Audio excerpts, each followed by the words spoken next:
Hello and welcome to the Pokémon UNITE Asia Champions League 2026 for your English co-stream. This is going to be such an exciting event. We've already got things kicking off on the main stage with all the opening ceremony action. We're going to be jumping into the event very, very soon. That's right. Of course, we can see our wonderful commentator from, of course, here in Japan, Shinohara up there. Always one of the greatest to see ever, but I can't wait. I'm so excited. This event is amazing. If any of you haven't had a chance yet to see what these crowds look like, you will very soon, because it is awesome.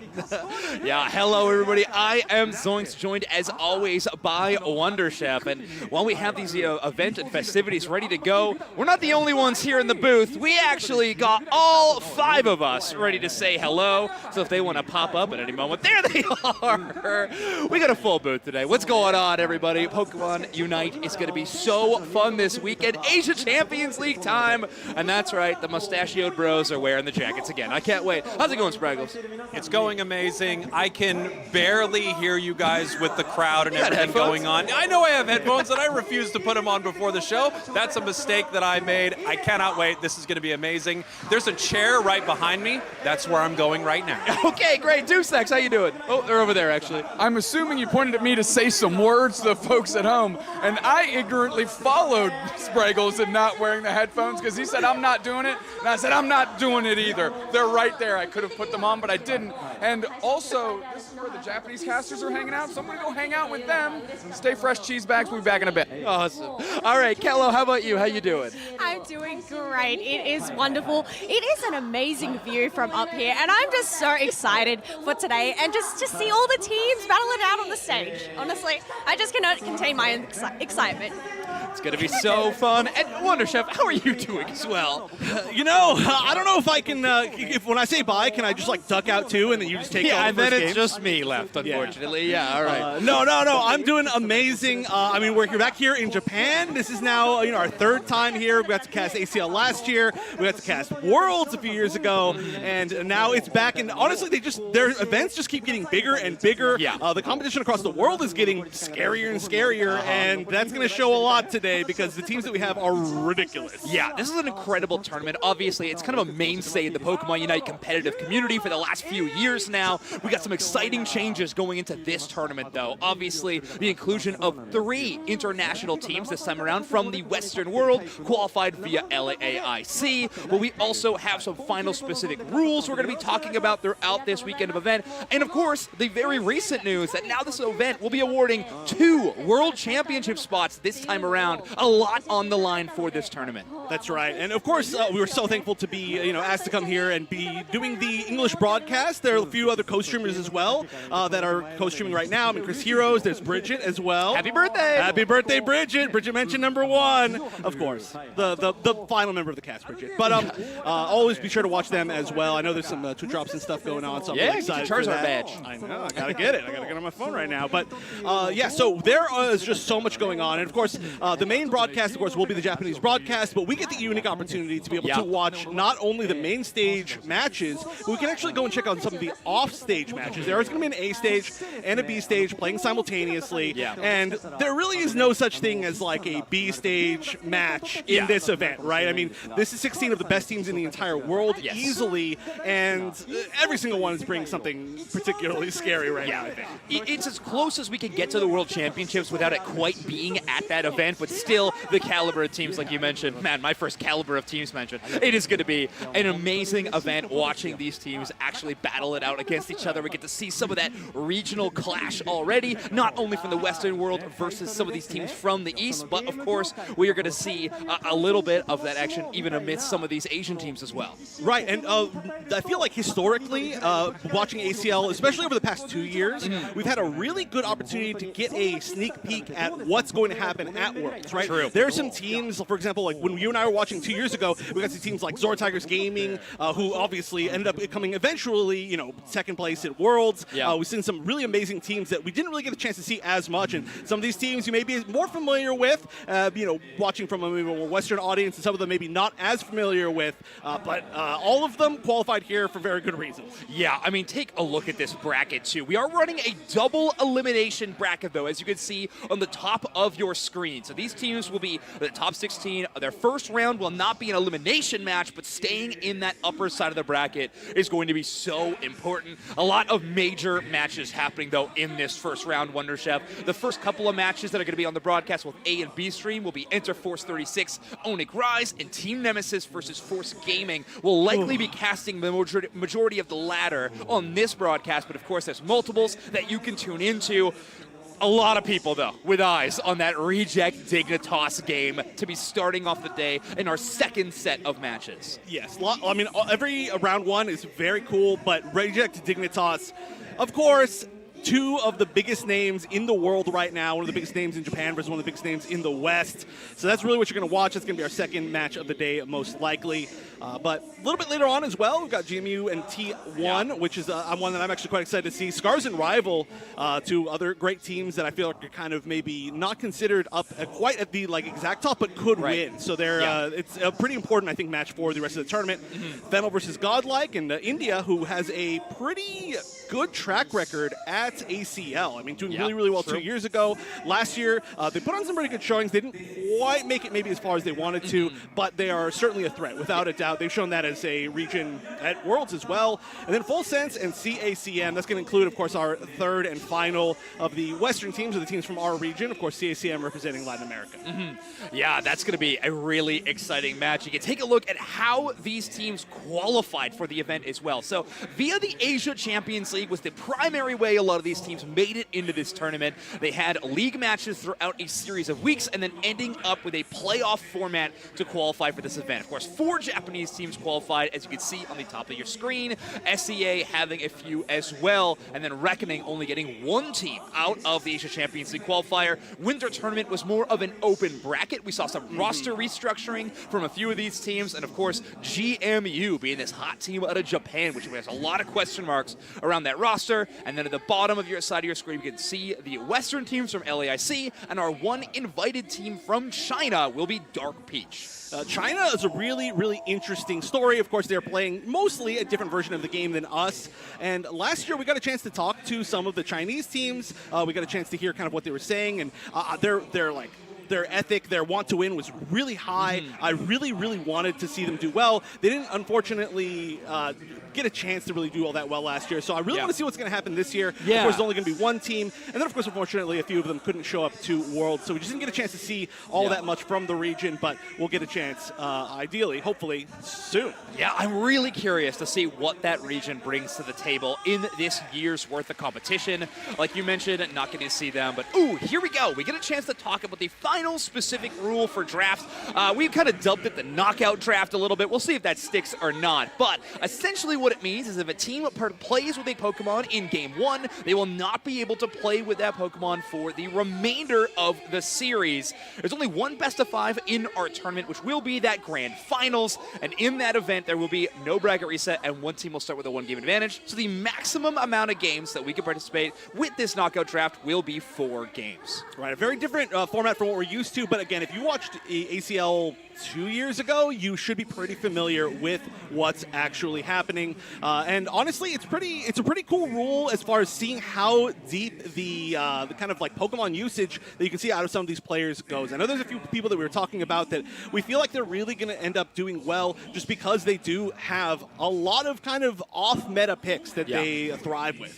All right, Spraggles, we want to get your thoughts on the final specific rule or the knockout draft. Yeah, it looks pretty incredible. I'm very excited for it. I know it's a little controversial. Some of us love it more than others, Zoinks, but I think this is one of the truest tests of skill in the game, not only between your Pokemon pool, which is massive, right? The ability to have a lot of Pokemon in your specific role or in a flex role that you're good with, but especially how your team can draft around this. And it looks like the players are being introduced on stage, which is going to be pretty incredible. I'll let you boys get back to it. Let's go. Fennel!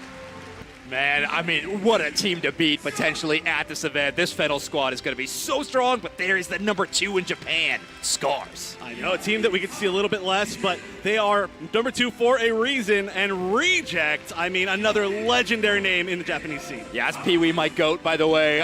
With the attacker Pokemon on the up in this metagame, I'm watching out for them for sure. And at Force 36, they are, I would say, an underdog. Absolutely. But the way that they've been playing against the other Japanese teams, they are scary. Yeah, talking about scary threats we might not know about this GMU team. A lot of question marks. That Winter Open Tournament, a tough one here in Japan. We'll see what they can do. And there it is, one of the most accomplished players in Pokemon UNITE Esports, Eeyore from Onyx Rise. One of the most accomplished teams as well, but we're going to see a lot of that from the SEA region, full sense as well. It's going to be, like I said, all of SEA, very storied teams. 100%. Taking a look at this T1 team, obviously so incredibly strong. Korea kind of on the up the last couple of years in Pokemon Unite competitions. We'll see how well they can do here. The Asian Champions League, Team Nemesis taking the stage 2 with some new fits, like those jerseys. Yeah, that's right. We got to do a jersey tier list. That's going to be the most important thing. As usual, Rival Esports, of course, that's the team that Slash is coaching now, right? Yeah, exactly. So a new squad entering in. They did have to qualify via that Winter Open Tournament. See what they can do, and Reckoning Esports, your champs from the India Asian Champions League. That's right. India, a very, very close league as well, going to a final game, and then the second team, Godlike Esports, winning the Open qualifier to make it. So they both really wanted this spot. Yeah, I mean, they had to fight tooth and nail for it, right? Trying to get to that first place spot. There's Zugrug from Dignitas, the first of your Western teams qualified via LAIC. A little bit familiar to us. And then going up next, CACM, another one of the most storied teams, I would say, in the entire world. Been mostly together for at least 3 full competitive years. Yeah. All right, and now the team that stayed undefeated for so incredibly long, Lel from Force Gaming from Brazil. Can't wait to see how well they do in an international stage. Also coolest player of all time. And Dark Peach, really the dark horse of the entire tournament. Yeah. We really don't know all that much about them, especially on our mode. But 16 players from 16 teams here all gathered in Japan. And this is going to be quite a weekend for them, especially with double elimination. There is going to be a lot of work for any of these teams to make it to a qualifying spot. Choose your character. Yeah, it's an intimidating lineup. A lot of Pokemon Unite goats on that stage. Ooh, good question. I mean, obviously, I feel like the safe buddy a little bit is on Fennel for this tournament. They are looking so good. But I don't mean the team. I'm talking about the player. Like, which of these players would you choose? I would choose Lel. I'm a huge Lel fan, Okay, of course. fair. Eeyore, I think I said is my goat while they were walking out, so that will be my award given. Okay, that's fair. That's a good one. You're always, of course, talking to us about things that happen in the region so much, right? Right. Which is so useful for casters like us. But I love the stage here as well. If anybody hasn't seen, obviously the trophy's right here. There are. This is just such a show. I really hope that they do get to show off a little bit more of the crowd as we do get to see. Here we go. You can see just how many people are already filling up this stadium. We're in a stadium, by the way. Yeah. I think I saw me for a second there with the camera turned. Hi, Mom. But yeah, this is it's going to be 2 days, of course, double elimination, so plenty of matches for every single team. Yeah. And there's going to be, especially the first matches are going to decide how many matches you have to play. If you're not as familiar with double elimination, I know we haven't done double elimination for a minute. Yeah, it used to be a lot more normal for us. But going down to the losers bracket in the first round of double elimination means you have to play a lot more games than if you win all the way through.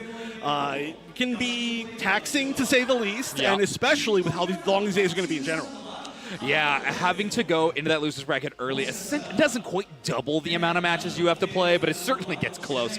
And obviously, putting yourself in elimination territory at a tournament where the teams are just this strong and this intimidating can be really, really challenging. So sometimes the most important moments of this tournament are going to be your first matchup. And like we mentioned, we looked at the bracket earlier today. There are some extremely difficult matches for a lot of these teams in the first round. That's right. And the biggest thing usually with tournaments like this, or we did get a chance to see it a lot with AOS Cup, but probably no tournament aside from Worlds ever beats this at it, is that we get to see teams play outside of their own region for kind of the first time. And especially a lot of these Japanese teams, there are some of these teams like Reject and Fennel that I'm sure a lot of people who followed the esport are very familiar with.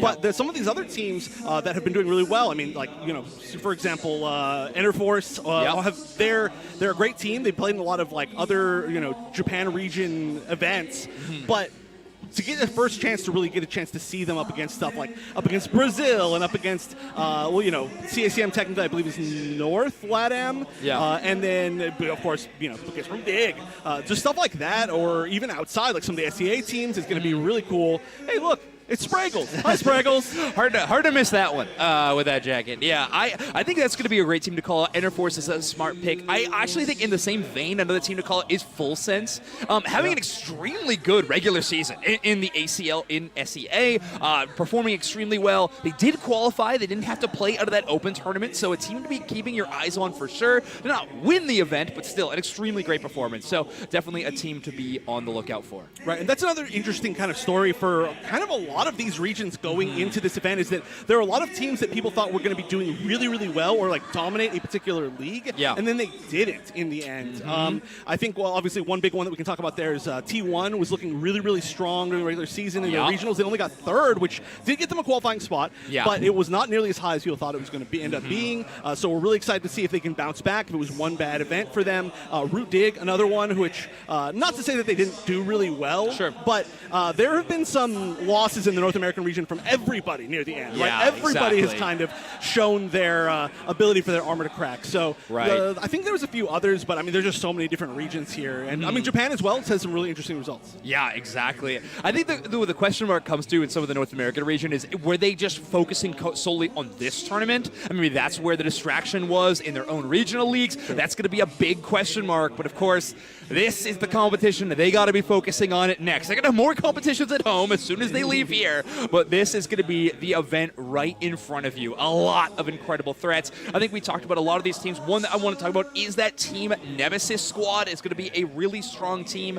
A team out of SEA, APAC East competitors. This is going to be another squad. I mean, really, we could pick any single team on this player board to really showcase as how strong they can be. We did mention India having a really strong performance in the last couple of Asia Champions League, specifically 2 years ago when we did employ a very similar rule to the drafting rule this time around. They were able to go all the way, only being defeated by Kabi-Chance in the end of that event, which did end up becoming Zeta Division. But with this final specific rule, we'll see if maybe that is the chance for this India region to really show their stuff. They've been really close a lot. I seem to recall as well, I believe it was S8UL did extremely well up against Luminosity at Worlds, one of the only teams to actually, I think, take a game off of them the year that they won. So India, they've got it. They've got quite a few teams. The interesting thing about their region in general is that they shift their teams around a lot every single year. So, for example, our winner last year was Godlike Esports, but Godlike Esports is now, I believe, only one or two members from the original roster of Godlike Esports, and one of the old members of Godlike Esports is on Reckoning, who's also a completely reformed team from what they were in the last season. So they have one member of Godlike, they have one member of I think it was Revenant, and then they've got three. Yeah, it's just a big mishmash of being able to mix up their teams, and they've done that a lot in kind of every year. Yeah. But it's a really strong pool of talent, so it's one of those things that we've actually seen as well from, I would say, Force Gaming is a great example of that. Brazil, they mix up their teams a lot, and they've kind of found a mix that works with Force Gaming. Yeah, it feels like they got that three-player core and then the other two. End up swapping in, but this squad is looking really strong. Now, okay, we've talked about some of the teams. We talked about the draft format that we're going into. The last thing we have not addressed so far is going to be the map format for this tournament. So in some of our Western leagues that we've been rotating between the different versions of Thea Sky Ruins, that will not be the case for the Asia Champions League finals this weekend. We will be remaining on Groudon throughout the entire event. So no matter how many games we are in, best of 3 or best of 5, it will be Groudon for the remainder of all of these matches. I do like that a lot.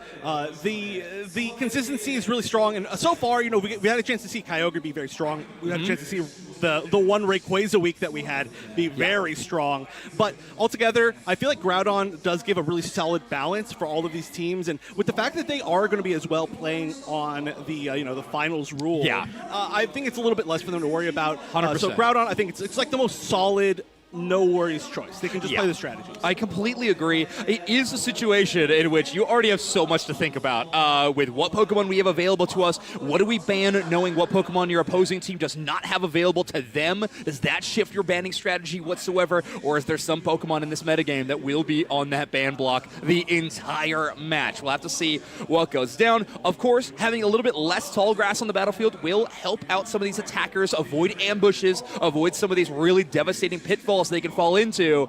And with that case, and the current metagame with patches really helping out the attacker class in Pokemon Unite, this could be a big boon for that role in general. Are you telling me we're not going to see as much Goodra? Is that what you're trying to tell me? Oh, no! If there's any tournament, maybe this is the one somehow. Maybe. But with Groudon, I doubt it. I know. Groudon's the final straw. I mean, hey, you know, we've seen Overlord play Goodra, right? We have. We have. You know, you never know. Well, I mean, Overlord played. We've seen some Fold play Delmines. Goodra as well. Like there are a few players who there have are a brought in few. the tournaments. There are a few. Here in Yokohama, it happened. By the way. That's right. That's Yeah. right.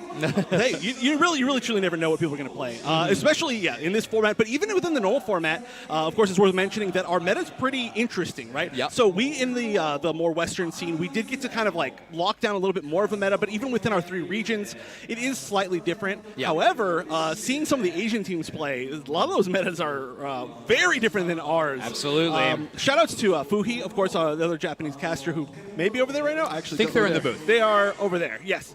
I actually don't know where they are. But regardless, our guys put on some notes together, and one of their notes was like, oh, this team chose an off-meta pick of Inteleon. And it's like, an off-meta pick of Inteleon? For us, that is one of the most on-meta picks. Right. And of course, it's different times during the league, but it's just interesting to see how the metas are always different. And Japan in particular has always had a very different meta than the West. That's Sometimes true. I feel like it does show up a lot at Worlds, and it's like, oh, Japan was right. Specifically, I think they were kind of the first ones to show off the no true healer, like damage dealing support at that one Worlds. But sometimes their meta ends up shifting a little bit more towards ours once everybody gets together. So it's always a treat to see. Yeah, I mean, that's the best part of international competition, far and away, in my opinion. Seeing playstyles clash or even just choice in terms of draft and Pokemon selection. There is a lot of variety to be had in this game currently due to the metagame, and this final specific rule might bring out even more than we regularly see. So that is going to be really, really exciting. I can't wait to see what the new meta becomes. I also can't wait to see some of these teams bring out their pocket picks. They might have the chance to actually employ them a little bit and not get those target bans. I mean, from my research, we have 2 Gengar mains at this tournament. We got Reggie, of course, on CACM. We also got an incredible Gengar player, I believe, on Scars out of Japan, right? So this is going to be really, really, really exciting to see if we get those pocket picks actually emerge because of this format. Right, and one of the biggest things, too, that we've started to see more and more is with the amount of bans, and more specifically with the amount of really strong Pokemon in the game, we are seeing way more focused bans rather than just like bans on pure, like, okay, let's just ban out a problem Pokemon, ban out a problem Pokemon. Right. It is like, for example, Reggie has how many times in our league has Reggie had Gengar banned out? A lot, right? Upwards of 120, percent. Okay, 120%. That's a pretty high percentage. It's actually banned in the next game if you ban it that much. Right. Imagine if that was a rule. So how much? I mean, of course we see that a lot, but these teams have been within region, right? So, for example, all the LATAM teams know Reggie's here, we should ban that. Or Matsy's here, we should maybe get rid of Zeraora. Now that's a little bit different, but that was before. Still, I mean, maybe Palmat's in the game, but whatever. So now the question is, like, will the Japanese teams see Reggie and be like, Gengar, no, you know? Yeah. Or will the India teams, you know, play against, I don't know, what's another good example? I mean, play against, like, Toon. Toon's going to have some really interesting ban potential as well. It's just how well did these teams been able to research each other internationally? Yeah, exactly. What is worthy of the investment in terms of research, understanding the enemy squad, and of course, deep study on play style as well. Yeah. You know, what objectives are we going to prioritize? Where are we going to show up on the map? This is going to be a really exciting event. I cannot wait, Wonder Chef. I know, me too. I can hear things starting to get started behind us. You know, if we sneak away, you can kind of see the screen. But I do think that there's a chance that these teams are starting to be run out. You can see Enderforce. Okay, hold on. Let me move so you can see the screen there for a second. That's very cool. It is very cool. Yeah, that's pretty sweet. We're so good at hosting. We are the best. Hey, check this out. You know what we're going to do? We're actually just going to let them do the job. We're just going to back up, and we're just going to chill here and watch the match from up here. It'd honestly be the way to go. Our seats in the house are amazing. Yeah. But the classic, the walkouts, one of the best parts of last year. Yeah, exactly.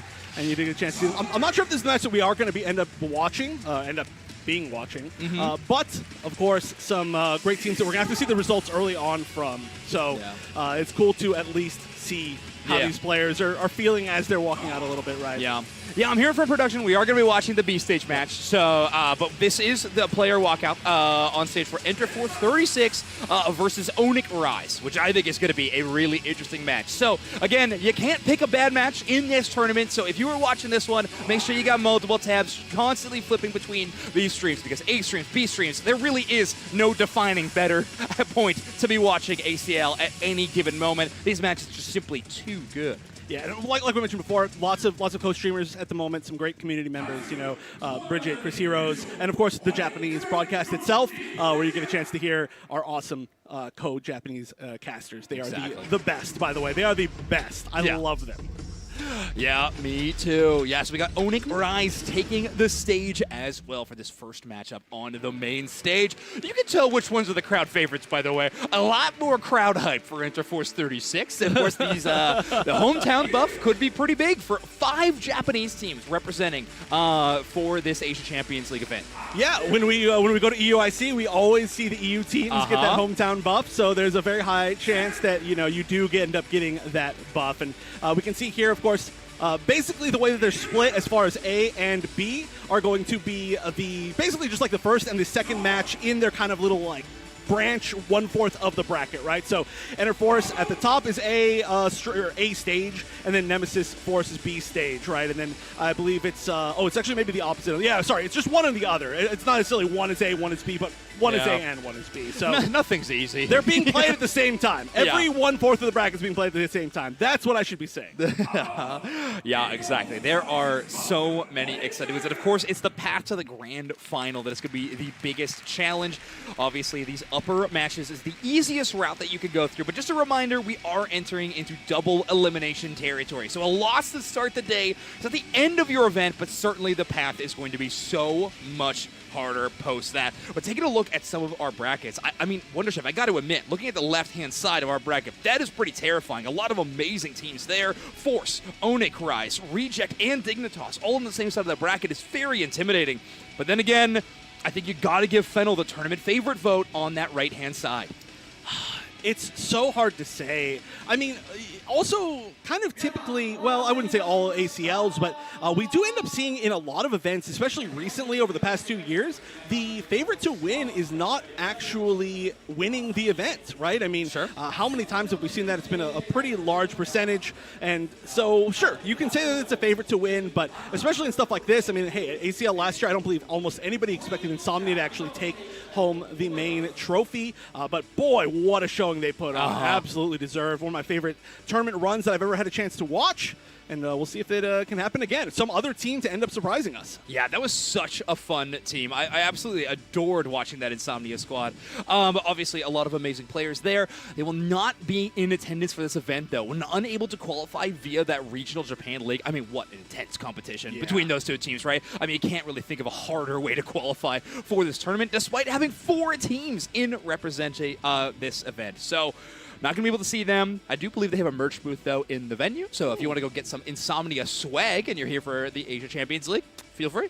Oh, yeah, the swag here, very cool as well. They really pull out all the stops to this event. There's I believe, a Japanese watch party stream. There are meet and greets with all the players. There's going to be a show match a little bit later today. Just a lot of really fun stuff. Pikachu dance. I don't know if that's announced. You might have spoiled it for some people. But it's on the graphic. Oh, okay. Well, I don't know.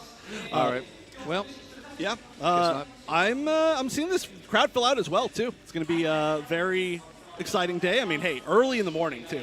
Yeah, that's true. Early on, we already have a full house, and I guarantee that's going to be the way all weekend long. The Saturday and Sunday event is going to be so exciting. Obviously, we're just kind of waiting to get this tournament started off. With the teams finally getting set up and in place because, we got a lot of matches to get through today, Wonderchef. This is going to be, obviously, a fun one, but it is going to be a gauntlet of a tournament. So make sure you got your snacks, your drinks ready because we got a really good one today. That's right. Of course, double elimination means every single team does get 2 chances to play at minimum. If you lose twice, you're out. If you don't ever lose, then hey, you win the whole thing. Exactly. But essentially the winners of the winners finals at the end, and then the winner of the losers finals are both going to be earning Worlds qualifying spots. So the final 3 matches tomorrow are going to be very, very, very, very important. Yeah, super important matches. Obviously, a very new introduction that this will be awarding 2 World Championship spots. Really, really exciting. Obviously, the pedigree of this tournament now getting increased even more, and obviously the incentive to win just that much better. Of course, cash prize and everything for this event. Some rings to be given away to the champions as well. Those look gorgeous. And of course, that gigantic trophy that we saw on stage during opening ceremony. These teams got a lot to compete for. Oh yeah, so much, and also, of course, you just really want to win this. Oh yeah, I feel kind of like obviously the ICs are huge, but it's hard to say that this isn't maybe like the second largest title in current Unite. It's hard to say. Obviously, there's certainly no set in stone answer for that. Obviously, Worlds is the first. There's no questioning that.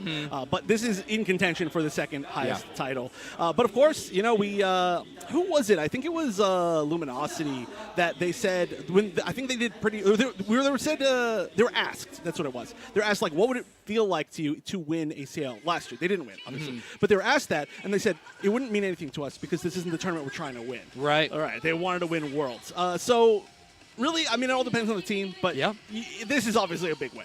Yeah, of course. I mean, it is so huge. And now that it is getting more and more international, it feels like as years go by, it is just getting a stronger and stronger tournament. So that, I think, is the biggest part, is that the World Championships might be the biggest tournament, of course, because you have to beat everybody. You have to beat teams from all around the globe here in Asia Champions League. That's a little bit different, but still, these teams are invited. This is an event that is exclusively Pokemon Unite, which I got to admit makes me really excited. I love a lot of the competitions that we get to cover. It's very cool to see a lot of the titles represented, but here having an event just exclusively for Pokemon Unite is really exciting for me personally. Right. Of course, you and I specifically, I feel like we both really like all the other games. Sure. But I almost, you know, I was making a tweet earlier today, and I was like, oh, I was about to say the Unite Green Room is a great view, and I was like, wait. Oh yeah. It's all the Unite. Green it's all room. the it's Unite. All Green Unite. room. It's only Unite today.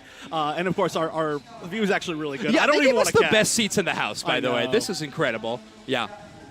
But yeah, so it's so cool to see how many people showed up and just love Unite. It was a real pleasure to be able to see that last year where they completely filled out our venue and there was only standing room and there was a standing line literally throughout the entire 2 days, which is a little bit ridiculous. So I'm glad there are now seats for these people and plenty of seats. However, like I said, it is actually starting to get quite filled up in here. So I do feel like there's a chance we're going to end up with a full house.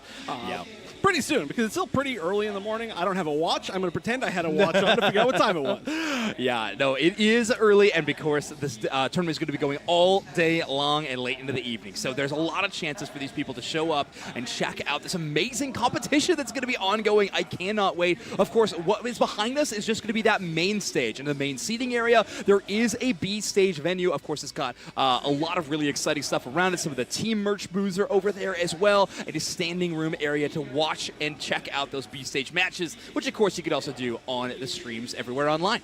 Right, and of course, I mentioned this earlier, but in case you weren't here for the opening, we do get the unique ability to be able to kind of switch around between games or watch whichever stage we want. So, obviously, we do want to show off some Force gaming, which is why we're waiting for that one to start on the B stage to start things off for the day. But yeah, it's not the fact that it's not just this particular room behind us, but there's an entire other room with a B stage and all the merch and a bunch of people watching that is really, really cool.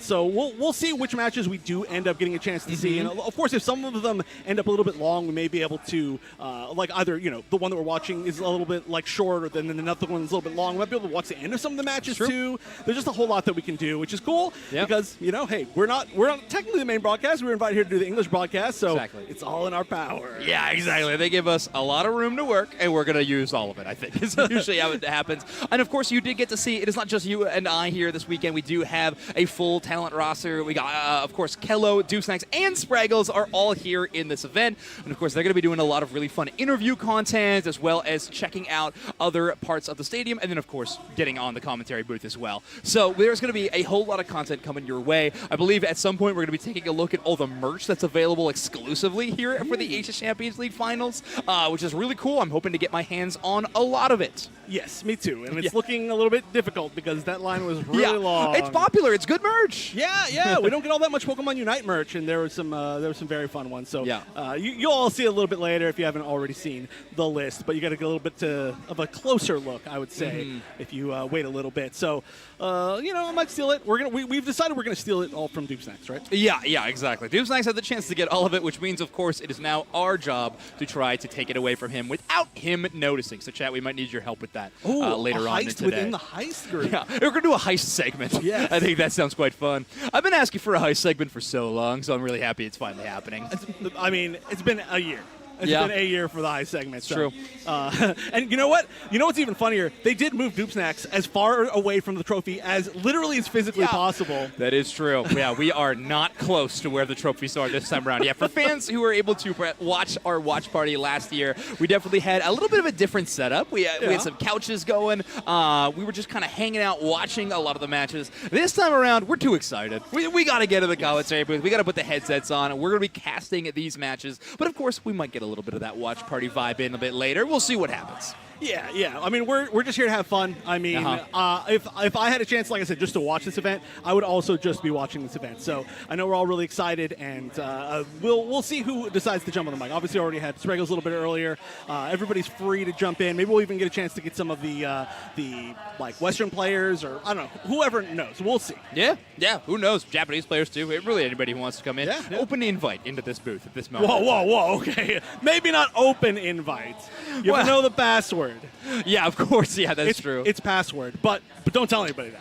It's a really difficult one. It's an A or G. You got to watch the stream to figure it out. But all right, like we mentioned, our first matchup of the day is going to be a Team Nemesis versus Force Gaming. Now, Force Gaming, one of the teams that qualified via LAIC. However, they did end up getting third place at that tournament. So the final option available to qualify for that event. However, since then, it feels like Force Gaming has been a bit unstoppable in their own regional league, going undefeated, not dropping a map for, I believe, 4 weeks worth of competition until the final week, in which that record finally did shift, but still an amazing streak to start the year. And now they're heading to their second international competition of the year, not able to attend EUIC. So this is going to be our second chance to see what this team can do on a major international stage. Right. Of course, their streak only ended to Stamina, right? Who is, of course, the second in the league, and it was very close. So it wasn't like oh my gosh, are they losing it? It was just like, okay, Stamina, they really brought it. So Force looking to be be quite literally a force to deal with here.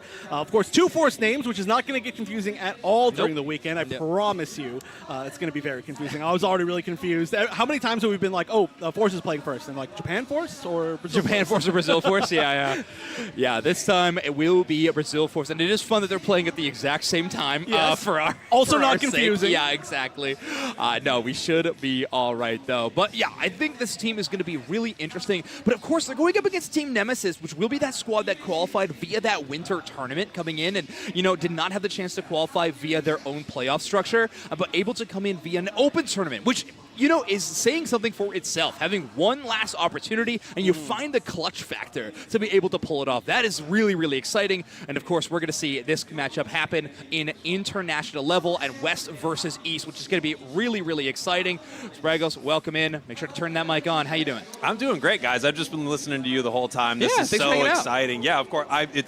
I have the best seat in the house because I am literally right behind Wonder Chef this whole time. I get to listen to everything they're saying, and I get to see the stage. They're explaining our knockout draft right now. I heard you guys talking a little bit about Force, and I do think a big question mark with this squad is whether or not they can bring that energy that they've had in the Latin America regionals to an event, because I actually think they get a little bit of a live event nerf, which is unfortunate. Like, there are moments I've seen from that squad year after year where it comes down to just those final few seconds in a match, and it doesn't seem to go their way a lot. It's almost like the matches teeter for just a second, and I hope that doesn't happen to them here, because they are truly one of the best teams in the world. They're so strong. I mean, this is a really exciting metagame for them a little bit. I feel like when you got a player like Fulb, any metagame is so exciting for you at any given moment. But I think with Mouth doing really, really well in this metagame, I think that might be a consideration for a ban from Team Nemesis towards this team.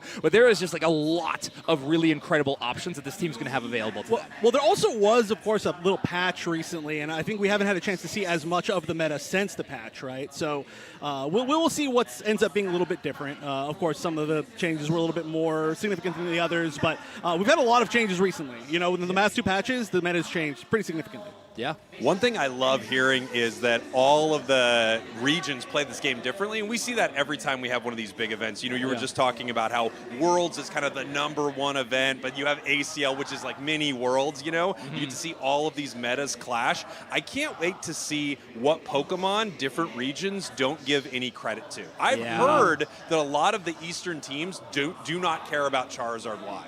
They're like, who cares about this thing? Because they love to skirmish rather than team fight sometimes. They just kind of like to take little fights here and there and then continue to put pressure on their opponents. So I think one of the most interesting things that will happen in this tournament is what kind of always happens, where you start off with this meta, no one is exactly sure where it's at, and then throughout the course of 2 days, you really start to define what actually matters in these games.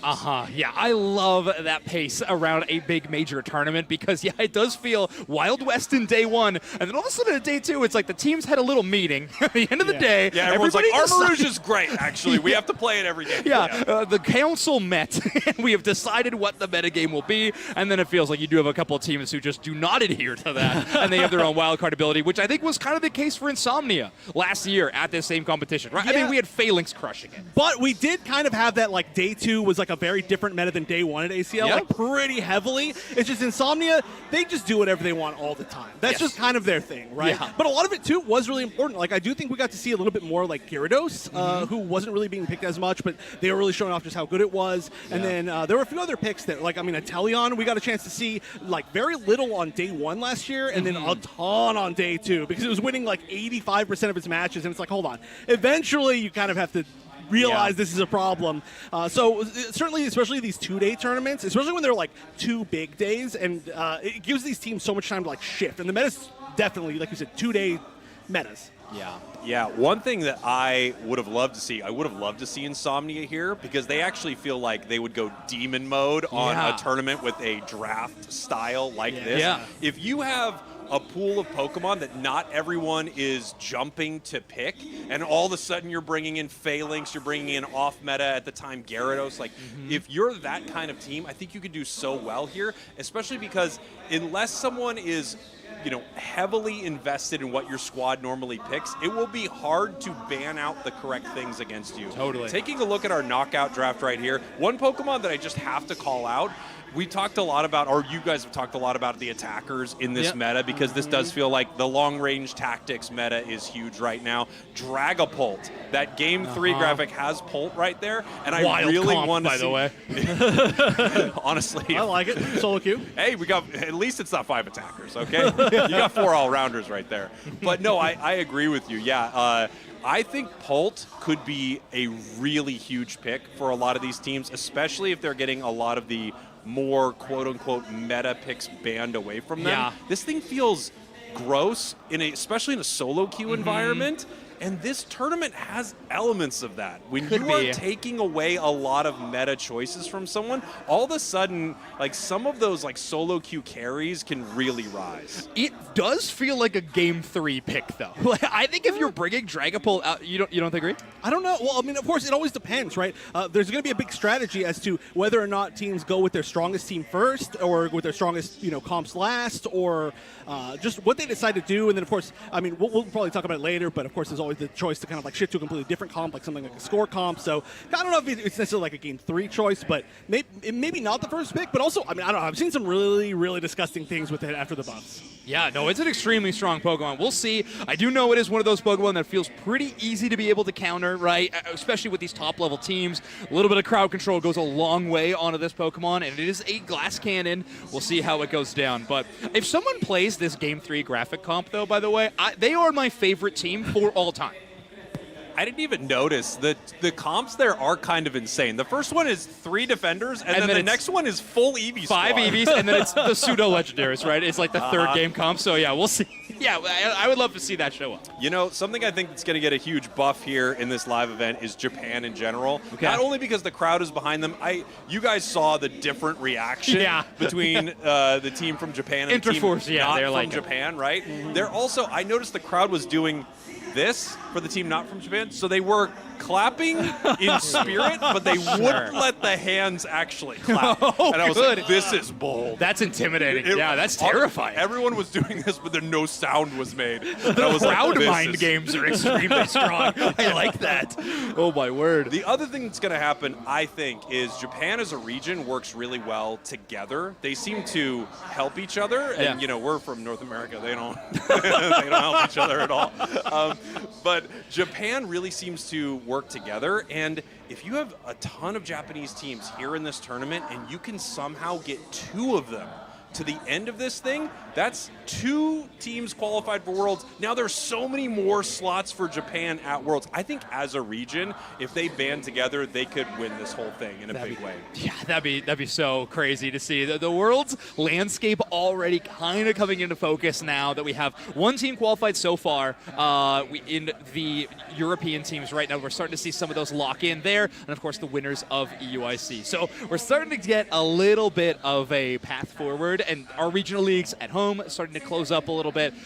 It's getting close to Worlds time, y'all. I know, like, timeline-wise, not really, but we're starting to see that picture actually show up. Right, yeah. This is kind of like the beginning of, like, the final part of the season where it's just like qualify. And like you said, EU's already going to spot. So it's actually not that I mean, obviously I love EU. I love all their teams right now. But, like, if there's one region that's, like, not here from the West, it's, like, almost better that it's EU just because they already have their spot. So that we don't have to be like, well, are they going to get a second spot? Which would be cool as well if they earn that. But, but it is cool that it's like, okay, so we get to see LATAM potentially steal a spot. We get to see North America potentially steal a spot. We get to see just all these different regions that don't technically have a spot yet. Yeah. And so who knows what could happen? I mean, this is where really everything gets mixed up. We've already seen teams not even qualify for this tournament that we thought were going to qualify for this tournament. So to see teams maybe qualify for Worlds that we thought were going to qualify for Worlds, who knows? That's true. Now, speaking of, like, teams from international, teams from Japan, let's talk a little bit about our boy, Overlord. He traveled across the globe to be playing in Japan. He's going to be on this reject team. They had such an amazing season so in that regional league. Obviously, it took them a little bit to kind of get their footing, but after they did, it felt like this team really caught some major steam. This reject team always does incredibly. One of the only Japanese teams, or at least some of those players, to qualify for Worlds every single year. Overlord, obviously, in that same contention. And now that he's joining, I think a lot of people watching our stream are pretty excited to see those reject matches. Yeah, just moving through the crowd earlier, some people were stopping to say hi, and I was asking them who they're rooting for most, and almost everyone was saying reject because of Overlord. So you kind of get the best of, like, multiple, like, fandoms right there, right? If you're watching our broadcast, you've seen Overlord for years. You've, of course, seen him at the World Championships. And then if you're rooting for some of these, Japanese teams, boom, Overlord's right there on reject. All of a sudden it comes together, it's pretty amazing. So I think that squad has a ton of people that are hyped for it. I'm, of course, rooting for them because I want to see, the North American champ on the Japanese team do well. But what an insane game they have to play first. Like, it's almost one of the games of the tournament, at least for us. Like, in my opinion, I cannot wait to see this. You've got Otter on one side, you've got Overlord on the other. What a game. Dignitas and Reject. As well, too. This is a really interesting match because of, specifically you mentioned, Overlord played in a different region last season, but also on Root Dig, we had 2 players playing in EU last season. So there are players that played in NA that are on Japan. There are players that played in EU that are on NA. And this is just this weird international combination of people who have as well played together and played against each other, but on different teams. It's one of the biggest, weirdest mishmashes we've ever had, maybe in a match in general in Pokemon Unite, but also between 2 of the best teams that we could possibly see, including world champion players, so it's just perfect. I love this tournament. I love this tournament so much. This is going to be such a good time. I'm so happy that we're out here for a second year in a row. Being in person is truly an experience at any of these tournaments that is unlike any other, but the level up, the arena, I mean, the A and the B stage, how cool and how excited these teams are to compete. This is going to be so, so fun. Also, I think production said something in my ear. Didn't quite hear it. If they want to say that one more time, that'd be great. Oh, hey, great. I got it again. We are going to be jumping to a very short break. When we come back, we'll be getting into all the Pokemon Unite Asia Champions League action. So we'll see you on the other side of this one.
All right, everybody, we are back with the Asia Champions League 2026, and unfortunately, our B stage match is not quite ready, so instead, we're going to be catching the action that is already going on behind us for the A stage. What's up, everybody? I'm Joshua Hebert, joined by Evan Hashimoto, and we're going to be covering all things Pokemon Unite this weekend. We're known by other names, but not right now. Not right now. We got the legal names.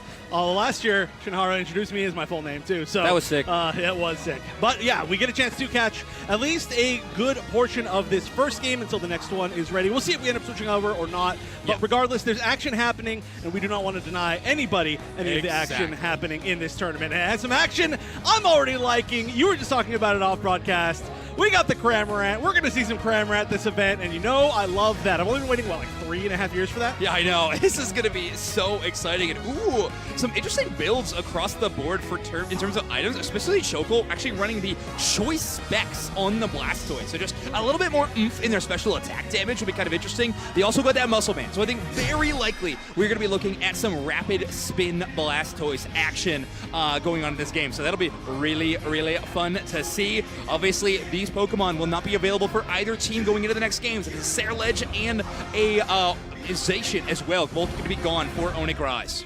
And this looks like we are starting off with just kind of our best teams. That's going to have to be my guess.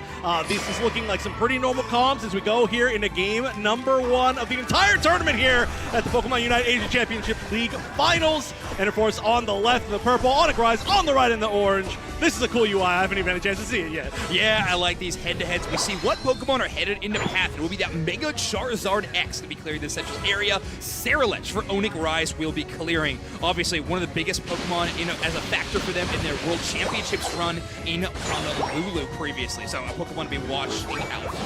One Pokemon I want to talk about a little bit is Lapras, who we are seeing already on this bottom path. And Lapras is a Pokemon that I feel like has been out of our meta for a decent amount of time. However, we've seen it a lot in a lot of these Asian leagues, and it's getting a lot of value. With especially how much Snapshot we start to see in our games. Maybe we should start seeing it again, but I'm excited to see what they bring with this character. It feels like Asia and EU are the two regions that really do love that Pokemon, and when it's emerging, it is usually as that special attack or special attack tank. It loves absorbing a lot of that with the natural stats, and of course that shell armor passive can absorb a ton of it.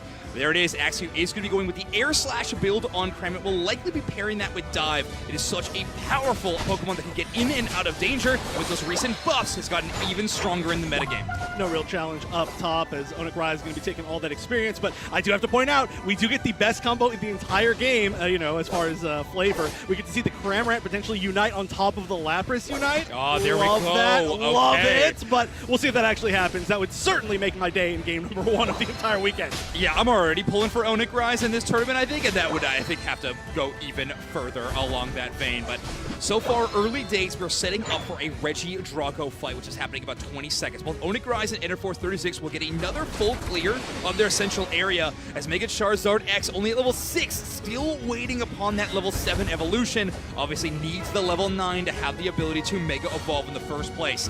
8 minutes spawn time, and already Onigrise taking full real estate around the Regidrago. And I will say, this has been a relatively slow game compared to what we usually see from our regions. Of course, there's a lot of early fighting in our regions, depending on which one we're actually watching. But so far, I mean, no real heavy fighting. And they are kind of grouping up in Regidrago. I've heard this is going to be a much more contested Reggie in general over the course of this weekend, maybe than we usually see.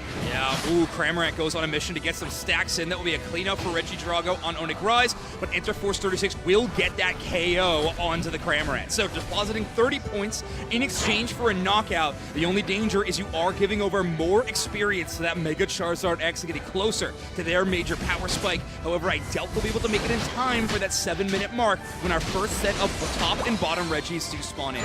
Right, we're going to have to see really how the full team fights start looking once we do see that particular power spike. And for the moment, that is a big reason why we are seeing, I think, Enterforce play relatively slow. Of course, they got to wait for the Blastoise to evolve, they got to wait for Charizard to evolve, and they're playing very, very safe. They haven't given up even like some small accidental KOs, which is really, really heavy sign of safety. It's true. They also have not pushed to gain a lot of extra experience either, though. We're finally getting that Blastoise evolution at level 7, despite being solo in this top path. It will be the Spin Pump Blastoise, by the way. So going with that extra muscle band damage to get some more auto attacks in, but of course those pushes and pulls are going to be devastating. Level 8 Lapras defending right now as Luna tries to hold down this goal zone. It will eventually shatter. And Enter Force 36 taking the macro position of a second goal zone break, but they did have the score lead momentarily until Onyx Rise take the chance. And once again, not really any fights for these goal zones. There's of course been a little bit of a small attempt to stop the scoring, but they're like, okay, whatever, I'm just going to back up. So really safe play from both teams. I like this though, aggressive attempts to get some of that center area EXP from Enter Force 36, and they're going to maybe use it to help try to push this Regieleki in. Yeah, Nomu does have this cursed Horn Leech build, can reset as soon as they launch that curse. They reset their cooldown immediately. Another big Horn Leech to buy some time, and they're going to try to make it out of danger as the rest of the team fights on top of the Regieleki.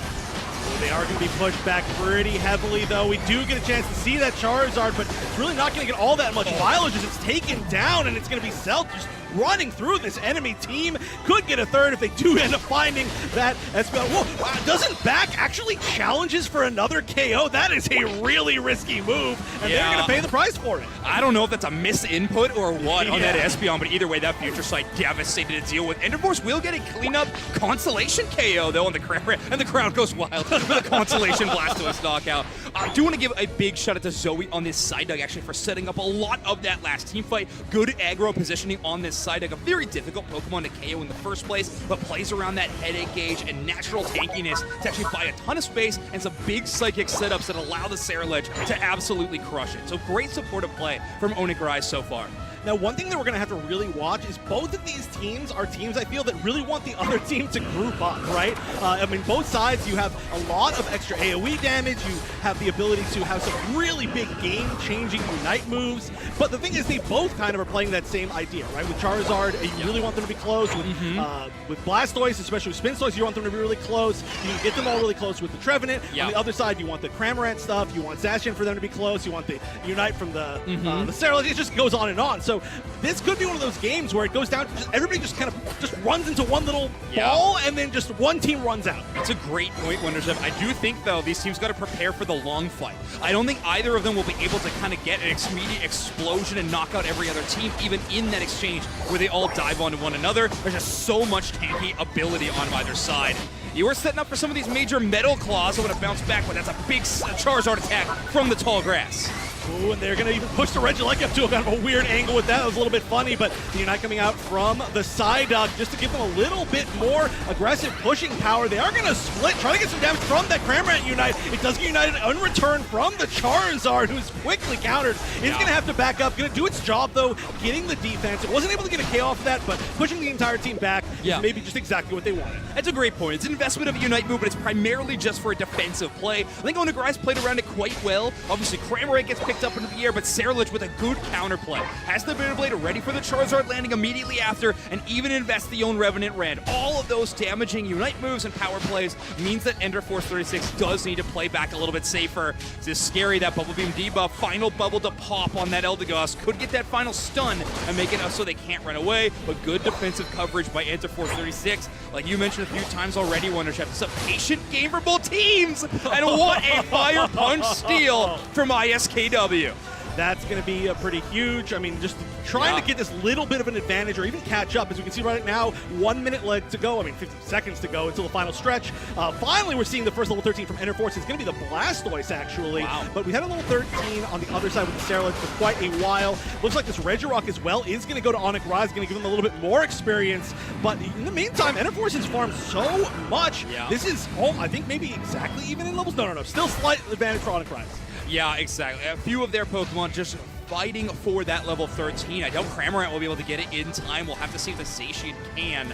And we do have Cell taking a little bit of early damage. This Blastoise doing a great job of gaining early vision. 20 seconds away from this Groudon spawning in, but they are a defensive Pokemon. They can hang out in the enemy central area and still get away. So great positioning, and they're actually going to force them out of the tall grass, or at least get eyes on where Onyx Rise is bulking up. Good play for Onyx Rise to kind of force that Blastoise out, actually. The question is, how do you initiate here? Is it going to be a Hydro Typhoon with an eject button? Is it going to be Unite from the Lapras? Is it going to be something as far as a big catch from the Trevenant? And the Trevenant looking to maybe flank around just a little bit. bit, trying to find if there's an off angle that they can pick up one or two members. But right now, both teams playing so safe, not allowing themselves to get caught out, that they're just poking down Groudon. They're just waiting.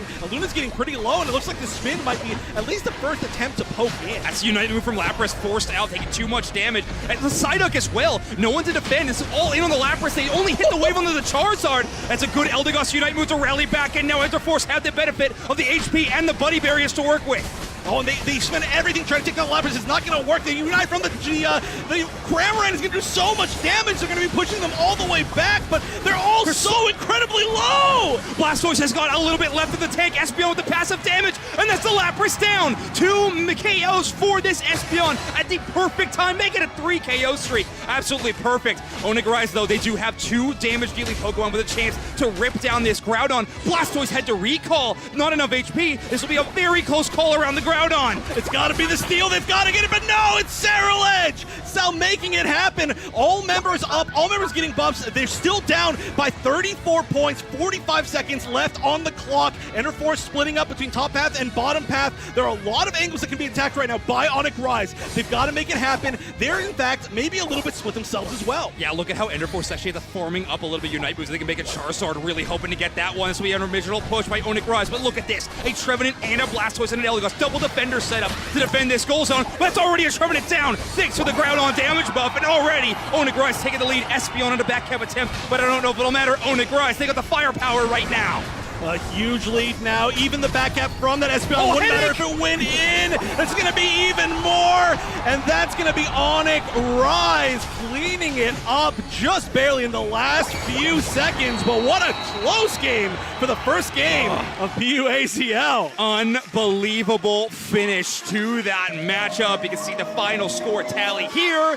A big win for Onyx Rise. Really doing a great job around that final team fight. Loved how they played around the constant thorn of Blastoise and Trevenant in their side. You can see the 2 defenders from Enterforce 36 constantly trying to force them out of that tall grass. They didn't give up their space, but what they did do is pay attention to the Groudon instead, kind of pulled the enemy's defense in 2 directions, and were able to kind of pull out that team fight after that. They make a Charizard Unite, a lot of damage to Blastoise, the Eldegoss, all that backup, but then the Cramorant Unite move to kind of full sweep after that. Really incredible timing and great shot calling out of Onyx Rise. Right, I think there was even an eject button mid, like pretty late in that Cramorant Unite. Yeah. I think I saw it to kind of like avoid some stuff. Yep. But it was close. And of course, you were 100% correct. Of course, the smartest man in Unite. It was about the long fight, right? Where they threw so many resources onto a Luna at the very beginning on that Lapras and was just not able to take it down. Yeah. And then on top of that, everybody backed up, and there was not a lot of big ability to heal from that many people in general, but Saraledge has such a good ability to heal. So we got to see them come back full heal while attacking Groudon. It was amazing. It was, but all right, folks, we're watching that game number 1 of that event, but we are actually going to be jumping over to our side stage because the match is ready between Team Nemesis and Force Gaming. So we're going to be jumping into this one. This is, of course, game number 1. So we're restarting. Reminder, if you want to check out that match that we were just watching, you could, of course, tune in to the multiple channels that we have covering the A stage. For this one, we want to check out some of these Western teams. So let's watch Force Gaming versus Team Nemesis and some very similar bands that we actually saw in the match we were just watching on stage. But Champ, Mew, Hoopa, and Mega Charizard Y all remaining on the band stage, but Zacian is going to be added into the mix here. Let's see what the final band for Team Nemesis will be. Reminder, a lot of those names you might be familiar with on the Team Nemesis side. A lot of these members formerly on that Team Talon squad from years prior. Right, 3 out of 5. And okay, this is an interesting band that I feel like we were talking about a lot earlier, which is a Galarian Rapidash. A Pokemon that has gone through some really high highs and some really low lows and is very good right now. We got a chance to see it even in our last regional week online tournament where it is so good at dealing with a lot of these attackers. But another Pokemon that you were saying you thought might be banned the entire day, I agreed with you. First pick on the side of Force. Somehow made it through that Farfetch'd. Surfetch'd is going to make an appearance in our game number 1. Such a powerhouse Pokemon. You can see the Razor Claw and the Scope Lens. This Pokemon, it loves critical hits. It certainly has a firepower to get a lot of them.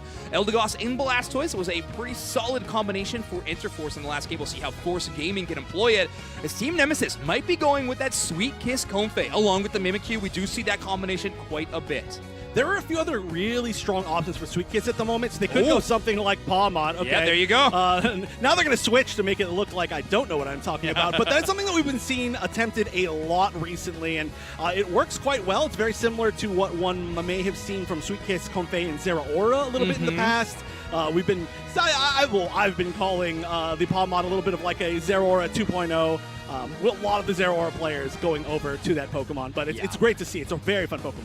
Ooh, okay, so Angel's going to log in the Mega Mewtwo Y. They were hovering for a moment, that Venusaur, and I think that will be a Pokemon that will emerge a lot in this tournament. Those Sludge Bomb, Solar Beam buffs, fantastic for that Pokemon in the metagame right now. Not to mention, just in general, attackers doing quite well. And of course, you always have the option of going away from Sludge Bomb, too. If you don't have a lot of other special attackers on the team, you can combo with that Giga Drain for a little bit of anti-dive as well. Now, the final option for Dylan appears to be this Miraidon. It will be 2 electric-type Pokemon. And of course, that Comfey to back up the Mimikyu and Palmon. This is a very forward, aggressive composition, with the exception of Miraidon, can do a ton of poke damage from range. Maybe the best in the biz at dealing that constant tickle damage from range. I'm a big fan of a team going a final pick, very long-range Pokemon. A lot of times it is that Miraidon with the beam. Sometimes it's the Inteleon, sometimes it's the Decidueye. But when they see that the other team's biggest strength is their kind of like mid-range game, which is exactly what we're seeing right here from the side of Force Gaming. Obviously, Mewtwo Y can do quite a bit of damage. Blastoise can do quite a bit of damage, but they're not really like that long range. It's like an auto attack range, right? I mean, quite literally. So I like the fact that they're like, okay, we're going to out-poke you and be really annoying, and that's going to enable, I think, the combination of whoever Comfey wants to get on. It kind of doesn't matter at this point. It's going to allow that combination to really be able to finish people off rather than having to be the initiation and the damage and survive. Yeah. I think the biggest contrast between these two compositions, in my opinion, Wonder Chef, is just the definition of Team Nemesis having a really strong skirmish composition. Mimikyu and Comfey, or Comfey and Palmon, either way can win a lot of one-on-one team fights in some of these exchanges, but look at the team-wide Unite moves on the side of Force Gaming. You have Hydro Typhoon, Infinite Cyburn, even Buzzwole's Unite moves are really powerful, and then of course Eldegoss having one of the best team fight Unite moves since the launch of Pokemon Unite. So Force Gaming gonna have a really strong end-game situation for Team Nemesis to try to sort out. It's great at team fights, it's great at securing KOs, it's great at sneaking in scores. Remember that moment? Oh yeah. Yeah, that was a legendary Unite moment. But we'll see how it ends up being used in this exact moment. As, of course, we are going back into game number 1. Of course, the last match that we were just watching, if you want to watch that, it's still on the other Japanese broadcast and maybe some more co-casters' streams. But already some pretty heavy aggression. Forgot all the things that we get to see when Comfey joins the battlefield. We do have a slow smoke Comfey, really difficult for Buzzwole to deal with. Of course, a Pokemon whose tempo around their own auto attacks is very important. Same with Surfetch, so this slow smoke might be a major factor in some of these team fights. Great play by Lel, calling out where that enemy team is, and already this Surfetch dealing out some heavy damage. I like that. You really want to try to focus that down. Oh, but they're so close to getting KO'd. You love when you see the Comfey jump off and try to get that extra little bit of damage. There's honestly a really huge difference as far as skill expression between the like mid-level Comfeys and the high-level Comfeys. 100%. It is okay. Looks like we do have a pause as we're gonna figure out what's going on there. But the skill, it's like expression differential is huge. It's one of the biggest in the game. I think between like a good and like a really good. I mean, I remember the first time I think I really thought that was maybe watching Ender back at like NAIC like years ago, and I was like, oh wow. I mean, that was the first time that we saw Grass Knot. Of course, it was a big deal. But it was also Glaceon was extremely popular, and we're starting to see like the Comfeys kind of pop off, absorb damage, tank it, immediately jump back on and assist your Pokemon that you were already hanging out around. So yeah, there's a lot of opportunities these top level Pokemon and player combinations can really pull off. I mean, what's more Pokemon than that? You know, an Ace Trainer and their Ace Pokemon. Yeah, Pokemon Unite, you singing true there. Right, and I'm excited to see how this is going to work as well with the Sweet Kiss.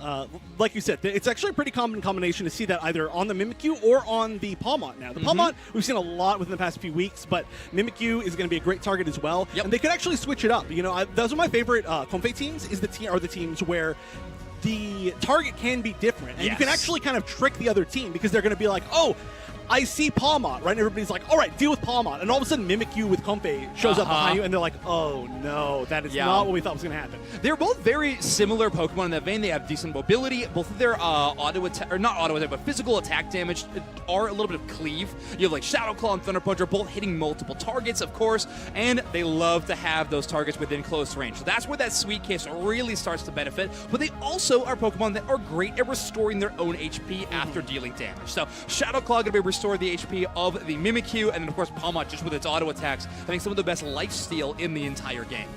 Yeah, some of the best for sure. I mean, we saw Cerulege has some great lifesteal as well, but sure, it's up there in the ranks. And it's like Garchomp and Palmot are two of the best auto attackers to steal HP. But Palmot gets it earlier. Garchomp takes a bit to ramp up there.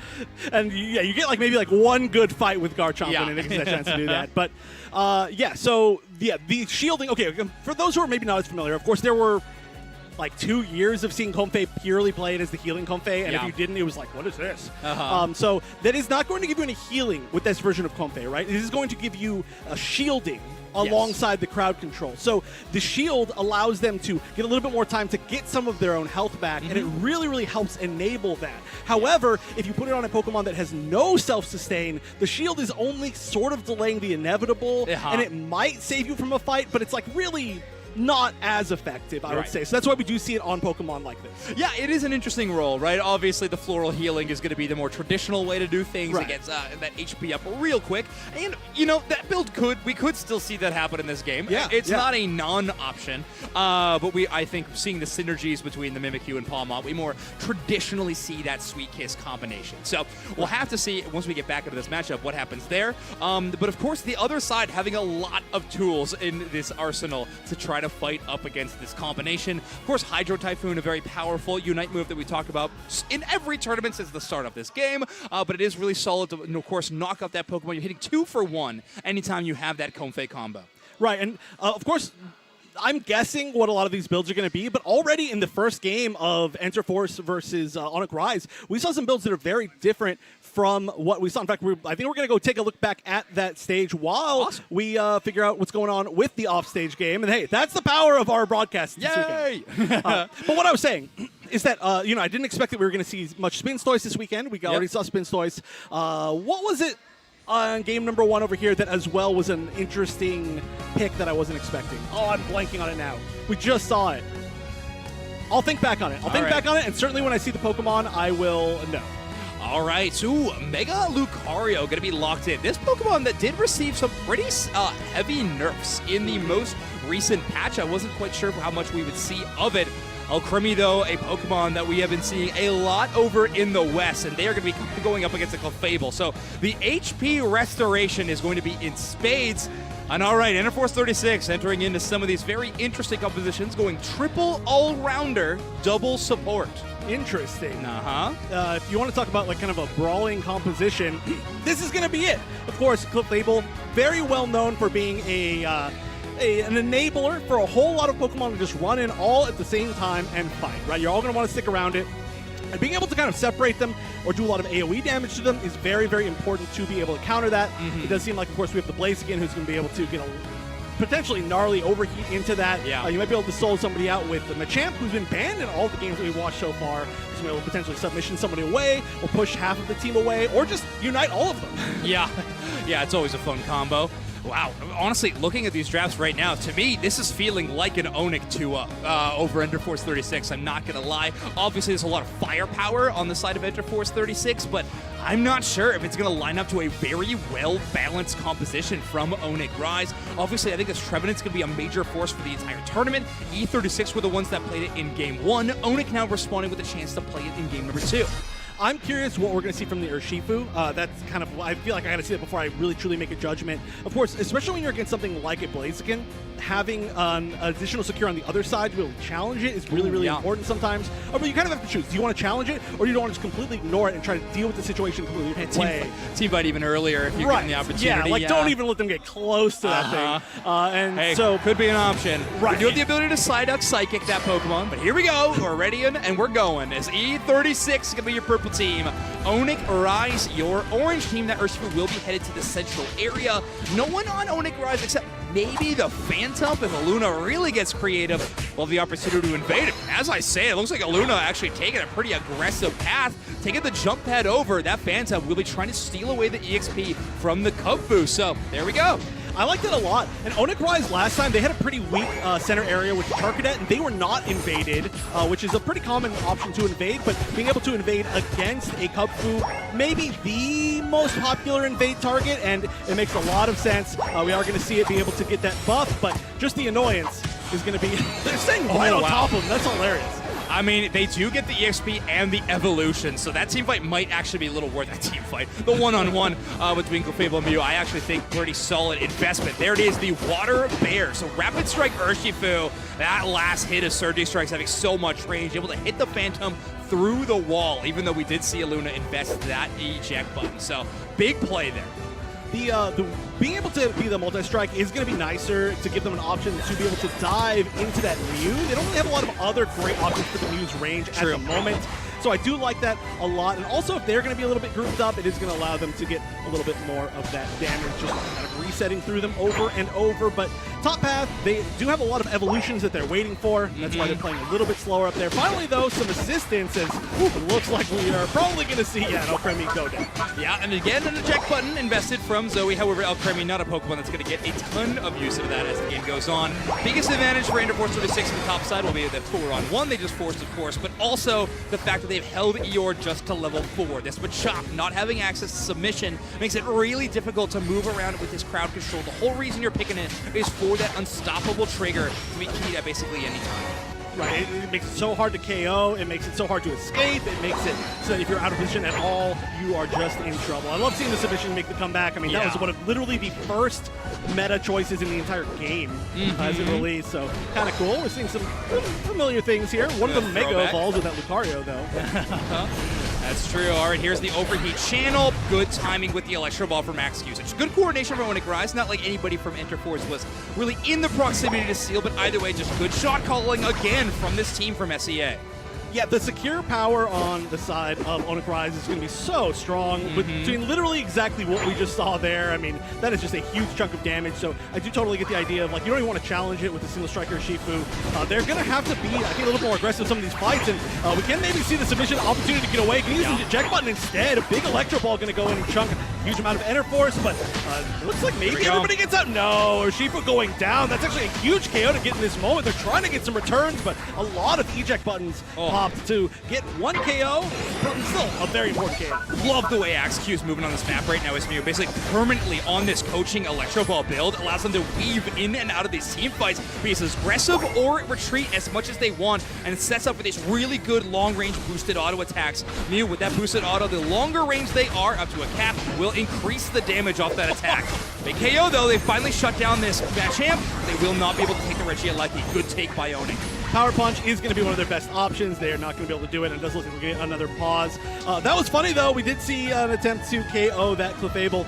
Did not happen. Got KO'd in return. So looks like we got pauses going on right now. We'll figure out what all is going on with that. But already, we're going to... Oh, looks like we're going to go back to B stage. Hey, that's awesome. This is perfect. I like the way that we're setting that up. Good work, good work. We got that tandem flow going at any given time. Can you make sure that that they don't unpause until B stage pauses? Yeah, please. Just for us, please. Yeah, production, that'd be awesome. Thank you very much. No, they're back, and we are here just about where we were. It looks like when we started. Ooh, comfy KO on the Eldegoss, and already Force Gaming getting to work. It's a big team fight win on the top side. That Buzzwole and Surface. So much damage. Early game power spikes, and of course, a 3 KO streak for Kylux. That Buzzwole is going to be so extremely strong. Not to mention those KOs helping them out in the EXP department, but how about those early attack weight stacks as well for the Buzzwole? Little attempts to invade stopped, and I just want to remind everybody, because I know that could be really confusing what just happened. There's an A stage and a B stage playing simultaneously here. Main broadcast is only taking the A stage, and we just jumped between the A stage and the B stage a few times while there were some pauses, because we want to give you non-stop action, and of course we would love to show off teams like Nemesis and Force Gaming, who we love. Yeah, so for those of you who are saying casters start game, we got you. Finally! Got you. It's only been like a decade of people saying that, and finally an opportunity for this to actually happen. We're given the opportunity to actually make it work. All right, let's go. Team Nemesis, big push in. That Miraidon, Palmon, Umbreon trio is so damaging. And of course, I can't forget about the Comfey, that 4-part attacks pattern. So extremely strong. Team Nemesis, the big team fight win, will likely result in an easy Regidrago take. Force Gaming pushed back for the first time this set. And we have seen a lot more Regidrago takes in this than we've seen before. For whatever reason, in the Western leagues, a lot of times they just leave it. They just ignore it, even when it's kind of free EXP. And I've always been a little bit curious about that, but a little bit more prioritization this time and a lot of more fights around it. This time it's going to be no fight around these top birds. As all that experience is going to Team Nemesis. Force Gaming realizing how scary this combination is. Yeah. I mean, this is 4, right, with the Comfey, and it's all the 4 that you really don't want to deal with at this exact moment. So probably, actually will go in, try to get a little bit of a defense and get KO'd, but that's the only KO that they're going to be able to get. And the goal zone not going down. Will there be a fight, though, for this Regi steal? Yeah, Kylu's playing that one pretty slow in the Buzzwole. Probably had the chance to kind of engage in that team fight, but wanted to buy time for the Surfetch to show up. A big Palmon engage could turn it all around. You see Salto just trying to bail on this Blastoise. They will make it back to the goal zone, but shutting down Sync 1 is so difficult to do with that Comfey in the pocket.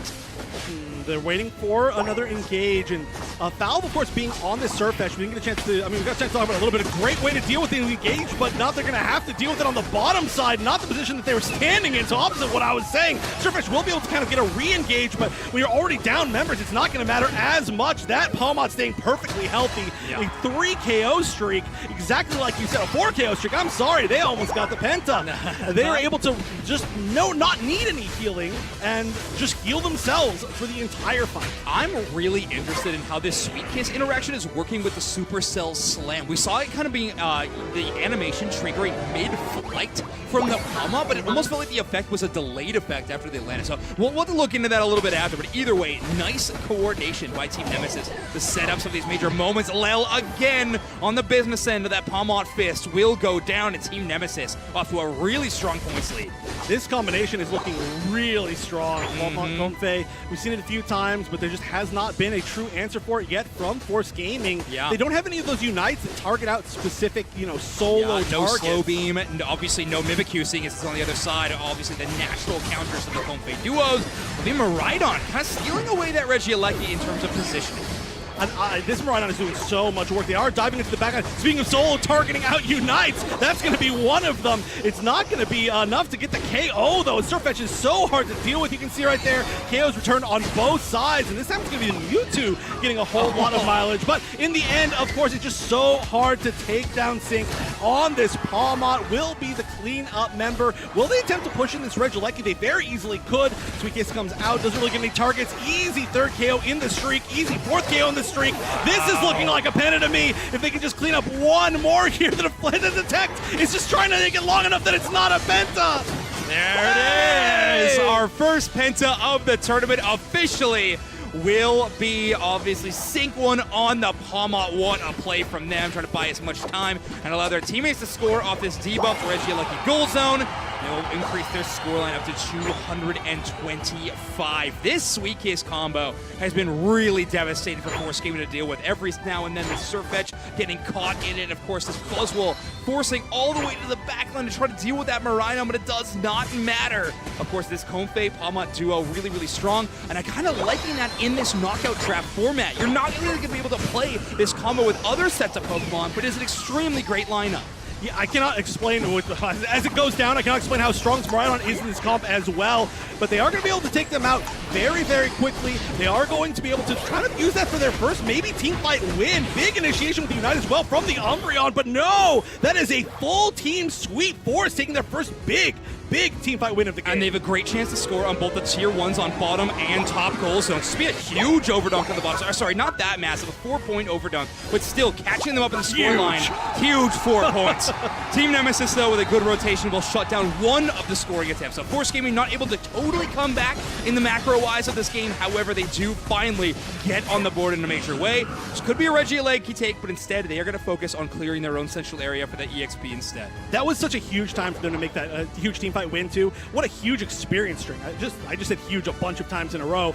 But it was a huge swing for the experience. I mean, they are in the lead now as far as levels go, with Team Nemesis now just catching up after winning how many fights in a row. I mean, getting a penta and you are not technically the highest level in the game is pretty wild as far as how those swings can go when you get a full team. Big risk be taking this fight. Palmot does find them inside that tall grass, pushes them right out of it. Buzzwole so low and immediately down. That Palmot from Sig 1 so extremely strong, and that is 2 KOs already. Only good news for Force Gaming though, a lot of time left on the clock. Plenty of time to respawn. They're going to give up this Regieleki. It will likely walk towards their tier 2, but of course they'll be ready for the Groudon fight in 30 seconds. There's a lot of damage to be able to burn down this Regieleki if they choose to, but it does look like they might ignore it. I mean, the big question is whether or not this Mewtwo's going to go for it. No, it looks like they want to get some positioning. That's just going to go in. We've seen a lot of teams really choose to not defend these final moment Regielekis. We haven't seen any team try to really fully take advantage of that. They could get a huge dunk in there, but they don't want to get caught out considering it is in that tier 2. And so actually, Force Gaming, they are just standing straight center of this area. Missed the check button over that wall, but here goes the Palmot to get it already. One Pokemon down. That Buzzwole the highest level on Force Gaming. Immediately deleted. Maybe can try to crap Bulb, but Bulb does get that shield. It fights for a little bit longer with the Miraidon Unite move. Gonna shut down the ace of Force Gaming. And only 2 members left, one of them so incredibly low, it looks like Nemesis might just try to burn down this Groudon once they deal with this Blastoise. Sato goes down, and this Groudon will go down next. That maybe could have been an attempt for the Unite from the Mewtwo. No, Mewtwo already used it just a moment ago, and so a very easy solo take for Team Nemesis on this objective. 1 minute 31 seconds left, so not over yet, but with their amount of strength that they are bringing all to this top path, and most of the defenders from the side of Force Gaming on his bottom path, I think those gold zones are all going in. Now the question is, do they continue to push their advantage onto that bottom tier 2, or do they just back up and defend for the next minute and a half? Yeah, I think taking these fights in the central area will benefit them a little bit more. Obviously, they'll have no goal zones to try to contend with, but Force Gaming, on the other hand, really need to get a couple of these Groudon buffs. That'll be Palmot jumping in the mix again, looking for 4. They will get shut down for a moment. Buzzwole does pick them up and pulls them down. Unite move cannot get the KO. Too much HP restoration for that Palmot. Great stuns by Comfey. Wow, Palmot looking amazing. This comp in general, wait, was this a second penta? There's a chance. No, only 4. Sorry, only a penta and a 4 in a row. But yeah, what a showing from this comp. What a showing from this team. Yeah. Everything about it was working out perfectly.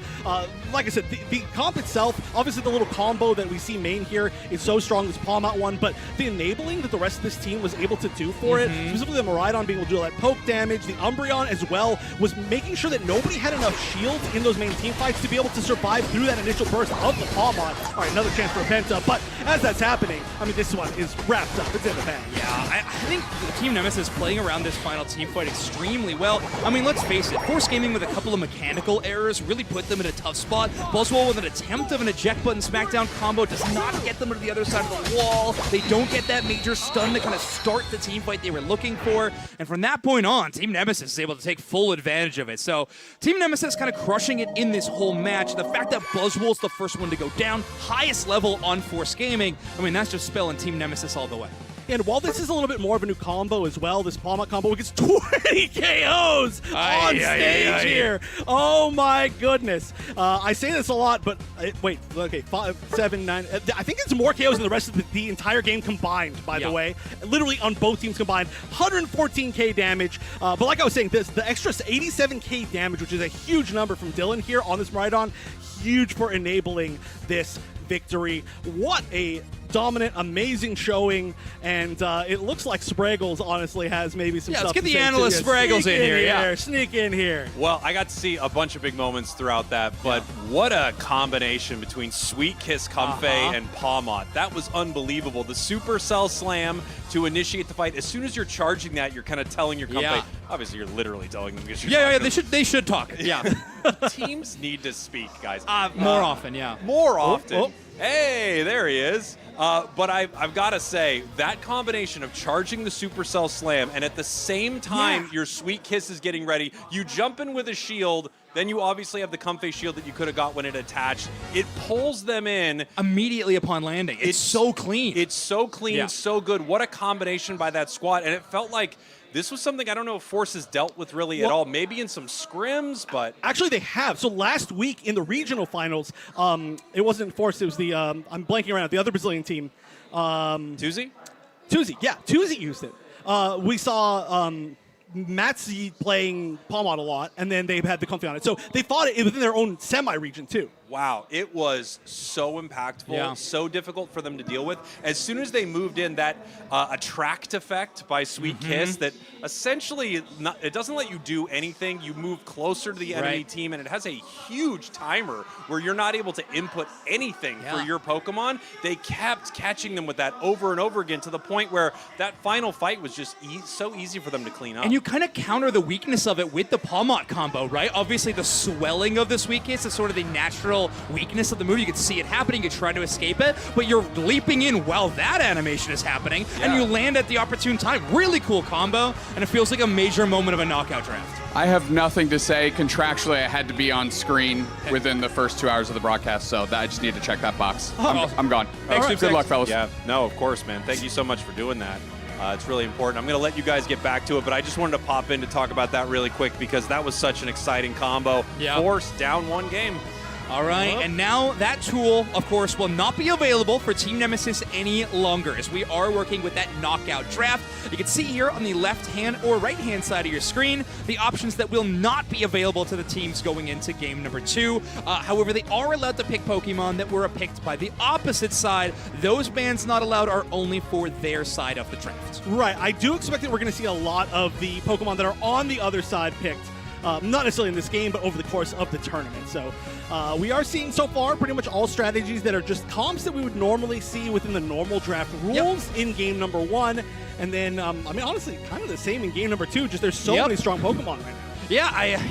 This is where my problems with this draft rule comes in. But anyway, yes, that is what we are seeing locked in right now. I think this Machamp has been so powerful. We even seen bans of it on our A-stage match, obviously. I think it's a Pokemon that some teams might consider doing even into game number 3. But right now, it will be that, Mimikyu getting picked up, and Suicune, a Pokemon that I feel like we have not been seeing for a minute somehow. As Pokemon receives a tiny slap on the wrist, and all of a sudden, it just vanishes. Angel going to be picking up that Pokemon this time around, though. Right. I mean, I think it's not only the fact that, of course, it got a little slap on the wrist as far as normalization, but the big meta contained so many unstoppable Pokemon or hindrance-resistance Pokemon that the crowd control from it just felt like it maybe wasn't as strong. However, now we're seeing a lot less of that. I say as on the other side there, it's an unstoppable and a hindrance-resistance Pokemon, so I don't know what I'm saying. But I'm glad that we could see it again. It did get a little bit of a buff in that last patch. But also on the other side, Darkrai. Yeah, I'm curious to see how Sigwan wants to play this one. Obviously, Darkrai, a Pokemon with potentially extremely high damage, but the biggest asset you're bringing to the table is obviously invulnerable stages. We've been seeing so much of that Dark Pulse build that Pokemon submerges into. I'm not quite sure where they submerge to, if I'm being totally honest, but they do go away for a little bit, and then they come back in the scariest way I've ever seen, with a bunch of hands. Again, from I don't know where, but that's a lot of damage. But Sigwan is going to be able to avoid a lot of the engages from the Mega Lucario and the Mimikyu, and avoid some of the stuns of the Snorlax and the Suicune. It's a very safe pick from Sigwan. Right, and in history, we've seen, it sounds like there's some stuff going on in the other match, as the entire crowd is exploding behind us. Love to see it. But again, like I said, there's lots of broadcasts you can watch today. Right now, we're focused in on Forest versus Nemesis. Yeah. This is tough. I'm so excited about everything. I don't know where to turn. We're going to need to get Zoinks a neck brace. He's turning around so much in these matches, I can't even tell you. Yeah, I need a swivel chair on stage. That would be fantastic. All right, let's get into game 2. I should have got Spreggles on the microphone to say who's on which side, but either way, Team Nemesis will be on your purple side, Force Gaming on the orange side yet again. And Spreggles, can you just get a quick one there for us? Yep. Team Nemesis, your purple team. Force Gaming, your orange team. Heading into game number 2 here. Force Gaming needs to win here. Awesome. We should get you to pre-record all of those so you don't have to stand there. Just press a button. The entire Production time. presses a button. Yeah. All right, it's game 2. Force Gaming up 1-0. Pre-record, go. All right, but pre-record has been done. Soto tented on Invade, was driven out, but an interesting Pokemon to invade against with the Darkrai being in the center area. Probably realized as well it just wasn't worth it with the Quetzal being so strong in that early game, and so they're pretty just going to back up and go back to their own areas. One thing I like about Force Gaming's draft so far is this Surfetch ban. I know they played it and they did take a loss. However, I just don't think you can undervalue how powerful that Pokemon is in the metagame right now. You got to be careful. And Force Gaming banning that one away, I think, is a really good decision. Not to mention Mew has always been kind of a staple of this team. Before they were under the Nemesis banner, even when they were within Talon, I think this Mew was always a very scary threat. So I do like that ban from Force. Right. I mean, Mew has been so successful recently. It's going to be 4 members, by the way, up top from both sides. And it really looks like Nemesis choosing not to fight this. They do realize how much power is on the other side. They've still only got that poor little Torchic, not going to be able to help that fight all that much. And maybe some aggression as well. It looks like some of the members of Force may be looking to see if there's anything in that center area to take for free while they rotate down bottom. And they are actually going into the center area for a pretty big early invade. Wow. By the way, we just got our first goal earlier on, by the way, for the Mega Lucario getting that score in. Submission Machamp will pull Soto in. A 1v4 is going to be a tough spot for them, but Fall does not want to have that ratio going for too much longer. However, the Mimikyu, unable to fight with the full 4, is only at level 5, so needs to get their second move online. And Fall, one of the very few players in the West that we have that does like the Trick Room build. We could see that into Psyduck and Machamp. It is seen quite frequently. The ratio did change. It's unfortunately not the direction that they wanted it to. Oh, big freeze. Lots of submissions, though. Nice. The eject button just to confirm that KO. And we're starting to see Nemesis pick up a lot of KOs in these, like, I don't know, last 30 seconds or so. A lot of aggression from Force Gaming, but it was punished pretty heavily. And the amount of crowd control that we see on Team Nemesis means that if you're out of position at all, you're trying to be too aggressive, you will pay the price. And they did pay the price. So no surprise there. And I would expect Force to maybe not be quite so aggressive again. All right, there it is, the Trick Room yet again. So this Mimikyu could be really tough to lock down. Big secure by the Mega Lucario. Nice one for Kylux. That will be the Mimikyu picked up into the air. Those Snorlax for the interference as Crustle tries to lock them down. Big matchups here, and of course, Fall able to escape basically anything with these constant dashes. Now, for those of you who don't want spoilers for the A stream, cover your ears now. 3, 2, 1. It was Onyx Rise taking that one in a 2-0 series. Enter Force 36, headed down to the losers bracket. We could see Onyx Rise and Nemesis both win for SEA in a 2-0 victory if they do well in this game. We'll see what that happens. would be a great start for that region. Right now, they're looking to push that issue and make sure that it's not up to the question of will they win, it's just how quickly will they win. But they were not able to get any points in. A great defense here from Valve with that combination from Lel and the Trick Room. It's going to, not the Trick Room, the Trick and the Trick Room. That's not confusing. No, not at all. The Trick combo. Love the Trick comp. So far, it's working out great for them as they shut down all this space. Darkrai will have a chance with those Shadow Claws, and they do take the Registeel. Big steal from Nemesis as they take away that basement Reggie. Very nice. I'm excited to see how this Darkrai continues to do for the rest of this game because it's just a Pokemon that we just haven't seen for a while, and especially being used as so much as damage does look like there might be a pause as we try to fix one more issue in this game. And so the third member, Sprangle's still around. We're going to need him more. I'm just kidding. Unless he wants something to say.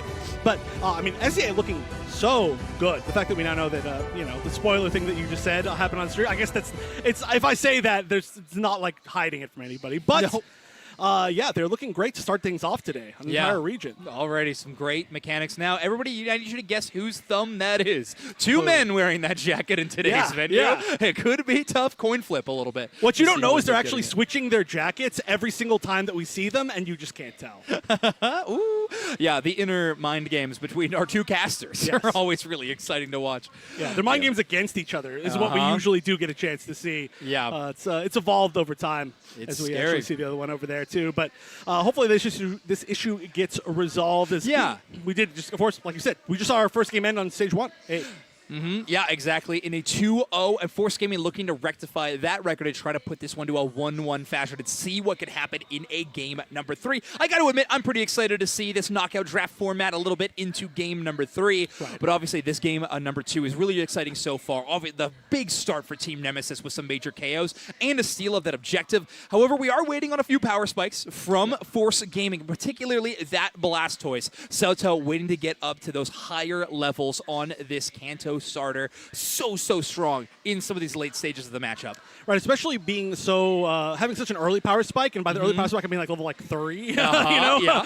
In the last game on the Snorlax, now is going to have to play a very different style, needing a lot of that experience, so they're just going to change pace a lot. And then of course, not having to deal with that same combination, and that's the interesting thing about this whole system of draft as well, right? Is that a lot of times when you do see something like that, which is like kind of a unique combination, you have to look into the next draft and say, okay, how are we going to deal with this? Are we going to ban it? Are we going to pick against it? Are we going to steal away one of those Pokemon from them? Are we going to hard counter it in some way? But then if so, are they baiting us into trying to do that? And they're going to shift their draft last minute. But actually in this one, you kind of just move on. Yeah, so, I think so. So you kind of just look on to your next strategy and you're like, all right, well, that was unfortunate, but now it's time for whatever our second comp is. And like you were saying earlier, I'm actually really excited to see this finally go to a Game 3, because I think a lot of us didn't know exactly how the format was going to play out, like with the comps early on, and it really is just fully like any of the comps in Game 1 and 2 from both the games so far could have seen in any normal game. 100%. And I mean, that does go to show, obviously, our metagame is pretty wide open. But a reminder, in our draft format ever since its inception, you are playing two totally different compositions. If I pick a Pokemon, you obviously can't pick that same Pokemon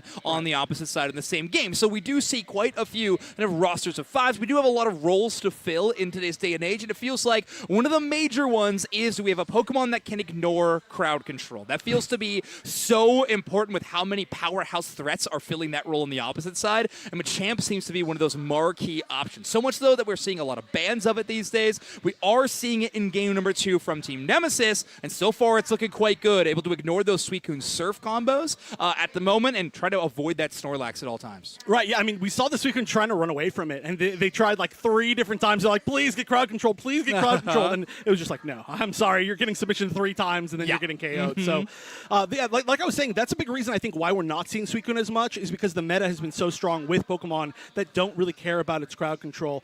But we'll talk a little bit more about that after a short break. We're going to make sure that everything is good with the game, and then we'll be right back into the action as soon as it's ready. Let's give some thumbs up, and we'll be right back. It's gone.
All right, here we are, everybody. Welcome back to ACL. Up on the big stage behind us, we have Reject and we have Dignitas getting ready to play. We are joined by Ko here, one of our Japanese casters that we absolutely love, as we are going to go through this draft and talk a little bit about what is happening. Thank you so much for joining us, dude. Thank you so much. Hello, guys. I'm Japanese broadcaster, Pokemon UNITE, Ko Shinohara. My name is Ko Shinohara. I know them 3 years ago since WCS 2023 Yokohama. Yep. So this is my dream. Yeah.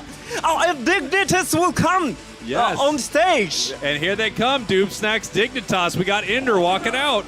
I mean, this whole squad has got to be ready to play. They've been here for 2 weeks training against these Japanese teams to be ready for this event. And my only regret here, as we have Ko in the booth with us, is that we did not get him a jacket. I know. Please give me this fancy jacket. Yes, we need to get you the fancy jacket here. Wow, Dignitas is one of the most important team, I think, on this ACL. Yes, I mean, and the storyline between these two teams, it's so exciting. Obviously, Overlord and Otter have played together last year. So many people are excited about Reject here. And of course, everyone from the West wants to see Dignitas go deep in this tournament. Wow. And I know that Overlord and Otter played together before in the past days. Wow. And interestingly enough, last year at Worlds, Overlord and Otter eliminated Ender and Toon from Nouns Esports at the time at the World Championships. So much history between these two squads. I cannot wait to see this matchup. We've been talking about it for, weeks since we've seen that it is happening, Doob Snacks. This is one of the biggest matches of the day. Yeah, I mean, Overlord is one of the most... Coin Guy is on point again today, we have to point out. I have to mention that Overlord is one of the most, fueled players you'll see. Yep. If there's just some sort of revenge arc this man can take, he is a man on a mission without a doubt.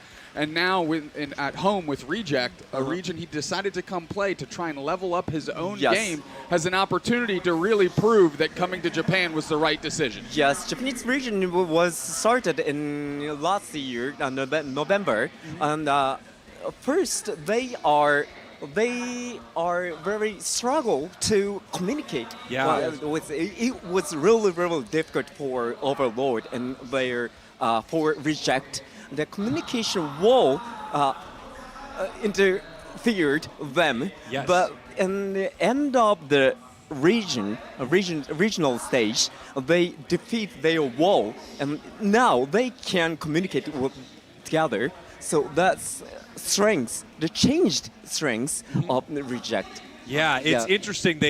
They bring this incredible player, Overlord, a two-time world champion, over to Japan, but there are a lot of hurdles. There are a lot of walls. There's the communication. There's also a bit of a role swap for Overlord, so he's used to playing that hyper carry. He's used to playing the Zoroark and things like that. And now that you saw him on Crustle, you saw him on all these different picks. So I think that was a huge factor too for Reject. Another thing that they needed to figure out. That was really surprising thing for us too. So really surprising things. I think what's impressive about Reject, though, is we mentioned all these walls that they had to overcome, and we say they struggled. They're still doing pretty good at the start of the season, right? It's struggling for them as individuals because they're so used to getting so much success.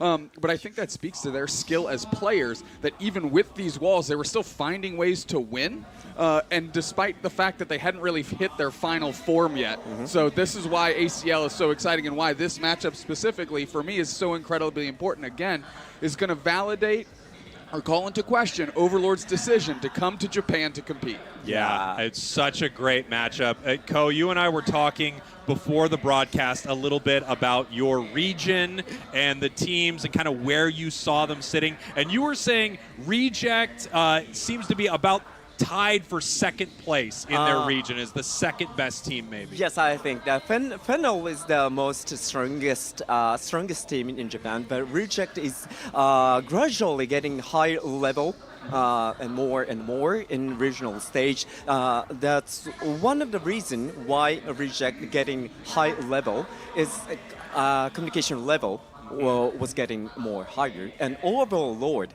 they have really various tactics.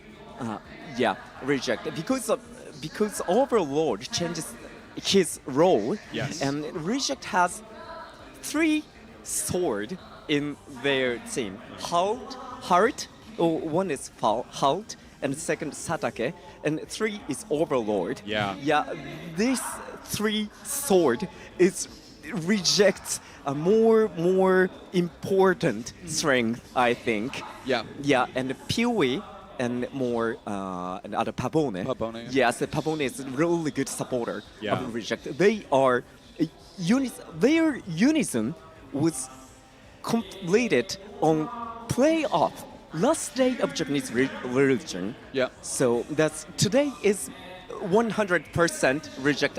We will see on the match. Yeah, it is going to be really exciting to see. They've had so many things that they've needed to overcome, but it feels like if they were to reach their 100%, their final form, they could be the best team in the world. It's going to be so exciting. And then, looking at a team like Dignitas here, Dignitas started the season so strong. They won LAIC. They did pretty well at EUIC. Honestly, lost a heartbreaker against the team that ended up winning the whole thing, which was Team Peps. Right. They are looked at as one of the best teams from the West, but this matchup is going to be really intense. I do think Dignitas is the kind of team where if they're winning, they're winning a lot. They're playing really well. But if things start to fall apart a little bit, we'll see if they can keep their composure on stage. That I feel like is going to be one of their biggest obstacles. If they start losing, can they calm down and continue to play well, continue to win, get back on their game plan?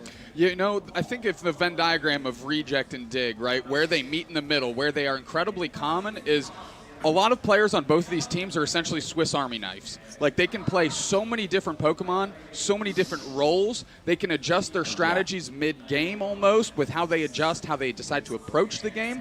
And that in and of itself, I think those commonalities is going to serve them incredibly well in this type of draft format that we're playing here in ACL, because all of these players' Pokemon pools are incredibly deep, and that's going to be invaluable today. Yeah, one thing, Ko, that I think is going to be so exciting for Reject is with this special kind of draft, you will have moments where you could even let a player like Overlord flex into one of these speedster carry Pokemon. Like, there are a lot of different options. Yes. I think the Japanese player PUE is same flex player on Reject. I think the PUE has a long experience. So their various Pokemon choices, the Pokemon picking pool is the most important, I think. But I know the Dignitas has long experiences. So I think the World Unite scene, the 2 top old team is now facing in the first match. I think this match will. Sorry, now I'm really excited. Yes, no problem. The Dignitas versus Reject is like on the grand final. I totally agree. We were all shocked to see it paired up that way. Ko, I want to thank you for coming by to hang out. We love getting to see you. Every time, it's so exciting. Amazing. When we watch all of the Japanese broadcasts, we're like over the the moon about watching you. Your energy is incredible, and you're just the best, so we're so happy to have you. Dream was come true. Before we leave, can we put it on camera that we'll try to get the Japanese casters to match the English casters at World this year? Yeah, okay. You heard it. Now you can't be mad at whatever we wear because we're all wearing it. We're all doing it. Ko, thank you so much for coming by. Arigato! Arigato, dude! Thank you so much, buddy. We are going to take a look at the last few minutes of the match between Force and Nemesis. Thank you again. All right, let's take a look, Dupestex, because we've got a match to watch, and then we're going to jump back, of course, to what's happening on the main stage as soon as that is ready. Let's take a look at Force Nemesis here. We got the last couple minutes of that match. That's what I'm being told. Let's do it. Or let's not. There it is. Let's go. Here we are, Nemesis Force Gaming right here. Last 2 minutes, Nemesis up by over 100 points right here. Immediately, Force with 2 caught. Yeah, that not great. not great when you're losing by, 150 plus here. Losing 2 players. We have the Rings Unbound Hoopa trying to bring the team back through, right? Give them some presence in the middle. Team Nemesis is absolutely suffocating Force Gaming, putting them on the retreat here as we have 1 minute and 30 seconds left. Look at the pressure right there. Wow, massive catch by the Machamp. The Snorlax is in so much trouble, using the block and the power nap here to try to stay in the fight. I mean, the Suicune tried to re-engage with Machamp. The submission, big Unite move there. If anything, to catch the Suicune, but also just put everybody on the back foot. Nemesis really in complete control. Nice Mimikyu Unite on the Machamp. Overheat does fall up. There's a huge amount of damage here. Force Gaming still getting eviscerated, though. Wow, I mean, Force trying their best in this fight with a minute left right here. Only Mega Lucario kind of hanging around this pit. Darkrai making sure that they can keep them out. Then we have the Focus Blast there from Blaziken. We now have Suicune back into the fight. We still have a Unite move from Suicune, but we are running out of time, Doomsnex. 45 seconds left. Yeah, they're going to have to find their way back in. 2 players from Nemesis, though, that are coming back, and they are 2 absolute tough customers in that Machamp and Psyduck, and they're back in the mix here. Force Gaming has to make a play right now, and you can actually see them go for it as they jump straight into the center. Suicune Unite there to try and get some action.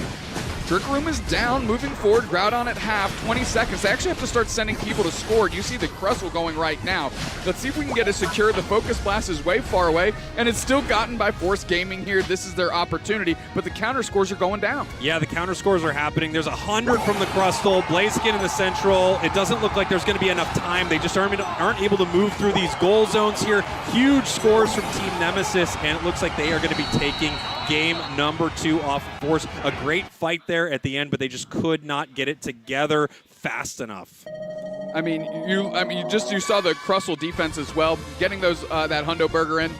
And Matt immediately backing with a nice little Rock Tomb to keep things inevitable. And production, if you could tell us when we're back on camera, that would be terrific. No, I want to always be going, oh! Because we catch ourselves sleeping. We're doing a lot of this, just checking out the stage, which looks terrific right behind us, if you can't tell. This is not a green screen. This is real. No, it's real stuff. It's amazing. The only thing that's scary is if we just back up enough, we're flying off this thing. We're going right over the edge. But they intelligently kept all of the chairs behind us. They were going to pull the chairs and we said, we will die. We will fall. It will be over. Ironically enough, everybody was comfortable with removing the chairs except for me and Cowboy, which you don't understand. Yeah, you don't know what we're going to do. This is going to be an issue. He's already scissor kicking me and stuff back here. We don't need a gargantuan trip hazard that leads to our demise. And, we were talking about this just a minute ago, Doob Snacks. This is one of the matchups, in my opinion, of the entire tournament. The probably best matchup of the start of this for sure. Reject, Dig, so many implications here. I do think if you see Dignitas win this, the wind in their sails, they could make it all the way to the end of this thing. I think if they lose to Reject here, it could be really hard for them to get back in gear. I mean, as Ko mentioned when they so excitedly joined us in the booth, happy to have him, by the way. Great character. He's best dude. He mentioned it. He's like, you could have seen this as the grand finals, and nobody would have been really shocked because these are 2 very, very good teams. I want to see how Dig deals with the combination of Pee-wee and Overlord, specifically out of Reject. And Pabone is an insane support. Ko mentioned that as well. Really going to have to go toe-to-toe with Ender, another great support player out of NA. Something I kind of love about Dignitas is they are the kind of team who will play some very off-the-wall picks, and they'll make them work. When you're a team that's that good, you can make them work. But I do wonder at times, in a tournament like this, where you are almost forced to do that, I wonder if instead of that being your superpower, you're almost taking away one of the biggest tools that a team like Dignitas has, that you're unique in that aspect. Because now every team is kind of having to dig through the Pokemon roster, find exactly what they're going to play, especially if we end up heading to a game number 3.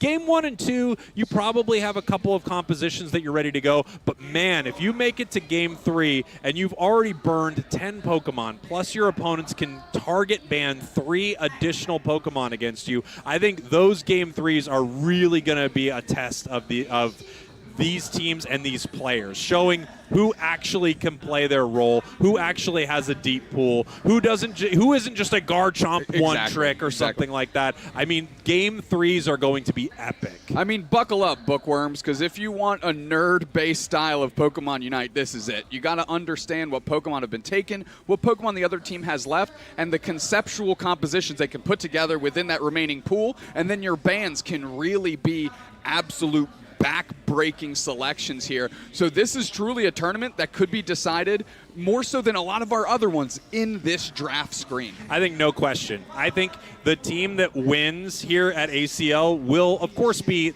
a high-skill team that plays at a high level. They will also be the team that drafts the best. Even if you're the greatest team out there, if you can't figure your opponent out, you can't figure out the draft, you can't put a good composition together throughout this knockout draft, I think you're going to start losing games. So I do think the start of this, you will see a lot of games won and lost just in the draft screen.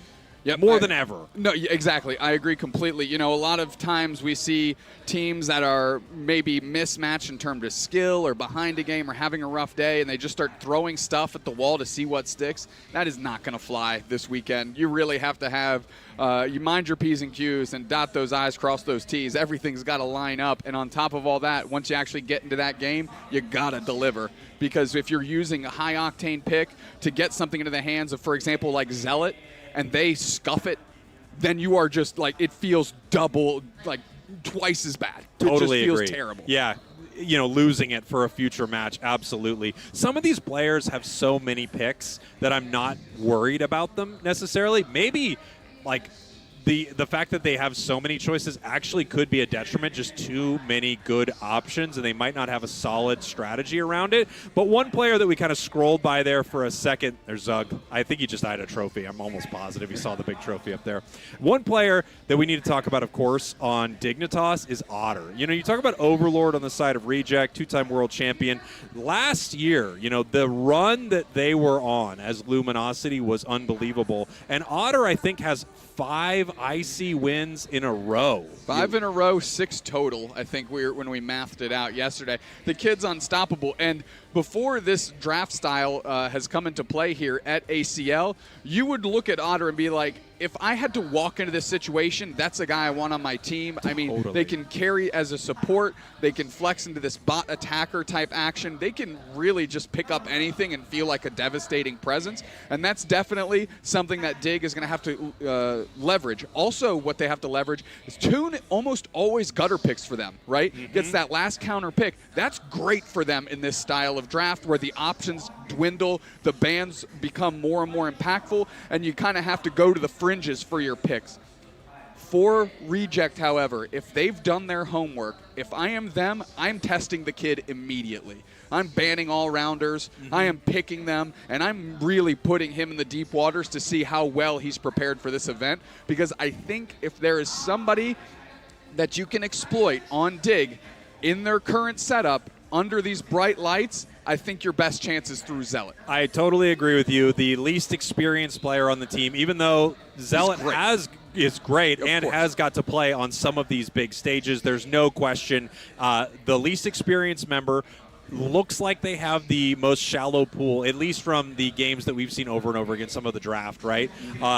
The question is, are you able to take away enough options from him? The amazing thing about a top path like all-rounder player is you always have Lucario, but if that's banned out, you always have Mega Lucario, but if that's banned out or picked in a previous game, yeah, it starts to get smaller and smaller and smaller. And I feel like I've only seen Zealot on 2, maybe 3 Pokemon pretty consistently. So I agree with you. He's a player you can go after. You can't go after Toon. You really can't. You can't go after Otter. The guy can play anything. Yep. But if you're going to target someone, I do think you're targeting Zealot here. I agree because I brought up the point, so I'd like to think I agree with myself. We just got notification that Reject is going to have the first pick in this draft phase here, which means specifically for Dignitas, as mentioned, Toon is going to be in that gutter pick and can really help grab something from the fringes, not give up too much draft equity, and counter something very strong. So, again, This is like a Pokemon Unite like coach's dream. If there's any tournament where you hope you have a coach that has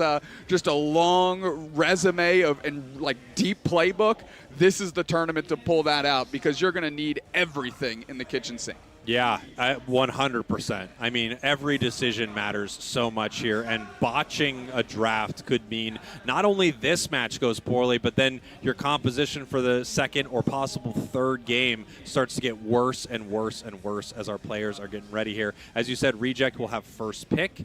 You know, this puts you in an interesting position because you are going to get one of your most preferred Pokemon, and as you go through this knockout style draft, let's say game 1 you grab Blastoise, right? That means you know you will never have the opportunity to play it again. You could get Blastoise, and then you could ban it every single other game. So not only did you get it, you also stop your opponents from playing it ever after you've gotten these choice picks. I think the first spot could be extremely impactful. I can't stress enough how important it is when you put your chips down on one of the best selections you can make. You have to win that Agreed. game. Totally. It like almost feels like that is your path to success. The moment you choose, for example, like a Mega Lucario, something that is very high priority for both teams, especially a team like Dig. If you're going to snatch that up first pick as Reject, I'm just, again, hypothesizing a situation to set the stage, you have to win that game.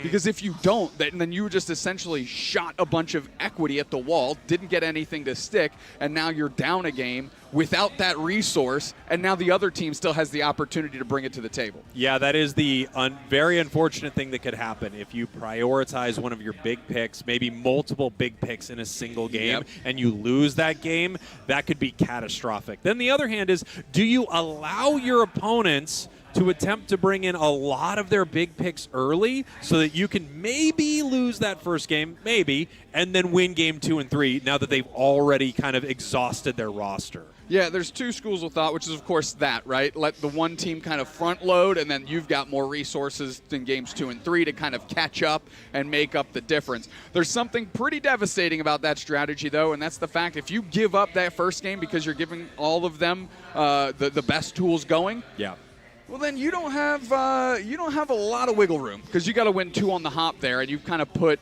all of your eggs into the basket of give them everything, and then we'll just win the next 2. But there's nothing guaranteed. Yeah, there is the question as to whether or not you are going to be, allowing them to just get a free win, or if you're letting them tire themselves out essentially and throw all of their haymakers early. But it looks like we're getting started here. We are going to be heading into our draft. And again, Doom Snacks, this is where so much is going to be decided before the match even begins. We see the immediate ban targeted. We're looking at Machamp. We could be looking here at this Mega Charizard Y. We're possibly looking over at this Surfetch. And it looks like exactly like you were talking about, they are targeting Zealot.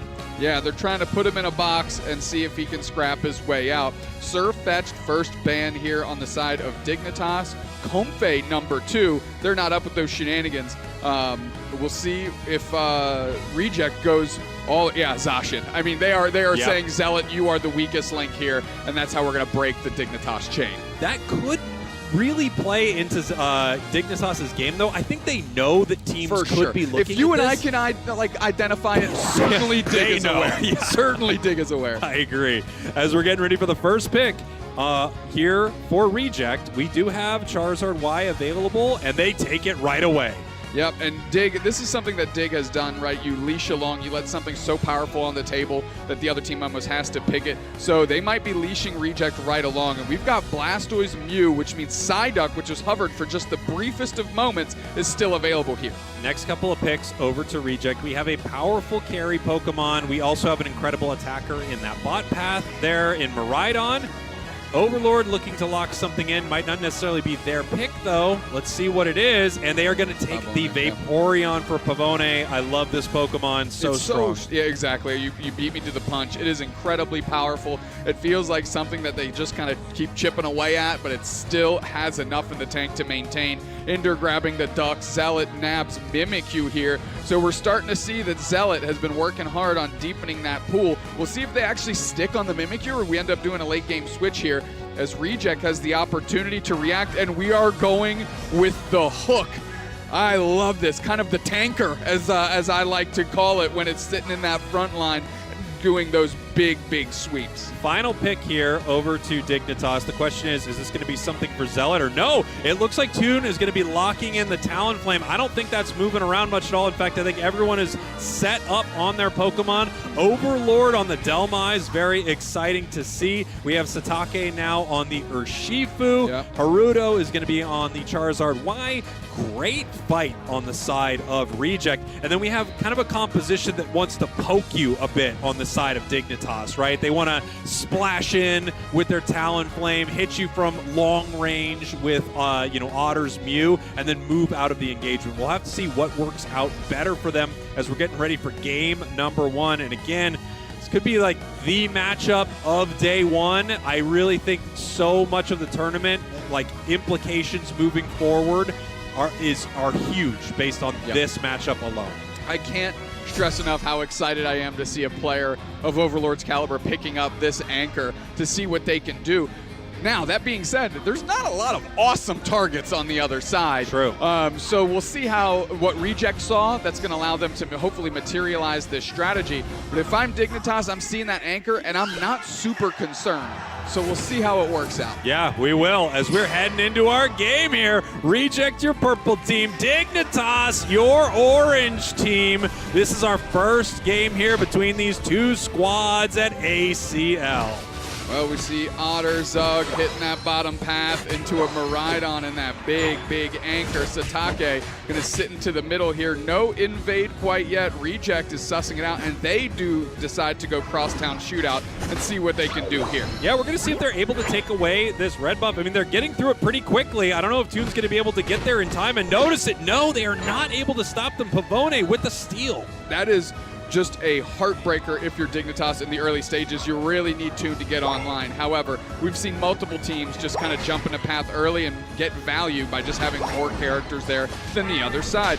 Putting a lot of stress into the face here of Reject is Ender. Toon going straight in for Pabone there on that Eevee. Hasn't hit Vaporeon yet and might give that buff back over. E-Ball steps up, but Toon getting credit for the knockout there is huge. Yeah, that's massive. Toon's going to hit their level 5 right now, and they are here for this objective. Satake getting pushed back right there. Incredible play, but 3 members of Reject are moving towards this goal zone. Here we have the birds at 850. Yeah, Overlord was trying to stack a little bit. Big anchor swing there to work through the birds, and Reject is just trying to farm themselves up right now. Meanwhile, Dig putting good pressure. Haruto, nice little headache on a Psyduck. That's enough to convert to another knockout. Pabone in the face of 3 is going to see what they can do. Spitting some water on him. Here comes Haruto with the cover, and that is a Wicked Blow Urshifu. We're going single strike mode here in game number 1. I got to give it up to Toon right there. What a perfect pivot there with the eject button to get away from that massive Wicked Blow. Toon now back in the central area here, getting a lot of experience. So far, a few of these fights going the way of Dignitas after that early steal. Absolutely. We already see Pabone. He's trying to get some vision for the team. Sussed out by Otter immediately. Overlord is desperate to get some stacks on this anchor. Hasn't been able to get one yet. You can see that their pockets are absolutely glutted with Eos energy. Toon now level 7 here. We have Zug putting on a great fight in this bottom path, outnumbered, and seems to be doing okay with it. Here come 4 members of Reject. Big push here. Otter taking a ton of damage from that Charge Beam Miraidon. And finally, a bucket of points go in. They're trying to keep that lead. 7 points. Separate Reject and Dig here. Make it 6. Yeah, and here we go. I mean, just trading in the top and bottom path, right? Dignitas recognized what Reject was doing. Reject, splashing the bottom pad here. Dignitas splashing the top, 80 to 72. We've got about 30 seconds now until our Reggie spawn, and the Regidrago goes over to the side of Dig. 4 players there taken to the skies is Toon. Looking for an opportunity. No, they immediately dash out. Nice anchor shot on Zagrod, pulls them back, half HP gone, and Reject did pretty well on those birds right there. Yeah, they did great, and we have level 7 for Overlord here. The Charge Beam is just so unbelievably aggressive here in the bottom path. They could be looking for another stack here. Yeah, we have that little pull there from the Psyduck on Pabone, not going to be enough. Working through this Regieleki here, and I believe we've got the Psyduck as well is going to be putting those bubbles with that little spit cannon from them. No surf today. we're going to be playing this thing straight in. And look at this goal zone. Perfect scoring here from Reject if they're able to let this walk, right? The 20 goes in, and then they have a nice overcap. Zug moving in, trying to stop this here. The Overlord misses the attack, but they do have the perfect score. They're looking for it. 19 overcap in the bottom path. Nice little Psychic there again by the Psyduck to try and disrupt that Mega Charizard Y, which has hit level 9 and has that Unite move now. Mew doing its best impression of a Psyduck, saying if you're not playing Surf, I will, getting out of dodge. Yeah, I mean, that was, I think that was a little bit of an ego play by both those squads, looking to see what they could get done in that moment. Not a lot of value there, but seeing like, hey, man, I think I can outplay you a bit here with Mew, and then Overlord saying, I think I'm going to take this fight. Oh, immediately sussed out his tune, forced out of hiding into the skies, tons of damage. They get pulled, Flame Sweep, hits 3 players into the wall. Mew gets the anchor down. Now we're putting the pressure on. Big Solar Beam there. Can they get a knockout on Charizard? Why they do. What a trap executed by Dignitas. 2 quality knockouts. Beautiful plays there from Dig. Talonflame was able to get out Mimikyu, man, immediately on top of Charizard Y the second it evolved. Zealot, they were looking to target him, but Zealot says, I'm targeting you, buddy. Huge Unite move, big win for Dignitas. They are behind on points, but they're winning pretty much every fight when they're together as a squad. I mean, if there's a song to represent Otter, it is Smooth Operator right now, because they are keeping Dig together. Great pulls using the entire collective of the Mew moveset to really get 3 quality knockouts back to back to back and giving Dig a big, big boost in the mid game. Quick pause up on the main stage, and I mean, for a second, I think it's okay. We kind of do need it. It has been relentless between these two teams. Incredible fights. I will say, it feels like slow going from Reject in some of these engagements. However, they are continuing to put pressure on Dignitas. They are ahead on the scoreboard. They're not really behind on any major metric. However, Dig seems to be orchestrating better fights as a squad, and as the match goes on, that becomes one of the most important things. You take a bad fight at the 2-minute mark, and that could be the game. Yeah, I mean, a trap well laid by Dignitas. You know, I've said that they tend to try and leash other teams into forcing them to take the best thing available because they already have a strategy kind of implemented to be able to counter that. And we saw it exactly right. Mega Charizard Y unites, Mimikyu's right there to catch. Zealot might not have to do much besides well-time their Unite move, and that might be enough to get them through this game. Yeah, and they're dancing around well with the Trick Room also. I mean, I do feel like when you get targeted that hard, they're kind of expecting you to fail a bit, and he's not failing. No, exactly. I mean, there's a reason we identified it as a possible strategy because I think it's the most obvious one that kind of exists going into this game. We also mentioned if we know it, Dig knows it, and they've been working for 2 weeks to blanket that up. I think it is a reasonable call by Reject. Hey, let's actually test this out, right? We can't just let it go unchecked. But I think they're learning very quickly, okay, it's not going to be as easy as just going after Zealot, because the kid's improvement just from the start of this season to now has been tremendous. Yeah, I think when you are in the position, you know, when you are playing with some of the titans of this game, you have to rise to the occasion, and Zealot is absolutely doing that. Even getting targeted right here, still has another option, playing extremely well. I feel like both squads are fully in this match, but yeah, it does feel like Dig is on a higher level right now. They're working together a little bit better. They're flowing a little bit better. We have the hooks coming out from Reject, but it's not really grabbing anything that's of huge value. You were talking about this earlier, like, what are they looking to grab? Blastoise? Psyduck? Like, the others are going to be so far away from the fight. And everything that they would grab that would have value have insane tools to just get out. Yeah. Like, the Psyduck Headache, Psyduck Unite move. I mean, I know they're playing the Hydro Pump Psychic combination to put the bubble ticks and all that, but like all the Overlord pulls have been into like Pabone, like an Aqua Ring Vaporeon. Like, what are you doing here? And I know they're trying to use Overlord as kind of like a frontline, robust kind of attacker still, right? It's an all-rounder. It's trying to lay damage in, but it's not quite like stacked up enough to do that yet. So like every catch doesn't really seem to have value. And then the moment that they actually snag somebody for the Mega Charizard Y, it gets gobbled up by Mimikyu. Like, This is what I'm talking about. This is a draft differential that we're seeing come out here in live action. Like, we're doing it live, and Dignitas clearly is prepared. Yeah, I think they absolutely are. Of course, one thing we know about Delmise is if they get the right catch at the right moment, bringing an important member of Dig over could be huge, especially if they force out a Unite move. If we can imagine that they somehow get a great catch on the Mimikyu, Zealot from the side of Dignitas, bring that over, and then force out Mimikyu's Unite so it can't stop Char, that could be massive. As we are heading back into our game, about the 5-minute mark here, Dupsnax. Again, Reject still up on points, Dignitas up on fights.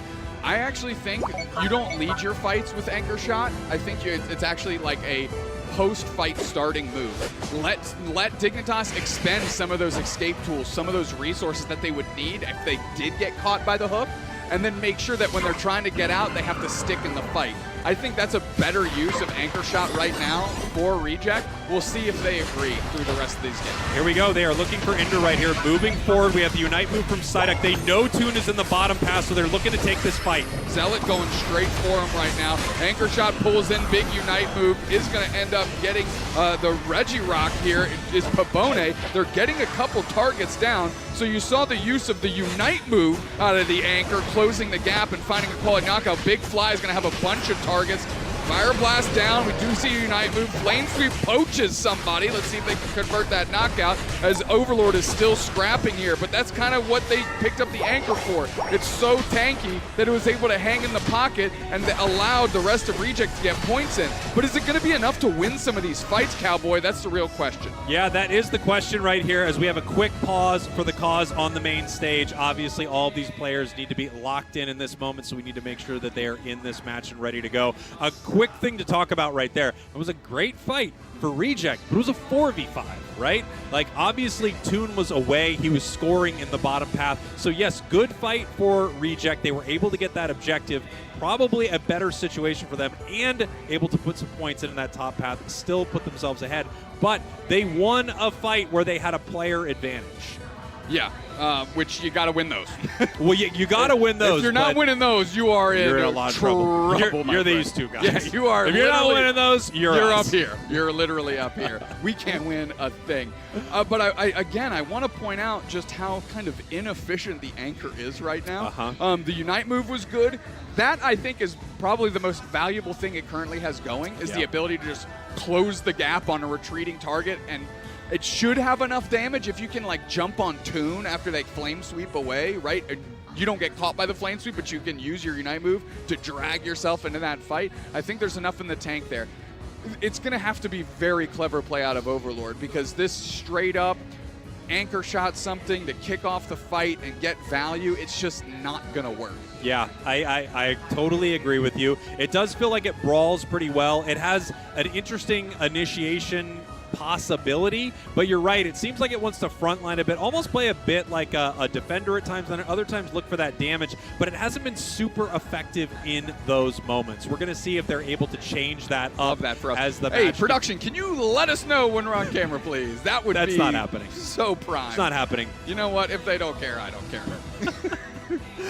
It is going to be really interesting to see how this continues to play out. It feels like Dignitas has a great answer for this Charizard. The second Charizard unites, we have the Mimikyu Unite ready to go, and then we are crashing down on it with Talonflames Fly. As soon as it is out of that, we have Solar Beams from Mew. Like, they are ready to shut this thing down at any moment. So the fights are a little tricky from Reject. However, once they do have a little bit of an advantage there, you saw how powerful the Vaporeon is. Just the ability to kind of keep the team topped off in these moments, especially with that player advantage in the top path. I think that just let them continue to push forward in a powerful way. Again, still up on the scoreboard because of that fight.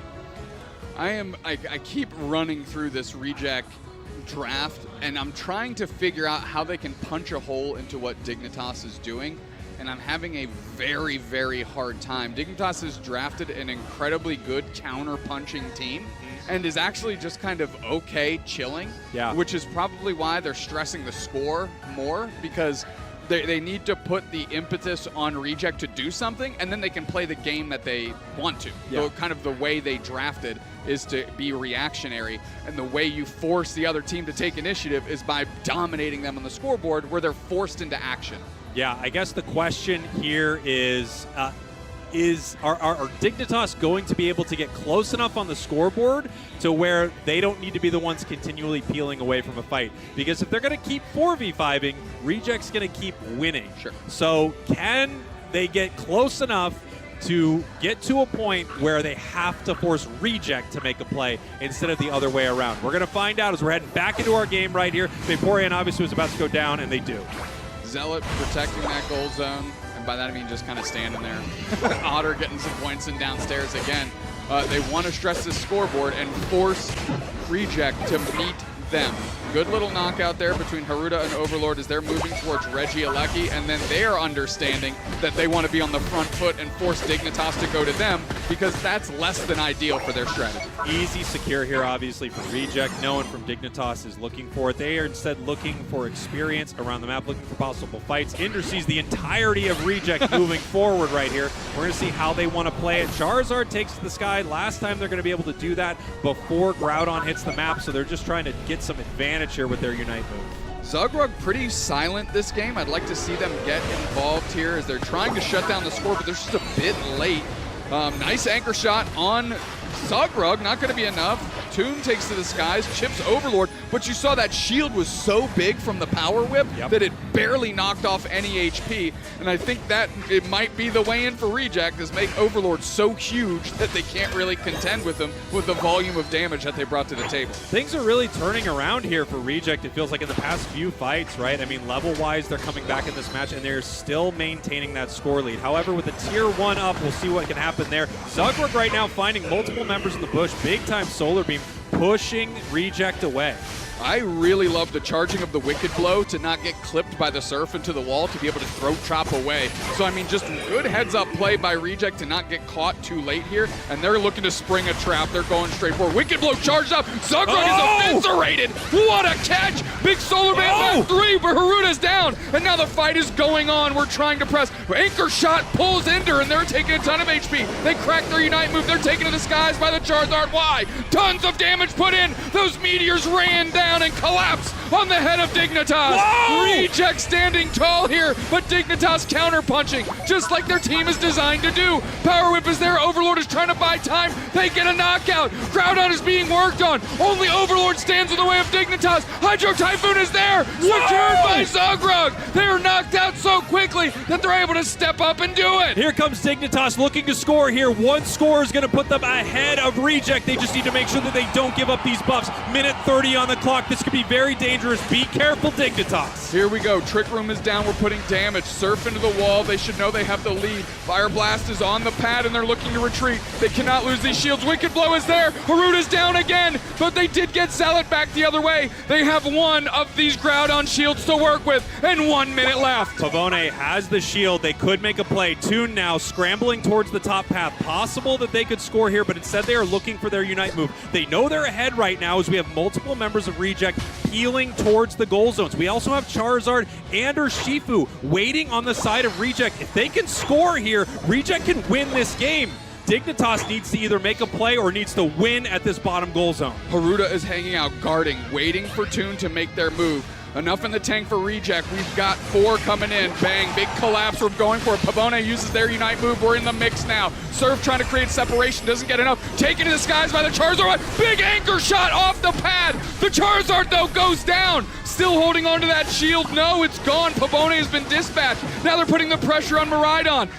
This is crazy. Dignitas got that Hundo Burger. Now Haruta has to come back. 10 seconds left, and there's no chance. No chance at all. Reject going down in game number 1. Dignitas with some flawless plays there at Groudon is going to take this first game. They tried to shut down Zealot, and they were unsuccessful. Massive plays from Dig, and they've got to be feeling good now. Wow, wow, wow, wow. And again, this to me boils down to that draft screen, Cowboy. I mean, that was a great fight by Reject. They caught Zugrug immediately. They actually beat him so fast that Zagreb was able to come back and be the difference maker, that final counter punch to be the knockout blow to what Reject was trying to do there in game 1. But that worked out exactly as we got drummed up.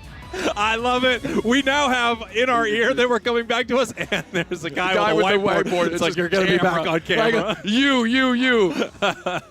Oh, man. What a game, number 1. That was incredible. Yes.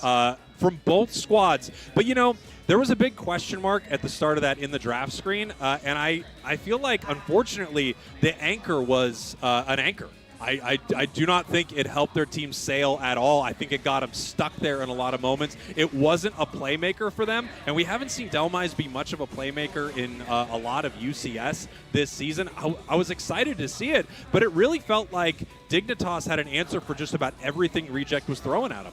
Yeah, so I think this is a perfect example of Reject trying to not expend all of their resources in this first game, so you end up like something at Delmise. But I'm kind of in the opposite camp. I'd rather be in game 3 with a Delmise that can blow up the other team, because that's just how many Pokemon have already been utilized, that then it can really shine, because they can't really build this crazy counter-punching contraption, because Dignitas had it sussed out bell to bell. I mean, we looked at the draft, and it's like, what is this anchor trying to nab here? Yeah. Like, you can't really expose anything. Yeah, because you grab Mew. Okay, it surfs away. It uses its Unite move. You end up grabbing Mimikyu. You have Trick Room. It's going to be able to dance around the battlefield. You grab Talon. It just takes to the skies, or it uses its Unite move to run away. I mean, its Unite move isn't the most impactful in fights anyway. Oftentimes, you're using it to sort of reposition yourself or do something like that.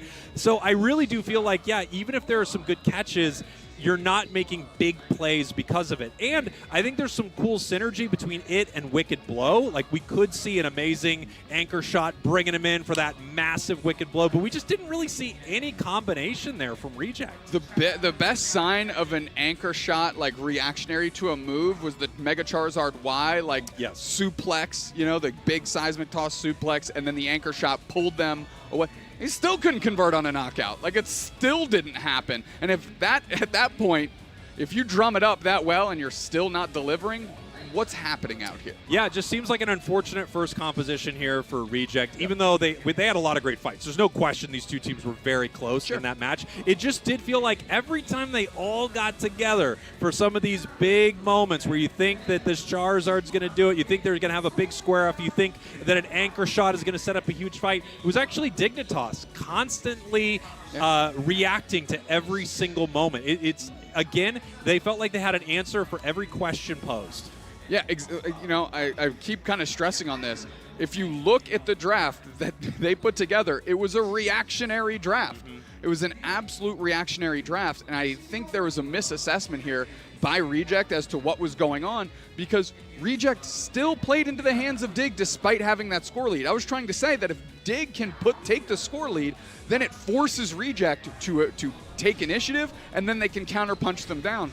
Reject just kind of did it anyways with the score lead. And then that's like the best thing Dignitas could have dreamed up, was the fact that they took the initiative there, because their whole composition was built to be able to react to that. Yeah, I think we're taking a look at some of the big moments in that match here. The Japanese team is they are. Somebody is. I want to see what they're looking at. I want to see. I'll break it down with them.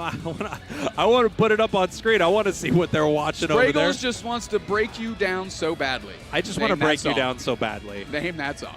I can't on broadcast. I don't think I'm allowed to. As they are able to score here in this bottom path. This was after that big fight there, moving towards this goal zone. This was a very scary moment. We had this massive Wicked Blow looking to make something happen. Charizard moves in here to win, and they are trying to get something here. They get a KO. It goes over to the Vaporeon, but they're punished right back the other way, losing that Urshifu. That's when we have Toon start to peel up towards that top path and kind of wait for that moment there. So a great fight from Dig, a scary one because they were already up, but they did want to make sure that they could cement their lead big enough to where even if Reject could counter score, they couldn't come back.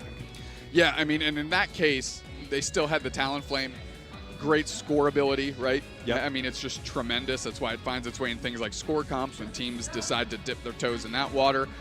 So I don't want to say it was completely locked down, but I think they were intelligently sending Toon in a different direction, seeing what they could get into this bottom path, knowing it's not going to be a full commit. It's like if they're asleep at the wheel or have already given up, let's just secure this thing. Otherwise, you have Toon going for some back caps and a robust defense. Very well executed by Dignitas, and that's what we're used to seeing out of Dignitas. My question is, as Dignitas keeps working their way through this tournament, something that they have had trouble with in years past is when you are in the driver's seat, punching the gas and getting to the finish line. Yeah. How many times have we seen them be in complete control and somehow the game slips between their fingers? Yeah, that is kind of a classic thing from Dignitas right here. But, you know, the past few tournaments, especially LAIC, the tournament they needed to win to get here, they did not fall victim to that. Almost completely flawless in their season of Unite for our regional league. So I think they are playing at an extremely high level. They have a lot going against them here. They're not on their home turf. They are going against some hometown favorites right here. They're going against an incredible team. Again, maybe the matchup of the day right now happening up on that main stage. They're playing well. They drafted well. They reacted very well to a player being hyper-targeted throughout that draft screen. And now I think if I'm Dignitas, I'm feeling pretty great moving forward here. And I wonder what Reject is going to try to throw at them in game number 2.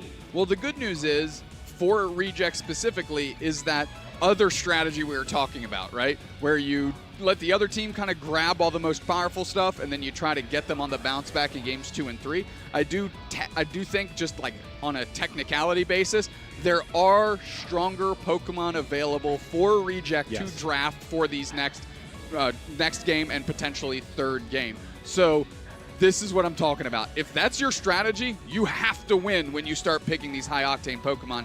Otherwise, there is no sense in sandbagging your game number 1. Yeah, I feel like when you get Charizard Y, boy, you were hoping that match is a win. Now, maybe for Reject, that was their this was one of their gutter drafts. We really don't know. But I will say, if I'm getting Mega Char Y as a first pick, man, I am hoping that this is a W for my team. Yeah, I mean, obviously, you'd grab that. Maybe that's the thing, right? They almost got lulled into a false sense of security by the strength of Mega Charizard Y and say, wow, because we got this, everything else can be below average. And then that's going to kind of bring us to parity, to a strategy that makes sense. Unfortunately, Dignitas has been letting other teams grab Mega Charizard wide for months now. Yeah. And they've been very successful in combating that. So no trap here, as I believe we're on the verge of going into our game number 2 between Reject and Dig. I mean, this draft is so important, as we talked about the last one. I mean, it's such a huge difference maker if you are able to do this. We're going to see how Reject wants to play it. Once again, they are in the driver's seat with that first pick. Once again, they are directly looking to target Zealot on the side of Dig. Again, if this is the only game plan they drummed up, stick with your game plan, but you got to make these picks matter.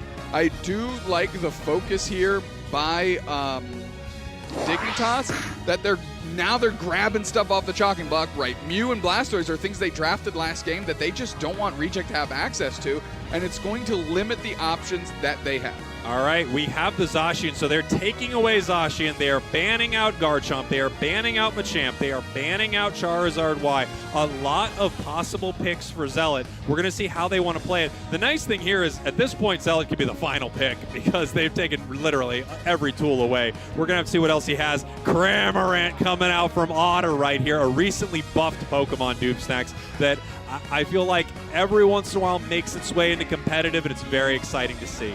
Yeah, okay. Now the feeling I'm getting out of Dig is that, okay, we've got one game to give. Yep. So now we can start kind of, grabbing things that might be suboptimal and see if we can close this thing out while still having some high octane value here for game number 3 if we get to that.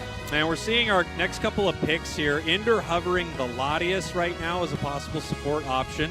Toon and Zealot.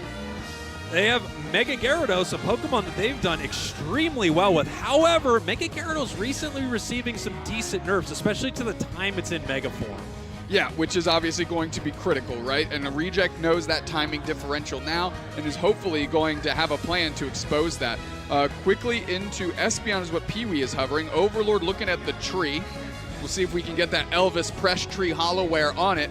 Great Hollowware and one of those stands, acrylic stands that you went with. And Toon going Greninja to really put some spice in this game. I'm loving this here. This is a really exciting composition from both of these squads. Espeon, I think, is a super underrated attacker in that bottom path, especially in a draft style like this, our knockout draft, where you're not able to pick the same Pokemon back-to-back at all. This is a great one to slot in. Couple of strong all-rounders. We've got another Mega Charizard on the side of Reject. It felt like we had some real answers from Dignitas for that. The question is, what are they going to be this time? I think Zugrug and Ender really could shut that thing down if it decides to jump in and try to fight. But I'm most excited, of course, to see our Greninja. I mean, this is a Pokemon that you wouldn't have been you wouldn't have played at all competitively a few months ago, and now all of a sudden it's one of the best things in the game, especially on ladder.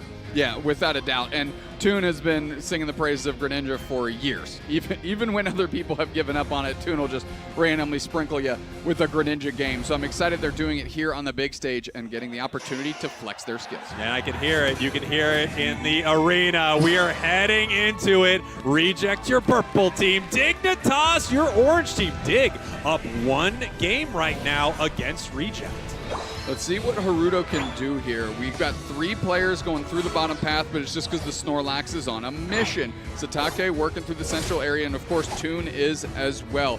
But that Snorlax is looking to put some pressure on that poor Froakie, and they're going to do it early as Pavone immediately goes to that blue buff and starts chipping away at it. Toon has to know something's up, and bang, Pavone is getting another buff out from under Dignitas to start off the game. And look at this here, maybe even getting the red buff here. Pavone with some extremely strong invasions here. Even in game 1, they were able to take a lot from the side of Dignitas. They are looking for that buff right here. They are able to get it, and now it's going to head on over to the side of Dignitas. But you look here, I mean, Greninja still not online, and look at Satake possibly looking for a catch. Great K opener out of Dig. That's how you need to respond there. The buffs are back on Toon. They haven't hit level 5 yet, which obviously means they're behind, but at least now they have something to work with. And they're moving forward, 3 players out of Dig. That was a big shot out of Espeon. And I really like Espeon. You mentioned it. I think we've talked about it on broadcast before. It's like, man, this thing isn't so bad that it can't be picked anymore. Yeah, it's really solid here. Zugrug in some trouble. Trying to throw down some interference there is Otter, and it looks like they are able to push them back. Toon, once again, getting invaded here by the side of Reject. I think we got a Metal Claw Zashi in there. I think I saw that. Nice little spin, trying to put him to sleep there. Down, Otter collapses, and finally Toon gets that knockout they need all the way up to level 5.5. Beautiful stuff there. Nice plays, Pee-wee, in this bottom path here. Just lining up these Psyshocks and able to do extreme damage. Yeah, Pee-wee has been humming on this Espeon already. We're only 2 minutes into the game. Pabone still on the mission here as they are finally able to retreat. Ender does an invade of their own. A little Sing Wigglytuff. The plan is disrupt Toon all game. Shut him down. Make sure he can't become Greninja. Still a Frogadier here as we have the Regidrago on the map. Great secure potential on the side of Reject. Yeah, I mean, the level advantage is certainly in the hands of Reject, but Dignitas is responding pretty darn well. Gonna get that Regidrago is Reject. Moving around here, looking for an engage, of course, is Dig. Nice little trap. Big Sleep is gonna get a couple targets, and we'll see if they can convert. Moving straight in is Otter. Big Psyshock again, stuns 2, and Pee-wee, kind of like a low-key hero play right there for Reject. Yeah, this Espeon is all over the place. I mean, they are lining up their targets, doing extremely well, almost taking down multiple members of Dignitas. We have Greninja having to run back to the central area. They know if they don't get there, we've got members of Reject getting there, but look at this. Highest level on the board, quietly, is the Mega Gyarados. Yeah, I mean, left completely unchecked. Satake Haruta has really been, again, you said going after Toon, and you're exactly right. The Sing putting the Snorlax to sleep as they sleep by themselves and still get knocked out. Look at that dive right there, barely keeping Otter in this game. Zugrug getting caught right there by the Espeon. Espeon, such a playmaker so far for Reject. Absolutely A beautiful choice for them, as we actually see Toon on the Water Shuriken Greninja. Yeah, just shelling in that damage, of course. They just ticked over to level 9, picked up their Unite move. Meanwhile, Reject needs to leave with this Regieleki. Otherwise, what are we doing here? A little Fire Punch, little Psyshock, and we are in action. The scoring, though, is going the other way. 18 points left on that pad, and Zealot is looking pretty darn big. Almost level 9 to their Unite move. Yeah, and here we go. Zug all by their lonesome in the bottom path. That is going to walk. Goal zone is at 2 right now. Haruto could have a massive overdunk, and that's what they're looking to do here. Zealot in the top path just continuing to get some experience. Level-wise, Dignitas is ahead. They are now, and can you believe just a few short moments ago, they were not caught into their ears. Big heavy slam, huge Espeon Unite, and Toon is dusted to the skies. Mega Charizard is in action now, goes for the Fire Punch, keeps the pressure on. The mean look is there, the stun from the Psyshock keeps them in play, and burninating the countryside is Haruta here with that Mega Charizard X. Things are looking diabolical and not safe for children under the age of 18. Amazing stuff here out of Reject. I mean, this Espeon is absolutely on fire, finally getting shut down by the side of Dignitas. And then look at this, Overlord, almost getting multiple members of Dig right here. These two squads fighting back and forth. It is relentless. Brother, why haven't we seen more Espeon? Pee-wee is making it look like the double S tier, man. It is awesome. It has been the playmate. That Psyshock, Psybeam combo into Espeon Unite move was unbelievable. So good. As we're getting ready for a possible fight here, we still really haven't seen much out of this Mega Gyarados. They've just been quietly getting experience in the top path. Yeah, and now no longer the biggest thing, unfortunately, for either team. So Zealot was ahead, didn't really get in the mix on time, and now they are falling behind. How are they going to adjust? Overlord, again, we see the Horn Leech and a Curse Trevenant here out of them. Going to give them some good sustain in these frontline fights. Mean look right there. Psyshock is down. Tons of damage on Overlord. Knocked out. Great fight there by Dignitas. They're just pushing them away. It would have to be a steal for them to get it on the side of Reject, and they're not. And here comes Zealot. We could head underground at any moment into the current, but no, they're still not megaing. I'm not sure what we've got here. The block is there. Now we're going for it here. The pressure is on. Can we actually get into this back line of Reject and do some damage? Mean look on Overlord's going to keep them from getting it. Eject button, Horn Leech pinned to the wall. Forces out Zugruck's Unite move on the backside. We finally have Mega Gary. Haruto's trying to get out. Pegged by the Forest Kurt out of Overlord, of course, is the rest of these Pokemon. Oh man, another huge Horn Leech. We're trying to come through, but it's just not enough. Dignitas will not be denied. And look at this here, beautiful scoring. The math is perfect there for Dignitas as they score 50 in the top path, putting them to 120. 176, 120, another beautiful fight for Dig. And while it was going back and forth, amazing plays, especially from Overlord in some of these recent fights on this Trevenant, we still have Dignitas coming out on top when they are moving as a squad. The silent mutant here. Game 1 was Otter. Game 2, Otter. This Cramorant is stepping up and delivering key knockouts for this team. We're going to have to see how they want to play this here. I don't know if Reject is actually going to push forward with this. I think they're probably just going to let it walk, force them to do something about it, and possibly move towards this top path. We see Reject not really making a decision either way here, and now we have two members of Reject just moving down to the bottom path, seeing if they can maybe put some damage on them, and no, they're not going to find any advantage from this Regieleki, it looks like. Zealot, again, cruising towards level 13. Bang, gets it right there after clearing up the Swablu and Altaria. We'll see how Reject reacts.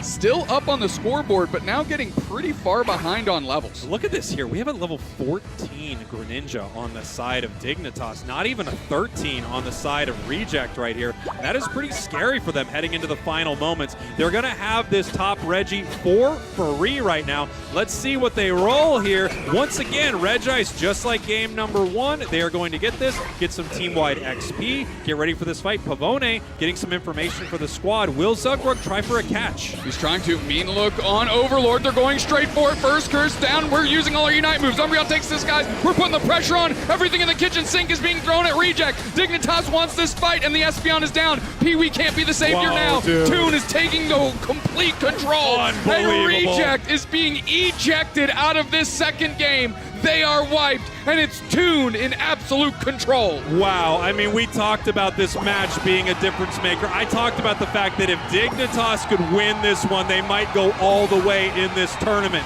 We didn't know what kind of Dignitas was going to show up. We didn't know how Reject was going to be able to respond, but unbelievable team fights from Dig. They win every single moment that they are moving as a unit. Yeah, I mean, again, you cannot let Zealot, you cannot let a Mega Gyarados go so completely unchecked all game long. Just level 13 with no contest, and finally they get to step into the fight, unleash their moves, and Dignitas, they got their target. Overlord was just hanging out, quick mean look, and it was the utter collapse of Reject through Overlord. The former NA player makes a long-distance move to Japan just to lose to his home country again. And here we go. We have Snorlax putting some points to the top path. 50 seconds left. It's definitely not over. We have a sneaky play from the Mega Gyarados on the side of Dignitas, where Reject needs to figure out a way to make a play. We also have Greninja moving across to see if they can make something happen. They're actually going to let Reject score right here because they know the counter score is enough. 523.88. They have to be careful here. 30 seconds left. If they lose this, Reject can come back. Big block here. We have the Cramorant Unite going to be putting a lot of damage on the pad. Big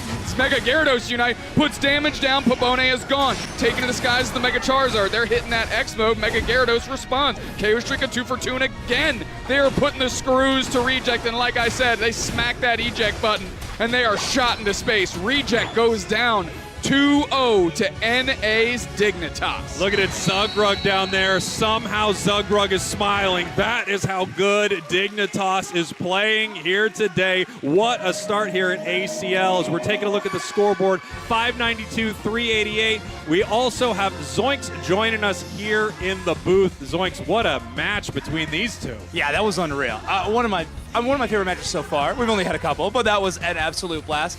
That might be the most incredible inspired Wigglytuff Unite moves I've seen back-to-back. They cleansed Trevenant marks, Mega Charizard X marks, Espeon Unite moves. They walked out of all of it. That was unbelievable how good those Wiggly Unite moves were. I totally agree. I mean, such a power pick, too.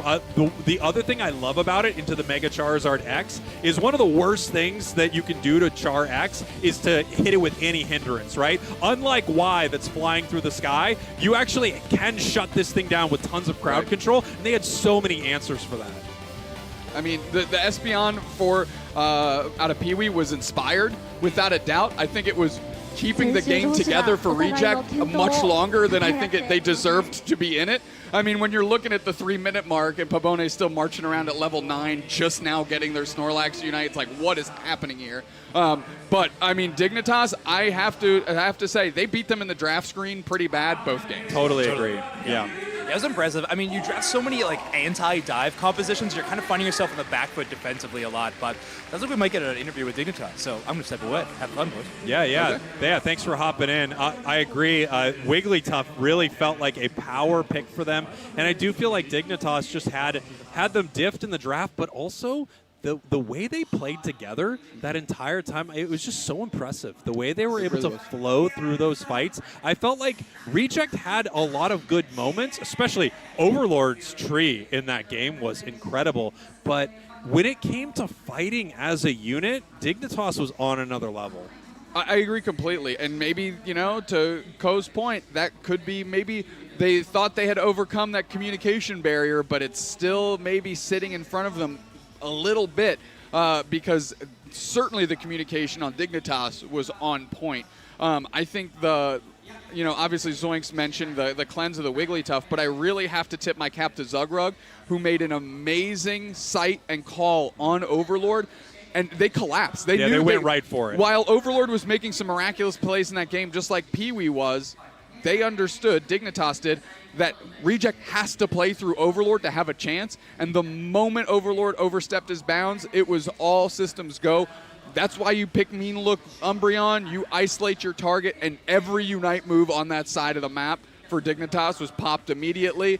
Great counter cleanse, as mentioned by Zoinks, as the recital from the Wigglytuff to just kind of remove all those marks, keep them fighting, and then Toon just in the back, just just slinging pizzas at them, just putting them down. Well played, dude. Good game. It really was amazing. I thought Dignitas played so well. I was excited to see how this matchup would go because I know a lot of, if you ask around here, I think a lot of people are underestimating some of the teams from the West. Dignitas is absolutely one of the world-class teams in this game, especially when they are winning. I've just noticed this from Dig. If they are winning, they are doing so well. When things aren't going so well, it's a little scary for Dignitas, but they're not having to worry about that right now as they take 2 off of reject to start the day. You know, yeah, 2 off of reject, and this is exactly what we were discussing before this match started. Dignitas is such a Swiss Army knife team with such a deep pool and such an, just deep game plan for all of these different scenarios. You know, we interviewed Ender a few short weeks ago about this event specifically, and he goes, you know, it kind of cuts both ways, right? Figuring out all these different strategies, when to pick. But they've been working on this since LAIC, figuring out these different strategies. The moment they figure out that this is kind of that knockout draft style format, as we're calling it, they were able to crack the code, and if this is what they've brought to the table for this weekend, they're going to be tough to deny. Let's take a look at our bracket. Yeah, let's do it. Let's see where we are so far here today in this tournament. So many amazing games ahead of us. So we saw Onic rise. They took down Enter Force on the big stage. Nemesis taking down Force Gaming. So those two are going to run into each other. Right now, Reckoning Esports and Dark Peach are going to face off to see who is going to fight Dignitas. Obviously, so many good games coming up here, Doob Snacks. CACM from kind of the regions that we are watching still yet to play. Unfortunately, for a team like Force Gaming, having a real tough go against Nemesis. Yeah, I mean, we were kind of on the B-side area when they were playing, and we got to take a look, and it was it was something left to be desired if you're a supporter of all these Western teams here. A team I specifically am excited to watch on that right-hand side of your screen, it was in the top right, I guess over here for me, was TI. I want to watch TI. T1. I want to watch T1 play. I want to see TI. I mean, let's get him back out there. He should be touring. But yes, yeah. T1. Okay. Are we talking about Texas Instruments, the calculators? I'm talking about I thought that really is going to cut into our abacus business. Yeah, actually, we need to be careful. We're going to figure out exactly which TI we're most excited about. And, of course, we also want to see T1. We're going to take a short break. We will be right back. More Pokemon Unite. We won't. That probably. But the tournament will continue. You're done with us? Okay, fair enough. Fired. But the tournament will continue. We'll be right back.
And hello everybody, Kellosaurus here over at the B stage area. We have Verdi from Team Nemesis here, the coach and manager, and we're going to ask him a few questions. Well, first of all, how are you feeling today? How's the team? We're very excited for PUACL 2026 this year. We are really prepared because last year is not really, the result is not in favor with us, but for, this tournament, we're going to make sure we're going to take home the crown. Oh, take home the crown. We'll have to wait and see as they are getting set up for their first game up against Force Gaming. Yeah. How's the team feeling knowing they are going up against them first? Top of LATAM at the moment in the regional leagues. Actually, we are really aware that they are somehow undefeated, right, in their region. And last week they did end up getting defeated. Just one. Only one. So we are, armed to the teeth. Facing Force Gaming, we have, of course, last night and the other days, we really researched about the team. And actually, yesterday, just share with you, we both teams got are in elevator and we're just asking stuff like, can we practice? But of course, we cannot because we're gonna face on the first game. But yeah, actually, we have seen a lot of Pokemon surprises on the when we research about the Force Gaming, and we are now really prepared facing them, and hopefully you guys are cheering with us for this first game. Well, we'll see. Yeah, I'm going to be cheering for you. I guess, can you tell us why we should be cheering for Team Nemesis? Okay, so for this year, we have a little bit of change in our roster. And I feel like because of that change, we have been so much stronger and so much disciplined in our game, during our games, especially on our practices. And right now, I have also noticed that the teams are really locked in for this tournament, and we are really hungry for, being a champion for this year. We have been playing for the major tournaments of Pokemon for 3 years, so I hope third time's a charm. Well, we'll see if third time is a charm. Thank you so much, Birdie, the coach and manager from Team Nemesis. Well, we'll get right back to the action here at the Pokémon Unite Asia Champions League Finals. Third time's looking pretty good for them, as Kello, you jumped up here really quick, but we're back here with the Pokemon Unite Asia Championship League Finals, day 1. And Kello, this is your first time getting to cast here at ACL, first time here in Japan since Worlds 2023, so welcome back. Obviously, we got to see you in the interview, but they didn't need the help. They didn't need the cheering. Nemesis did extremely well. That's the only way I'm going to put that one. And we've got some great matches already so far today, but a lot of 2-0s, and we'll see if it can continue. Yeah, well, we've only had the 2. We're up to that 3, but yeah, we have Scars going up against Rival Esports up next, and I'm really excited for this one. Oh, me too. These are two teams that I feel like, well, Rival, I think a lot of people may be a little bit more familiar with, but Scars, a lot of players from the West, or a lot of viewers, I should say, from the West, maybe have not had as much of a chance to see them. And they are currently the second, well, I guess they ended as the second place in the Japan League, and they are really, really good at fighting the top of the Japan League. Currently, Fennel, number 1. They are, I don't know, their record is ridiculous. It's like 23-3 or something like that, right? And they are 2 of the 3 losses are from Scars, right? Yeah, that's right. They were one of the teams that did manage to actually take some games off Fennel, who are at the top. But on the terms of Rival Esports, well, they're the ones that ended up winning the winter tournament there, which is how they've earned their spot here at the Asia Champion League Finals. Well, yes, yeah. A lot of really strong teams kind of meeting on this. I want to say the second half of the bracket. We're still obviously in the first round, but there are a lot of really interesting potential upset games or games from teams that we really don't know how they're going to play up against each other coming up within the next few sets. But this one's going to be fun, and I think this is the team that now Slash is coaching, right? So yes, that's right. Yeah, 2 members of Luminosity in the last set. And then now we get a chance to see a third one here, but in a completely different role now in the coaching role, which is really cool to see. I think Slash is so smart. I feel like they just keep on popping up everywhere. Every single tournament, there will at least be one of those previous members there and present.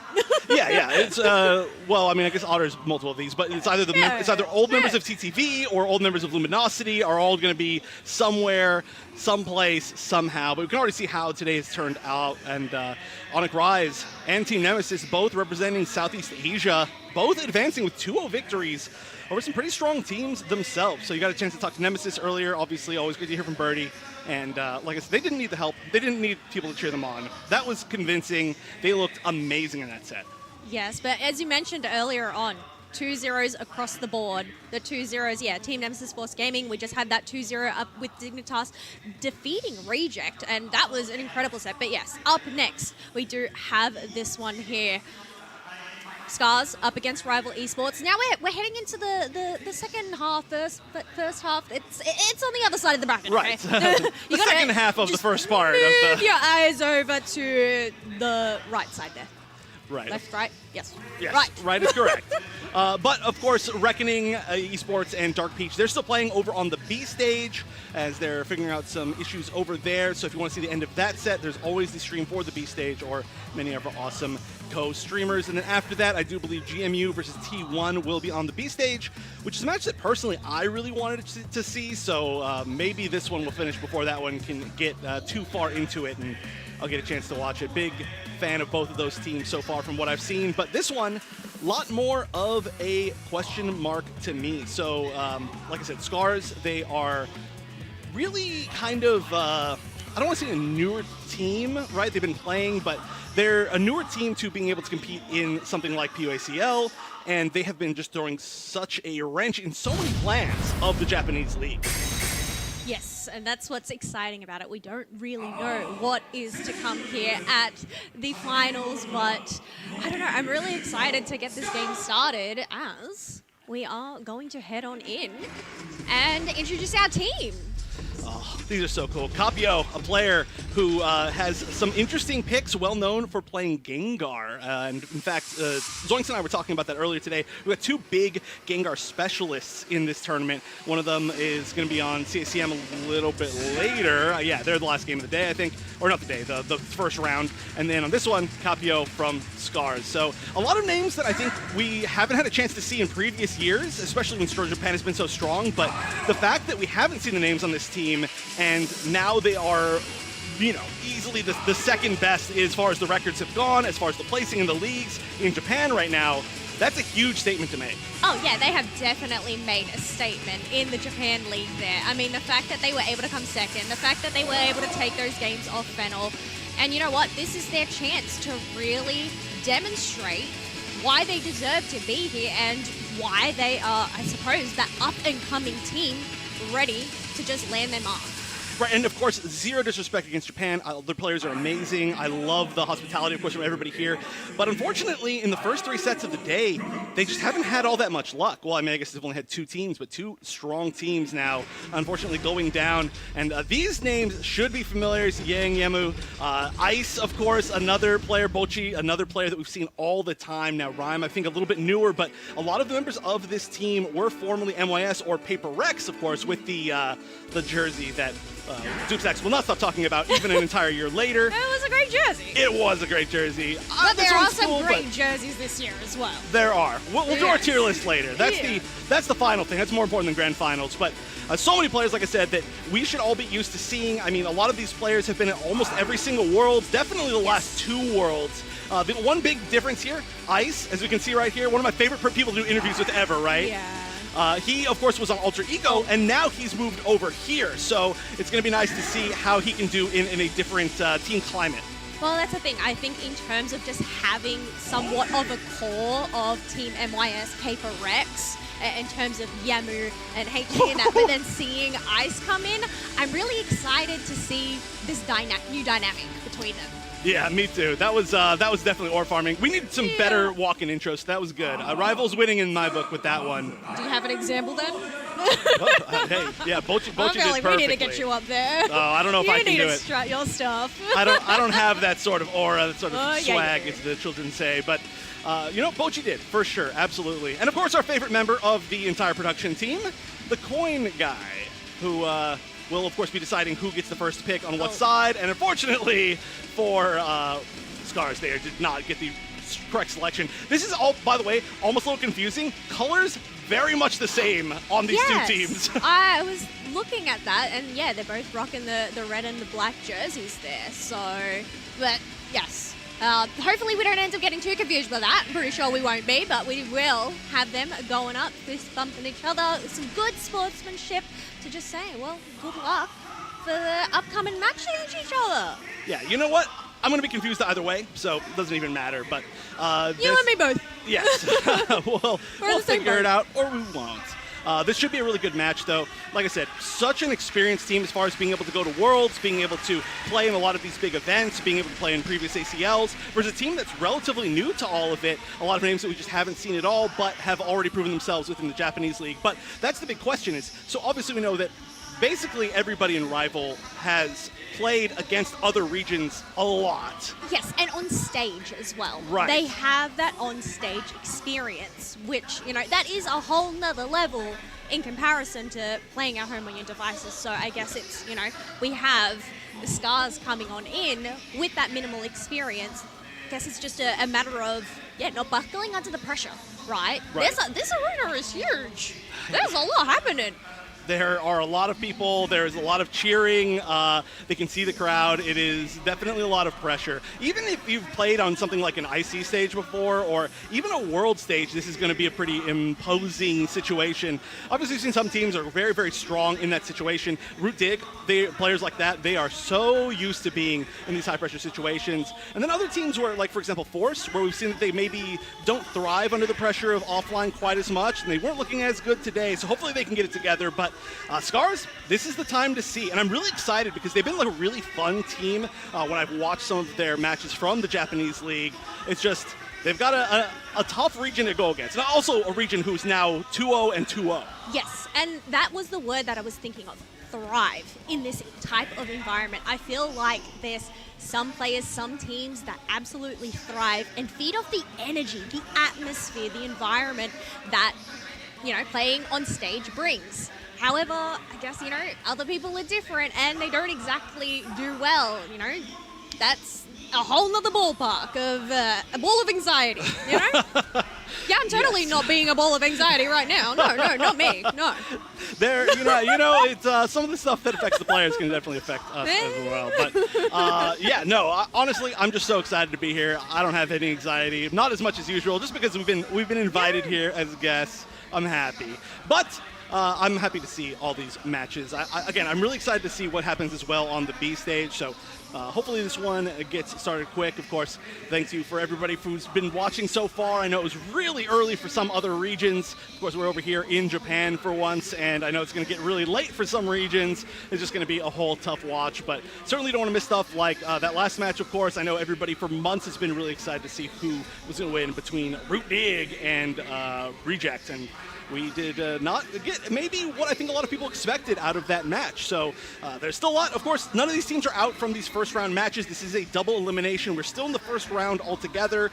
All of these teams that we're still losing are not in elimination range yet. But you don't want to lose, obviously. That's so many more games, and you only have one chance past that. Yes, exactly. I mean, yes, there is that lower bracket there, so they do have that safety net. But as I said, you want to be able to make that best start as possible to gain that momentum. And it looks like we are going to be able to see the end of Game 1 on Stage B just for a moment while we do set up our main stage game. We're using our cool caster powers this time as well with Dark Peach, a team that we really truly know almost nothing about, is currently...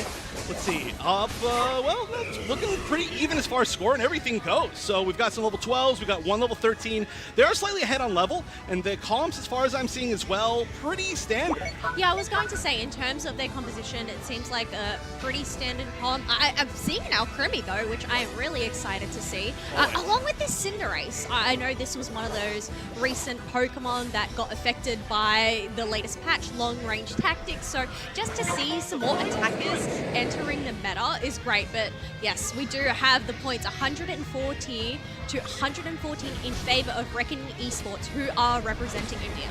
Reckoning can burn down this Groudon.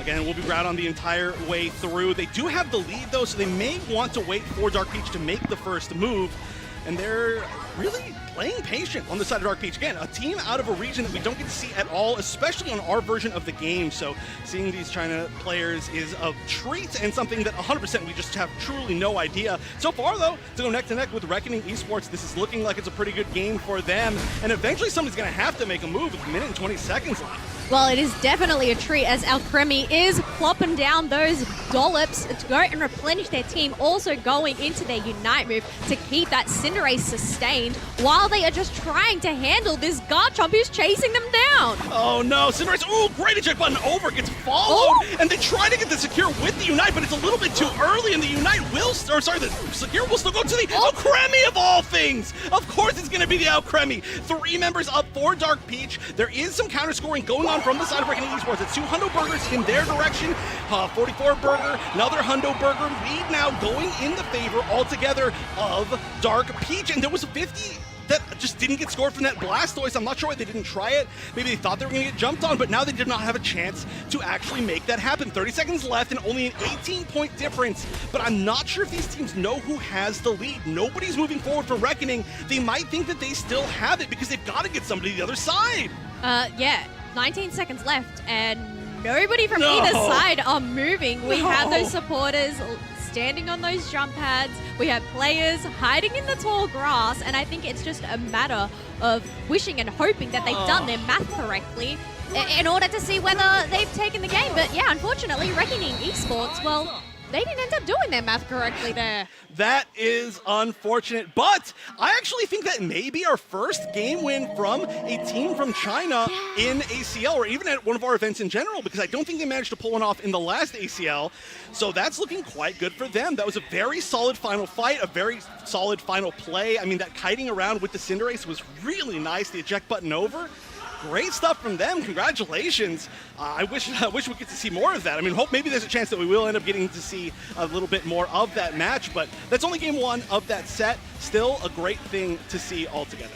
Yeah, 100%. And you really called it. It really was a treat to be able to watch that. Alcremie just being able to save the day with that secure, and I feel like that's usually... I always love to see it when a supporter secures the final boss in the middle. Yeah. It's always a treat. Alcremie's a little bit more of a rare one, I feel, because it really truly is like not always in that position to even challenge it. Like we see the Eldegoss a lot, we see the Hoopa a lot, we see Blissey a lot, but it's usually the Alcremie's like doing something else somewhere else. It's uniting, it's healing, so... and it's secure isn't that really that great, right? If we were to put it in a tier list, I'd probably say Alcremie secure, probably down there. Yeah, but it was just a weird situation where that fight was split up, and they ended up having to use the Cinderace Unite a little bit early because they weren't sure they were going to survive long enough to use it, I think, after they were being chased for like 30 seconds from that singular Garchomp. A great way, by the way, from the Alcremie. Alcremie really the big reason why they won there. Being able to use that Unite exactly on top of the Garchomp Unite to be able to stop them from taking out the Cinderace. The Cinderace runs around, is able to just waste their time completely, right? And getting a Garchomp out of a final fight is so huge. And then, of course, they secured it themselves, so everything worked out quite well. So great to see it, especially a team that has Peach in their name and an Alcremie. It just feels like it all works out. But we're moving back over, and we can see members of Rival Esports right there, Yang classically. Yes, classic there, highlighting them as they are getting set up for their first game of the day, making sure that everything is in order. I'm really excited to see what draft we are going to have from either of these teams. I mean, you mentioned Gengar a little bit earlier. I know over in LATAM we had some targeted bans over on Gengar. Do you think Rival Esports would ever end up going that route as well? I think the bigger question is how well they've researched the other teams. Yeah. Obviously, I think the first matches of the day, all of these teams will have had so much time to know who their opponent's going to be. So I do expect that we're going to see some... That's pretty funny. Get that camera out of my face. But I do expect that they've got some pretty good time to research and see the enemy team. And we have been seeing, in our regions, like you said, a lot of bans against Gengar for the Gengar players. So I wouldn't be surprised if we did end up seeing that, at least at some point. But also, it's so different in this type of draft strategy. Yes. Where if you maybe let them have everything they want one game, that's going to take it away from them the rest of the game. So it opens up your bans. And obviously you want to just win all your games and make it that much easier for yourself, but it's just something to think about. It's not as easy as, okay, well, we're going to have to deal with Gengar every single game. Let's just ban it every single game. There are other ways to technically get rid of it or to bait them into picking it. And Gengar, not an invincible Pokemon. It's just certain people are really good with it. And I think that is the important thing. Going into this tournament, you cannot just be a one-trick Pokemon. You need to have a pretty diverse pool. You need to have the knowledge, the skills to be able to handle multiple different Pokemon. in order to handle whatever comes their way. And you know what? I feel like these pro players, well, they would probably definitely have a large pool up their sleeves. Oh, yeah, I mean, you have to. At this point, yeah, 100%. By the way, funny little side note, you can see right there, Capio, that's the player playing Gengar that we're talking about, actually has the reject thumb, I don't know what to call them, but they're little like thumb gloves that you can use to play mobile games. Gloves. Yeah, and I actually got them here last year. Yeah. And they're quite good. I actually gave one to Zoinks. We pulled them out on some, I don't know, broadcast at some point. But it's funny because it's a different team that he's wearing them. They have the little reject marks on them, and it's like, hold on. I feel like I need to get some thumb gloves. Does that elevate the gameplay? Will that make me better? It's actually quite good. It's Is it the tactile? Yeah, so it lets you slide. No, it's the opposite.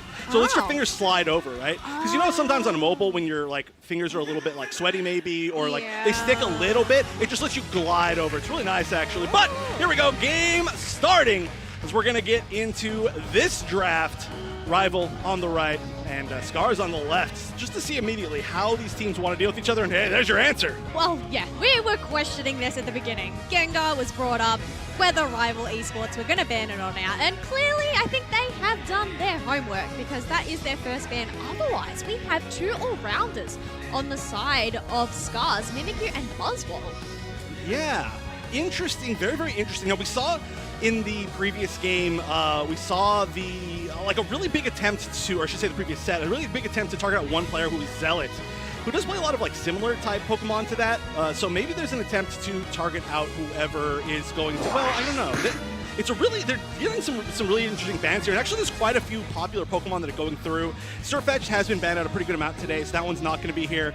Charizard Y has been banned like at a 50-50 today, but honestly, it has not done well. We saw how it can find some weaknesses, especially in that last set, as I believe it lost 2 times in a row. But this is something actually that we did see exactly in that last set where you ban out a lot of these top path, like bruiser type Pokemon. I mean, they can definitely be played. I mean, these ones can be played anywhere, but if you want to get rid of a lot of tanky options, you can go with a Zacian first and then take it for yourself. Yeah, so I guess having that Zacian locked on in, looks like we're going to prioritize a Mew and Hooper pick for the side of Rival Esports up first. And I think in terms of both of these Pokemon, they're so versatile. Yeah. Whichever movesets you go. And I mean, Mew can actually change those movesets mid-game as well. Right, whichever you want to do with Mew. But really interesting to see the Dodrio being picked on the side of Scars. Now, I have heard that we are seeing a little bit more Dodrio, or a lot more Dodrio, in the Japanese meta. And I believe it was Spraggles who was telling me that this is just a really weird comp now. We're going to see. Let's go. We need to get the other duo here. We got the Spraggles Dodrio, we got the Dupe Stacks Little Gentleman, and we're going to go back to the first Inteleon of the day. I don't know why we haven't seen it more, but a very interesting comp altogether. I do like it, though. I mean, all great Pokemon. Yeah, I think having Inteleon here to round out the melee brawler style. I mean, Zacian, you have your Umbreon up front. As long as they protect this Inteleon and even the disruption from Sableye, this is looking really fierce. But you know what is also fierce? This Meow on the other side. I think that is a great way to try and get into the backline, but also just deal out that big burst damage onto, say, a Sableye or Inteleon, even a Dodrio, who have quite that low HP pool. Yeah, it is a fierce picture for sure from Meowth. I do love that card. I do. I love that one. I love the Vaporeon one. They've been knocking out of the park with some of these. But this is altogether going to be pretty interesting to see this strategy against the Slowbro. I think the Slowbro is the one that we really got to watch. Of course, for anybody out there who may not be as familiar, Slowbro's big thing is it hits you with a Slow Beam. It completely locks down one enemy Pokemon, and they just cannot do anything. So if you got something that's speedy and running around, and on the other side, of course, they have both the Dodrio and the Inteleon as speedy running around type Pokemon. If they get targeted out, then they can't do anything. They can immediately get KO'd. I think one thing I noticed about that Slowbro build as well, they have the Rocky Helmet Vanguard belt equipped there. So, you know, having that Rocky Helmet, being able to just dish out a little bit more damage, especially against those melee Pokemon coming at you. But yeah, that lockdown, it's just a matter of, well, who are they going to lock down? Zacian? Dodrio? Well, we'll have to wait and see as we head on into Game 1 here. Scars over on the purple side, Rival Esports on the orange. Ooh, and let's see exactly where they're going to send everybody. That's a big question mark. We are currently seeing Sableye going to Path. Now, I don't know if that's going to last for long. It may just kind of rotate downwards and a little bit into that center area, and it will. We'll be meeting the Hoopa very quickly. Oh, no, maybe not actually rotating, just looking for some vision. Is this going to be a true Path Sableye? Oh, accidentally hit by the punch. That is so funny. Well, you know what? We take those. That's what we say in the game. Look, definitely got to give it to Yang on that Hooper to be prepared. When you see a Sableye on the opposite team, it's usually a given that they're going to invade. And obviously they did try to make more of a sneaky attempt by not using that jump pad, but Yang to be able to go and catch them out, allow that Lucario to come in and get that KO. Great start from them so far. Yeah, we'll see what ends up happening right there. There was definitely like a little bit of a stoppage, so we'll see if they do it in resetting the game or if they just unpause it where it's at, but definitely another pause. So just to talk about it though, I mean, I guess I didn't look exactly at where everybody else was, but Dodrio, of course, in center area, not an uncommon thing at all. But also, Sableye, you know, not actually going for the invade, just staying there, trying to play in path. Very interesting, like you're saying, it potentially enabled a KO. I do like that a lot. Obviously, got accidentally punched, which is really funny. But the entire, definitely is going to be a little bit more of like a score comp in general. Right now, it may not be a 100% score comp. I think if it was 100% score comp, we'd see a few different other picks, right? Yes. And I do expect that we're going to see a 100% score comp at some point during this tournament. It allows you to get rid of a bunch of Pokemon or play a bunch of Pokemon that are not part of your meta picks while still standing a pretty competitive chance. So we'll see if that ends up coming through. But it's just altogether weird to see a half one. I don't think I've ever seen like a half score comp.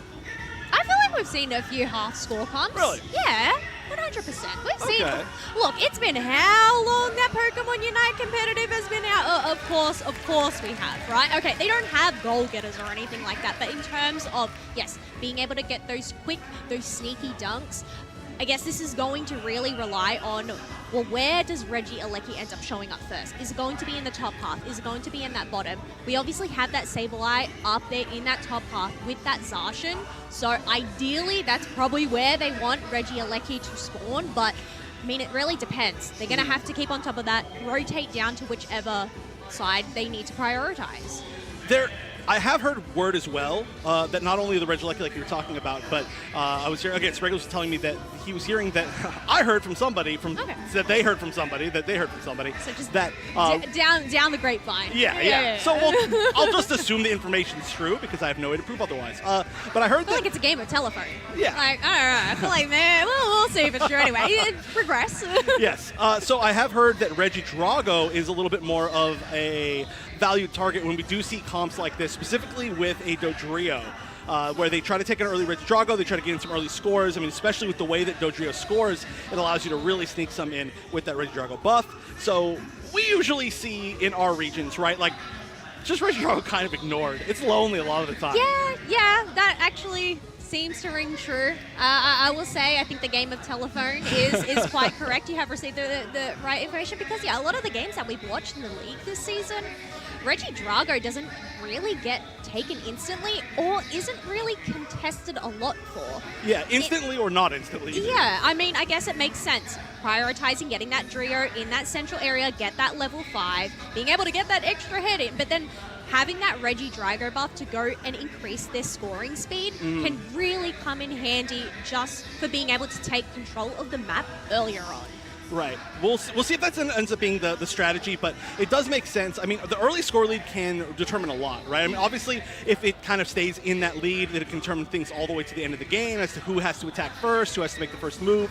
But altogether, it can just give you an early positioning lead, right? Like, it can let you like break a tier 1 goal zone very quickly, which is something that the teams have gone back and forth with, right? You get extra experience in the DD spawning once you break a goal zone. So sometimes teams say, like, we don't want to break the goal zone, we want to leave it up. But sometimes, especially against like Hoopas and stuff, they want to break the goal zones early. It gives them safer positioning for the Regis. We'll see what the answer is here. Looks like we are just going to continue. So first K opener going to Rival Esports, and a few people kind of rotating through center. A lot of interesting movement so far. Yeah, well, we can see that Meowth ended up going down into that bottom half, but on that mini-map, they are headed into that central bit with that Slowpoke, waiting for those Nachos to spawn on in. But we do have Dodrio aware of that, but we are going in for another pause there, folks. I mean, you know, we're talking about this early score lead and everything like that. Well, first of all, they need to get the Eos energy. They need to get these secures final hits on these wild Pokemon in order to get the points or land themselves some KOs, which they haven't done yet. So still early days. Yeah, hopefully we can get whatever problem stage solved. But in the meantime, I wonder if actually there's anything going on the other stage. I mean, I guess I don't know how long this pause is going to be, but hopefully, I just wanted the update, honestly, just because we got a chance to see the team from China win their first game, which is cool. So, update, nothing from the substage quite yet, so we will, of course, update everybody when we get a chance. But again, if anybody's wondering what's going on today, we're here at the Pokémon UNITE Asian Championship League Finals, which is the culmination of a lot of different series, I guess. I mean, how many? Like, there's the Japan Regional Leagues, there's the SEA Regional Leagues, India Regional League, the end of LAIC, the winter tournaments, the last chance to qualify for APAC East, the last chance to qualify for APAC West, the last chance to qualify for Japan as well. No, they only have, theirs was just the winter tournament. The last chance qualifier being the winter tournament. Right. I feel like I'm missing some. Oh, the Chinese tournament that qualified. There's definitely a few others that I'm missing. But the point is, all of these have led up to this event. 2 spots are on the line for Worlds qualification, which has actually just been bumped, right? It was only 1 before today. And then, of course, the rings. You saw the rings. Did you not see the rings yet? Oh, I did see the rings. Yeah. They look incredible. Like, imagine being able to just flex that.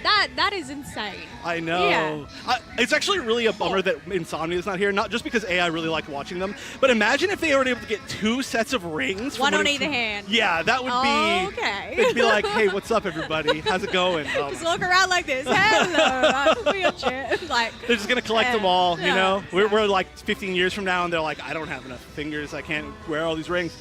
But, yeah, some other team is going to get some nice rings. Or you could just give all of your rings to one player on your team and then just have them wear all of them. That would be kind of good. Would you wear them all on one hand, or would you spread them out between the 2? I don't even know if they would fit on one hand. They're definitely not fit on my hand. My hands are too small for that. Well, I feel like it would just take up my whole hand. That's fun. That kind of works, though, right? I don't know. Yeah. We'll see. We'll see what they decide to do with the rings. The ring meta choices are very deep here at the Pokémon UNITE Asia Championships League. But yeah, so this is the finals, and this is the first time as well that 3 teams from outside of the Asia regions have been invited. All of the top 3 from the LAIC, the Latin American International Championship, which we had a chance to see in Brazil, in Sao Paulo, Brazil earlier. And we got a chance to see a team from Brazil, a team from LATAM North, and a team from North America all qualify. And so far, we've seen one of them win, one of them lose, and one of them have to wait a lot longer to play a match. Yes, well, there is that. But I want to track back to, in terms of, well, what is on the line in terms of this whole tournament. Yes, there are the rings, but you mentioned 2 world spots. Well, we already have one team that has secured their world spots already, which is Team Peps from EU, winning the EUIC tournament. So at the end of this weekend, we're going to have 3 teams finalized. Yeah, 3 teams. It starts, you know, there's like a whole lot of season and a whole lot of like, I wonder who's going to qualify for Worlds, I wonder who's going to qualify for Worlds. And it starts, and then it's just like boom, boom, boom, boom, qualifying team, qualifying team, qualifying team. And then I know that Japan starts their own regional league for their Japan tournament right after this. And then we are getting really close to, or we're like 2 weeks away from our final league of our regional leagues. And then, yeah, there's just going to be so many qualifying things. I mean, NAIC coming up pretty soon as well. So really, we're starting to get a taste of everything. And I'm sure a lot of these teams will be at, I mean, a lot of these teams could show up to NAIC, specifically if ROOT Dig, of course, does not qualify in some other way. They're almost certainly going to be there. A lot of the LATAM teams tend to show up as well. So we are really in the final stretch, one could say. I don't think we're okay. Yeah, we're like, I what, feel like the we're 4-minute mark? 3-minute mark? Maybe if we are to put a time on it. I feel like we're beyond the halfway mark. So yeah, I'd say about 4 minutes. Okay, that sounds good. Yeah. Yeah. I mean, well, we're at the end of March. So time is just an illusion to me. Honestly. That's fair. Yeah. But yes, anyway, the ball has definitely been rolling in terms of, you know, ramping up that competition, getting ready for the World Championships in August, which is going to be in San Francisco this year as well. That's right. Lots going on at that Worlds as well. Got the Pokemon XP, which I actually don't know all that much about, but just cool things that are going to be happening. So excited to see that. And we've got some really interesting storylines as far as our game as well, of course, while we're waiting for this match to whatever the issue was to be solved. And then we can talk about the fact that, you know, we've had winners now from 3 different regions, and 3 different continents, right? I mean, we had North American winners for Worlds twice in a row, and then we had a team from Japan win, and then we had a team from LATAM win, and so this Worlds title has gone every direction that you could possibly, like, ask. I mean, I guess Europe, right, really needs to. Obviously, there's a few other regions with sub-regions in Asia. OCE Worlds win. Well, they do have their last chance qualifiers later on as well to go and land their spot for Worlds. So, I mean, that's, amongst all the other regions as well, amongst all these other regional leagues and everything, there's still those last chance qualifiers that each of those regions have to land that final spot, along with NAIC, as you mentioned. So, that's all happening very soon, which I'm sure our match will also start up very soon too. Right. One can hope. I'm really curious, though. I would really love for more Asian teams to try and go to NAIC this year. I feel like there have been only a few teams from Asia that have traveled out, and it was mostly within maybe 2 years ago. I was going to say, I think that was mainly EUIC though. Yeah. Yes, I do remember that. That would have been, what, 2024? Right. Kabuchans, right? Yes, where they ended up winning. And then we also had a team from SEA as well participate there as well. Shin and Rude. Right. Which yes, I remember. Then became Alter Ego, right? And then now Alter Ego. Actually, unfortunately, were defeated a little bit early, I think. Or not early, but like I think in the grands of their league, so before this actual event.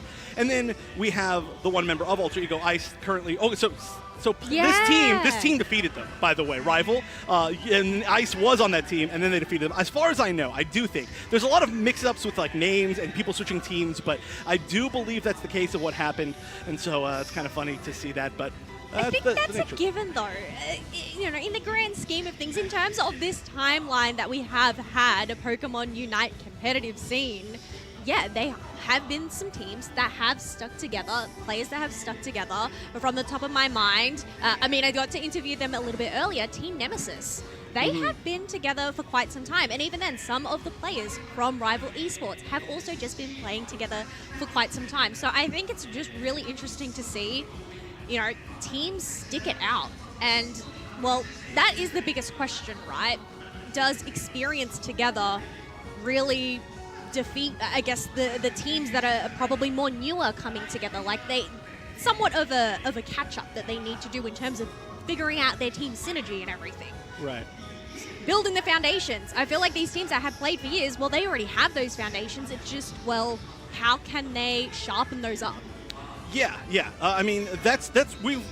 We're pretty new esport, right? Yeah. Altogether. So 5 years is a long time. Well, 4 years. It's still relatively new, right? So let's say like within the last 2 years, right? Okay. Let's say if we're looking back at like 2024. If we looked at that, it's hard to say that any of the teams were like veteran teams, right? Oh, look at Ice. Funniest guy. Really hope we get to an interview. But it's hard to say that any teams are veteran teams. Even if like a team had played in both worlds so far, if they were going to the third world, it's like, okay, they've been together for like 3 years. But now we're starting to get to the point where it's like teams have been together for like 5-ish years almost, we're starting to get there. And then you can really say that some of these teams are starting to become veteran teams. And some of them we've really seen stick together. So are they veteran or are they master? All right. What about Ultra? Are you skipping Ultra? Oh, yes. How many years together is Ultra? I don't know. I don't know. You got to figure it out. Stop asking me time questions. You asked me. You asked me. I don't like time. All right. Well, I don't like playing ranked. So okay. Well, so let's just get off the topic. But yeah. So basically, the point is, we're starting to actually get to the point where we can see that like not only players but teams have become like really, really storied and have tons of experience. And that's why we're starting to see players like, for example, like the former Luminosity team, where 3 of them are here. One of them is doing real well over in NA now. They started to like really bounce back, and they're all like veteran players that add so much to each team. But it does look like we're back in the game. Thank you. I'm so happy we finally are through this first minute, and I really want to see how this one goes. Well, we do have the first one of those Swablu's and Altaria. A great serve coming out from Slowbro there. Don't know who ended up taking the majority of that experience, though. Did that go majority to Stars? It looks like maybe, just based on who was there, it's kind of hard to tell. I wasn't able to really get to see all that experience because they just loaded back in. But what we can say right now is that there is an annoying cat over on the east side of the map being backed up by whatever Hoopa is. I was going to say, that is their side, though. We have Scars going and invading rival esports central area. Meowth is where they are supposed to be. That Dodrio and that Sableye, though, no, they are on the wrong side, right side. You know, you got to take what's theirs is theirs, what's theirs is mine. Well, yeah. I mean, when you're playing against a Dodrio and a Sableye, it's whatever is, well, not if you are theirs. them, everything's theirs. Yes, that's really the only way to put it. Yeah, but I was a little confused. Again, we're jumping back into this game. Hopefully whatever these issues are can be solved. But I mean, we jump back in, immediately see like 3 people on that side. I'm like, well, that's their middle area, right? That's the center area. Nope. Well, you did say at the beginning that you would get confused. So you were living up to that name. but I didn't get confused based on their jersey colors, at least. I was just simply confused because I'm confused. What color are they? Red. And? Red. Right? That's it works. Are we watching the same program? Yeah. Wait. Right? Their jersey colors are both red. Yeah, they're red. Yeah, they're red and red. Exactly. Perfect. Red and black. Okay. Yes. Yes. That's Okay. what That's what I was looking for. But Sorry. okay. Anyway. We can give him a point, right? Do you think he earns that point? Does he pass the quiz? I don't know. We need to send it over to production to decide whether or not I passed the quiz. Right now, we're trying to pass the time, though, because unfortunately, there have been a few pauses, of course, if anybody's watching. And again, like I said, I'm going to keep repeating it. There are some other, there's another stage. I'm not sure if that match is going on currently, but if you are watching, of course, just be sure to open, from home, I'll be open all the streams, be open to watching all the streams, because there are going to be some of these strong teams that are on the A stage that will be moving over to the B stage as the tournament progresses. There's no real weak teams. In fact, the team that did the worst that we saw last year. There is no teams that do. Well, I know what you mean. Yeah, I mean, unfortunately, it's the unfortunate truth. You know, like I said, we got a chance to hear some interviews from some of the Chinese teams, and they were doing really. They had great mindsets, but they just unfortunately didn't perform. And already they've got a game win. So we'll see what happens with them. We'll see what happens with this game. But for the moment, we're going to go to a short break while the technical issues are solved. We appreciate you all sticking with us. It's going to be a lot of Pokemon Unite for the rest of this weekend. We'll be right back.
Oh, and welcome back, everybody, to the Pokemon Unite Asia Champions League's finals for 2026. We are actually going to head on over to the B stage and see what action is happening over there. We did end up catching a few of the previous game there. We did have Dark Peach from China defeat Reckoning Esports. So we're going to go see the end of game number 2. All right, well, we get to see the end of game 1. Time to see the end of game 2. Of course, game 1, like Heller just said, went to Dark Peach. It was, I believe, one of the first, if not the first ever match win or game win here for China here at ACL, as opposed to the 3 teams that we got to see last year, 2 years, or 2 teams, whatever it was. But we're going to get a chance to see the end of this one as well. Of course, they're going up against a team from India, so 2 regions who maybe we don't get to watch all that much. Reckoning currently, you can see in the lead in the final 2 minutes, almost 200 points. Yeah, 286 to Reckoning Esports, while Dark Peach is currently on 90. Reckoning have just secured themselves a Registeel, about to head on into that final stretch, but even then, I'm looking at these levels right now. I mean, it's pretty even across the board, except I'm seeing a Blaziken on a level 14 here on Reckoning. Ooh, yeah, they're going to have to deal with that really, I don't know, urgently, I suppose. Especially when they get into this final stretch. Obviously, it's going to be a really important secure. Again, we're all just trying to catch up and see what's happening here. Whatever Mewtwo they do have, that's going to be a really good option as far as burning down as well that the Groudon. So rip and flip potential as far as things go, but a lot of brawling potential on the side of Dark Peach, and we have seen the Unite from the Cramorant do a lot of work in deciding these final 2-minute fights so far, even just today, but also over the past couple of weeks, so we'll see if that comes into play. It does look like they are going to let that Regieleki in, and we're going to be focusing on this main fight. Yeah, I think it's important to have Cramorant there instead of letting that Regieleki, dealing with that Regieleki, since they do have that buffer. But look at the control that Reckoning Esports have over the Groudon pit. They are not letting Dark Peach in. Yeah, not a whole lot they can do. They do want to engage with that Snorlax. It looks like they just haven't been able to find the moment that they can. And there's a lot of counter engage as well. Oh, this much I believe. There we go. The big jump to get in. The Heavy Slam is going to be able to wall off one member. If they can tangle the Blaziken immediately, that would be huge. We are going to see that come out from the Cramorant, but they're not able to take out the Blaziken. Finally, they do. That's the most important Pokemon to take down immediately off the bat. But Groudon getting burned down. There's still a chance to secure. We got to see which team does it. Oh, it ends up being side up from Reckoning Esports. They only have 3 members up, while Dark Peach all have, well, they have 4 now because Palmer has just been eliminated. Oh, and now another member going down. Unfortunately, this Mewtwo was just too much damage for them to deal with. The buffs are going to increase the score lead as well. And it does look like there's a pretty good chance that this one is getting closed out by Reckoning Esports. But I do have to say, Dark Peach knew exactly what they needed to do in that final fight, which was take down the highest level Pokemon on the other side, immediately get rid of that secure, get rid of everything. And then in the end, unfortunately, despite getting rid of that secure, it was still an awkward situation where now in this set, we've seen an Alcremie secure and we've seen a Psyduck secure. Supporters on top here, getting the secures for their squads. But look at this defense from Reckoning Esports. We do have Dark Peach all collaborating up in the top path, except we end up having Doc scoring another point and being able to break this tier 2, but even then, home base is wide open, and 617 to 90 points. I don't even think Dark Peach have enough Eos energy in their pocket to go and make up a difference in the last 10 seconds. Despite that, though, I do really feel like that was a win for overall for Dark Peach within that fight, right? I feel like they were able to get the situation that they wanted. It was just, again, a little bit of a weird flip, and they perhaps didn't have the secure that they wanted themselves, especially when you're getting a lot of extra damage from something like the Cramorant Unite. There's a good chance that you're going to kind of burn down that Groudon without even meaning to. So you kind of just have to force that situation. It's going to be nice to see that they were able at least to do that while they go into a game 3, which of course the score did look pretty dominant, but it was a very nice comeback in the end. Or not a comeback, but dealing with the situation, losing that Blaziken, great to see from Revenant. I mean, taking a step back, definitely got to give it up to Clutch, who was on that Machamp, to go and get a great submission on that Eldegoss to go and get the ball rolling. I mean, they managed to wipe out that Eldegoss down to below a quarter HP, forcing that Unite move out from them.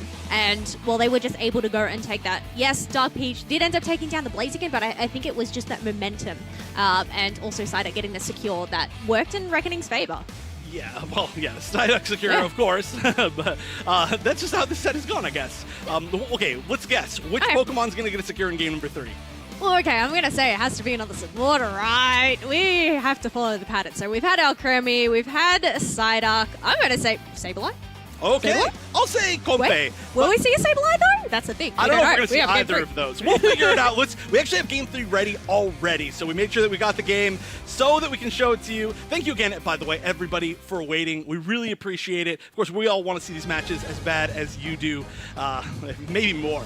I care more about this game than you. No, I'm just kidding. Wow, all right. Kidding. This is a competition. Do we need to take this to the ground on pit and battle it out? I don't know. I want to see this more than the people at home because we're standing for this. So they get to sit down at their chairs and watch this. If you're standing as well in solidarity with us, I salute you. But let's see which supports we actually get that could take away this final hit of the Game 3 Groudon. As Reckoning Esports from India and Dark Peach from China are going into their Game 3. And again, this is still round 1 of the tournament. This is happening on the B stage at the moment. And this is actually the first Game 3 that we've seen. So really, this is where the knockout draft rules start to come into play. However, these are still looking like pretty meta teams to me. Yeah, we have Blastoise, we have Garchomp up there, we also have Ceruledge and Darkrai. I feel like these are a lot of Pokemon that we have seen as of late, but something we haven't really seen a lot of in terms, especially in the regional leagues, is this Gardevoir. Another one of those Pokemon that recently got hit by the long-range tactics patch. So, I don't know, 2 long-range Pokemon though? Miraidon and Gardevoir? How are you feeling about this? And Suicune, kind of. I do wonder if because of that there's a chance that we might see Electro Drift. This does look like it's not an Electro Drift build, but... Would you want to Electro Drift into what Dark Peach is bringing there? No, absolutely I feel not. like they're just too tanky to deal with that. Yeah, I mean, I guess maybe the idea is they have 0 range basically on the side of Dark Peach. The best range that they've got is Blastoise, I guess, question mark. That Blastoise does look like there's a pretty good chance that it will not be a Spinstoise, so it's going to have a little bit more range, but it's not really doing damage like that from that range. So yeah, look at the builds as well. Right, yeah, with the bell. So I'm assuming maybe the idea here is you just try to outrange them, you keep them away from you. I mean, there's a lot of crowd control in this team, and you just make sure that they can't get to your back line, and you just I don't know, send a bunch of lasers at them, I guess. Is that the answer? Just send a bunch of lasers. Usually. Wait, who has the lasers? Reckoning? They've got the Miraidon, they've got the Gardevoir. It's like a circle laser. I guess, I don't know if I would call those lasers, but here we go, folks. We are headed on into game number 3 with Reckoning Esports on the purple, Dark Peach on the orange. This is going to be game set, because they're one apiece. They're one apiece to decide who's going to be moving forward in that winner's bracket, who's going to go to loser's bracket in round 1, and also to decide what a laser really is. Both options for the center area, very easy to invade. However, we are not seeing anything quite yet. It does look like we're going to see a little bit of a sneaky stack over from this Eevee, but that's nothing that's going to be unusual. Even if they do end up getting KO'd right there, that's something that they just really like to do when they're playing that kind of support role. Does manage to escape, just barely, so not the worst thing in the world. A lot of leveling to do for quite a few of the Pokemon in general, right? The Gardevoir, the Mamoswine, the Blastoise, the Garchomp. So this might be a little bit of a slow game early. I say there's quite a bit of fighting. Oh, well, I was going to say, in terms of Dark Peach, going up against a Suicune and a Zacian in the top path, that is definitely tricky for them. And I mean, you can see why they have just decided to keep their distance and stay on their pad. But we can see on that mini-map, Swinub has gone into that central path there to go and soak up those Natus, and it looks like they're going to continue to go help that top path. 8 legs in a path? That's too many legs. You cannot deal with that. I mean, they've got 6. That's not so bad, but... I think it's more than 8. Well, now it's more than 8, for sure, as they're going to be 4-manning this goal zone, getting a few points in. We actually didn't see a counter crash on the other side, as there was a little bit of a rotate during that time, so Dark Peach was not able to really take advantage of that. They are now going to be down by about 42 points early in this game. The goal zone didn't break, though. That's going to be pretty important, as we're already kind of pre-positioning for this Regidrago, maybe? Yeah, I mean, that does end up coming in about 15 seconds time, but we could actually see that Vaporeon going and helping that Cerulege, just getting that passive shared experience. That way they can finally find their Vaporeon, because they were just falling behind. I mean, this is really worrying, because Gible at the 8-minute mark, well, they haven't even found their second evolution there. The fact that you said Gible at the 8-minute mark, yeah, that actually doesn't enough. need to be, there's no extension onto that sentence. It is just unfortunate enough. Hopefully they do manage to get this final evolution. They've just been gate-capped. Of course, you have to land some sort of hard experience to actually evolve, and so that's why we do see it at level 4, even though there's a lot of passive experience coming in, is they just haven't found an actual wild Pokemon to get a KO on. And as well, it's going to be Reckoning Esports taking the EXP from that Regidrago, so that is just a tough spot. This poor little Gible is really staying at Gible as late as you possibly can, and that is not a good thing. That is not a strategy.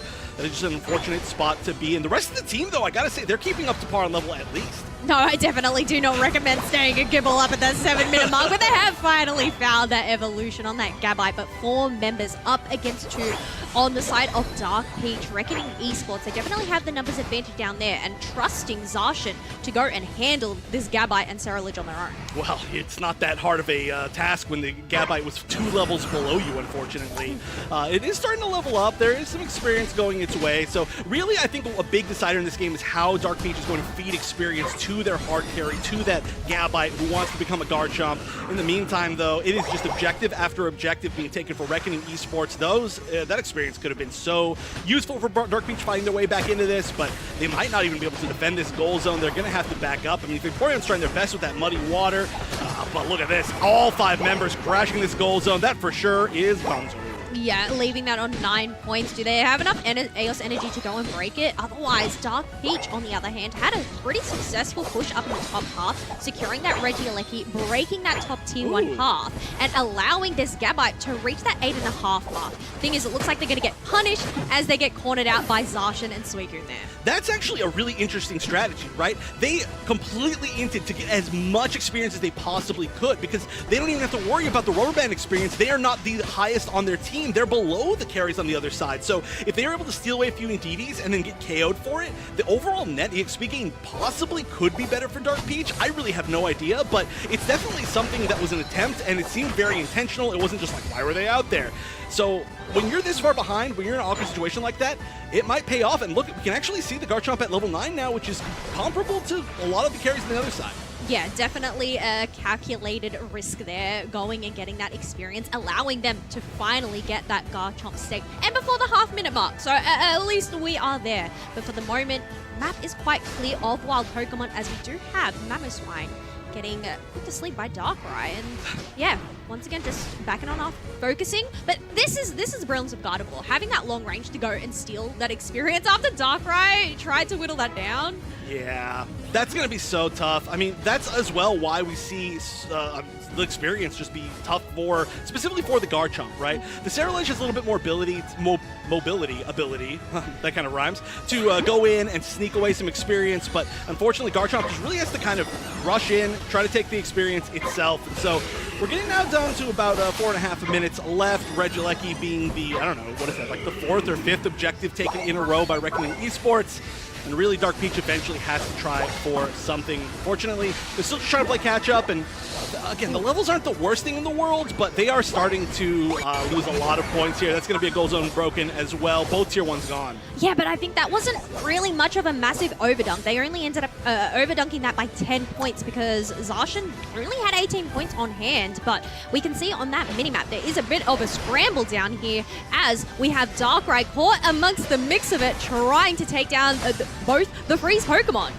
Oh, and we have that completely blocked everything I can see, by the way. That return animation, that's hilarious. But a great defense from the side of Reckoning Esports. Unfortunately, they weren't able to score much on the side of Dark Peach, and they are going to have to retreat just a little bit. Regidrago is going to be the next big objective. And in the meantime, we actually do see, once again, Garchomp now hitting level 11, which is tied for highest in the game, as they're fighting with Regidrago, and finally Dark Peach manages to take one of the objectives. They might be able to take some KOs as well. Zacian extremely low, will go down to Blastoise, and they might be able to pick up another one on this Mamoswine. Rewind. However, in the meantime, it is the Electro Drift, a Miraidon. I didn't even see it was an Electro Drift until this far in the game, and that will be taking a return KO. Yeah, they managed to go and take down that Ceruledge, who has paved the way for this Vaporeon. However, they have managed to go and make a quick retreat back to the Pokemon Center to go heal up, so no further KOs for Reckoning Esports there.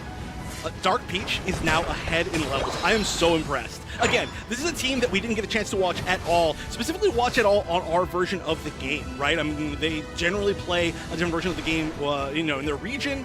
So I had no idea how they were going to play. I am very impressed. That is such a difficult situation to come back from. And currently, as you can see, the highest level in the game is very possibly actually that Garchomp. In the meantime, they're going to fight. They're going to try to take out that Garchomp before the 2-minute mark. But I don't know how much you want to actually spend out here. It's going to be a KO on the Vaporeon. They're going to build some space to take away this Regieleki. But in the meantime, it's going to give Dark Peach a chance to either regroup or maybe even fight for the basement Reggie. Yeah, but we can even see, 3 of those members have gone and prioritized this Reg Highs by Garchomp. Went and prioritized those Indeedis and is there while that Regieleki does end up getting secured by Reckoning Esports. And I feel like if there is a Pokemon to go and deal with a Regieleki the best, it's just some Garchomp shred. Garchomp, by the way, first level 13 in the game. After being stuck at the 7-minute mark, it's still level 4. They managed to actually bring it forward to the highest level experience in the game.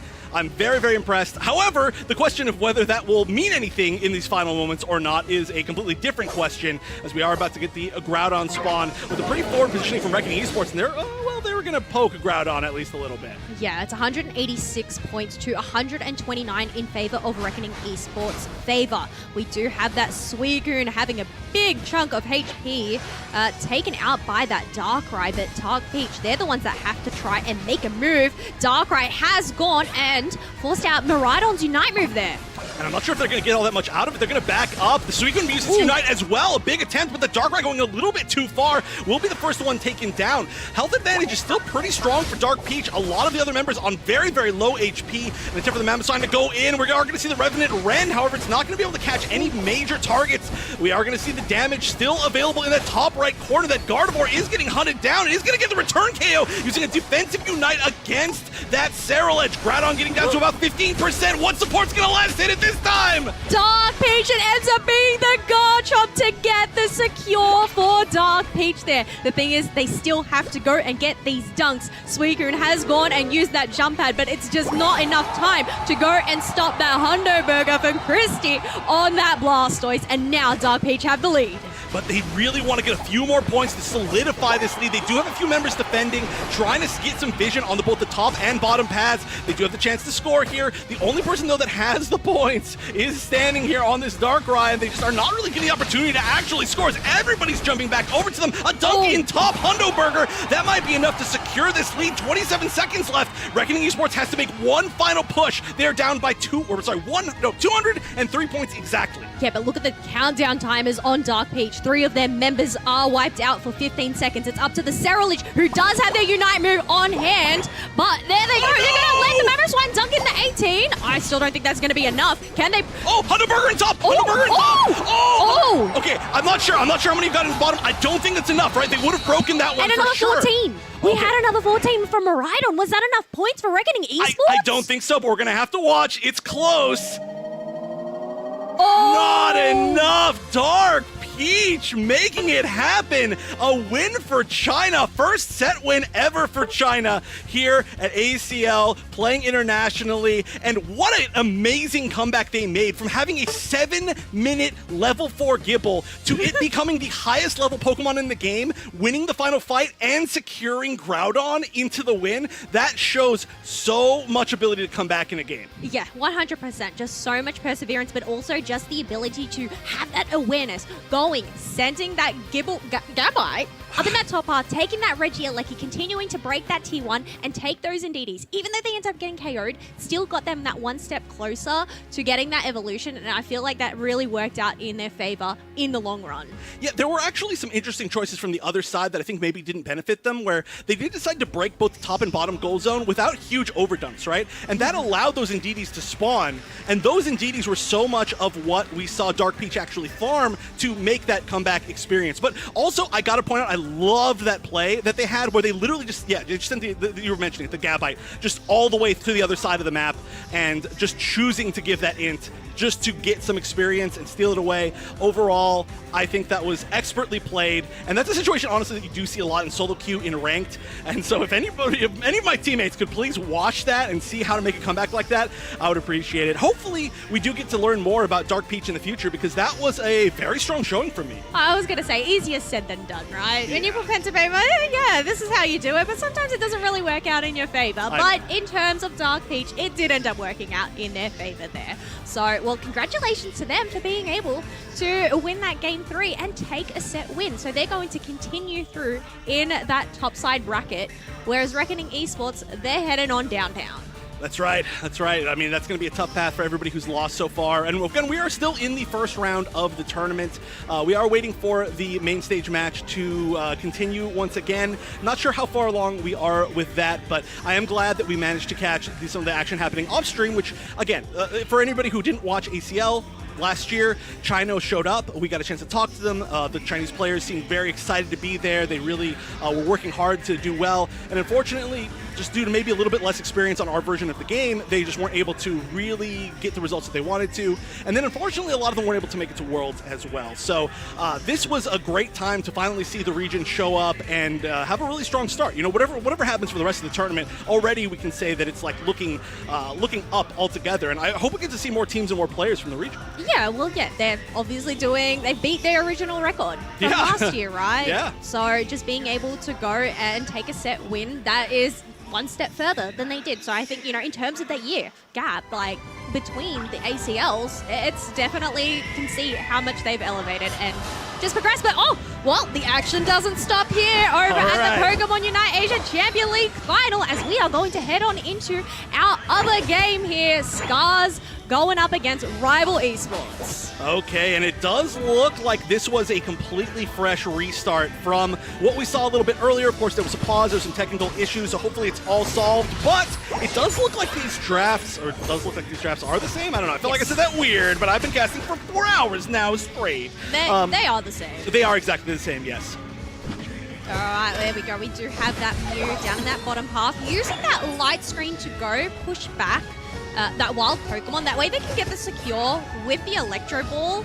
I love how they end up utilizing their moves like that in clever ways. Right. Mew, I feel, is such a strong Pokemon, and it's been such a strong Pokemon for years. There's almost never been a point in the game's competitive life that Mew has been out, and it hasn't been good at minimum. But the problem is it's so difficult to be good with. It takes a specialist, and when you see the teams that have specific Mew players, it is always so good. Especially right now, there's not a lot of super powerful secure options, I guess. I mean, there's people that are good at secure, but we don't see them every game, so it's great for that. A big push up on top of that. You know, that's a great point there. I feel like there's a lot of expert-type Pokemon on the either side there. The Dodrio, even an Inteleon Snipe Shot, does require a lot of skill to go and master. But look at this. Dodrio and Sableye going in with an Invade and knock out that Meowth.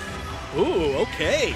I mean, we did start to see a pretty good amount of aggression before we got the pauses, so I'd expect that we are going to see some pretty annoying play, and I say that again in a complimentary way from Scars when you do have something. I mean, honestly, if you just even have Sableye alone, the playstyle is going to be annoying, right? That's your goal, is to annoy the team into making mistakes, into stealing away small victories, and then winning off the back of that. But you have that with Dodrio, and it's certainly going that direction. Yeah, and going and being able to whittle this top pad down to 37 points, having that half score comp phase for Scars, just trying to get control of that map and really shut down this hyperspace hole Hooper. Yeah, we've seen a lot of Trick Hoopa as well this weekend so far. So seeing the hyperspace hole, I mean, again, Hoopa's also one of those Pokemon that's been good literally since its release, and both of its moves have been good for quite a while, so not a huge surprise to see one way or the other, but especially with this Slowbro and this Lucario that we actually get to see right here, Nemu, it's going to be a really good way to get them both back up to full health. You mentioned this a while back, having that Dodrio go and prioritize Regidrago. That's somewhat part of the plan to go and increase their scoring speed. However, we do have those birds coming on in. It's a 3v3 down in this bottom half as we have Inteleon just chipping away a bunch of damage on that Meowth with this Snipe Shot. But Meowth is still that... No, never mind. They're not. They've been wiped out. maybe not 9 lives, but certainly more than 1. And unfortunately, every snipe shot takes away 1 of those lives. And when you're landing that many snipe shots, that's what you love to see. Inteleon, in our league, almost like an 80% win rate, I believe, currently. And it's from both builds as well. We're seeing both this. Oh, wow, great escape right there to dodge the counter snipe. But snipe shot and liquidation both doing really well in different situations. So I'm expecting it to do well this weekend as well. Yeah, and just using that Fell Stinger to get out of the way of the Solar Beam, just having that extra maneuverability, but we do have a Regice up in the top half, as we have Lucario chipping it on down. But Sableye and Zacian are going to go and make their move, try to take out Yang. However, Hyperspace Hole is there, ready to save them while their members come in for backup. Yeah, even managed to get the KO before that. Nice little attempt to steal there, but I mean, when you're only a Sableye, there's only so much you can do. Everyone else just backing up, looking like they may rotate down, help defend against this Regieleki.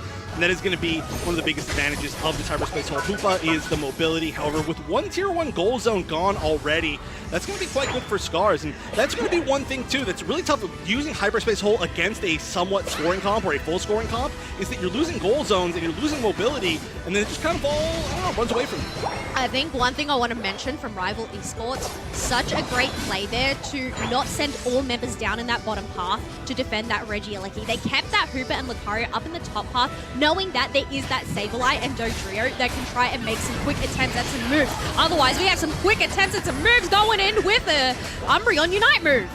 Oh, and this is just so much aggression. I mean, in the end, that's going to really not amount to all that much. It's just more annoyance, but the amount of time that Scars is delaying Rival Esports is doing so much work. I mean, the thing is, if you look at the comps, the late game scaling of Rival Esports is not that awesome, and the late game scaling of Scars is actually pretty good, right? The Inteleon, the Zacian can do a lot of damage later. There's, of course, a good amount of damage on the side of Rival Esports, but it's not like them being able to just survive and lose on a 154-point deficit is going to eventually give them one big win, like, easily. They're still going to have to really fight tooth and nail in the final fight. They are a team that wants to fight a lot in the early game and maybe not have such a, I don't know, such a level deficit, I guess. I know it's a deficit twice, but it's true. No, I mean, when you have 3 double digits over on the side of Scars, whereas the only double digit is that Meowth on Rival Esports, which is where they're supposed to shine in that early game, given their team composition.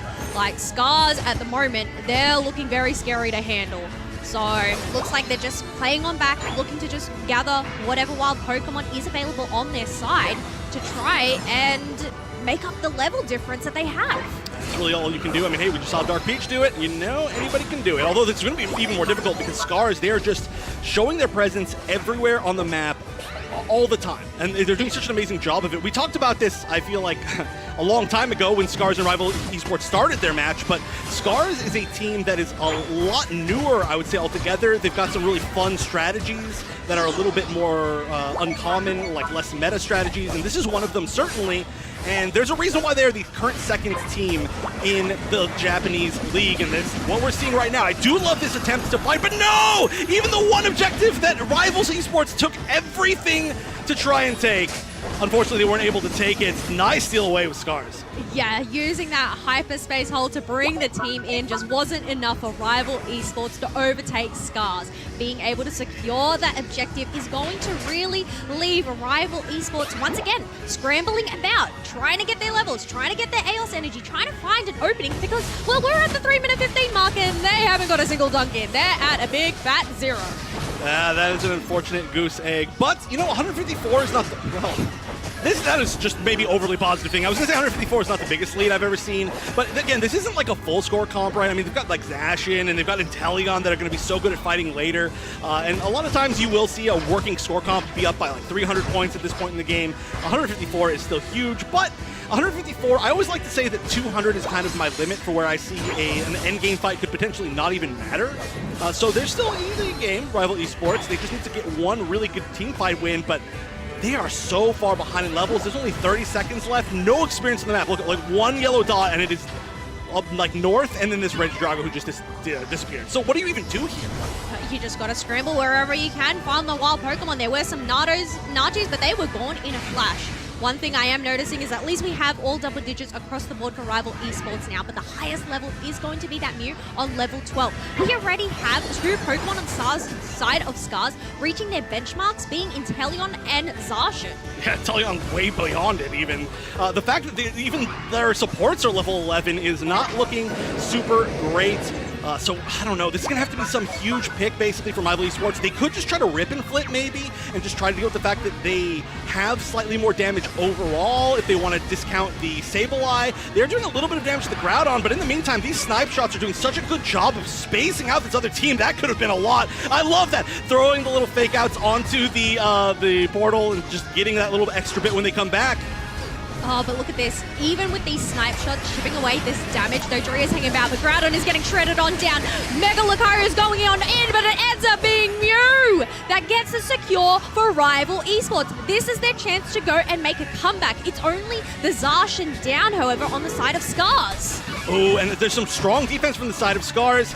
There is an attempt to back cap on both sides from Scars. One was defended, the bottom one being defended as well, but in the meantime, it's going to hold off the enemy team from being able to get what they want. Oh my gosh! The interruption to stop them going back through that portal. Dodrio ends up getting eliminated. Rival Esports have the buff, but they still are getting denied these dunks. They're going back, they're healing so many times, time and time again. Capio sitting in this tall grass, could do a chunk of damage as soon as they walk in. The snipe shot connects as well. Nice dodge on the beam. They've got to defend here. This could be a pretty big amount, but they only get the Hundo Burger. They need to score, and again, a counter score on the bottom path for 80. 134 point difference. They need to get a ton of points in here. If they can get like an 80 and then another Hundo Burger, they can make it happen, but there's so much defense. The score is being stopped. Wait, we have 100 going on in. It's only a 34-point difference. We have Umbreon trying to stop that Hooper, but they're able to make it to safety through that hyperspace hole. They need to try and get it. Meowth HD has 50 and is able to get that 100 and now take the lead for Rival Esports. The only chance here is this Sableye up on the top path, but they've already gone back. They don't think they have enough, and with these other scores, that certainly is Rival Esports making the comeback in the final moments. Just when things were looking so dire for Rival Esports being at that 0 up until the final stretch, they were able to just overcome that mountain and take down Scars for game 1. Wow, what a comeback. They were behind in every way imaginable. Behind in level, behind in score by a gigantic margin, behind in, I guess, just map control, right? I mean, they just had no goal zones left. Those tier 1s were gone. They had nothing. And on top of that, we talked about it before, the late game scaling on the other side was so good. It was the most difficult situation to deal with, but they waited, they were patient, and they found the exact moment to say, okay, this is when we rip, this is when we flip, right? We got to make something happen here. We got to work to our advantage. And then once we got to the strange scramble at the end of the game, they were perfect about deciding where to defend, where to attack, and making sure that none of those big backcaps came in from the other side. I think in terms, yeah, you mentioned it, the damage output that was coming from that Inteleon snipe shot was insane. Yeah. It was chipping away like half the HP of Slowbro, who has quite a high HP pool, but I think in terms of the Hooper, right, those hyperspace holes, being able to just go and replenish that HP over and over again, and yes, there ended up being a few KOs here and there, but in the end, it ended up working. But definitely got to give it up to Scars, though, because they had some incredible moments in terms of even stopping the retreats from those hyperspace holes too. Right.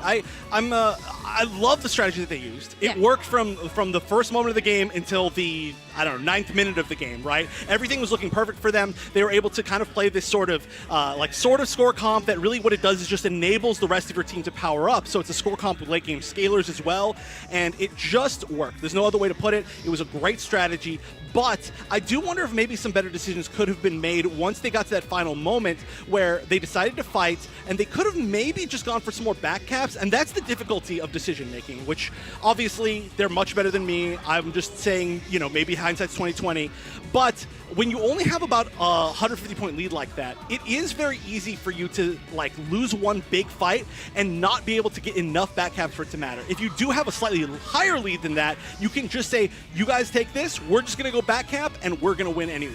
I think that's always such a tricky call to make, especially considering Rival Esports team composition. They had a Hooper, right? So if Rival Esports they were outnumbered. They decided to go back at or separate themselves.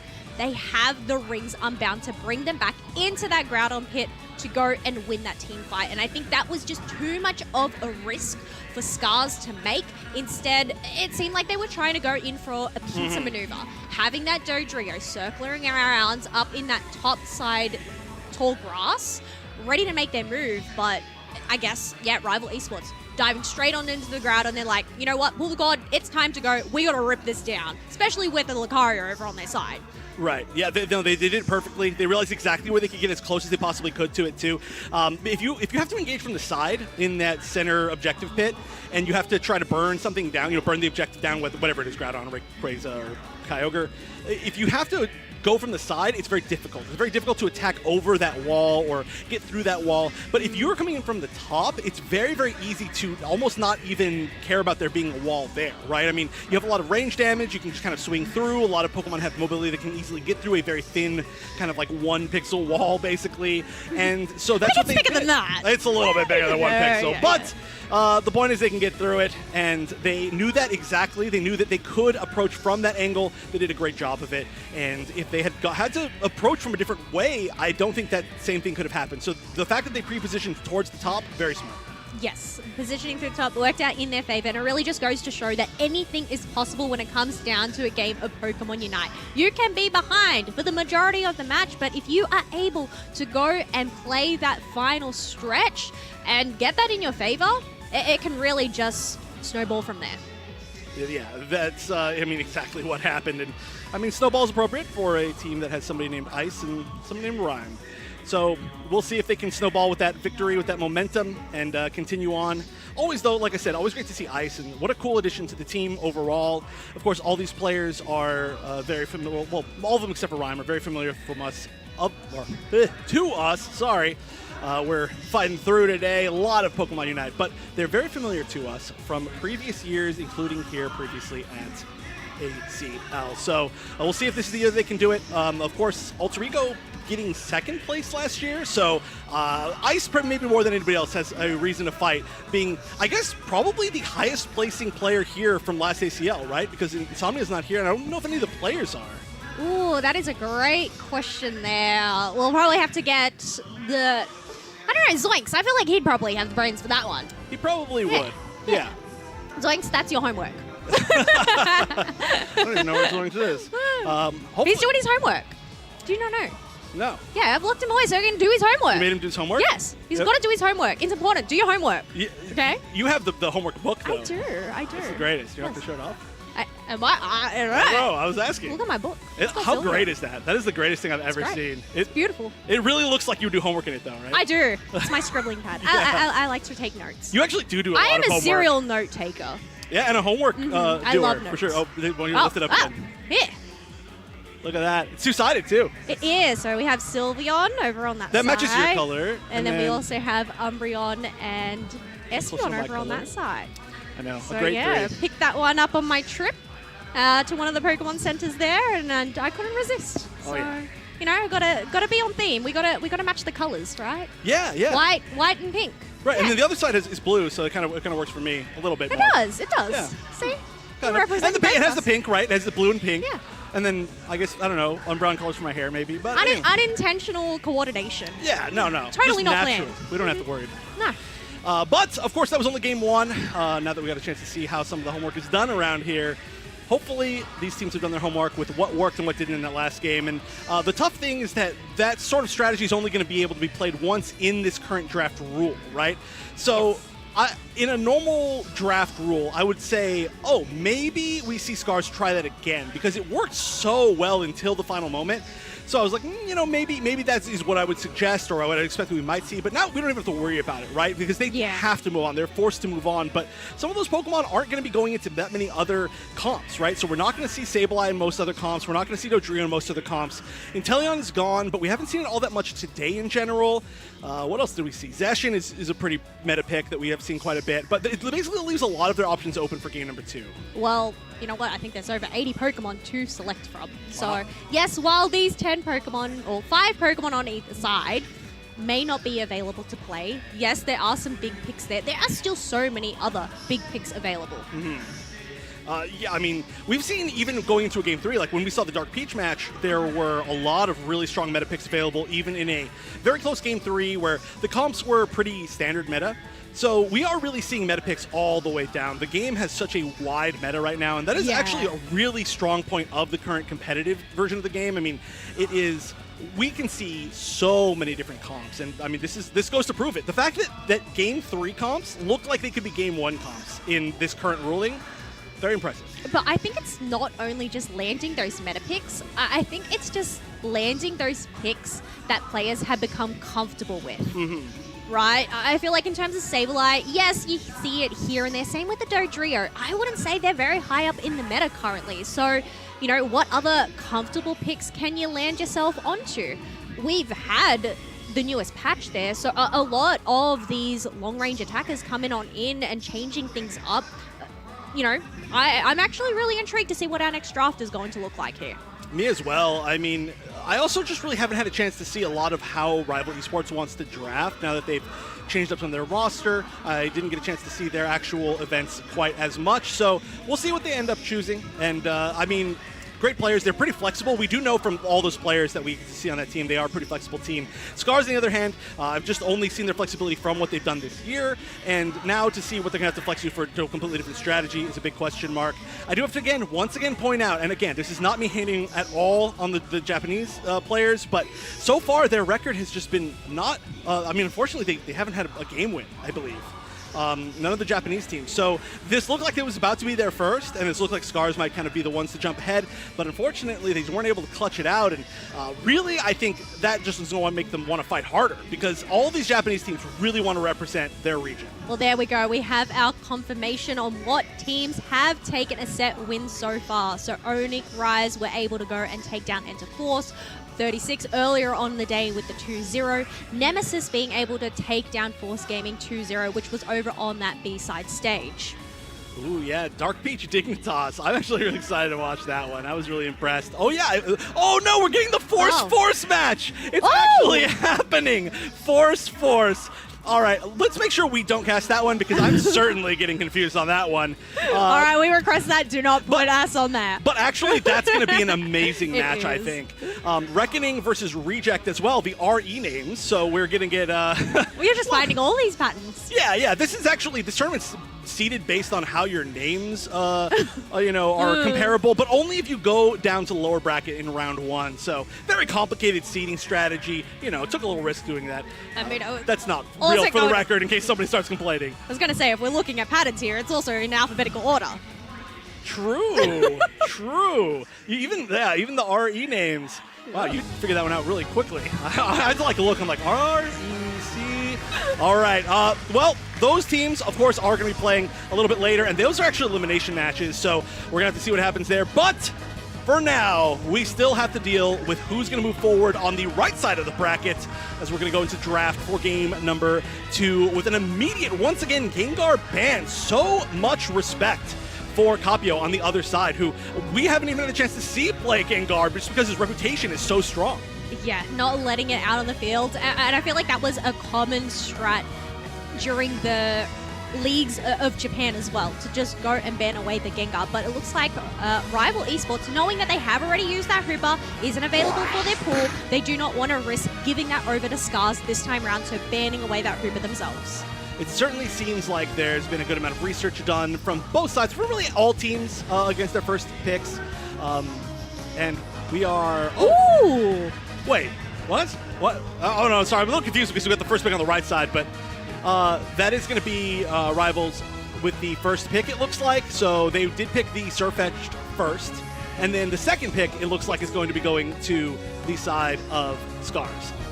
Looks like they're going to go lock in this Machamp and Vaporeon as their first picks for over on their side. And I feel like Vaporeon has been such a great defender. We've seen that Muddy Water, you know, being able to also utilize the Aqua Ring as well for the healing. But, look at this. We have Coromoran just for Bird you. Comp. Yeah. Bird Comp. 3 out of 3 wait. Bird Comp. Can we get a 5? You could easily make that work, actually. You could go Talonflame, and you could go... Ho-Oh? We haven't seen Ho for a while. We see Ho 2.0 in ranked. Ooh, okay. 2 really cool picks. 2 of my favorite Pokemon, and they're going to immediately switch off both of them. I don't know why I said that. Wait, no, they're going back? Yeah, we did see Overlord try this. It's not something that has been completely absent from the Japanese League, and we are going to see the Delmise, one of my favorite Pokemon in Pokemon Unite. Very exciting. Doesn't look like we're going to continue with the bird comp, but 3 out of 5 birds is still a bird comp. Well, look, I know Dragonite has dragon in the name, so as being, well, a dragon does have wings there, but Umbreon does not have the wings. If this is going to be Ice's final pick here for Rival Esports, and you know what, looking at this team composition, it's quite rounded out. Yeah, a Dragonite, not a pick that we have seen so far, but I do believe Dragonite got some nice buffs in that last patch, and I'm kind of blanking on what they were, but I remember it was pretty big. Dragon Dance and Hyper Beam ended up getting buffed, so well, whether we'll see that Hyper Beam secure. I feel like it's been quite a while since we've really seen that in the meta, haven't we? Yeah, that's, I mean, Secure has been kind of, there's been a little bit of Secure in the meta, but it's been a little bit more rare. We're also going to see Secure on the side of Scars with the Cinderace being able to Unite move. That's been a pretty strong Secure for a little while, so those two are really going to be fighting for that Secure. And also, I mean, having 2 auto attackers on, or 1 auto attacker on both sides is pretty rare nowadays, that kind of carry. So it's going to be interesting to see which one can actually scale up a little bit higher as the game goes on. But I do really like this comp for the side of Rivals. They are very tanky. They're going to be very difficult to deal with. I don't know what build exactly they're going to be going with the Umbreon, but regardless of which one they go, it's going to be a very tanky team. Yeah, whether they end up doubling up on this disruption. They already have that Psyduck there, so whether they decide to go for more of that supporting role with that Wish, we'll have to wait and see. But one Pokemon I am really excited to see is Surfetch'd. I know that it's one of those more recent additions to the fray. We did see a little bit in the regional leagues, but I feel like it's been pretty much banned out for a lot of the time, so I haven't seen a lot of it shine. Right, I mean, it has been banned out. It's also lost today, which is pretty funny. So I don't know if we've actually seen it win, but it is very commonly banned. We can see it right there. One of my favorite Pokemon just in general, by the way, Surfetch'd. So a lot of my favorite Pokemon in general are in this particular match. I don't know why they decided to do that to, I don't know, to be nice to me, I guess. I'm noticing a pattern. You really like bird Pokemon. I do really like bird Pokemon. That's like not a thing that I've consciously done, but there are a lot of birds I like. We'll talk about that later. We're going to figure that out. We're going to deep dive into the psychological aspect of me liking bird Pokemon. But first, they need to win in this match if they want to move forward in the winner's bracket. Of course, I'll do the thing. Scars on your left team. Scars your purple team. Rival Esports your orange team. Game number 2. Great job, Chef. Remember that one as we were too busy yapping about the birds up in here. Otherwise, we do have, Psyduck shaking away as we have 3 members up in that top path. HT is going to look for these Natus that are about to spawn, and that Raboot is going to join them. Both of these Pokemon, exactly that we're seeing right here, are the ones that are going to be the hungriest for EXP. Not only because they need to hit their power spikes, but because they want to scale harder than the other one. A lot of times you're just going to scale harder than the rest of the enemy team just in general if you're one of these 2 Pokemon, but you've got somebody to challenge, and what a Hurricane! Oh my goodness! Cramorant putting on a show today. Oh, that is absolutely incredible. Being able to catch out multiple of those opponents and just stun them for a while up in the air allowed Rival Esports to make their move and leave this bottom goal on 36 points. What a strong start. They really are being aggressive. They are getting counter-pushed, but very hard to break past that wall of an Umbreon. And also, I mean, the power spikes are so early for Cramorant. It can be a nightmare to deal with in path, especially even level 1. I mean, that Whirlpool is such a good move, but now that it's leveled up, it gets even scarier with the Hurricane. And we are going to see an evolution to the Delmise as they're trying to push down this top goal zone. Yeah, Psyduck does end up getting eliminated down as Yemu's trying to fight back and take down this Machoke, but they grab themselves a berry and end up getting eliminated themselves. Dragonair has headed up here to try and defend, but the points have already come on in. You know, although that was a nice slow amount of scoring, they did get a nice KO on them, Machamp, and only 30 points went in. That's another KO, the Delmise, and oh my goodness, the bird comp is flying right now, even though I believe none of these birds can fly. But, well, actually, no, I think maybe Cramorant can. It can learn fly. But regardless, this is looking so scary. The early game aggression from this comp is looking so difficult to deal with. I mean, you have to deal with the Surfetch'd in your back line, in your front line, everywhere. And in the meantime, you're just taking so much damage from Cramorant. Yeah, that is absolutely wild. Being able to pick up another KO onto that Delmise, allowing Rival Esports to push on through and potentially look at breaking this top tier 1 pad. But down in the bottom half, we have Psyduck rotating on down as we have Machamp going and trying to get an isolation on Sunbrew. Oh, it's Reggie down here. Cinderace has already made quick work of that.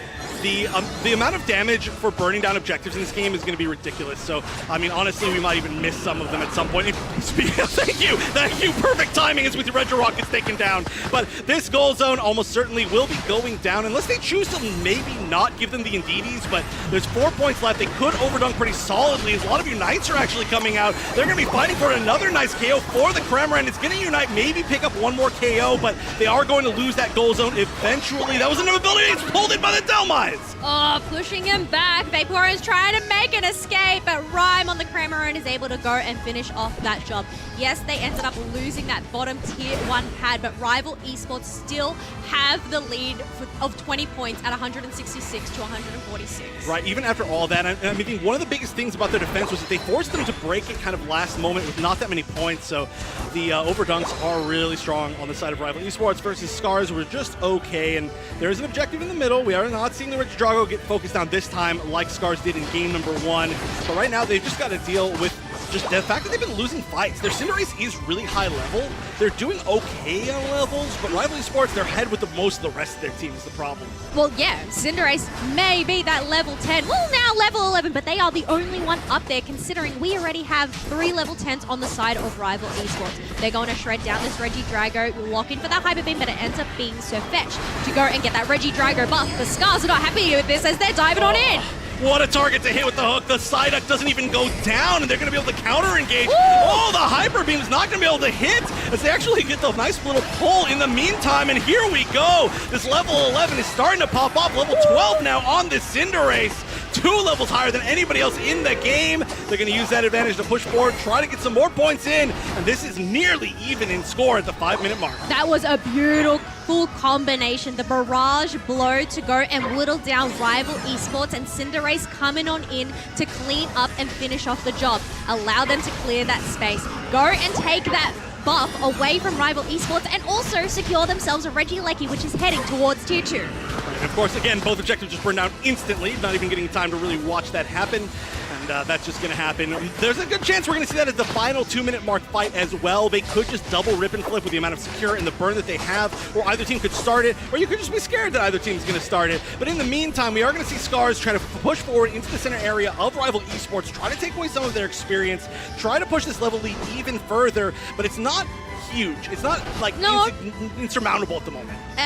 Chef, it's 2 points. It's 2 points different. Well, that is definitely not huge. Not the points, the levels. Okay, the levels. That is 2 points. Hey, we've seen too many games lost on 2 points. Oh, yeah. Well, how about 0 points? Oh, look at this. Great defense coming out from Rival Esports, being able to pick up a KO on that Delmise who was not able to make a move. But it did allow Vaporeon and Cinderace to go on a retreat, but Ice is taking the opportunity to go and dunk in 40. Vaporeon unable to stop them, and now Rival Esports have cleared up more space. That's huge. They're actually going to engage as well. Umbreon popping that Unite and Cramorant popping the Unite just to make sure they build some space. This is the 3-minute 30 mark. They are going to want to use the Unites just to kind of use them, get a little bit more mileage out of them before they get the chance to recharge for the final stretch. An attempt to get a huge gank there, but what a weird set of mobility. The Blaze Kick against an eject button in Cramorant that was like maybe diving as well, and all of that was just weird, but hey, nobody KO'd anybody. That's all that really matters. No, I feel like that was more of just a threat to either side. And they're here. tied again. They are! Again! Tied at 206 points to 206 as we have a minute left remaining until the final stretch. Well, there we go. Pretty obvious. It's a close battle. It's even. It's about as close as it can get. Thank you, announcer. But the level 13 Cinderace is a big deal. They're going to have to deal with the Cinderace in some way, and they do have a few pretty good options. I mean, whether it's the Sirfetch'd that's going to kind of dive it in the end, whether it's literally going to get dove against by the Cramorant, or whether they can just kind of space it out. I don't know. There's a lot of different crowd control options from maybe the Psyduck, but regardless, once again, we're splitting up pretty evenly for the final 2 Regis, and we are going to meet in the center area for for what is undoubtedly going to be a pretty even fight, but level 14 Cinderace. Yeah, level 14 is the race. We do have that Reggie Alecki crashing on through, but a little bit of a maneuver there, making sure that Scars don't end up getting taken on out as Ice ended up revealing their positioning. Going in with that Wish, replenishing that HP, but because of that Reggie Alecki dunking in, Scars now have 20-point advantage. Oh my god, the yoink! Oh, but the Unite goes off! They do not take out the Umbreon, and Machamp gets taken out in return! That's so many shields being stolen, and in fact, it looks like Rival Esports might just be burning down the Groudon. In the meantime, they're gonna get the KO, but it's gonna come down to a flip. What will the final hit be? It's Psyduck! All the secure in the world on both sides, and it's Psyduck! Psyduck getting the secure for Rival Esports. They now have that Groudon buff. 2 members of Scars are down, but they still have the Machamp Unite move on hand. Looks like they're going to retreat back as Rival Esports are going to go in with a 4-person push down in this bottom half. Oh, 2 in the tall grass waiting. They do manage to catch one out. What a read! Psyduck, Yang MVP for sure, but can they get the points in? The Unite coming out from the Surfetch will go down. They still haven't scored. There's an attempt to back up on top, but they're going to have to retreat. There's only 2 members here to defend from Scars. There's so much damage. Psyduck, another KO! Who's the true carry but Psyduck? Delmice ended up dunking, going into the bottom path to try and stop them, allowing the Umbreon to go and get the dunk, but it doesn't even matter because Rival Esports have won the team fight down in that bottom path and now have that lead at 362 points to 226. 45 seconds left on the clock, but it's only Machamp and Vaporeon remaining on the side of Team Scars. What kind of hard carries do you need in this game? Cinderace, weak. Dragonite, weak. Cramorant, Surfetch, weak. We got Psyduck confirming the final secure. We got Psyduck with a triple KO in the final push. We got Psyduck with the first initiation for the final push. Psyduck still alive and kicking here. Yang, MVP for me for sure, as 20 seconds left leaves not nearly enough time for Scars to make the comeback. And Rival Esports will continue on, giving SEA a perfect game record, 6-0 in the first round of this tournament. That is absolutely incredible work from Rival Esports, headed on into that central area to celebrate their victory, being able to take down Scars, number 2 from the Japan Regional Leagues there. Wow, what a match from them. Bird Comp, baby. What else can you say but Bird Comp? We love the Bird Comp. I know you're a fan. I know. But honestly, they played that so incredible. And hey, Slash, we get a chance to see Slash on screen, of course, very, very recently becoming their coach. But oh, look at that. The hugs from friends. Ice, friends with everybody in the scene, quite possibly. One of the friendliest people we know. And hopefully, again, like I said, we get a chance to interview Ice a little bit later. But what a well-earned victory. Ice really wanting to get better than second place this time, and that was a showing that said, hey, they can do it. Well, look, that was only first round, okay? That was only first game. There is still a long way to go and get in that second place position. But you know what? What a great start for Rival Esports to go and take down Scars 2-0. I love that Ice is going around giving all of those players hugs. And, number 1. I think, you don't want number 2. He wants number 1. Sign up number 1. Yep, no more. But yeah, okay, hold on. Ice, we love you. We love you as a player, as a person, but Yang's the one who should hold up that number 1 right there, okay? Psyduck hard carry, come on. I don't know, Cramorant was doing a lot of moves there. I know. Actually, everybody did amazing in that. There was no shortage. I mean, actually, the fact of that first big initiation at the end was they pull... that was, can I say, by the way, that was disgusting? Okay. It was the submission into the Delmise pull. Yes! And then... It didn't KO Umbreon, and then they were able to Unite move and then turn it all around. It's like, okay, if that entire beautiful combo just doesn't work and you're still not winning, it might be over. Well, that's the thing. It was technically the perfect combination. I suppose it was just on the incorrect target there. Yeah. Not really an Umbreon you want. You want somebody a little bit more squishier, maybe a Cramorant. But even then, Cramorant making some moves, some plays over the walls. Like, it was really tricky to corner that bird down.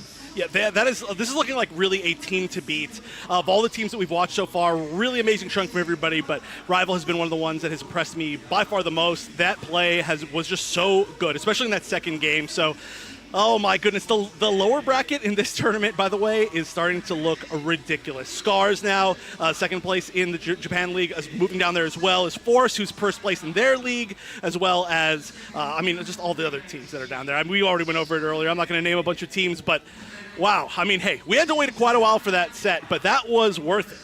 Oh, yes, 100%. I mean, the fact that how close they were. There was a point where they were only 2 points difference. There was a point where they were literally even scores. But yeah, in the end, just incredible comeback from Rival Esports with a great team fight.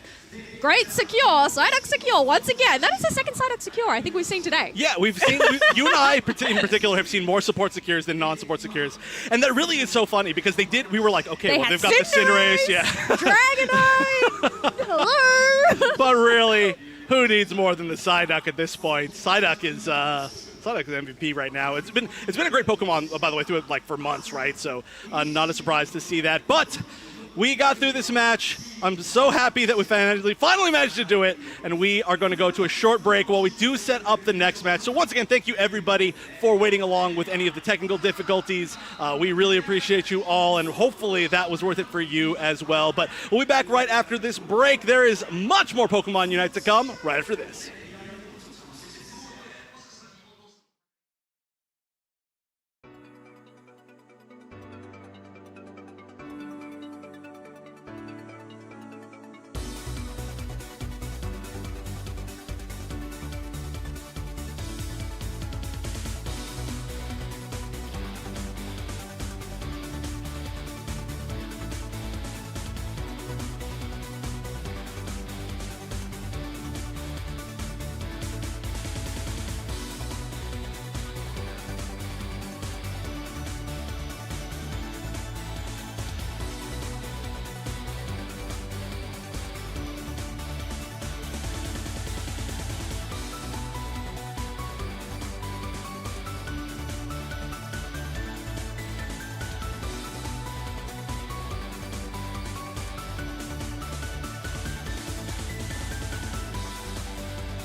Welcome back, everybody, to ACL. We are here. We're Gyarados right now because we are bouncing around to some games. We have something on the B stage cooking right now, Dude Snacks. It's pretty exciting.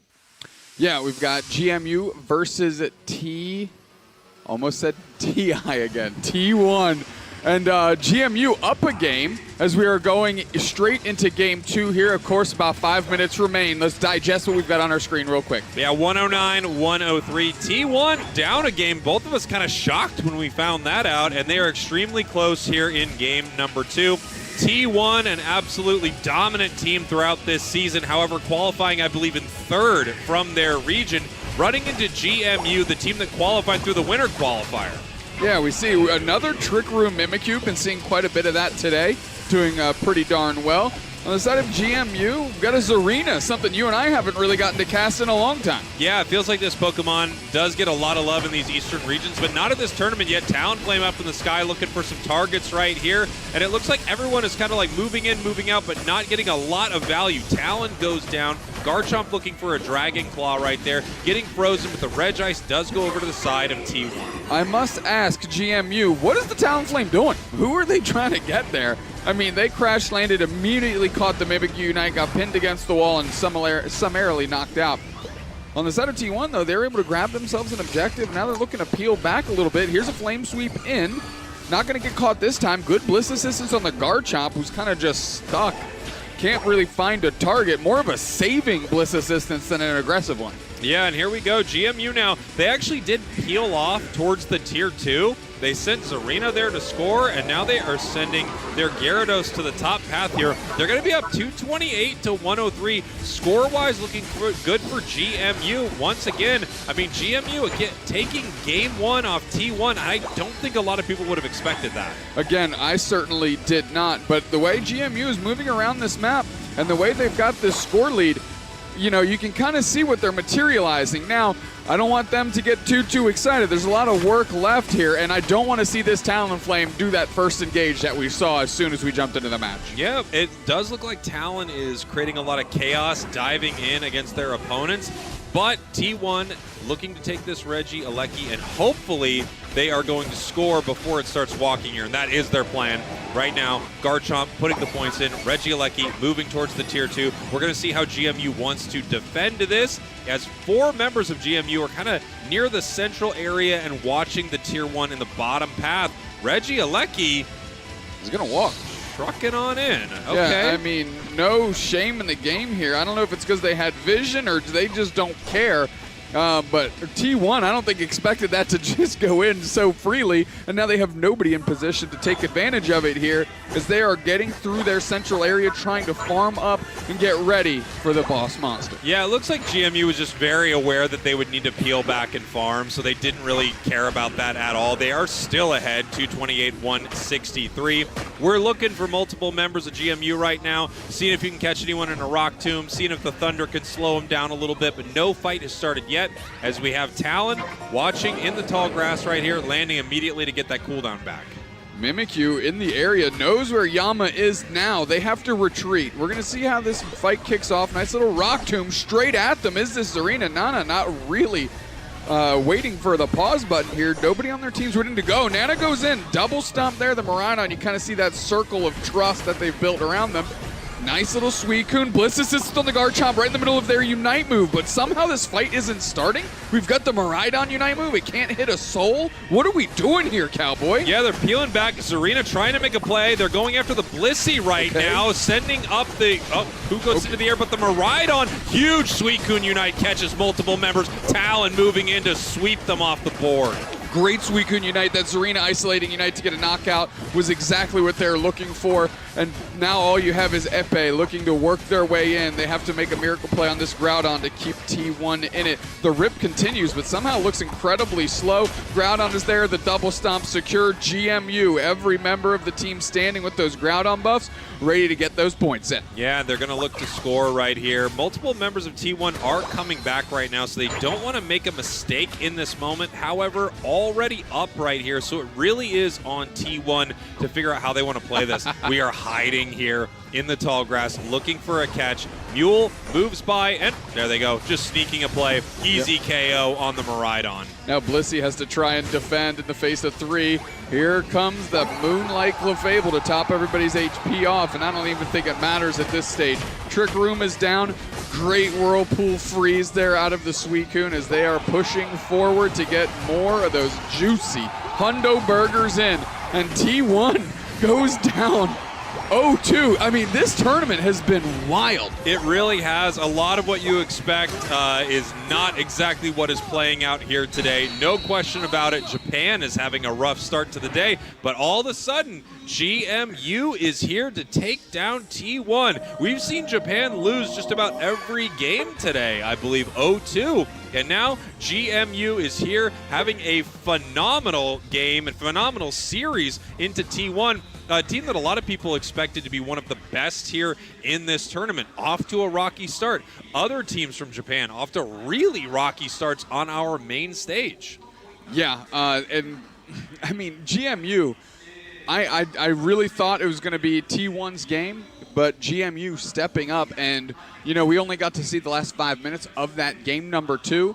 Outside of maybe that weird Talonflame fly where they got gobbled up by T1 very quickly, everything else seemed very sound, very calculated. I loved the Clefable. You can see the value it brought in that final fight, which, I mean, you can just tell how disjointed T1 is right now based on that final fight. I was literally watching, I'm like, what are they doing here? Yeah, it was a bit of a mess, right? We're taking a look at our bracket right here. So Onyx Rise takes down Inner Force. They move forward. Team Nemesis takes down Force Gaming. They move forward. We have Dignitas, 2-0ing Reject, moving forward. Dark Peach out of China. You know, China having a really, really rough go last year. Their teams were just not ready for this format for our game. But that's looking different here as they're going to be going up against Dig. Other side of the bracket, we saw a rival on the main stage take down Scars out of Japan. Now GMU moving forward against T1. I am very excited. You can kind of hear, I don't know if they can hear, but we can certainly hear. We're actually getting primed up on the main stage as well. And I believe it's Fennel and Godlike that is going to be on that stage, and a great opportunity for Japan to really kind of get some momentum. Yeah. More importantly, pump some energy into this crowd who is just getting tired of watching Japan get the brakes beat off of them. So that's going to be where I believe our next match is going to go. Where is your head at right now with the bracket now that we've just seen it? Well, a lot of interesting things. First off, we are looking at the upper part of our bracket here, but there is still a lower part of the bracket. So all of the teams that have lost are not eliminated yet in this tournament. In fact, one of the teams will make their way through the entire losers bracket and get back to the grand finals. So a team that has lost is not out of this tournament. But I think we are a little shocked to see how it's going. We're taking a look at the lower bracket right here. Force is going to go against Force. That's going to be a fun one to cast. We'll have Zoinks do that. Reckoning against Reject and T1 Scars. Wow, T1 and Scars in the lower bracket. What a match, dude. That's going to be huge. I mean, take a look at Scars that we just had on the main stage behind us. Of course, they got 2-0'd. But that first game, they were in complete control. Yes, and they took their eye off the ball in like the truest sense of that phrase. Game number 2, you know, you leave the door cracked open, somebody's going to kick through it. A little bit of a home invasion there as they get sent to the lower bracket. And T1, we didn't get to watch the full match here, but they need to figure it out because this is a tough Scars team. One thing is for sure, no matter where you turn in this tournament, you're facing off against the best that region has to offer. So you really can't count anything out. I mean, we saw that with Dark Peach moving forward in this tournament. I think a lot of people would have counted out China, especially after how they played last year. T1, I think a lot of people would have expected them to have a great match into GMU right there. But a ton of crazy stuff has happened so far. I think the Dignitas Reject match that we saw on our main stage, I think a lot of people expected that to be closer. And while there were some great moments from Reject right there, it really did feel like Dignitas was in complete control of that matchup. So as the day progresses, as the tournament progresses, we've seen some really interesting stuff. No question, I think it's anyone's game. However, this next one does feel like it's a little bit of a show match for Japan. Fennel is regarded as the best maybe in the world. I mean, their record is unbelievable in Japan. They are the former world champions in team name, not exactly in players. I believe they have 2 players from that former world's team, but they are looked at as the best team probably in this tournament, meaning they're one of the best, if not the best teams in the world. So we're going to have to see how Fennel looks. If Fennel loses on this stage, I mean, that would be insane. Yeah, that's about the best way to describe that. I want to talk about how, for the first time, we might have not gotten caster cursed, and it's the way we discussed how we think this tournament is going to develop, not necessarily in the teams that are winning, but the teams that are dominating in these draft phases of this tournament so far have been winning in a commanding fashion. Yeah. And I really think from the last time you and I were on with Dig and Reject, it was undeniable that Dig was prepared. Yeah. And it made it incredibly difficult for Reject to battle because their drafts went so poorly.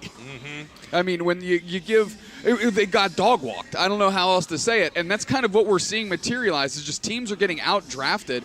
And you and I stress the importance of this format and winning in that draft screen to give yourself a chance. And it's kind of shown that the team that wins the draft is winning these games. Maybe a few instances here and there that don't necessarily follow that pattern, but for the most part, that's how things have shaken out.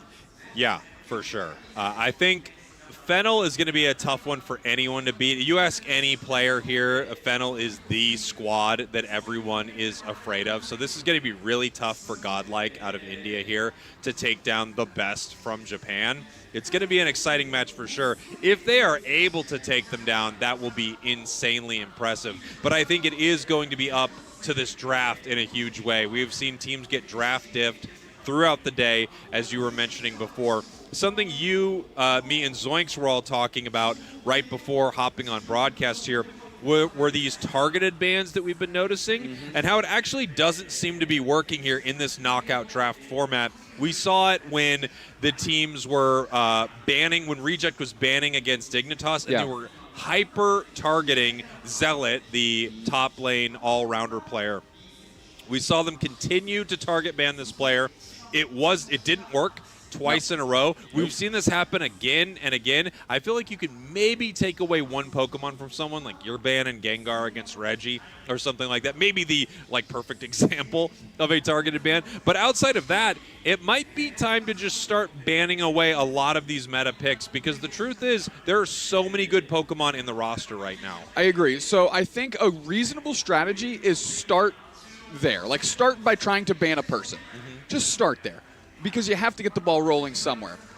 However, for games 2 and the potential game 3, this is where I'm stressing that draft screen. You have to understand what is off the table. You have to ban according to what's left and draft based on what strategies the best thing that the other team could build. You're no longer targeting players. You're targeting the game within the game. Yeah. And you have to try and, again, leash teams into weird scenarios that they can't contend with. Dig is a clinic. All of these teams should go back and just watch how those drafts worked, because they didn't focus on a person. They focused on bringing the other team to where they wanted to be. Where they wanted them to be, excuse me. Yeah, I think you're exactly right. They were not hyper-focused on a single player. They were trying to pick apart a strategy a little bit and really get the pieces to what they needed, the keys to victory for them as well.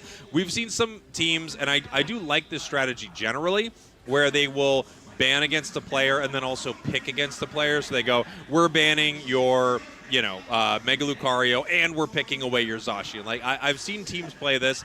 I do think it's strong, but if you don't have that strategy yourself, if you're not ready to play that yourself, I think it's a big problem. As we're taking a look at Godlike Esports here out of India. Listen, I'm looking at these kids' lettuce. This whole team, both of these teams are just, their cranial game is crazy. Yeah. A good head of lettuce across the board across both these teams. They look great. It's the battle of the hair. It's the hair battle. I do think that's what this is. The hashtag hair battle. Put it in the chat. There's drops or something, I'm sure. Hashtag hair battle. I'm sure there are drops. That's exactly what's going to happen.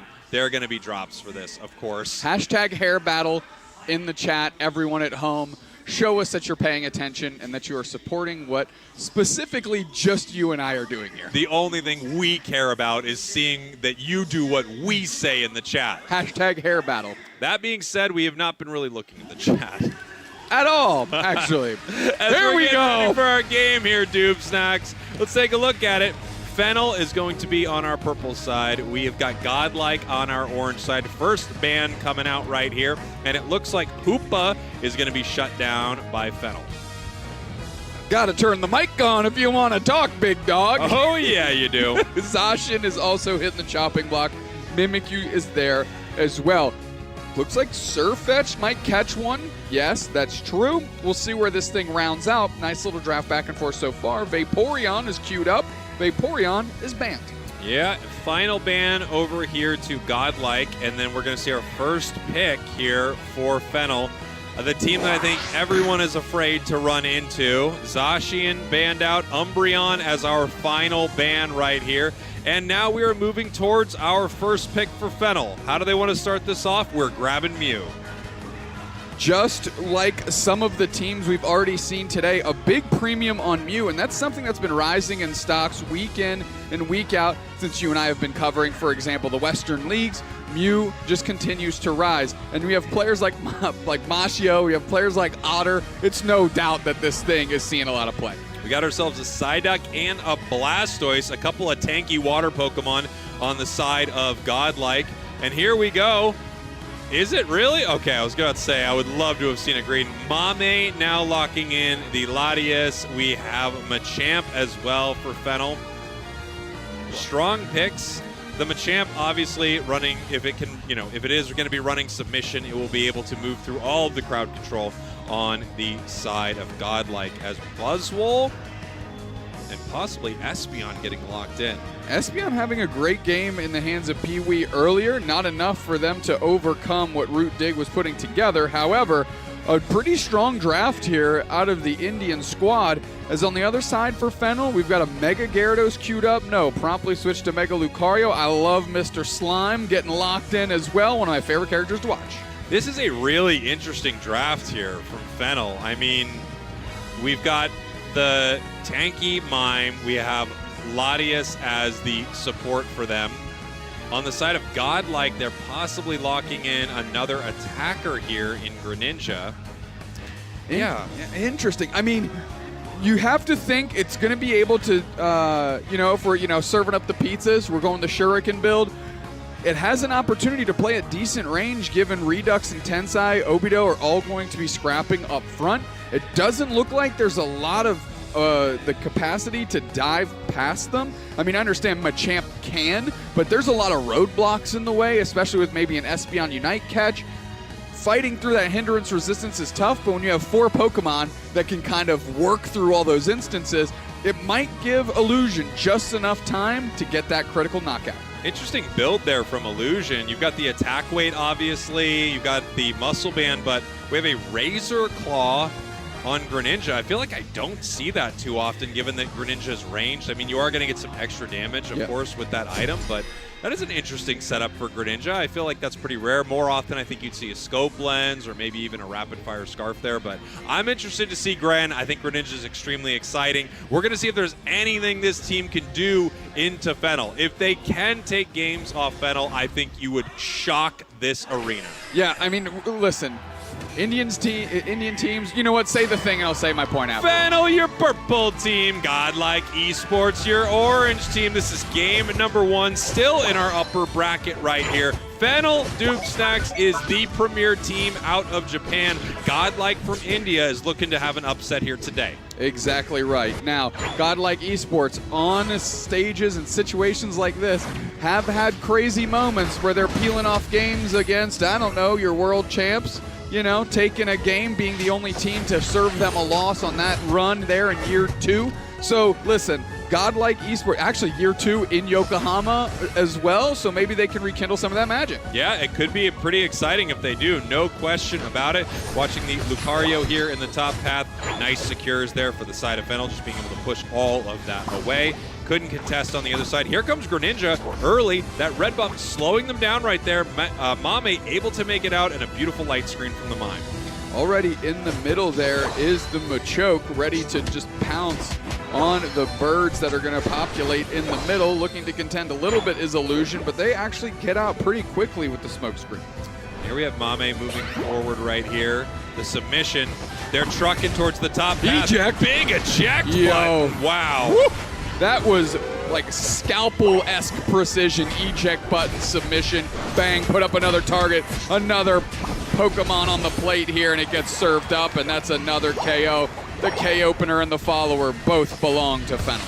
Wow. I mean, great plays there from Fennel. Absolutely roasted them.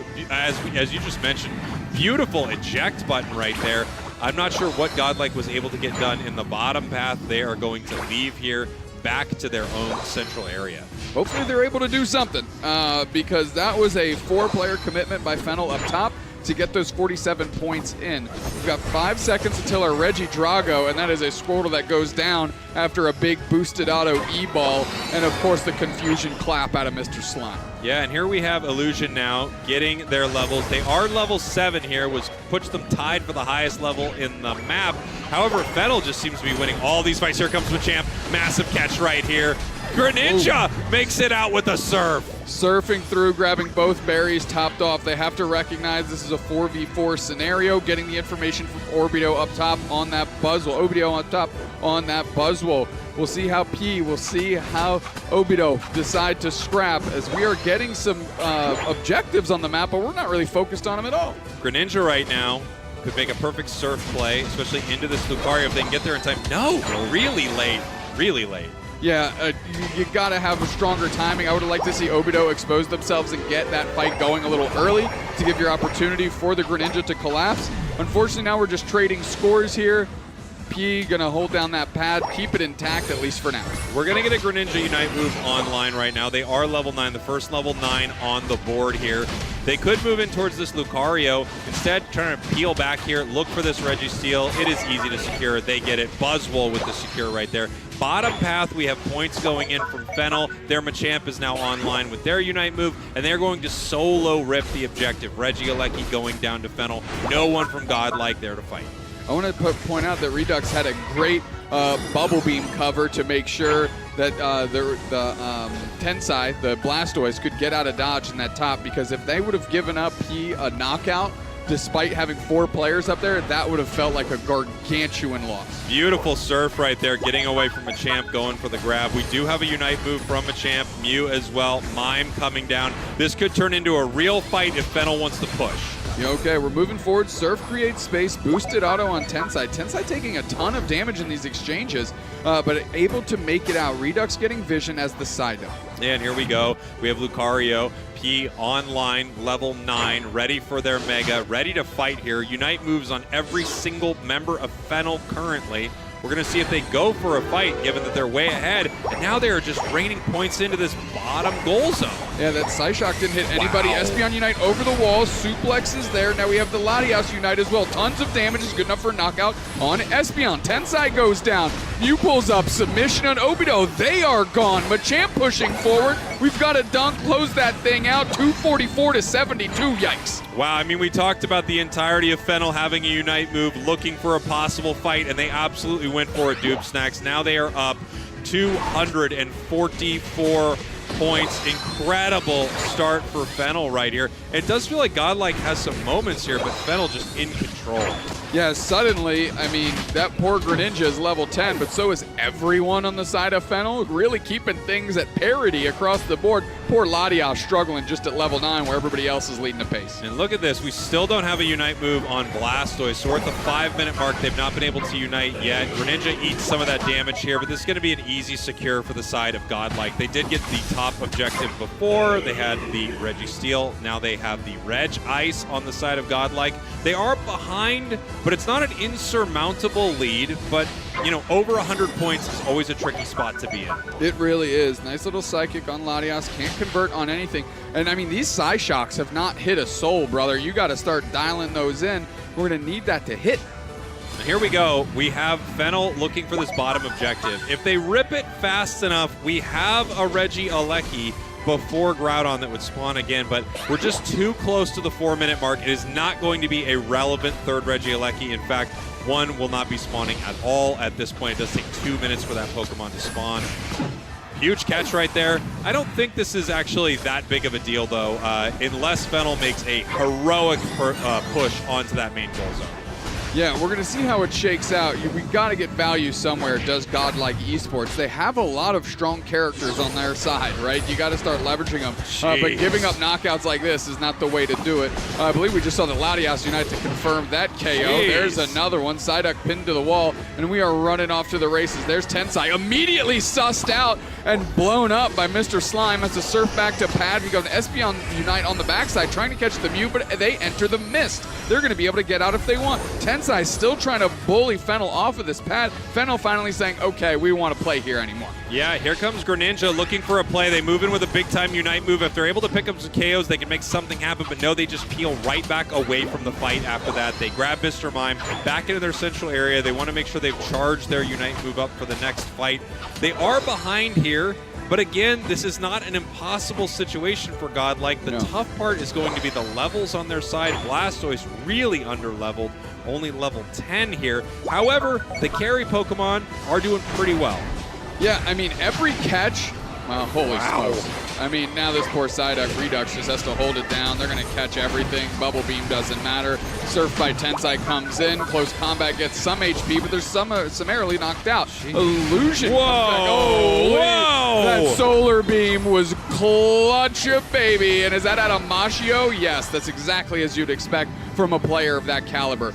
Really quick, 20 seconds. Godlike Esports is down, not out. We've seen a bigger comeback already today. Let's see if they can find some magic. Yeah, we're going to have to see what can happen here. It does feel like Fennel is just taking fights at will, picking them up, making huge plays, looking for big combinations as a squad, and it feels like every time they move in, they get massive value for their team. However, one bad moment, Greninja moves in, a couple of surfs, and all of a sudden this fight starts going another way here. We have the Solar Beam catching Buzzwole right there, pushing it away. Buzzwole only level 11 now. How is Godlike going to approach this? Very well cut off is the center of that map. Solar Beam. Tensai is always at half HP. Dog, go back and get back into the mix. Come on. We've got a little bit of a flank here. Solar Beam, reposition. Can't hit a target quite yet. Suplex on the side up. Redux is caught. Straight into their Unite move. We're moving forward. Hydro Typhoon doesn't hit anything. Onto the backside, though, is the Machamp. Tons of damage on them. We're going right in. Mr. Crime going with the showtime. Let's see if they can be the showstopper here. No dominoes have fallen yet. Finally, Obito goes down. Make it 2, make it 3 in a heartbeat for Fennel. The chase is on. Bang! Just a cross chop, cutting that duck in half. Making them look good right now is Fennel. Yeah, and here we go. Greninja looking for a moment. Taken down immediately by Mega Lucario. That's going to be the secure here for Fennel. In control the entire match. And it honestly did feel like moments throughout this, I think Fennel was just kind of showing off eject buttons for KOs that were pretty unnecessary. I think they were just looking to, make a statement here in game number 1 that they could outplay Godlike, and outplay them they did. I mean, they have the entire, weight and skill of the region on their shoulders at this point based on what we had seen so far today. So Fennel did need a big showing. Unfortunately for Godlike Esports, they are on the backside of that beatdown because Fennel looked very good. Yeah, Fennel looked incredible here in game number 1. I don't think there was ever really a moment where Godlike felt like they were in control of this match. Just so many big plays from Godlike throughout this. Really difficult for, from Fennel throughout this. Really difficult for Godlike to get much done. No, exactly right. I mean, they got the Blastoise pick. No real value out of it, right? Yep. They have the Psyduck, no real value.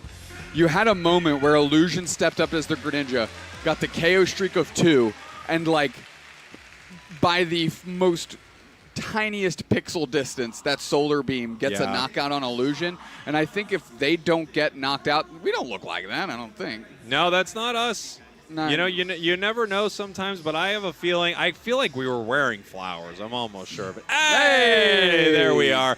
Welcome back, everybody. What a great match from Fennel right there. Yeah, you were talking about that moment. Greninja kind of had some momentum going. It really did feel like coordination, domination from Fennel, and sort of a throw everything at the wall, almost like a solo queue. You're just like finding some carries, seeing if you can make some plays on the side of Godlike.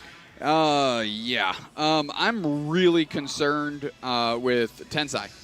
We've seen them play before. I don't think I've seen them seem that shaky before. They are a solid tank player, but like I said, that Blaster was like on half HP like all the time. Yeah, getting chipped a lot by the Mew for sure. I mean, I understand it's tough to contend with, right? But you can't just let yourself get harassed and never make a play. Either get out of there, get your HP back, and rally up with the team, or go in and lead the charge. Because if you're at half HP, you're not going to do anything at that distance because the Mew's going to keep eating you up. Yeah. And we saw, we literally saw Mashio go over the wall just to keep e-balling them down before the Groudon hit the map. And I think B stages. Did you hear that? I think that's what they said too. I think we're heading over to the B stage right now to see what game is ready over there. We're going to be bouncing between these games. Anything we have available, we want to bring it to you right away. So let's take a look at it. Let's see what we have over on the B stage. I believe we're seeing CACM. B stage. B stage. Hashtag hair battle here for stage A. B stage, the hair battle is won. That's by Texas. That's right. Great head of lettuce on that kid, too. Here we go. Heading over CACM versus Full Sense. We're heading to game one. We talked earlier about how our broadcast here, we want to make sure that as best we can, we get to follow a lot of our teams from our regions, right? We have CACM from LATAM. They won their way through LAIC just like Force and Dignitas as we're heading into game one. I must say, crazy names on Full Send. Always a big fan of mine is Sun Sage. Now, they're not a fan of mine. I am a fan of theirs, excuse me. Nadiza, great name. And, of course, SCG. Yeah, that's a tough one. That's always a tough one. And then over on the side of CACM, Reggie, always a fan of mine. Of course. There we go. I am also a fan of yours. I'm a fan of yours, too. Appreciate that, big dog. I'm one of the I feel like I'm number one in the fan club, brother. I appreciate that. Big fan. You're one of one in that club. Every morning we get here, I go, can I bother you for another autograph? Every morning. And I appreciate it. Yeah. Really what he's doing is he's helping me learn how to write. I didn't know you knew that's what we were doing. Okay, what about this game? Yeah, we have seen bans here. Gengar, of course, the target ban for Reggie. If you know a player has Gengar, you go after that target ban. Cerulege, another strong ban, especially from these LATAM teams. They love Cerulege. It's been so powerful. Great picks, though. Frank on the Inteleon.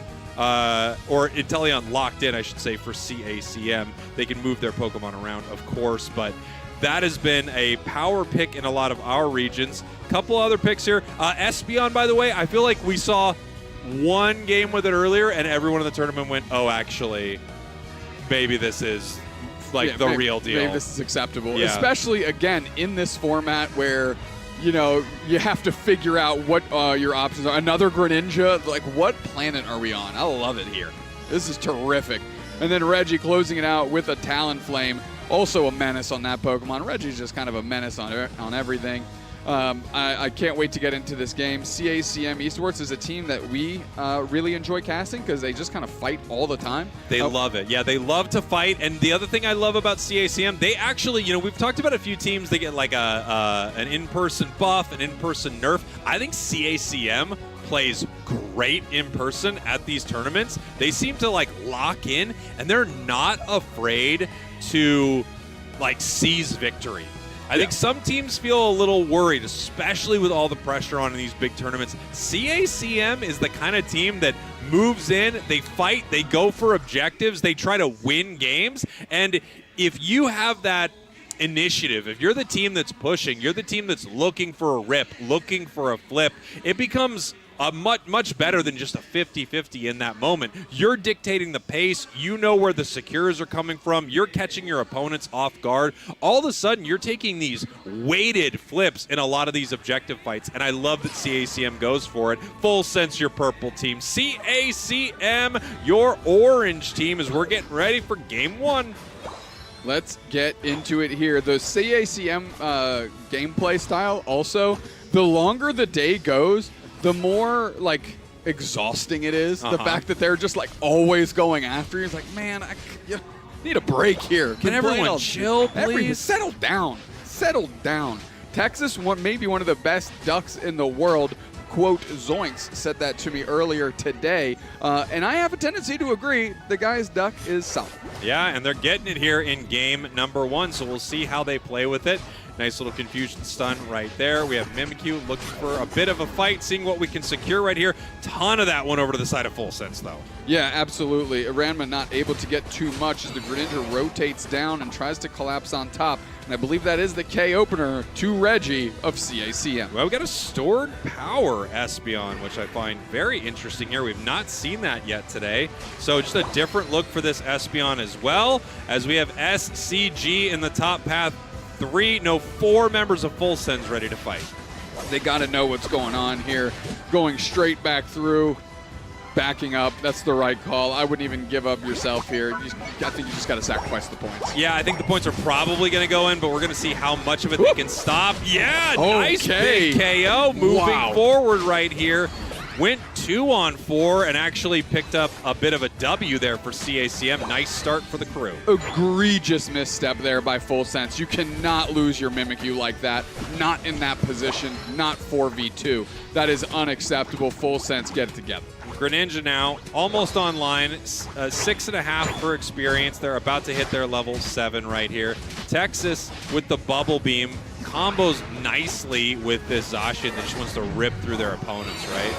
Psyduck trying to work back through here. Almost at headache mode. Gonna march forward, see what they can do. Bang, there's Reggie with the support. That's a quick knockout. Hoopa's gone. Here we go. God sitting there, knocked out. I mean, the pressure that CACM puts on. Wow. Okay. All right. Okay, just gobbling up Greninja. Here comes his stored power Espeon. What are you gonna do? Like you are too late for this. Well, you know what? They knew too. They immediately started running back the other way. They're like, yeah, actually, this isn't going to work out. That Talonflame's just going to keep landing on us here. Already level 8, out-leveling everyone on the map. And the higher and higher level that Brave Bird gets, the easier and easier that delete button becomes. And they got 2 prime targets, right? That Espeon, that Greninja. I mean, that is 1 Brave Bird effectively knocked out if they keep this level pace lead that they are building right now. And it doesn't look to go away anytime soon. Frank just lining up these snipe shots, and of course, my man Texas on that duck, setting up a lot already. Yeah, bottom objective is here. We do have multiple members of Full Sense. We have great secure, though, on the side of CACM. They take it before they can even get there. Oh, nice snipe shot. Hoopa's very low. Mimikyu getting the Crustler down, but that's kind of an okay sacrifice, right? You're okay with that exchange right there. We'll see how CACM decides to play around this Regieleki. And it looks like they're just kind of working through the middle of the map, and they're going to attack this goal zone. Hyperspace highway's open. We're looking for a Full Sense rotation here. And here we go. They're going to score here. They could get a nice over, and they do. 94 now to 102, and here comes the Talonflame. Not able to pick up the KO right there, but Blastoise goes down anyway, scoring in the bottom path, continuing the push forward right here. No members of Full Sense are coming through that portal. Big time over there. 96 now, no, 101 to 166. CACM is up. Level-wise, they are looking great. However, Full Sense coming back in this, man, it just feels like every time Reggie is landing, they pick up a KO. I know, it's incredibly daunting here if you're Full Sense. It kind of feels like you're getting pressured in so many different directions. I want to point out the great Rock Tomb that trapped the Blastoise to get a knockout. Brave Bird in the middle. We have the big Water Shuriken Unite move out of the Greninja. Looking for a target. They are knocked out. SCG can't do anything right now. Mimikyu does hit the Shadow Sneak on a pretty prime target, and now Texas is going to get out of dodge because the Zacian cover by Ranma's just enough. Yeah, there were 3 players there, and Full Sense just couldn't do enough. They also have that longer cooldown on the Play Rough Mimikyu, so they couldn't move back in and fight. CACM kind of dictating the pace of this match and dictating how these fights go. They are ahead in every conceivable way. That Talonflame just continues to get stronger and stronger. Okay, nice snipe shot. Doesn't hit its target. They try to trap with the Rock Tomb. Putting down the action is Texas. Moving forward, they want to protect that portal. They know somebody's come back through. Oh, very nice close. X-Scissor into the Rock Tomb. I mean, CACM is just grooving. Wow, and like, look at these snipe shots.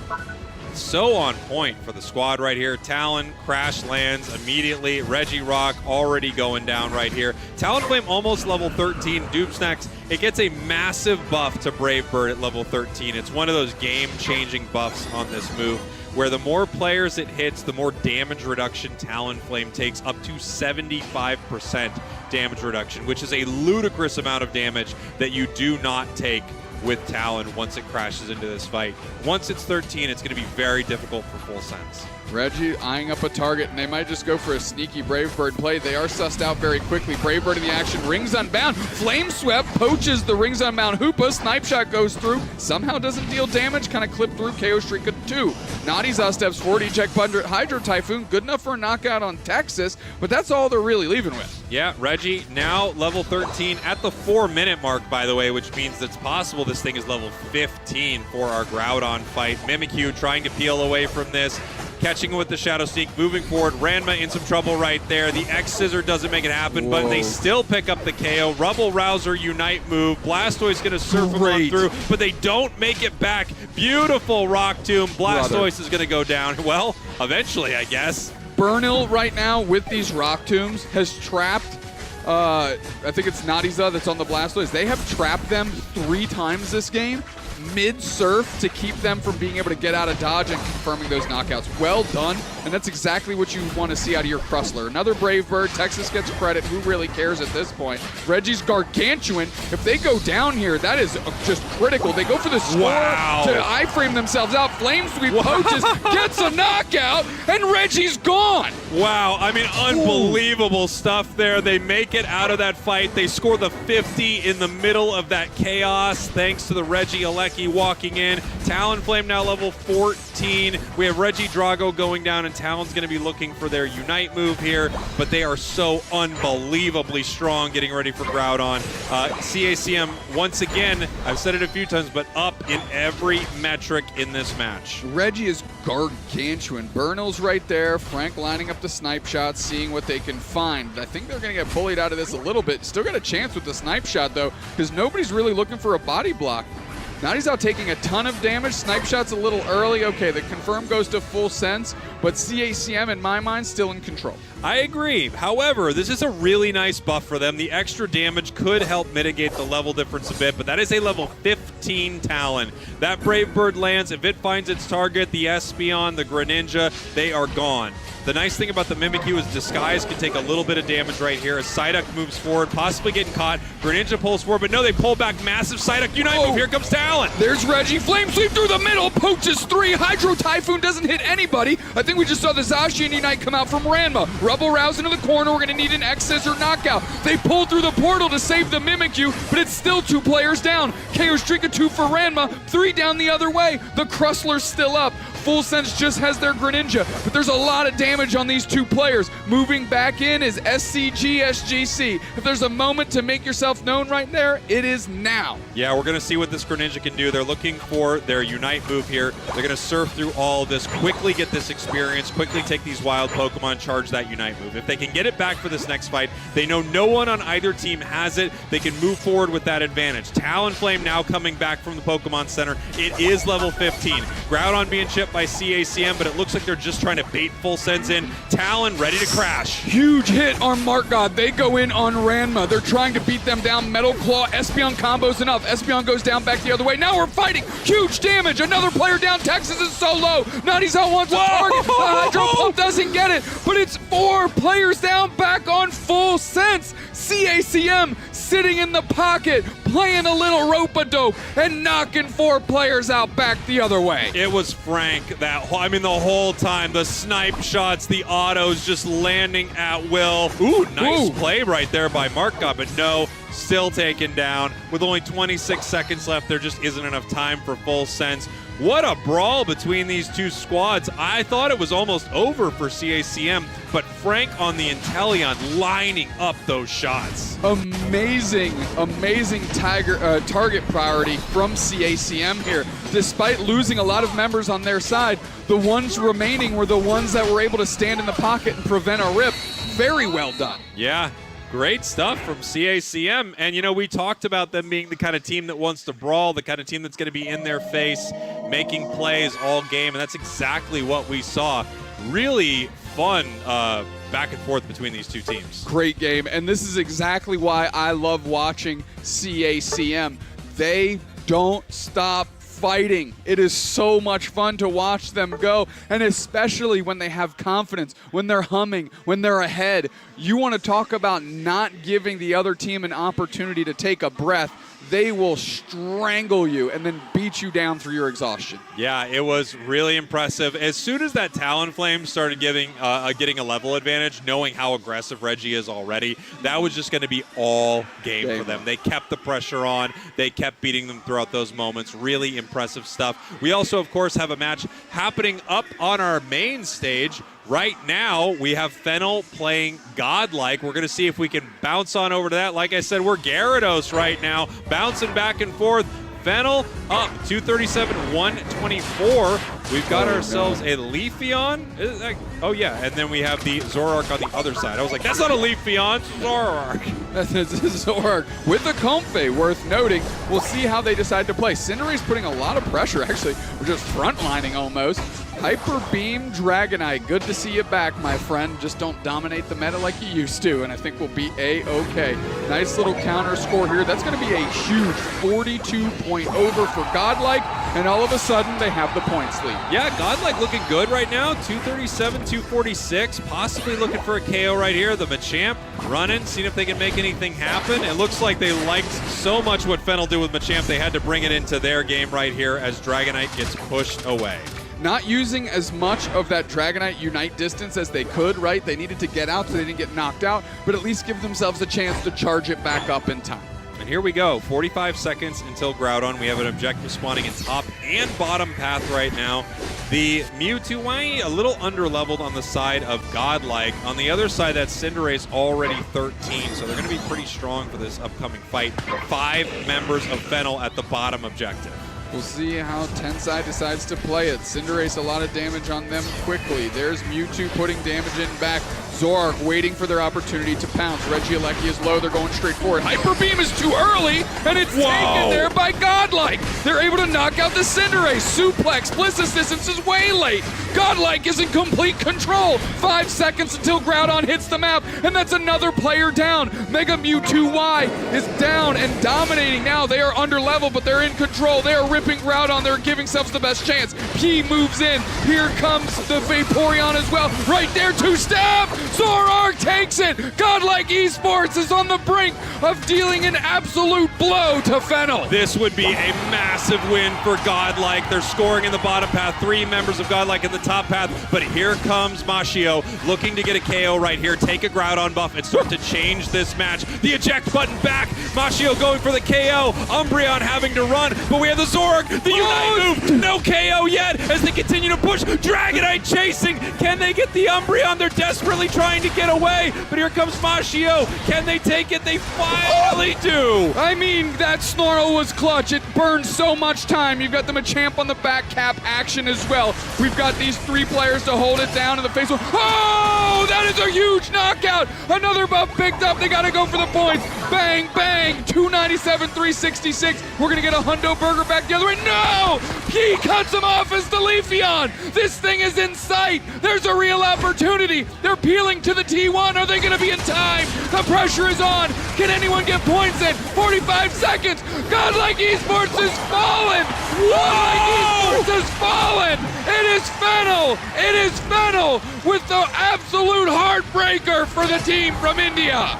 Wow, 397 here, make it 403. If Machamp could have scored, if Leafeon didn't stop it in the top path, Godlike could have won this thing. They were ahead, but what a play there from Fennel. They did everything they could to funnel that Groudon buff over to Cinderace. They finally got it off the Umbreon so that they could push towards that bottom goal zone. What a play here as Fennel is going to take a nail biter in game 2. Holy smokes, brother. Yeah. Pokemon Unite is alive and well here in Yokohama, Japan, and so is Fennel. Godlike Esports has to feel gutted. Yeah, I mean, an unbelievably tough match for Godlike. They had it, but Fennel did have the opportunity to defend and fight back. They were able to peel away that buff to the exact right Pokemon too. That Groudon buff on Cinderace, they are able to do so much damage as they push forward. And then also the really unfortunate KO in the top path there for Godlike. I mean, the patience of Fennel to have P sitting back as that Leafeon to cover the back cap. Yeah. They knew the Machamp was missing. They had full information. They didn't know where the Machamp was, but they knew the Machamp wasn't on D. You have to cover a goal zone, played it patiently, and once that last sign of life from Godlike Esports was extinguished, Fennel knew they had complete control. Yeah, they had it. They could run to that top goal zone. They were able to KO multiple members. As we're getting ready for our next match right here, we actually have the draft locked in, Doob Snacks, for CACM Full Sends. We've got ourselves 2 all-rounders on the side of Full Sends, the Mega Lucario or Shifu. On the other side, Reggie on the Scizor/Scyther. I'm guessing we're seeing the Scyther out of Reggie. Ranma on the Charizard X, as well as Frank picking up the Cramorant right here. Full Sends down a game. They're going to need to figure something out as we head to game number 2. I got to say, I kind of love the draft from CACM. However, there are some great Pokemon for shutting down Mega Charizard X on the side of Full Sends. I'm glad you brought that up because that's the point I wanted to talk about as well. Nadiza and Hong have a great opportunity here to just shut down Ranma anytime. We saw it a little bit earlier today between Reject and Dig, what a little bit of CC can do to a Mega Charizard X. Well, here we go. Game number 2. Full Sense happens to be your purple team. CACM happens to be your orange team. They're up 1 game here. We're bouncing back and forth between our main stage and our B stage here on this broadcast as we are looking at one of the teams that qualified through LAIC. That is CACM. All right, I'm looking at Reggie here. Obviously, the Scyther gets online incredibly quickly in comparison to everything else that's going on right now, especially that Urshifu. Can Reggie take over this game now and shut down Full Sense before this thing even starts? Yeah, we're going to see what they can do. Mark God now getting pushed away here in this top path as we have Scyther moving through the central area. We're going to see if they want to put pressure on either the top or bottom path early here as they are just moving through towards the bottom path. We're pushing forward. We're pushing forward here. Dual Wing Beat is there, not enough. This Cramorant, this Whirlpool Dive Cramorant that we've seen all day today has been stellar. Yeah, Cramorant has just been absolutely incredible as we see SGC moving towards this top path right here. We have the Water Bear ready to fight. This Charizard's in a lot of trouble. Okay, Psyduck getting credit for one, giving CACM a little taste of their own medicine here in the early stages. And now, kind of free reign to score as Texas is just going to try to A-press to the best of their ability here. It's not going to be quite enough. And here we go, Frank getting hit by that Electro Ball here. You can see the Whirlpool able to pick up the Arrow Kuda and do some serious damage here in the bottom path. Okay, pressure is on here. Texas Ranma moving forward. Tons of damage on SGC, but they are going to get out. Here comes Reggie, though. They want one, but it's a huge solar beam. Gets credit for 2. Back the other way. Yeah, beautiful stuff there. Double KO there from Reggie, already level 9. Looking for a fight here. The dual wing beat hits, but they're not able to finish it. I am having a hard time thinking. This music for the main stage is so loud. It is. I am having just a fraction of difficulty, so sorry for those of you at home. Yeah, it is a little tough. I mean, they're blasting music in here right now, having a bit of a party. I mean, if Fennel wins, apparently, and this whole place goes insane. Yeah, they shut it down. Like, all right, volume on 11, get it done here. A little bit of a reprieve for us and our auditory assault that we're under Oh, here. no, it'll never stop. As soon as I said that, it started back up. All right, we're going to take a look both objectives, top and bottom here in 30 seconds. Ranma's still at level 6 right now. However, this Scyther is already 8, looking for a KO, almost 9 with the Unite move. If they can get just one more little piece of experience, and they do, they will come back with a Unite. Are they going to use it? Yes, they will. Oh, not able to pick up a KO, shut down by the duck. And that is prime Reggie right there. I got my Unite move. I'm not taking this portal back. I'm going to go ahead and expend it immediately. Ranma moving here forward with a little bit of a fire punch. Not going to be enough. There's too many players from Full Sense. CACM is looking like a completely different team, and so is Full Sense. Yeah, Full Sense having a great fight right there. I feel like CACM just continually moving in, trying to make something happen there, trying to continue to put the pressure on, but instead they just end up throwing a couple of KOs Full Sense's way so that they can get some experience. Now this Urshifu is going to have to move the yawn play from Snorlax. That's a great way to trap some of these characters here, so I don't mind that whatsoever. You know, trying to put onto a silver platter something for that Scyther to cut up and eat here and digest. Nice little psychic pull. Able to get out. We've got the Cramorant Unite. They take a big punch. Knockout back from Reggie. They're going to put the pressure on. Solar Beam is there for the coverage, so that Piloswine still stays standing. Yeah, Reggie just looking incredible here as always. Level 10 right now. They once again have their Unite move, so they are going to be able to put the pressure back on their opponents as soon as they run into each other. There is a Pikachu dance party behind us right now, and that is why the music is so relentless. Blinked out of existence through the portal are two players for CACM, and they're going to walk it back the long way. A little bit of a fight here in the bottom path. Cramorant trying to make something happen. Ended up using the eject button and their dive to try to chase down that KO, but not able to take down Mega Lucario here. Incredibly close right now, Doob Snacks. 100-102. Level-wise, things are looking a little better for CACM, but this match doesn't feel as one-sided as Game 1. No, it doesn't at all. It's nice to see a good rebound game here out of Full Sense. Now let's see if they can convert. 5 minutes, and things are very, very close here. CACM a bit behind. They'd like to get Texas online with their Hoopa Unite, and they're trying to actually help them along right now.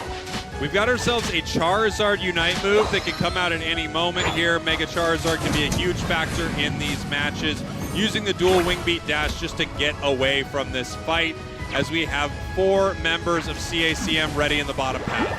Icicle Crash Mamoswine just picked up on that as they tried to put pressure on Frank. Now, Hong is half HP. Is this an opportunity for CACM? Flipping right into the action is Reggie. Icicle Fang is there. They are stunned in a big way. Gatling from the Cramorant is out. Suplex is down.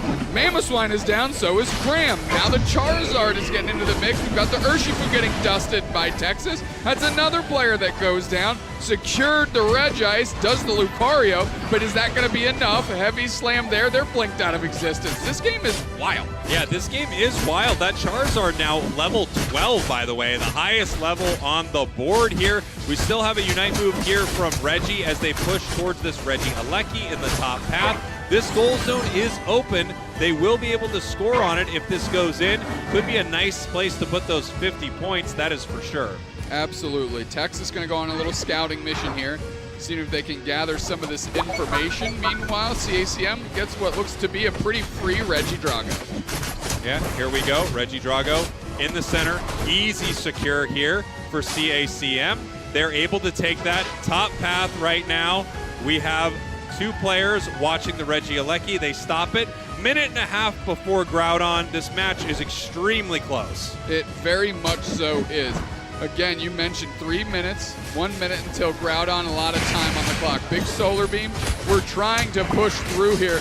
I haven't seen a high horsepower Icicle Crash Mamoswine in a long time, my friend. Yeah, I totally agree. It's actually really surprising to see that here. I'm wondering what they expected from the other side, why they wanted to bring that here into this game. Ranma now just getting some experience in the top path. They're already 13. They have a Unite move for Groudon. They're pretty set to go here. 2 points separating these teams means that someone can peel off with literally nothing, and this match is right back in their favor. It is impossible to think. Agreed. There is Pikachu's dancing behind us, and they have 5 of those Jumbo Pikachu costumes on. So we're into this action here. 2:25 left until Groudon. We got to get into it. Yeah, here we go. We have the objective in the bottom path. We're going to see if there's anything Full Sense can do. CACM wants this Regice. They want to rip this off the board and get ready for a fight, as we have Full Sense looking for an opportunity here. Lucario getting some information, but peeling back. They have this objective, the extra HP recovery, as they are moving towards the center here. Psychic pushing the Snorlax back. Snorlax moving in, trying to get a KO. They yawn the Psyduck and they go for it. Straight to the skies, tons of damage down. Fire Punch is there, immediately the Psyduck is dusted. Groudon is there and secured by who knows. Wow. 3 players down by full sense.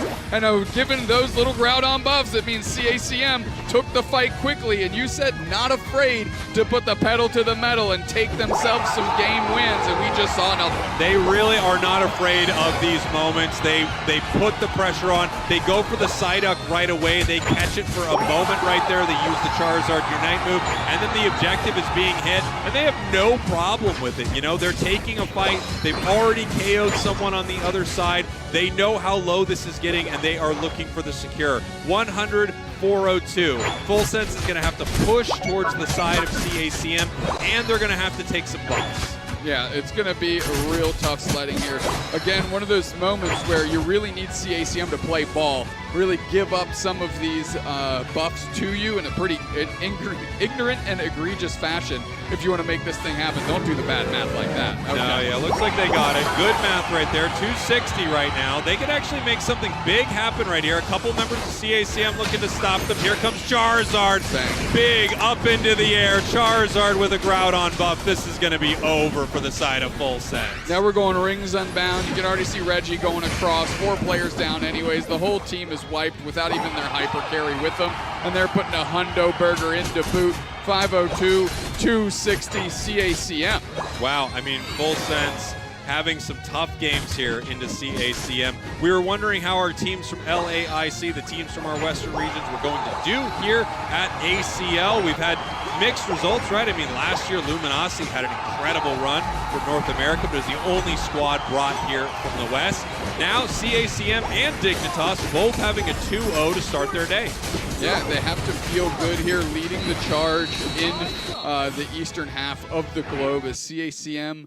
Although that game was closer than the first, it was really theirs when it came down to it. Yeah, absolutely. CACM was just an incredible 2-0 right there. You're right, this game was a lot closer. The Talon game 1 just felt like they were in complete control the whole time. But I mean, look at the KOs on the side of Full Sense. That is an Urshifu that did almost no damage, had very little impact. It's one of those Pokemon that feels like once it gets going, if it gets a little bit of a lead, it is skating all over the enemy team. But if it doesn't have that, it really isn't getting much done. Then on the other side, we see Reggie once again picking one of those strong carry Pokemon that moves quickly. They were doing it. You mentioned it. As soon as they got the Unite move, they said, no, I think I'm just going to keep going. I could go back. I could literally be back in 1 second, but I think I'm just going to keep going. And they got knocked out, and it didn't matter. That was maybe just another thing that you'd like to say. I love, when CACM makes other teams late in the tournament go, chill, chill, chill, chill, chill. Yeah. I feel like CACM on their comms are just like, go, Reggie, go, go, go, go, go, go. Yeah, and then there's moments where they're like, Reggie, you need to chill, chill, chill, chill. Oh, chill. yes, yes. Because you're going to you're level 15 with 4 minutes left, and you're getting caught on a 4v1. Please don't do this to us. I imagine their comms are just essentially rip, rip, rip, rip, rip, rip, rip, rip, go, okay, we gotta go, rip, rip, rip, rip, rip, like in every moment. They feel pretty relentless, and I think in a tournament like this, I think everyone is a little shy, They're a little worried about making a mistake. They're a little worried about moving towards an objective, not being ready with their secure. That is not how CACM plays, and I think that's why CACM does so well. I agree. It's exhausting. I mentioned it, it's tough at the beginning. A lot of these teams like to get some information as they approach Groudon, right? How they're going to flank, what rotation they're going to make, who they're going to send on possibly scoring missions. But CACM, they're just like, I'm not going to give you time to make any of those decisions. We're going to put the screws to you and make you make a gut call right now. And really, it helps them in these scenarios, in these tournaments. That is time for a pause for the cause for these two guys. So we're going to throw it to break, and someone will be back. We will be back in a little bit. We're going to keep bouncing back and forth between these games, everybody. You're going to see B-Stage, and you're going to see something else. And some A-Stage. And A-Stage. Take us to break.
Hi, everyone, and welcome back to the Pokemon Unite Shopping Network. Here we are with all of the merch for ACL, and I'm going to take you right through it right here. We are going to start with the commemorative jersey here at ACL. Beautiful. You have the orange and purple flowing together, and it's a great way to commemorate that you were here live in Yokohama. Moving on, we have this amazing shirt here that says, hey, look at all these Pokemon. They're all in Unite, and you were right here in Yokohama to experience ACL. All of these shirts, by the way, we found out are one size, so I don't think I can wear any of them, unfortunately. Moving on, we have these beautiful acrylic figurines. So many amazing Pokemon, so much amazing holoware for you to enjoy. Psyduck looking like they're heading to the beach. Trevenant looking like he's heading to a rock concert. Incredible stuff as we go down the line. And of course, I had to pick up the Dodrio for myself. I absolutely love them. You're gonna love them too. Moving through, we have 3 shirts that all have Pokemon with holoware on them, and they all say you were here in Yokohama and you got to experience it.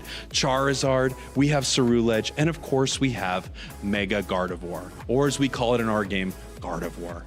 And right here, in case you get a little hot and sweaty, which you will here in Yokohama, the competition is intense. We have 2 commemorative towels. Both of them let you know that these Pokemon have holoware and that you were here in Yokohama to see it live. Finally, this beautiful bag. This one actually does come up, so I'm not going to accidentally rip it off the table like we did right before we started filming. Pokemon Unite ACL 2026. If you pick up some of this now, you will get this. And I do have to say, it's so cool seeing this outside of the bit. I'm so sorry that I'm showing this to you all and you can't have it. I do have some of it and I will give it to no one. There you go. Some amazing stuff, some amazing merch. Goodbye. Thank you very much, Spraggles, for a little bit of a look at some of the things that I myself am hoping to get. A lot of cool swag here at the Pokemon Unite Asia Champions League Finals for 2026. I'm Joshua Hebert. This is Kelly Wilson.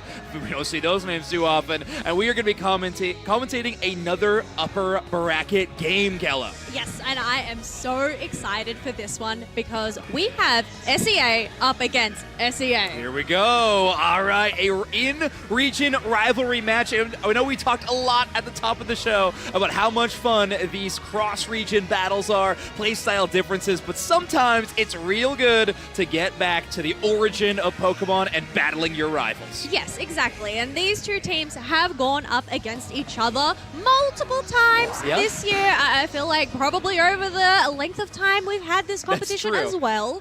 So, you know, I think it's a different experience, though, to be able to experience that in person. Exactly. So we are going to be talking all about Onyx Rise versus Team Nemesis. Both these teams winning earlier today are going to be playing on our B stage. On that A stream stage will be that show match, that content creator one. If you're looking to check out players like Obion, they are going to be playing live on stage. So check out multiple streams, of course. But we are going to be covering the B stage matchup between, like we mentioned, Onyx Rise versus Team Nemesis. We talked a little bit about the match history in the regular season for the SEA Asia Champions League. They matched up against each other twice in those kind of randomized brackets, and both times Onyx Rise was able to get the win. Reminder, Team Nemesis was forced to kind of play in the Winter Open tournament to qualify for this event, so they're playing with a bit of a chip on their shoulder and looking to right that record a little bit. Yeah, but I think that's a thing.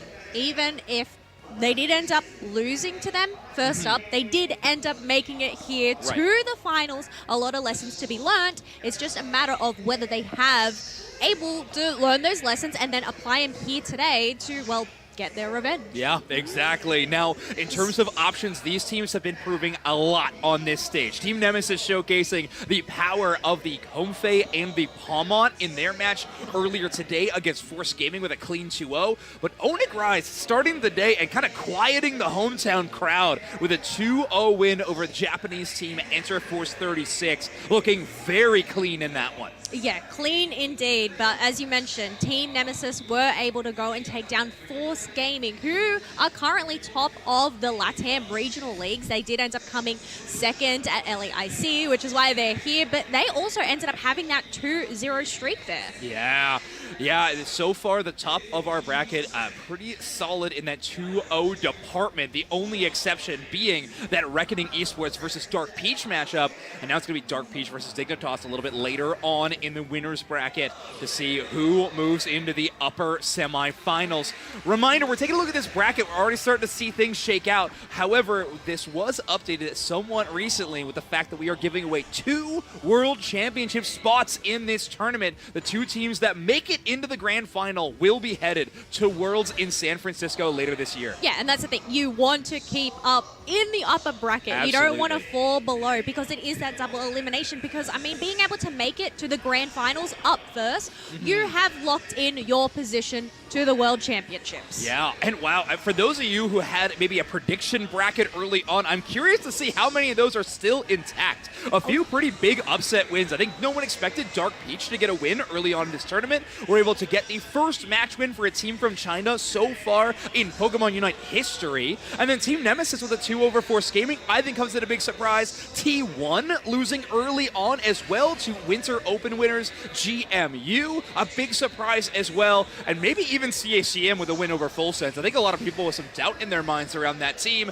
CCM, quieting the haters a little bit, but they did, buy themselves a matchup against Fennel in the next round, which is going to be a huge challenge. Oh, yeah, especially considering their previous match that we only just watched and considering their track record here.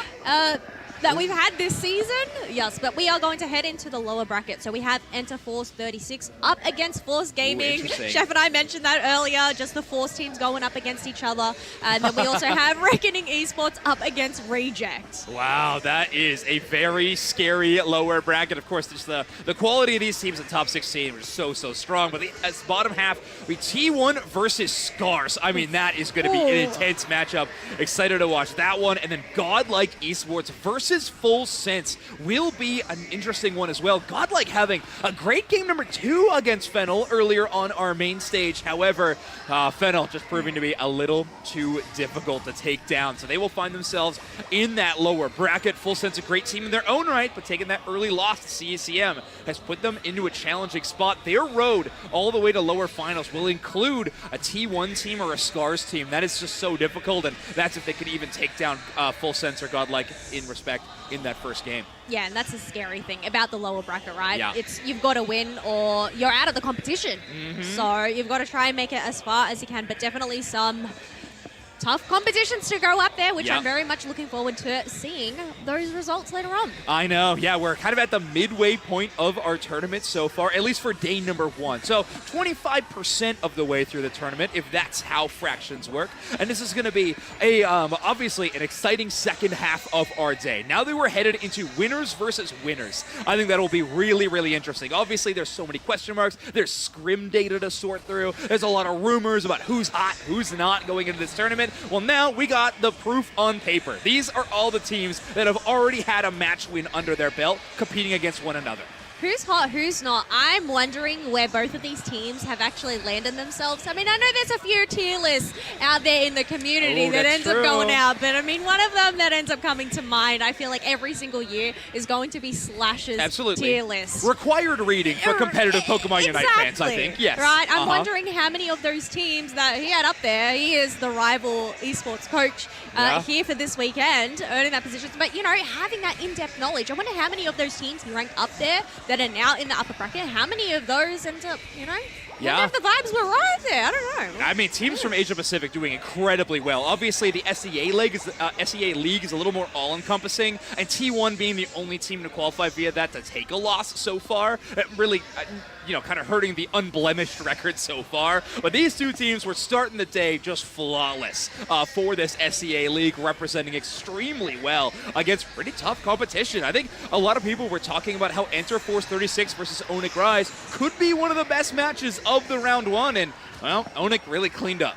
Yes, they did. Well, yeah, as we saw, records 2-0 there for Yep. both of those squads. But it's just a matter of whether either of these teams can 2-0 against each other. Yeah. Or is the competition just going to be so close in the sense of we'll have that game 3? But, I mean, earlier on in the season, looking at these stats, looking at these records, Onyx do have that advantage already defeating them once. So maybe Right. they've already unlocked that secret key, the puzzle, Yeah. to how to defeat them. It's just a matter of, well, hopefully they haven't lost the key, I guess. Yeah, exactly. And obviously those were matches on a different format. We are playing what we're dubbing the knockout draft, or the final specific rule when it comes to selecting Pokemon. If you play a Pokemon in any one game, it will be unavailable for the remainder of the match for your team. And so far, I thought Team Nemesis was doing some really creative stuff in that drafting format. Really relying on that Comfey plus another powerhouse melee damage dealer, particularly in the Palmot or the Mimikyu, looked really good, but it's also a draft where you're not really going to be flexing a lot of that into other compositions, right?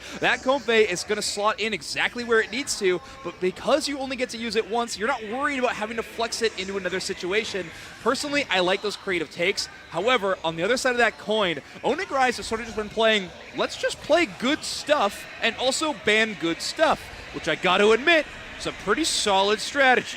I feel like there's a lot of good stuff out there at the moment, though, Yeah. in terms of the meta. I mean, there is a wide pool that we have seen, and I mean, this is where all of those little nitty-gritty statistics, like the strategies come on in, because it's a matter of, okay, we're going to lock in this up first, but then that means if in that second game, we're actually going to ban it away. Yeah. That way the opposite team can't pick it for themselves. And I feel like we've seen a bit of that here today A already, lot, and whether yeah. we're going to see that again. And I think in best Yeah. of threes, that's going to be even more paramount, right? Yeah. The odds are we're only going to result in 2 games so far, at least when it comes to these two teams, really liking their 2-0 victories. So I think, yeah, if you want to get a power pick in game number 1, you may as well ban it in game number 2 and isolate that pick in multiple games inside of this best of 3. Obviously, some of these Pokemon I think are such powerhouse options. Particularly, I think today the Psyduck has been just absolutely crushing it in today's competition. I think that Pokemon is must pick or ban, but some Pokemon that I maybe would have approached this tournament considering to be in that role, particularly the Surfetch'd or the Mega Charizard Y, have both had mixed results throughout the day. So really interesting to see where those Pokemon are actually ending up in terms of priority. I feel like in terms of, yes, there's these priority picks, but then there's also those respect picks. Yeah, those respect absolutely. picks that we have seen come into play as well. Yeah. So, you know, given these teams' history, knowing each other and everything like that, well, I mean, you did your homework. I apparently locked you away so you could do your homework. Did you do your homework? Yeah, absolutely. Yeah, It's in my other Okay, bag. well, yeah. Don't Well, worry, it's in my okay. other bag. I'll get it after. Are you sure the dog didn't eat it? No, I'll be all right. No, I've done as much as I possibly could. And I think the major question for me, though, Kello, and I don't want to deflect, but I will, is if these teams have done the homework a little bit. Were they watching the matches earlier on today? Yes. And particularly, again, Force Gaming had to face the wrath of a 20 knockout Palmot Comfey combo in that second game. Do we see that again? I feel like if you're Onyx Rise, you consider a Comfey ban at some point in this matchup. Maybe not game number 1, So do but you into think- game number 2, I genuinely think you consider that Comfey ban. You reckon? You'd I rather do. ban a Comfey over a Palmot? Yeah, You think a Palmot is so. probably more easier to deal with than a Comfey because it's just too flexible? Yeah, I honestly think it's still a threat. Trust me, I think Palmot does have some incredible damage-dealing capability on its own, but it felt like the synergy of that was really the linchpin being the Comfey. So I would consider that ban being an option. Maybe you make the Palmot player a little more comfortable, Mimikyu and Palmot together in a composition. Maybe we don't see that lineup exactly any longer. That's how I would approach it if I was the coach, but I'm not. So let's get into game number 1 here for the draft, Kello. Well, we have a different job here today. Not coaching, but we do get to cover these matches. But yes, heading on into that ban phase, we have Team Nemesis in that first pick position, taking away that Mega Charizard. And, well, look at that. You called it. Comfey ban? And like, You did do your homework. I really did. However, I thought this would be in game 2 for sure. Well, maybe Onyx's strategy is going to be banning this Pokemon in every single game of this set. Obviously, if you wanted to take it away, you could allow Team Nemesis to play it in one of these games, and then they would not have it for any longer. However, if they've identified this as a major part of Team Nemesis' strategy, this will have to be a focus for the entire remainder of the set. This is really interesting as well to see that Team Nemesis have decided to ban out this Mimikyu. Yeah. Miva did end up playing that Mimikyu game a little bit early, and I guess that's sometimes part of the strategy. Knowing, yeah, we can play this Pokemon well, but then there's also the opponents. Yeah. Do they have a player over on their side that can also play that Pokemon well? And well, I'd say so, but oh, we got it, the Dark Right. And look, once again, you know what, folks? Good job. I'm going to give you a A+ here for your Thank you homework very because we have Psyduck being banned on out as well. Yeah, that Pokemon, I think today, and its win rate capability has just been too high to even consider letting through some of these draft phases. In this format, we are seeing some players kind of flex their bans from game 1 and game 2. We can see the bans be extremely different. However, I think the teams we're seeing succeed a little more often are actually sticking to their ban strategy throughout an entire set. So I am liking the Mega Charizard Y and the Psyduck bans here. Team Nemesis will also have the first pick. We'll see what they end up going with. With Surfetch still being available, it will likely be locked in. Yeah, that makes sense, considering just how incredible Surfetch has been. Quite a strong all-rounder there, and you know what? I really love its Unite move name. Yeah. Lunging Leak Nova Blast. Incredible job remembering But also that. just being able to just lunge on forward. If they are able to hit multiple members and get that stun. And Nova that Blast them. Yeah, yes, that can really just pave the way for the team to come in and snowball. Yeah, it is so strong. Eeyore is going to be picking up that Zacian, showcased just by the sword in the fog. Absolutely love that alternate license artwork. And Axew is going to be picking up the Mew. Keep an eye on that player as the set progresses into Game 2 and potentially even further. Loved their play on the Cramorant earlier on today. However, Mew does feel like that hyper-flexible Pokemon, a great early pick in a draft because you can shake it up. Here it is, Sync wanting to be picking up that Talonflame, and now Hoopa there. The Trick Talonflame combination will likely be available for Team Nemesis. I feel like this is really a trip back to their roots. Team Nemesis, previously the core being part of Talon, to bring out the Talonflame. Exactly. We love to see this, but yes, pairing that up with a Hooper, and I feel like Hooper paired up with Ooh, are we going to see Trick Bravebird? That's what I think that could be an option. However, Mew maybe being one of the better attackers to try to withstand that particular combo, having coaching or surf to give you just a few options to actually escape some of this danger. We'll see how that actually ends up lining up. Final picks for Team Nemesis. They looking for a defender. They look for something a little more long range. Miva on the Snorlax will be likely locked in, and Dylan actually seems like they're favoring the Miraidon. So steady poke damage instead of that big snipe shot burst damage into a Pokemon like Miraidon, and wanting something that kind of anti-heal those Alcremie dollops is going to be pretty massive. Cursed Incense Miraidon, absolutely a match made in heaven. Oh yeah, 100%. I'm actually really interested to see whether we do have that electric charge, or whether we do end up having You could. the Electro Drift, because we did end up seeing that earlier as well. So that is true. I think with the item builds, we're likely going to be looking at Charge Beam in this situation, but we talked about the possibility of Trick Phantom Force Hoopa having one combo in the Talonflame. Yeah. Who's to say we don't see something like that bounce back up with Electro Drift Miraidon? I mean, look, when you think about it, it could potentially work. It could but work. I It's feel so like crazy, it just might work. I feel like Charge Beam, though, as you mentioned, for the rip potential. But the thing is, yes, they do have a Talonflame. They have that secure, but that Blaziken is definitely... Cell on the Blaziken is one Pokemon I am going to be watching. 100%. Now, taking a look at the Team Nemesis item builds, we do have 2 instances of the Cursed Incense, so 2 opportunities to anti-heal. Zoe is going to be one of those Pokemon that just loves to get the HP restoration on the entire squad. Alcremie, one of the best in the entire roster at doing just that, maybe only overshadowed by Moonlight Clefable, and I think they probably out-heal the Egg Bliss a lot of the time. But with that Cursed Incense being in the pocket, they will try to slow down those healing numbers and instead make way for the big impact damage of Surfetch and Talonflame. And I think it's not only just their dollops, it's also the Unite move as well, that team-wide healing that are in the vicinity of that. But here we go, folks. We are heading on into our first game. Never mind, we are going to pause that one, throw it back to us. Hello there again. But yes, we are going to throw it to a quick pause. But yeah, so far, we've talked about, you know, this composition. We've talked about Blaziken, Miraidon, and everything like this. I mean, is there anything else? This Mamoswine. Yeah, that is going to be kind of the major part of the puzzle, I think, for them to solve, playing around this Hoopa. Now, we talked about the Trick Phantom Force combination to likely empower that Talonflame.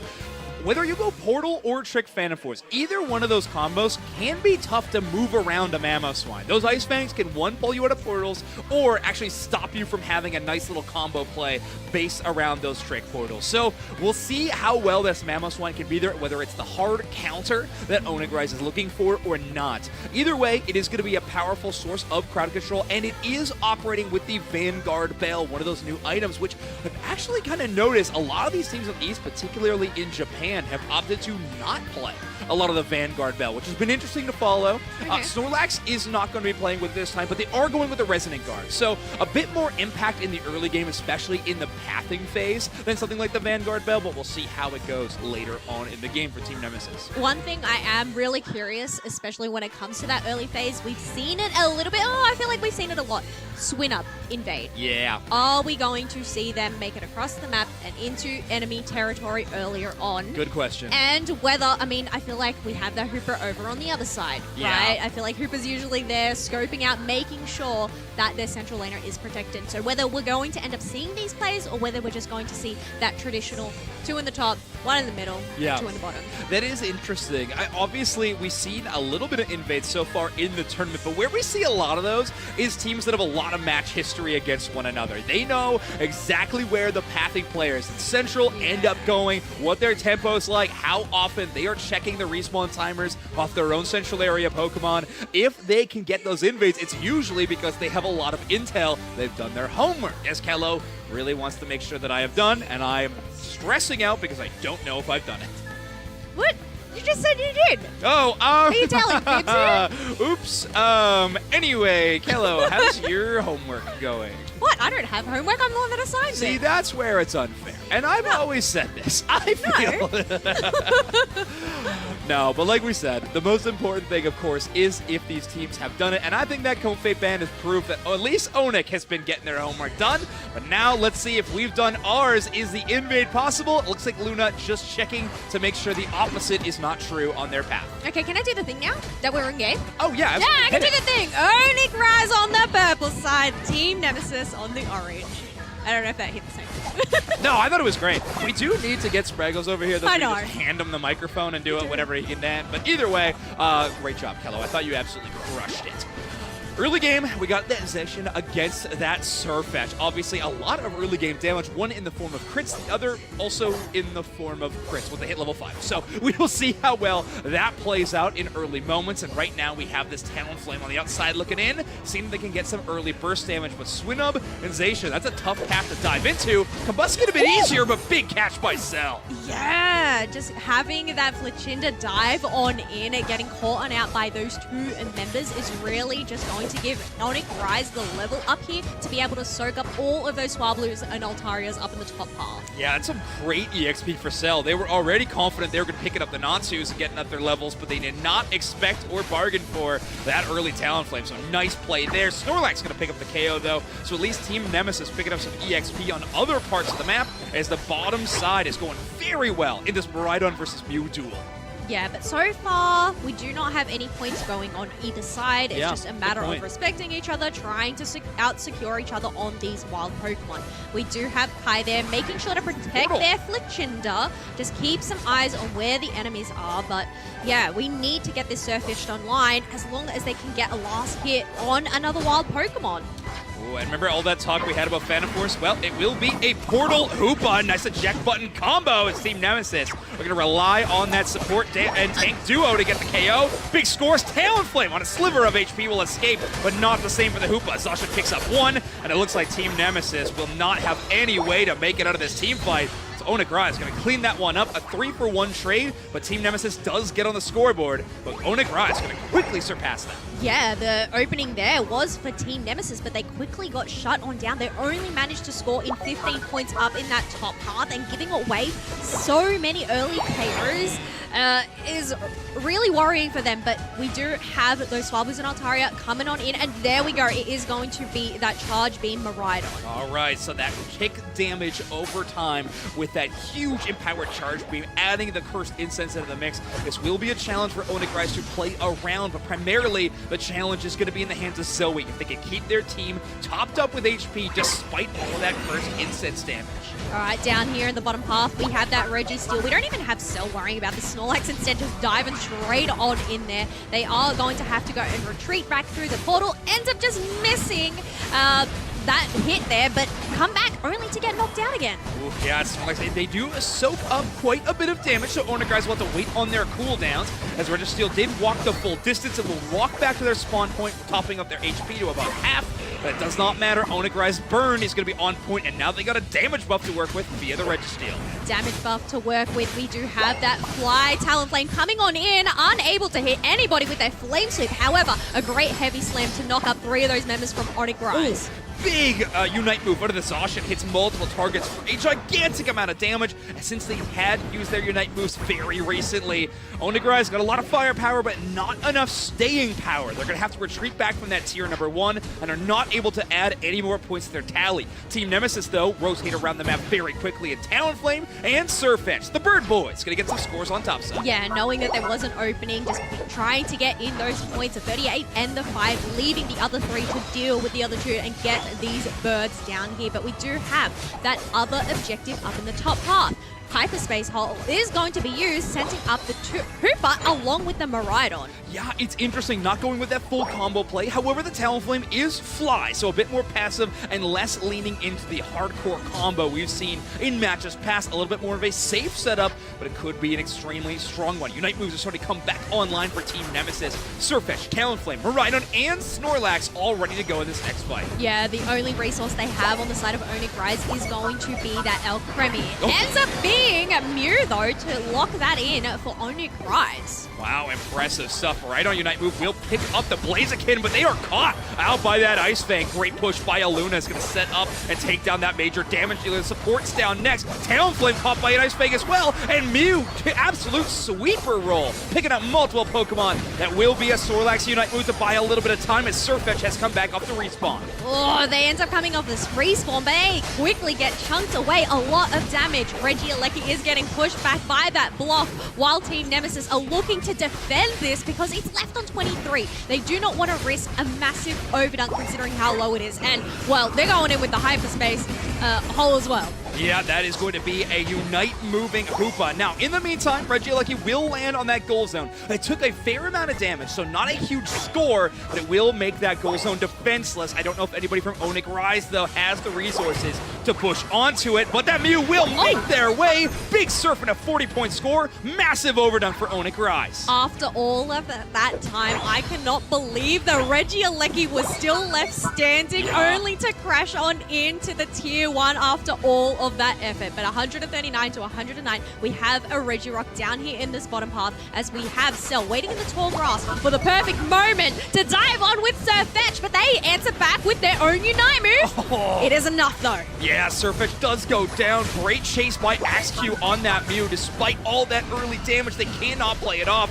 Talonflame Unite will land into a Regirock, an unfortunate turn of events, but that Blaziken is still fighting. Incredible damage from Axeq from range. Absolutely backs up that Blaziken, and they have nothing to fear. Great work from Onigrai, but Team Nemesis going in for another push on the back of this Snorlax power nap. Yeah, being able to go and knock up 2 of those members, but we have Cell coming on in. Another overheat, unable to land a KO on that Surfetch. But once again, going in with another great engage from that Snorlax, allowing them to go and knock out that Mamoswine. Yeah, Mamoswine down means that Onigrai just have so much less staying power to try to stay in this team fight. And now we have the Snorlax and the Hoopa buying even more time. Hoopa does go down secure on the Talonflame. Will go to the Surfetch. Talonflame was there for the backup, of course. Blaziken, 2 KO streaks so far, but they're hungry and looking for more. Overheat, going to be overshadowed by that Snorlax block, though. Yeah, while they may have the numbers advantage down in that bottom path, it looks like Onyx Rise are just going to back away because, well, there's that Reggie Rock buff on the side of Team Nemesis. We do have another Reggie Alecki up in the top path. Both of those tier 1s aren't available though, but nobody's prioritizing it just yet because, well, we have 20 seconds until the final stretch. Yeah, and a lot of levels to make up on both sides, if we're being honest. Talonflame just hitting level 13 now. Blaziken, Mew, and Zacian all hitting that benchmark for Onyx Rise. So a lot of plus moves available for your purple team, who are trailing by only 5 points right now. Snorlax going to be taking up some space in that central area where the Groudon will be spawning in. Taking positioning against a Mamoswine can be a very important part of some of these team fights and making way for the Surfetch and Talonflame to get their damage done. Oh yeah, 100%. It's going to rely on this poke damage either from Miraidon and Mew, but then it's also going to rely on these engages from Snorlax and Mamoswine. Can they find the perfect pick? Zacian baiting out the Groudon, trying to get Team Nemesis out from that tall grass, but nobody's going to take the bait. Yeah, that early poke damage is pretty solid. Ooh, is this Blaziken pushed into an inopportune spot? They take about half of their HP already. A Eject Button coaching and Alcremie Unite move will keep them up. Talonflame pulls them out of that fight and into more danger as the Hoopa lands a pretty solid stun onto Sail. They are still chasing the Blaziken, and finally, Miraidon will take them down. Big push, Mamoswine separated from the rest of the team, but they're just chasing down this Miraidon. They enter into the Groudon pit as a means of escape, and it will work out as they retreat back to the Alcremie for the HP. Yes, going to go get those dollops, replenish their HP. However, 2 members of Team Nemesis have done the same via that hyperspace hole. It's a close battle. A minute left remaining on the clock. Both of these teams, well, they need to make a move if they are to go and secure this final boss. Yeah, neither team at this moment has pushed for a back cap in any kind of variety. Tier 1s available are easily defended by these teams. Tier 2s are set up. Big push in. That's an amazing Ice Fang to start that fight. Snorlax already down. Alcremie taking that one, but Mew is returned off the other side. Surfetch finds a KO. Mamoswine down. That's 3 members out of Onyx Rise unavailable as the Surfetch starts getting to work. Talonflame 5 finds 2 in the back line, and Onyx Rise lose even more teammates. That will be a secure for Team Nemesis and a full team wipe for Onyx Rise. Some great patience there from Team Nemesis to go and dominate Onyx Rise. Now they have that opportunity to go and get those dunks with only 10 seconds left remaining. There is nothing left for Onyx Rise to do this game. Wow, Team Nemesis have some incredible moments, and what a bounce back. They lose their Snorlax so early in that team fight due to a great Mamoswine play, but the Surfetch and Talonflame have just enough room to work, not to mention Miraidon getting in the mix in some major ways. 420 to 139. Team Nemesis going to take an early series lead. I feel like going into these final stretches, there's just been so many close battles. Yeah. But I think it's just the patience that a lot of these teams are demonstrating. And talking about Shred earlier on, Dylan on that Miraidon dealing out 91k damage, that really worked in their favor. And not to mention 6 KOs, so 6 final knockouts as well. Oftentimes we see Miraidon stat lines, they have pretty impressive damage numbers, but a little subpar in the KO numbers, just due to the nature of how that Pokemon is playing in a lot of these battles. Of course, they're going to be dealing damage from range, but relying on their teammates to close out some of these moments. Dylan kind of just doing it all on the Miraidon. Yeah, 100%. I think that's the thing. It worked out really well in terms of their combinations. Having that Miraidon shred, but then having Talon take to the skies with their fly and landing that final hit to go and finalize that KO. I have got to say, though, I mean, I know Talonflame is a speedster. In terms of its HP pool, it is quite limited, but I feel like they got themselves caught out in a lot of sticky situations during that match. It's tough. I feel like Aluna was kind of targeting them on the Mamoswine quite a bit, so it made their job a much bigger challenge, but I think as we saw the team fight go on, Team Nemesis did a pretty solid job of adapting. Talonflame, more than just trying to kind of always aggro, push their own damage agenda, instead was having to play a bit safer. We saw Talonflame actually using fly to retreat in many of these moments and only jumping into the team fight when it mattered most. They around that Alcremie Unite move, maybe one of the biggest spots in that final team fight where Talonflame could really show their resourcefulness and kind of get out of danger, wait for that team fight to kind of resolve resolve itself and then sweep in and kind of take care of a lot of the long-range damage threats. Yeah, no, that is a great point. Being able to target out that alchemy, that foundation from the team, really paved the way for them to go and follow on through and, well, eventually get a whole team wipe. Yeah. Because they just do not have the sustenance over on their team. Yeah, it's a major moment, but now, of course, because of our knockout draft, our final specific rule, these Pokemon will not be available. I think most important, that Surfetch'd is not going to be available for Team Nemesis. Now, that means that no longer Onigrise will have to consider banning that Pokemon whatsoever, but we could see that Pokemon emerge as a ban target for Team Nemesis as our series goes on, seeing as they will not be able to pick that Pokemon any longer. Oh, yeah, 100%. Whether we are going to see that through because, well, I feel like Surfetch'd is going to be too much of a risk from what we've seen, but yeah, it'll be really interesting to see whether we are going to end up having this Palmer come out to play. Yeah, we did I would have love that that. Comfey band on out, so whether we are going to have them stick with that Comfey band moving on forward. Now, the question is how much do you trust your homework after that game one, right? You banned the Comfey and you do take the game one loss. So was that kind of out of the box thinking ban going to be worth it in this situation? And do we see it happen in game number 2 as well? That's a big question mark for me. The second question mark I have is where is Blastoise? Not banned, not picked whatsoever in that game number 1. I feel like we have to see that Pokemon show up in game number 2. Ooh, so whether we're actually going to see it being banned this time around then, if it We is could too see it much banned of away. a threat, seeing as, well, yeah, neither of the teams did end up picking it up. So that is a big contender in terms of this next draft. It feels like a Pokemon that is first pick worthy, but not seeing it in this game whatsoever is really interesting, and I feel like it is one of those power picks that will remain throughout the rest of this series, if not banned in any of these stages. We do have 3 bans to work with still, so that is a reminder, everybody, those will still be available, even if you kind of find a specific Pokemon that this team relies on, you can ban it away, or you can kind of hope that they already play it in one of these games during our best of 3 set. I feel like that's really going to be the tricky part, right? Especially when it comes to these defender and these supporter pools. They are quite limited in comparison to the other ones. True. So, you know, we don't have Snorlax this time round. We have no Mamoswine. We have no Hooper. No Alcremie, obviously, for either side. So whether we are going to see Blastoise coming out, Psyduck being unbanned, maybe we're going to see Umbreon or Vaporeon come out to play as well. I feel like a lot of these defenders are such great choices to pick. You can't really go wrong with any defender at the moment, I feel like. Yeah, I feel like if you're going to pick any role to focus on into a Game 3, like triple banning out a role after we've seen a few options already be taken up, I feel like it has to be support.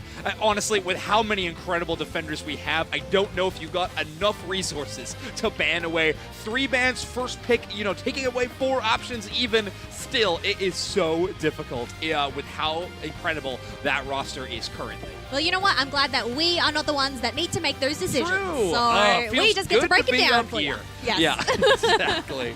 No, I think if anything does make a really fun re-emergence, I do think for the one side it could be Palmont showing up for Team Nemesis yet again. On the other side for Onigrise, would love to see maybe the Saralet show up again. Was so strong for them on main stage versus Interforce 36, and just historically for this team. So we will see. Either way, Team Nemesis will be returning to the Mega Charizard wide ban on the orange side. Not a huge surprise there. And one of the biggest surprises, though, Onigrise actually opting for that second pick position.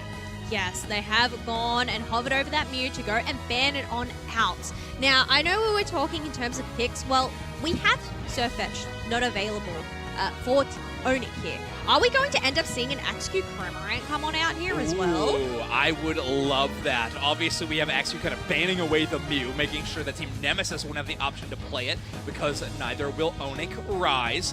Mimikyu is going to show up again, but yeah, we could see that Cramorant. In fact, I would love to see that Cramorant. XQ has a fantastic handle on the power of that Pokemon. Would like to see it emerge.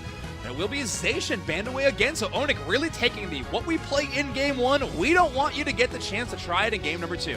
Yeah, once again, proving you have done your homework. You know how this game works, so, you know, we've worked out the key for these strategies here. But once again, Comfey. But this time out, from but it's Nemesis. from them themselves, yeah. very, very interesting. Okay, even with the Mimikyu ban in tandem, that was a late ban for Team Nemesis, so maybe some communication kind of hitting the brink at the very end, but it will be a Darkrai ban from Onyx Rise. This makes a lot of sense to me. Surfetch, available for Onyx Rise specifically, but also the Blastoise, Umbreon, Vaporeon, Defenders galore still available in this game number 2. Well, I think that's and the thing. Psyduck. And Psyduck, which is, that's right. Yeah, well, Yeah. going to be locked in by Team Nemesis there. So I guess Onyx Rise, do they go in with the Surfetch, or do they leave it until later, considering they know that Team Nemesis can't actually pick it up themselves since they played it previously? So I guess this is prime time to go and lock in this Blastoise. I mean, it hasn't been locked in yet, but they are hovering over it.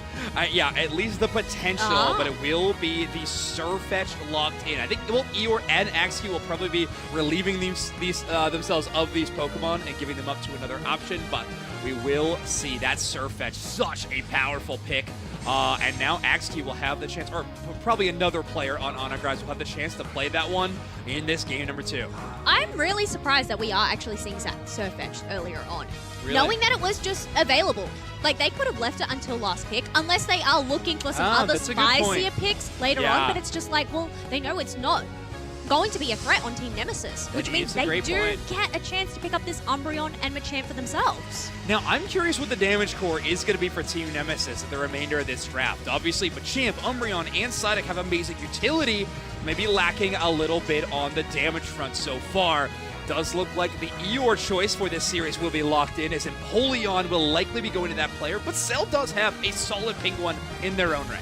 Oh, I love to see this Empoleon coming on out. And thinking about both of these Unite moves as well, both the Surfetch and the Empoleon going in with that dive and push. I don't know whether they're going to time this in tandem with each other or, you know, at separate times, but I mean, they could make for some pretty impressive plays to get some isolations. That's true. Now, again, I've said it a few times, XQ will be swapping off this Pokemon. We are likely looking at what their choice will be here. And a reminder is because XQ is playing the most solo queue item build I have ever seen on that Surfetch. But don't worry, XQ will instead be rocking that Cramorant, so we're going to be playing the Hoopa and a Luna on that Blastoise. Very, very interesting as we see these lineups starting to get locked in, and there we are, Eeyore on this, of course, this Empoleon. I imagine going with the Aqua Jet, that special defense shred ability of that Pokemon, alongside the defense shred of the Cramorant could be extremely potent. Oh, well, we'll just have to see whether these combinations end up actually working on out. One Pokemon I'm really excited to see. We did see it a little bit earlier on, is Cinderace. One of those attackers that has really come into play due to that long-range tactics buff. The maneuverability, but also the shred that it can have on objectives and even its opponents as well. Yeah, that's true. We'll see if that works out. Obviously, a lot of combos on these compositions to pull up because it is game number 2, and you are in the winner's bracket right now. And folks, don't worry. We got who you were all waiting for to make sure we know who's where. Jake, hit it with it. Onyx Rise, your purple team. Team Nemesis, your orange team, up 1 game here. Awesome. Thank you very much, Jake. No problem. Contractually, we're all set there. Don't worry, production, we got it covered. Yes. We got to make sure that we get the voice in there to get that covered. But here we go, heading on in. We are going to have that Surfetch head on into that central area this time round. And we have that Score Bunny heading on into the central area for Team Nemesis, which makes sense considering just how late game this Pokemon is relying on. Yeah, and honestly, having a really tough level 5 too. That used to be one of the major factors for these Pokemon in the central area, is can they have a big impact on their first flank? Now, Raboot really not going to have that same option that maybe Surfetched will have, as Onyx Rise will be catching up to that front very, very quickly. Eeyore on the Piplup will be playing on the top side of the map. Love the ability for Cell and Eeyore to swap their spots in the pathing phase where they need to, depending on the composition. You know what? And I think that's really just a story for these teams. They have been playing together for quite some time in terms of their core, so just the flexibility, not only in terms of their Pokemon picks, but also in terms of their laning phases. Absolutely. Yeah, I mean, ONIC Rise have showcased this synergy for quite some time, not to mention being #1 ranked in the SCA ACL and playing out their grand finals, being their only match of the playoffs they had to participate in, and won the whole thing. So ONIC Rise coming in with full heads of steam. Team Nemesis, sort of that opposite story, right? Playing through the Winter Open after they were failed to qualify via the playoffs, but having a great start to the tournament and turning a lot of heads. Well, so for the moment, it's a bit passive from either side, just trying to respect each other. We do have those Natus that spawn in about 20 seconds. Both central area laners have gone back to go and do their buffs and get ready for this next team fight. Yeah, another full rotation, pretty passive from both of these SCA-based rosters. So obviously, Regidrago will be showing up very soon, and Cinderace is actually opting into jumping into the top of this team fight. Blaze kicks right on top of that Hoopa, who will not make it back to the portal. Big KO, as that Torchic really needed it. Miva evolving into Combuskin finally. Yes, but you can see Cell is lurking in the tall grass for the perfect moment, but Dylan is also there in case they need their backup. But even then, in terms of that rotation towards that Regidrago, neither of them are really prioritizing that at the moment. No, not at all. And oh wow, Eeyore taking so much damage. Again, another big Blaze kick engaged from Sync 1 will pay off as they take down Eeyore. However, Aluna gets the trade out as Psyduck is KO'd. Well, this Regidrago is at a quarter HP. ONIC Rise did have the opportunity, having the numbers advantage, but instead they decide to take the fight up to the top path and wipe out that Combuskin. Is that going to be a better prize for them? Yeah, I don't know. Is it consolation or that mainstay prize? Either way, it is Team Nemesis rallying back to get even more EXP. We do have a path change for Eeyore, who was on the top side but wants to avoid some of those fights until they can hit that Empoleon evolution. It does pay off for them. They pick up some freer experience in the face of an Umbreon, find the evolution level 7, and are going to be focusing on that basement Reggie. Team Nemesis, on the other hand, have only dedicated 2 players to this top side for the Regieleki, as Blaziken hangs out around the goal zone. Yeah, they are just going to divide and conquer here, looking at covering both of these objectives. We do have both central laners having that level 9 with their Unite move, but here comes Miva with that secure, and they are successful to do that with that overheat. Yeah, just hindrance resist, but it will be able to withstand the surf from the Blastoise. Now, another big push as Cramorant is into deep danger. Hydro Pump gonna push off that Blaziken a little bit, and Axe Q does take full advantage. Big KO, and now big points for ONIC Rise. It doesn't matter if a Cramorant is in deep danger because they are able to just go and dive their way out, as we just saw them slither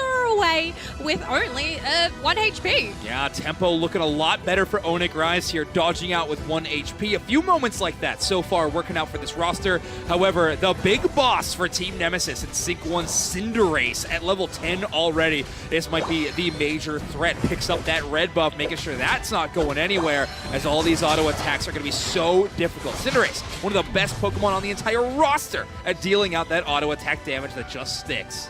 Yeah, but it's going to really matter about this protection. They need to not get caught out on their own. And Empoleon has decided to retreat as they see Team Nemesis is going to collaborate into that central area. Illuna is waiting in the tall grass. Blaziken walks on in, but they're going to try and surf their way out, also forcing that eject button too. Yeah, Dylan not too worried about that Blastoise. Actually, in fact, might be doing the opposite, hunting that Blastoise throughout this map, as its submission Machamp has a lot of options to escape the constant crowd control out of that defender. Not to mention, can set up some major moments for the team. So Team Nemesis playing for vision with the Machamp in a lot of these situations, but right now just wants them to get some EXP. They're going to be clearing top, as the rest of these rosters are going to be focusing on this 10-second away Reggie spawning on the bottom side.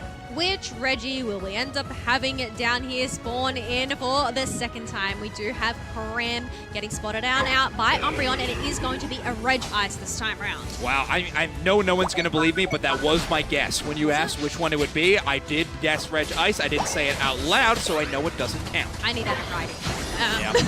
Okay, there we go. Stone tablet and a chisel next time. Well, that Stone Tablet is not available here, but one thing that is available is Sir Fetch, who's dived on in, being able to take out that Cinderace and clear the path, dunking in 40 points, leaving this on 20. But also, they just have that space to go and take down this basement Reggie. Up in the top half, on the other hand, we have Dylan working on this Regieleki solo. As we can see, Blaziken has come to join the party. Yeah, it is one of those interesting fights, right, where Onyx Rise has a clear advantage due to numbers. They absolutely crush the team fight, take the Regice a little late, but Team Nemesis will get paid off, and that Regieleki headed towards Tier 2. We are going to get a quick pause for the cause, folks, so sorry about that. We'll be jumping back into the matchup as soon as we can. Reminder, though, we do have another match going on A stage, so multiple streams to be checking out at any given moment, and I believe it is Dark Peach versus Dignitas on our main stage as well. So a lot of Pokemon Unite to be checking out, and we're going to check it out shortly as we jump into the start of this game. We will return to the B stage match as soon as they are out of pause, though, to stick with that one for the remainder. Oh my goodness, we have Otter on Rowlet, on Darkrai. I am so excited to see how this one ends up being played on out. We have Zugra going in with a Swinub, and looking for an early KO, the shred on the Rowlet. Oh, the real owl that could. Wow, well, if anybody has been paying attention to our champion teams, I believe is what all ultimate teams we would call them, I think Otter getting a lot of love on a few of those. But either way, Zealot going to be getting some big impact on the match, but unfortunately it's being done to them as that Gibble and Psyduck doing a lot of hurt the other direction. And then, of course, that Charizard clearing out the central area so far solo as Toon on the Mega Charizard Y looking to make a big impact. Yeah, I was wondering what Charizard we are going to have here, but seeing that little icon above their head there has confirmed that. So yeah, definitely want to get that Charizard online ASAP, especially considering, well, there's already a Ceruledge at that level 5. Yeah, and Otter getting some good damage, but in that situation, no red buff to work with for that decision-wise, since they've been playing in path the entire time. No way to slow down the retreating enemies with even their boosted auto attacks, so that will be the Ceruledge making it back to the goal zone. Otter and Zugrug just searching for their level 5s, and so far dodging the hypnosises of the Darkrai quite well. 20 seconds left to go until Regidrago. In terms of these levels, they are quite even, both level 6s on either side as they have gone back to get their buffs. But yeah, downstairs, Zugrug still looking for that evolution along with this Squirtle too. Wow. And I'm just looking at the bans right now, Calix. We did not see the entire draft phase of this series. Take a look at how the playstyles are different amidst our regions. Obviously, Dark Peach from China playing a little bit of a different client, hopefully practicing on this one, Greninja bans. Either way, big engage by Zugrug, setting up a nice Ice Fang play. Toon gonna absolutely crush it on the back of their defender play, and it's set up for a KO streak of 2. Yes, taking out that Psyduck is looking to pave the way for Dignitas to go and get in some dunks. It is only going to be that 30 points from Toon, though, as they're going to retreat on back because, well, once again, we're seeing Regidrago not really receiving love straight away. Yeah, no, instead it'll be Dignitas kind of taking that one as a collateral KO as Toon and Inder will work together to knock out this middle objective. Of course, a goal-scoring speed boost, but also a whole lot of impact damage for that Charizard as they get another level up to level 8. Yeah, but one thing I am noticing is we do have that Decidueye that has reached that final evolution, so it's just down to this Piloswine and that Machoke to reach their mark there. But we have our first objectives now on the map. What is that going to be down in the bottom path? It's going to be a Registeel. All right, we do have Spirit Shackle secure, set up and ready to go, and Otter will take that one. A lot of damage from the Darkrai done to that bottom Reggie, and it will be both objectives secure for Dignitas, top and bottom. Regieleki walking, damage buff to work with. Oh, these engages from Zugrug to go and pair that up with that Ice Fang. Darkrai trying to dodge that with their move, and they are able to safely retreat back into the Flux Zone. But look at this. This goal is left on 5 points, and that is going to be a 25 overdunk. But I don't know, looking up in the top half, Dark Peach have still managed to keep up in terms of these points, having 92 of their own. Yeah, great plays from Astro on that Ceruledge to pick up some KOs. Specifically, Zealot's a Machoke only finally hits that Machamp evolution as they do take a little bit of central area EXP. It works out in favor. So top path wins for Dark Peach. However, they are just behind in terms of points as the overdunk for Dignitas was quite solid on that bottom tier 1.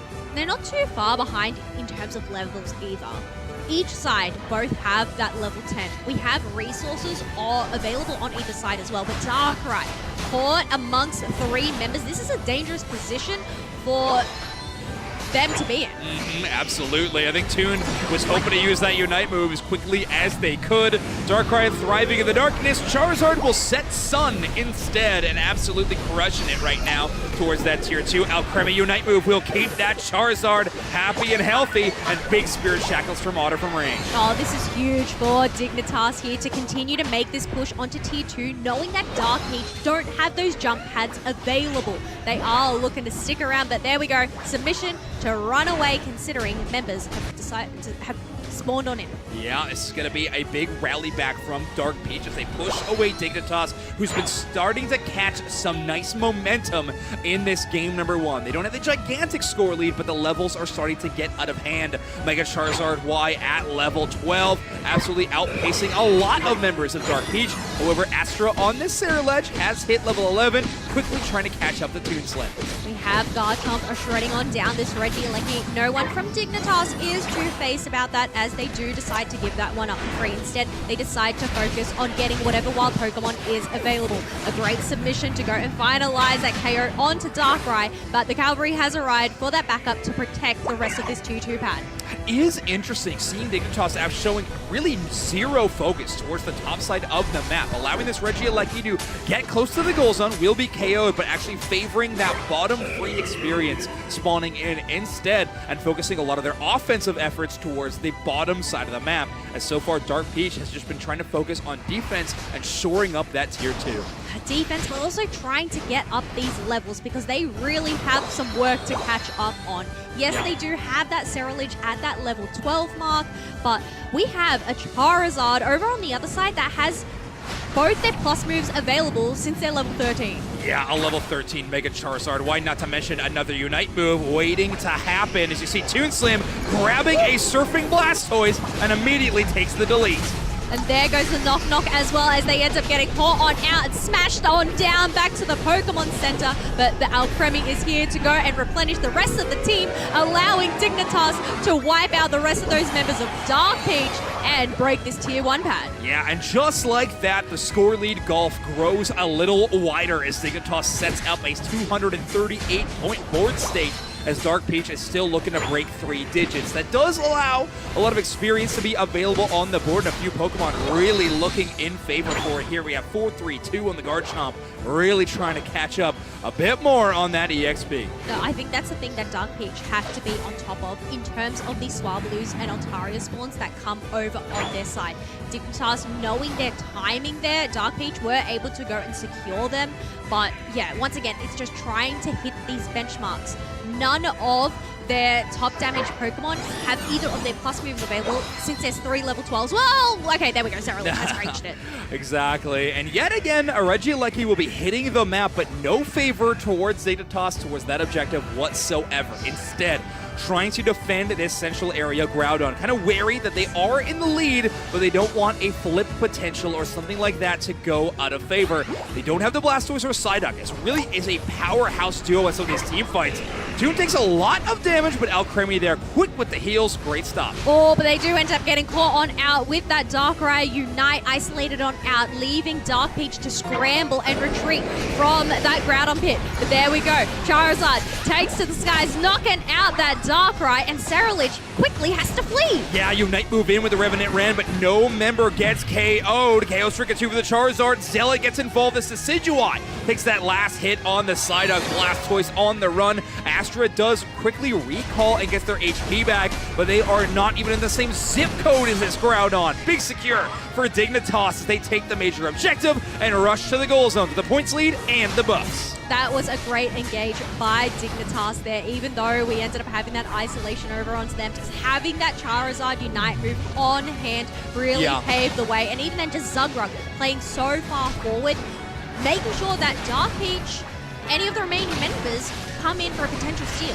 Yeah, there still is a minute left on the clock, but a level 15 Charizard Y might be the big challenge for them to try to break through. We do have the Alcremie buffing that HP, getting the heals in, and extra scores from Dignitas from North America will be pulling off so far. Dark Peach on the retreat on the defense. All they can do is wait for their respawning members to try to join the battle, but it's 1 by 1 for Dark Peach's defense. As for Dignitas, it is racking up those numbers. 770 points so far in this series. Yeah, and that's the thing. There's not really much fight back that you can do on your own. You need multiple members to just go and take on the wave that Dignitas ended up bringing on through. But Otter on the Decidueye, just having that shred, they knew what they needed to do, took away that risk and went ahead with it just to go and snowball. Are we going to end up seeing a 1,000-point game here?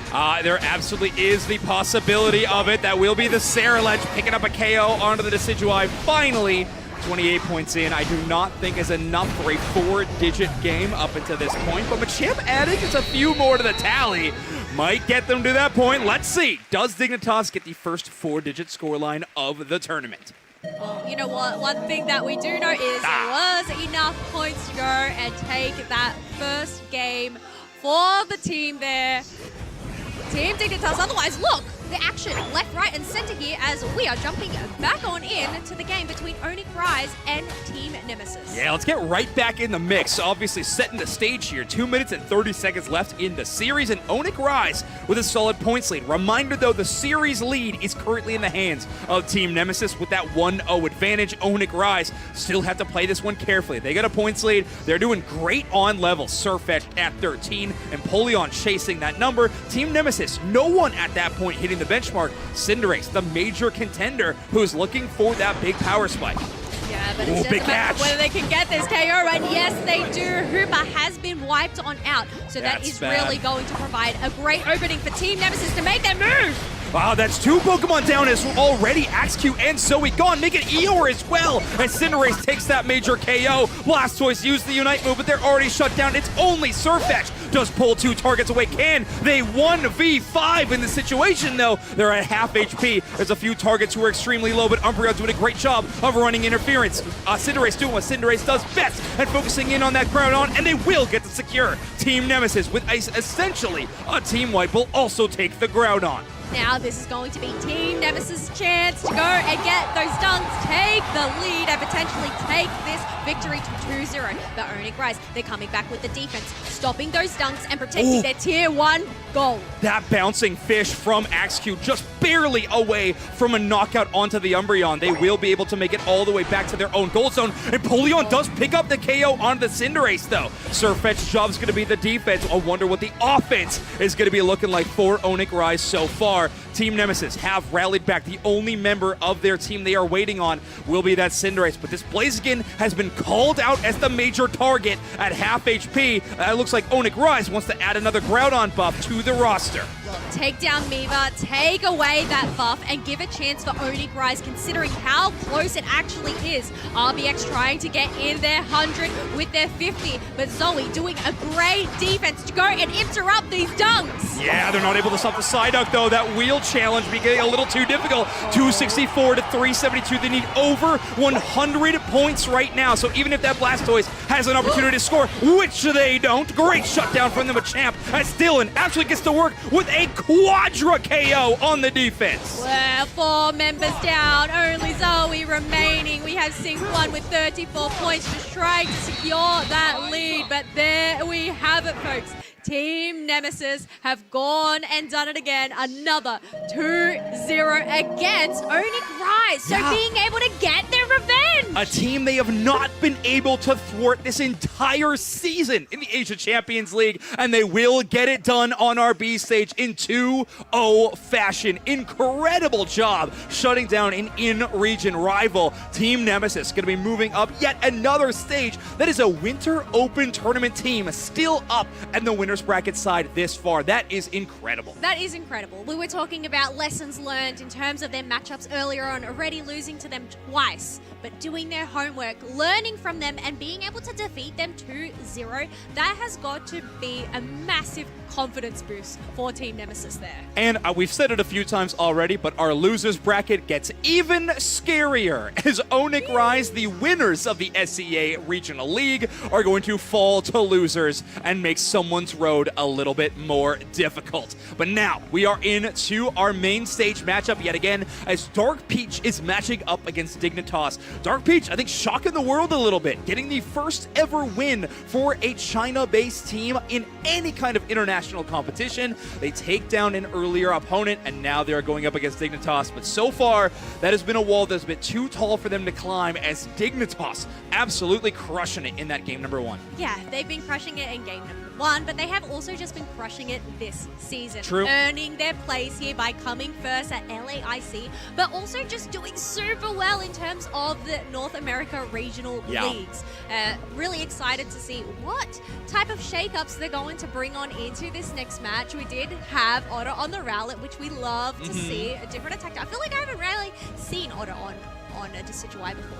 Yeah, I think potentially once in the regional leagues at some point, but it is Toon who usually does pick up that Decidueye in those rosters. But hey, the meta game is always shifting, and I think these teams having a chance to experiment a little bit more against an opponent like Dark Peach. It's tough to know what the regional identity of a team will be when we have very little footage on these rosters coming out of Team China. So Dignitas maybe holding a few strategies close to their chest, but also trying to understand what their opponents are going to be bringing to the table. Well, I think one thing to lean back on as well in terms of Dark Peach, looking back at their bans. We had that Greninja, but then we also had that Urshifu ban as well, which I feel like is quite unusual. But given Dignitas's run, their Pokemon pool, like, I feel like that Urshifu, maybe that was just more a safer choice rather than a respect ban. Like, it's not really something that's up there in the meta. That's a great point. I think what'll have to be the question is, do we see Mew bans start to emerge even more in this series? I think it could be a major one, but let's get into it. Game number 2. It will be Dark Peach on the purple side, and it will be Dignitas on the orange side. First ban for Dark Peach means that Dark Peach will be returning to the first pick position. They're going back to that Urshifu well. Yeah, I'm wondering whether it's just there's a specific game that Dark Peach have watched in terms of Dignitas that have really just said, okay, we need to get rid of this Urshifu. From the top of my head, I cannot actually remember. Yeah, who I ended don't up know. playing, if anything. We did our homework for the other one. That's all I'm saying. But it will be triple all-rounder bans from Dignitas. So Surfet, Zacian, and Mega Charizard Y all going to be taken away. Greninja, Mew, and Urshifu will be banned again. I believe, correct me if I'm wrong, I think that is 3 for 3 identical bans as game number 1 for both teams going into this second game of the series. Don't ask me that question. All right, fantastic. It will never happen again. Machamp is going to be the first pick, though, as Zealot had the opportunity to play it in game number 1. I believe it will be 4-3-2, picking it up this time around. So it'll be really interesting to see what picks we are going to have on the side of Dignitas here. Oh, is Inder going to end up playing this Psyduck? Oh, I absolutely love to see Inder on a Psyduck. Looks like we get to see that option. Inder absolutely adores playing this Pokemon, especially at that competitive level. It is so strong. We're seeing a few item build swaps. I was wondering if we were going to see the Rocky Helmet show itself, but no. It'll be Buddy Barrier, Cursed Incense, Focus Band, and that's only so far. It looks like we have Dark Peach hovering over this Alcremie. Now, in terms of this Alcremie, this was part of their composition, one of their picks that they used in order to win their set earlier on in the day. Yeah, it feels like a major factor for this Dark Peach squad if they can enable this hyper healer in the Alcremie. Now, on the opposite side, it will be Mimikyu and the Cramorant picked up. So Otter going to be returning to a Pokemon that was a little more of a major force for them back in the day when they first made a splash on the competitive scene. Can I just say, I absolutely adore that we are seeing Cramorant back in the meta. Me too. It makes me so happy. Yeah, it's awesome. I know, obviously, our excitement is just a shadow of what Wonder Chefs is, but either way, I do like showcasing how pumped I am. But Toon on this Meowth going to be another option. I do think this Pokemon is extremely solid at shutting down both Latios and Leafeon. A little bit of a combo immediately followed by the Unite move can be just a powerful delete button onto any of these targets on the opposite side. Yeah, I think in terms of looking at Dark Peach's composition here, having that Alcremie, Leafeon, and that Latias, they are quite squishy. So that is going to be a tasty feast for a Meowth to come on in. But yeah, this Latios, this Pokemon needs to try and get the Eon energy earlier on in order to make some big plays later. Yeah, obviously the power scaling of this Pokemon is kind of nigh on infinite with the Latios and the Aeon power. The problem is, will they have the opportunities to get that scaling up? To their credit, I think against Dark Peach versus Dignitas, the early game was maybe where we were seeing Dark Peach be a bit more contentious in some of those team fights, with Dignitas kind of running away with it a bit more after the mid-game part of the series. So if Latios can kind of find that impact early on, we could see a better chance or a better showing out of them in that late game.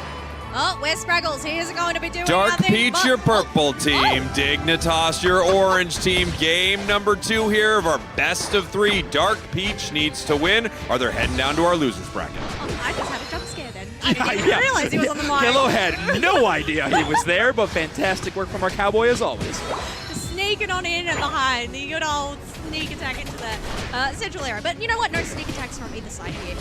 We are going to look at our bottom half as we have that Dwebble and Machop taking on a Snorlax and a Cramorant, which is a really tough comp to go against. Yeah, that is a lot of early damage, of course, secure opportunities via that Snorlax. But the opposite side as well, that Dwebble adding that Rock Slide stun in is a factor that Dignitas will have to play around.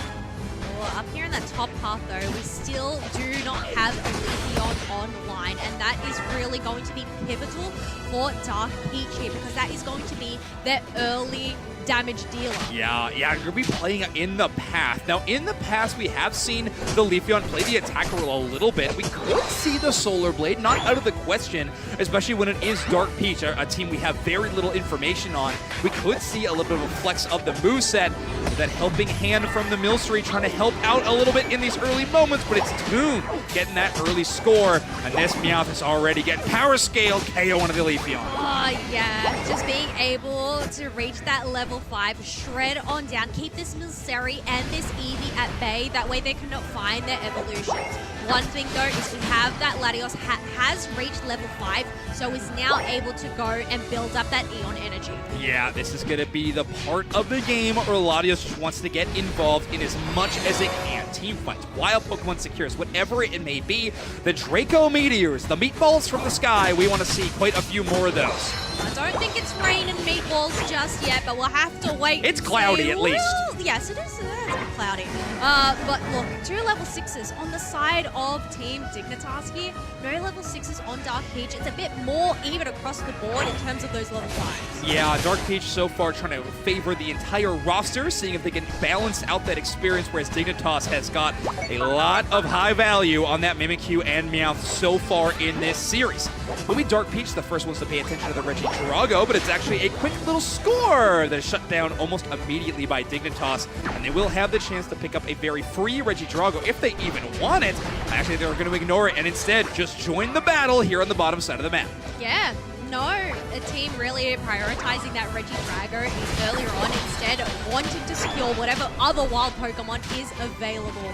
We do have, well, there we go, Regidrago going over to Zealot there, as we have another rotation to potentially up at the top. I don't know, they're keeping me on my toes. I don't know where they're going here. Yeah, it's always tough to follow this team, but they are moving as a unit so far into this matchup. Finally splitting up as Zealot and Toon getting some great combination plays on the top side, picking up quite a bit of EXP as both those Pokemon are getting very close to their Unite move. Toon Slim on that Gold Coin Barrage is right there as they have gotten to that level 9.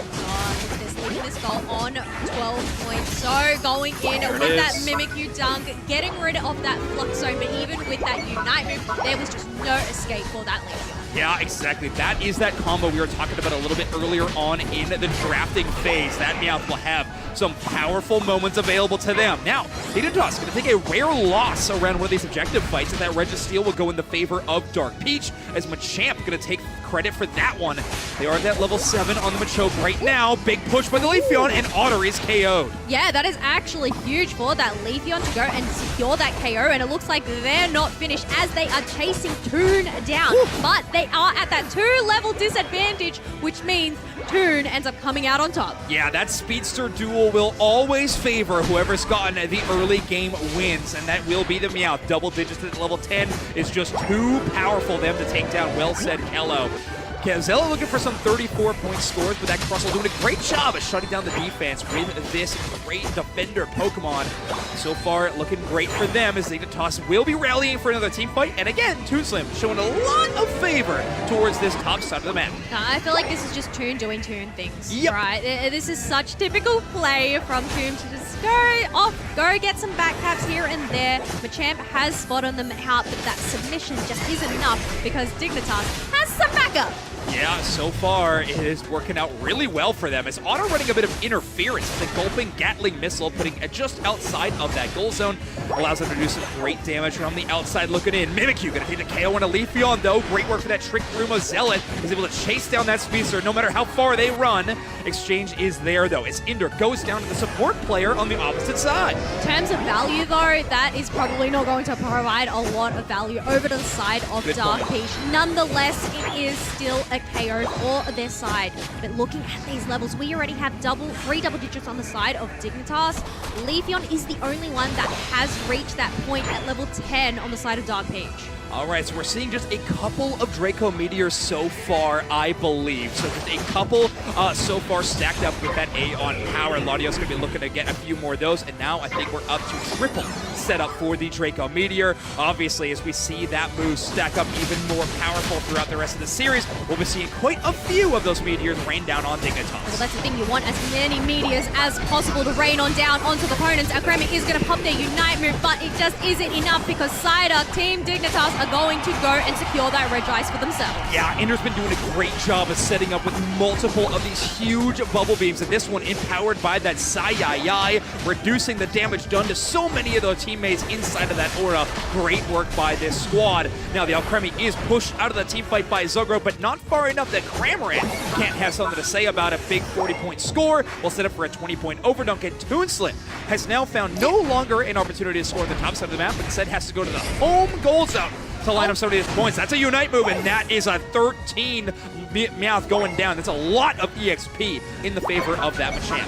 Yeah, I definitely say a barrage blow worth it, considering how much of a nuisance Toon has been up in that top half to go and clear that home base goal. We do have Zugrug just trying to buy some time, jumping over them walls. There we go, another KO over to the side of Dark Peach, so slowly catching up in terms of these levels. Yeah, the level's doing okay, but Kello, the problem is going to be the points. We're a minute away from the final stretch, and Dignitas has eclipsed the 400-point mark. We are getting into dangerous territory where a final objective might not even have an impact on this game due to the gigantic points lead scored by, well, largely in part, the player you see on the bottom of your screen just there and now. Toon on that Meowth and Zealot on the Mimikyu have done such a great job of putting up a ton of points. But yeah, I feel like we haven't really been paying attention to too much. Being able to break that gold and now leave that level 14. We have Dark Peach going all in onto this red Lecky, but it looks like they're going to have to back on up because Snorlax is here to go and block the way.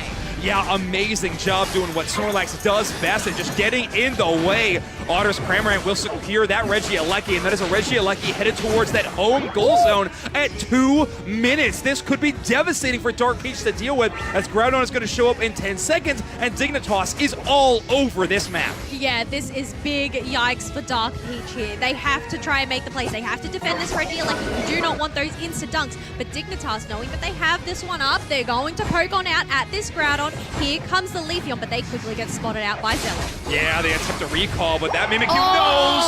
Emerald two-step cut short as that play with me. Mimikyu Unite shuts them down almost immediately. Leafeon will likely get that one back very shortly, but they are just on the run right now. This speedster dashing away with all the speed they got in the tank. But this is Snorlax who gets the chase down. All the while, Kello Regieleki has landed in that home goal zone. Dark Peach playing to the only out they have left available. Well, it's 46 points to 759. I don't even know with a Groudon if that's going to be enough, but here comes the Fluffy Cream Supreme to try and sustain the team, but it just isn't. Oh no, it is enough. Crustle gets it secure, but the members are still getting wiped on out. Yeah, there was a Groudon buff available for a few members, but 3 members have already lost it as they get shut down. Zealot takes yet another as it's a chaotic streak of 2 on the bottom side of the map. Dignitas now taking away the Groudon buffs, and the only out that Dark Peach had has now been given to the hands of Dignitas. Yeah, and with the numbers disadvantage there, there's not really much that you can do, especially when, well, there's a level 15, yeah, there's 2 level 14s on the side of Dignitas. I mean, trying to get these Groudon buffs is really going to prove difficult, especially because time is a-ticking. Yeah, Dark Peach with a lot of focus on that late game. The Latios, the Machamp, even Leafeon playing in path instead of its central area. But in the end, it does not matter. Dignitas' early game was just too lights out and is separated a bit too far away from this Dark Peach team. Great shutdown. It'll be that Draco Meteor, but the impact will not be felt as Zealot's Trick Room Mimikyu just dashes away from any danger and in fact does the opposite effect. A ton of damage coming in on the other option. Yes, definitely lights out, especially just watching Zealot shut down that Leafeon time and time again. Slashing it on down. There we go. Some more dunks are going to come in from Dignitas. They didn't end up reaching that 1,000-point mark in the first game. Question is, have they managed to do it for this second game? All-time score record on the table, and there it is, 1,055. Root Dignitas going to take down their opponents, and Dark Peach will be headed to the loser's bracket. North America's Dig will be continuing on the winner's side. One step closer towards that grand final spot. One step closer to securing themselves that world spot as well. But there is still a tough mountain to climb ahead of them. But for now, they can just sit back, relax, and enjoy the victory. Yeah, and they're going to be set up later on in our bracket for a matchup against the team we just saw win on the other side, on the B stage, I believe. It will be Team Nemesis versus Root Dignitas to continue on. That'll be a really exciting match, especially with how hot these two teams look at this in-person tournament. Oh yes, that is definitely going to be a match that I am looking forward to. But you know what? We still have a few more matches to go. I believe that will end up being in day 2. Yeah, I believe that will be a day 2 Yes. matchup later on. Yeah, exactly. We got a few more upper bracket rounds to be closing up. I believe that'll be the next set of matches that will be on our broadcast. And then after that, it'll be all losers bracket elimination action to close out day number 1. Oh, then that is really where things start to get scary, especially considering how many amazing teams we have down there that have, unfortunately lost here today. It's gonna be tough. It is going to be extremely difficult. Obviously, there is no easy matches in this tournament. However, the way Dignitas was playing made that one look a little bit on the easy side as that North American team forging their way ahead in this tournament. Well, considering how they have been doing this season, they are looking to continue that streak. Yeah. They've managed to win LAIC there. I mean, to be able to take the title of ACL, that would definitely be a great mark. And I mean, hey, they end up getting a ring. That's true. That is true. A lot on the line. And so far, as well as this team has done, they have not locked in their world spot quite yet. Can they do it at this tournament? Or honestly, what team will be able to earn that achievement? We got a lot of questions. We got a lot of answers coming up, though, as we're going to jump to a very short break. When we come back, more Asia Champions League right here.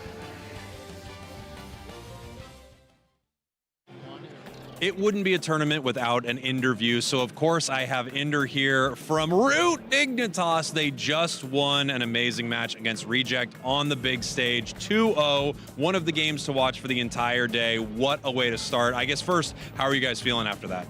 It's a big sigh of relief. We've known we're playing against Reject for months now, and the day the brackets were out, we started our preparation for them. So it's really big to come out, not only to win, but to get that 2-0. I want to talk about the targeting. They were targeting Zealot super hard in that draft, like banning every Pokemon, picking them against them right away, taking away these all-rounders. Did you expect they would make a play like that? Were you prepared for that? It was one of the options we thought they might go with.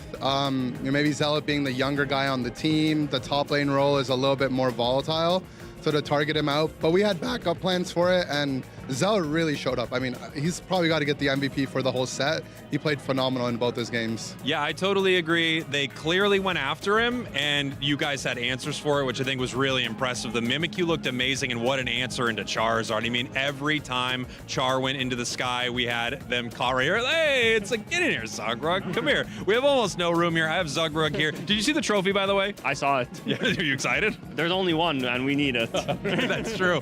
They do need their trophy. Zug also, of course, on Dignitas. I was just talking to Inder a little bit about your big win against Reject. I was talking about Zealot being targeted throughout a lot of that. Real quick, I want to pivot to a specific moment. The moment in Game 2 when you decided to just full send, run right after Overlord's Trevenant and take that fight at not Kyogre, Groudon. I mean, we just saw that their comp had like really good flipwithization, and we're like, we just need to make the fight happen fast. First person I see, they're getting mean looked, and we're just gonna play off that. I want to talk about your guys' synergy a little bit. It felt like every time you were together as a unit, like all 5 of you together, you guys really couldn't be beat. I mean, surviving on just a sliver of HP oftentimes, some incredible plays. One of the most heroic Wiggly Unites I have seen. Tell me a little bit about that, how you are playing, I guess, together as a group right now, because it looks pretty flawless when you're 5 together. Yeah, I mean, when we're in the draft screen, Zug and I have a conversation like, which one of us is going to be going forward, which is going to stay back. We have that plan ahead of time, and him and I are really good at switching off one another if that role does need to dynamically change. And it's something we worked on for years, but it's something we're still learning every day. So it all starts with the support and tanks, and our carry players have the faith in us to execute for them. Yeah, I mean, speaking of your carry players, they are playing really well. You guys are playing really well. I feel like Otter is on another level right now, but the whole crew is. I really do think when you come together, you Megazord all of a sudden, and you guys are just playing out of your minds, which is exciting to see. You've got a couple big games coming up today. A world spot is on the line. What are you most looking forward to? Winning. The trophy. Playing some Snorlax. Okay. How about you, Ender? Yeah, I mean, the world spot is an afterthought for us. We want those rings, we want that trophy. We want to prove that NA is a region to respect. Amazing. Thank you both so much. That's going to do it for this interview. Thank you. Thank you so much, Greg. I hope you get your trophy. I hope you get your rings. And that's it. That's all of it. We did it.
Welcome back, everyone, to the Asia Champions League. We are here. We have a match that we are going to jump into right away. We have games on our B stage, games on our A stage, or the main stage, but we are heading right over to a match between GMU and Rival on our B stage. Dupes next. Yeah, let's get into it. 4 minutes left, almost on the nose. GMU Rival Esport, of course.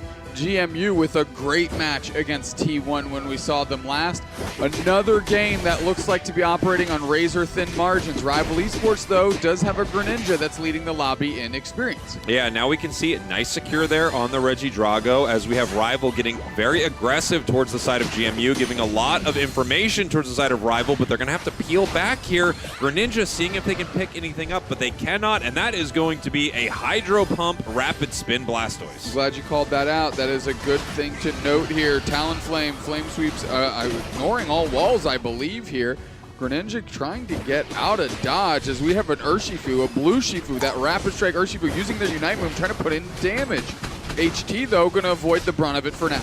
Wow, a huge amount of damage there from the Charge Beam. They're moving back in. Ice in a lot of trouble. They do go down. Blastoise moving forward to try to punish them for that. And they do pick up a double, maybe make it a triple KO even for the Blastoise. I don't know who got the last. Yes, it was Blastoise. Wow. Great triple, really set up by that Umbreon mean look. And then you can just kind of spin in that circle and mow everyone around you down. So well identified. Yimu getting credit for those 3 knockouts, but great support out of the Umbreon. Here we have Regice just being taken down now by Rival. They're going to have this buff for Groudon. They're up by only 9 points. Experience-wise, it is incredibly close, but they are also slightly up. That buff is also going to give them a little more HP in these fights. They're going to recover a bit over time, and that could be the difference maker when they go to face off against GMU. You're not wrong. They're actually feeding this Blastoise now. They want the Blastoise to get to level 13.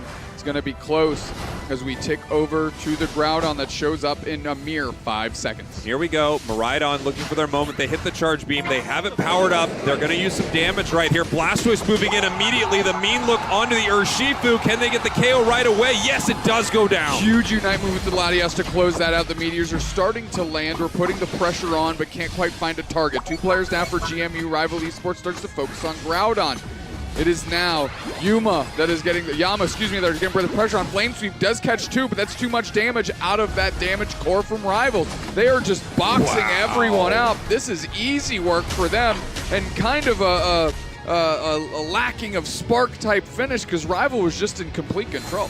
They were, and it felt surgical. Each moment they moved in, they picked up the big KO with that first mean look, then they peel back that beautiful Greninja Unite move to get them away from a bad moment, and then re-engage against the Talonflame. They just continued to take members of GMU down one after another. Still, the match is within striking distance for GMU, 201 to 310, but we can see multiple members of Rival ready to score.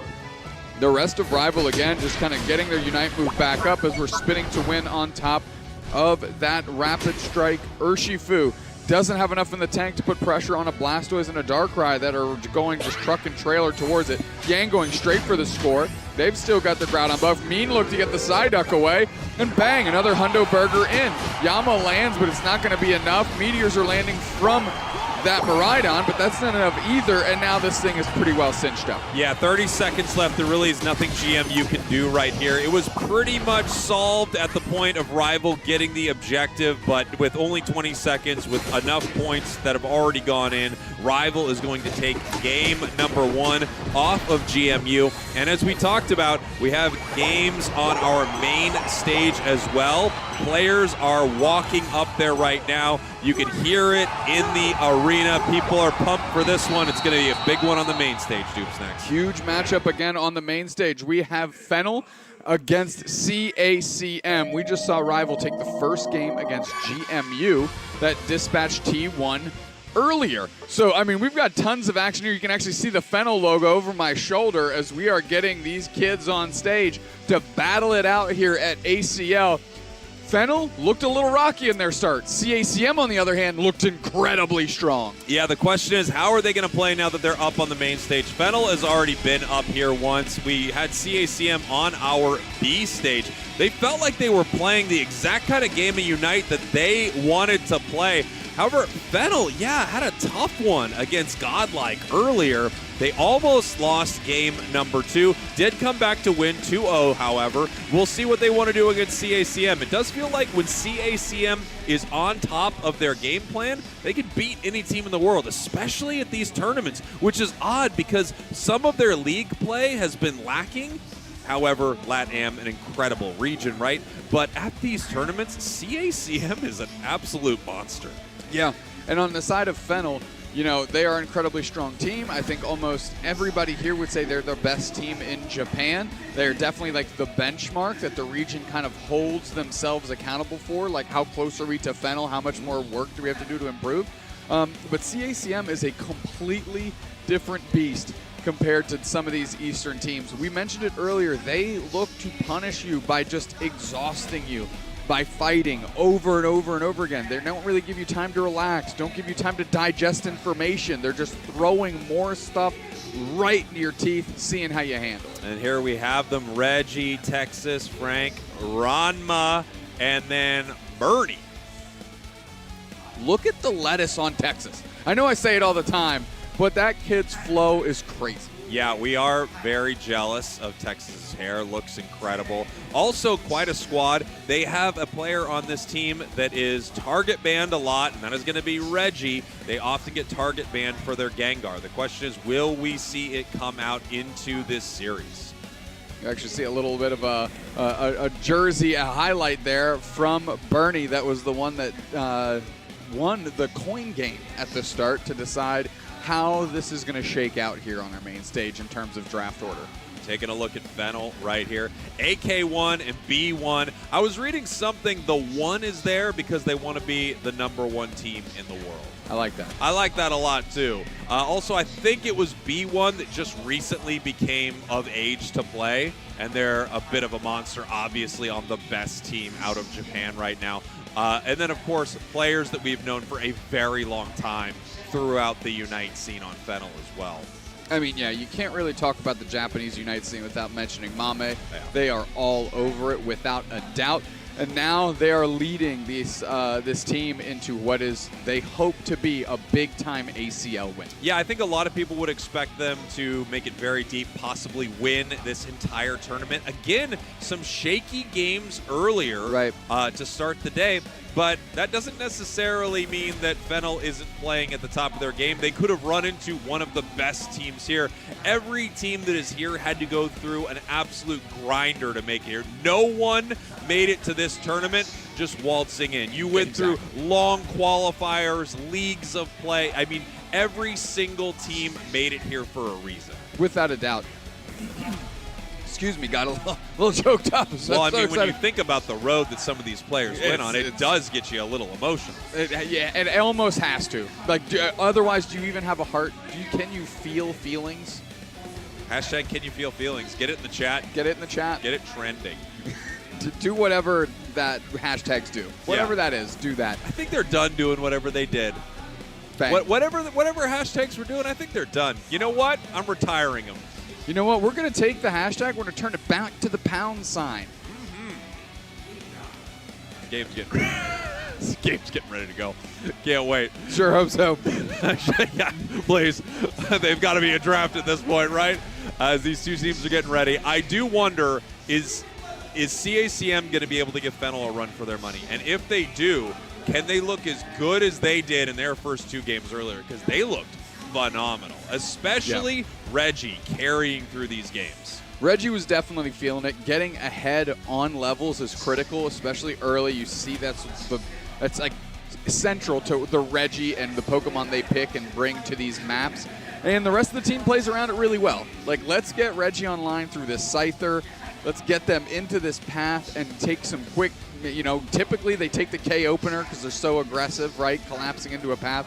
And then just stressing the other team with that small advantage until it grows into an insurmountable one. Yeah, we're going to have to see how they are able to do in this tournament. Again, the thing I love about CACM, I think they are absolutely on fire when it comes to these live events. Some teams are not able to show up in these events. They play phenomenally when they are at home, when they are around their comforts, when I guess the pressure is not as intense, when they are not live and in person. But CACM is not one of those squads. They show up and win.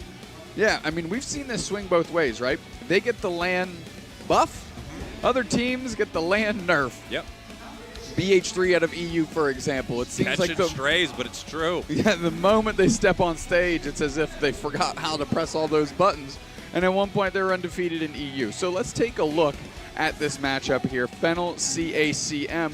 Does Fennel know enough about CACM, you think, to be able to just weather the early storm that CACM is going to bring to the table? Well, it's a great question. I think once you recognize that you're going to be running into one of these teams, you definitely are going to hop on, stream. You're going to see every single match they played. You're going to see a lot of their Pokemon. So I think they're going to have a good idea of exactly what they are about to throw at them. But I don't know how many of these teams would have necessarily prepared for every team out of every region. Talking to Dignitas earlier, they knew they were running into Reject. They knew that for a while. But after that, the bracket becomes pretty unclear for them, right? So it's going to be hard for them to prepare for every single team they're running into. They know that they have to prepare for the first team. It's a guaranteed match, and then pivot on the fly. And I think a lot of these teams are probably getting a vague idea, a general idea, I guess I should say, of what every team is doing, what the meta looks like, in LATAM compared to NA, EU. But I don't know if they're ready necessarily for CACM. I think they're probably ready to ban Gengar. That's probably one piece of information they're bringing to the table. Let me flip the script on you a little bit, ask you a different question here. Okay. A little bit different, so I'm going to put you on the spot here. Great hair on the side of Fennel. We mentioned it before during our hashtag hair battle. Yes. Which we got rid of. Hashtags are done. Correct. Is Texas's hair strong enough to combat the 5 sets of hair on the other side for Fennel? Well, that's the tough thing, right? And we got some incredibles. I mean, look at B1 right there. I think B1 with the bleached hair looks incredible. I'm a big fan of it. The Machio with the clip back, great look. And I mean, good flow here. Yeah, there's a lot of great stuff going on hair-wise on the side of Fennel too. I mean, that's a huge component of this game. Don't think Overlord got where he got without that beautiful head of hair on him as well. Drew, hold on. What's that production? Hair and makeup that we were supposed to have actually went to Fennel. That makes sense. Seems fair. That makes sense. Yeah, even though I don't think they need it. No. We needed it. Definitely.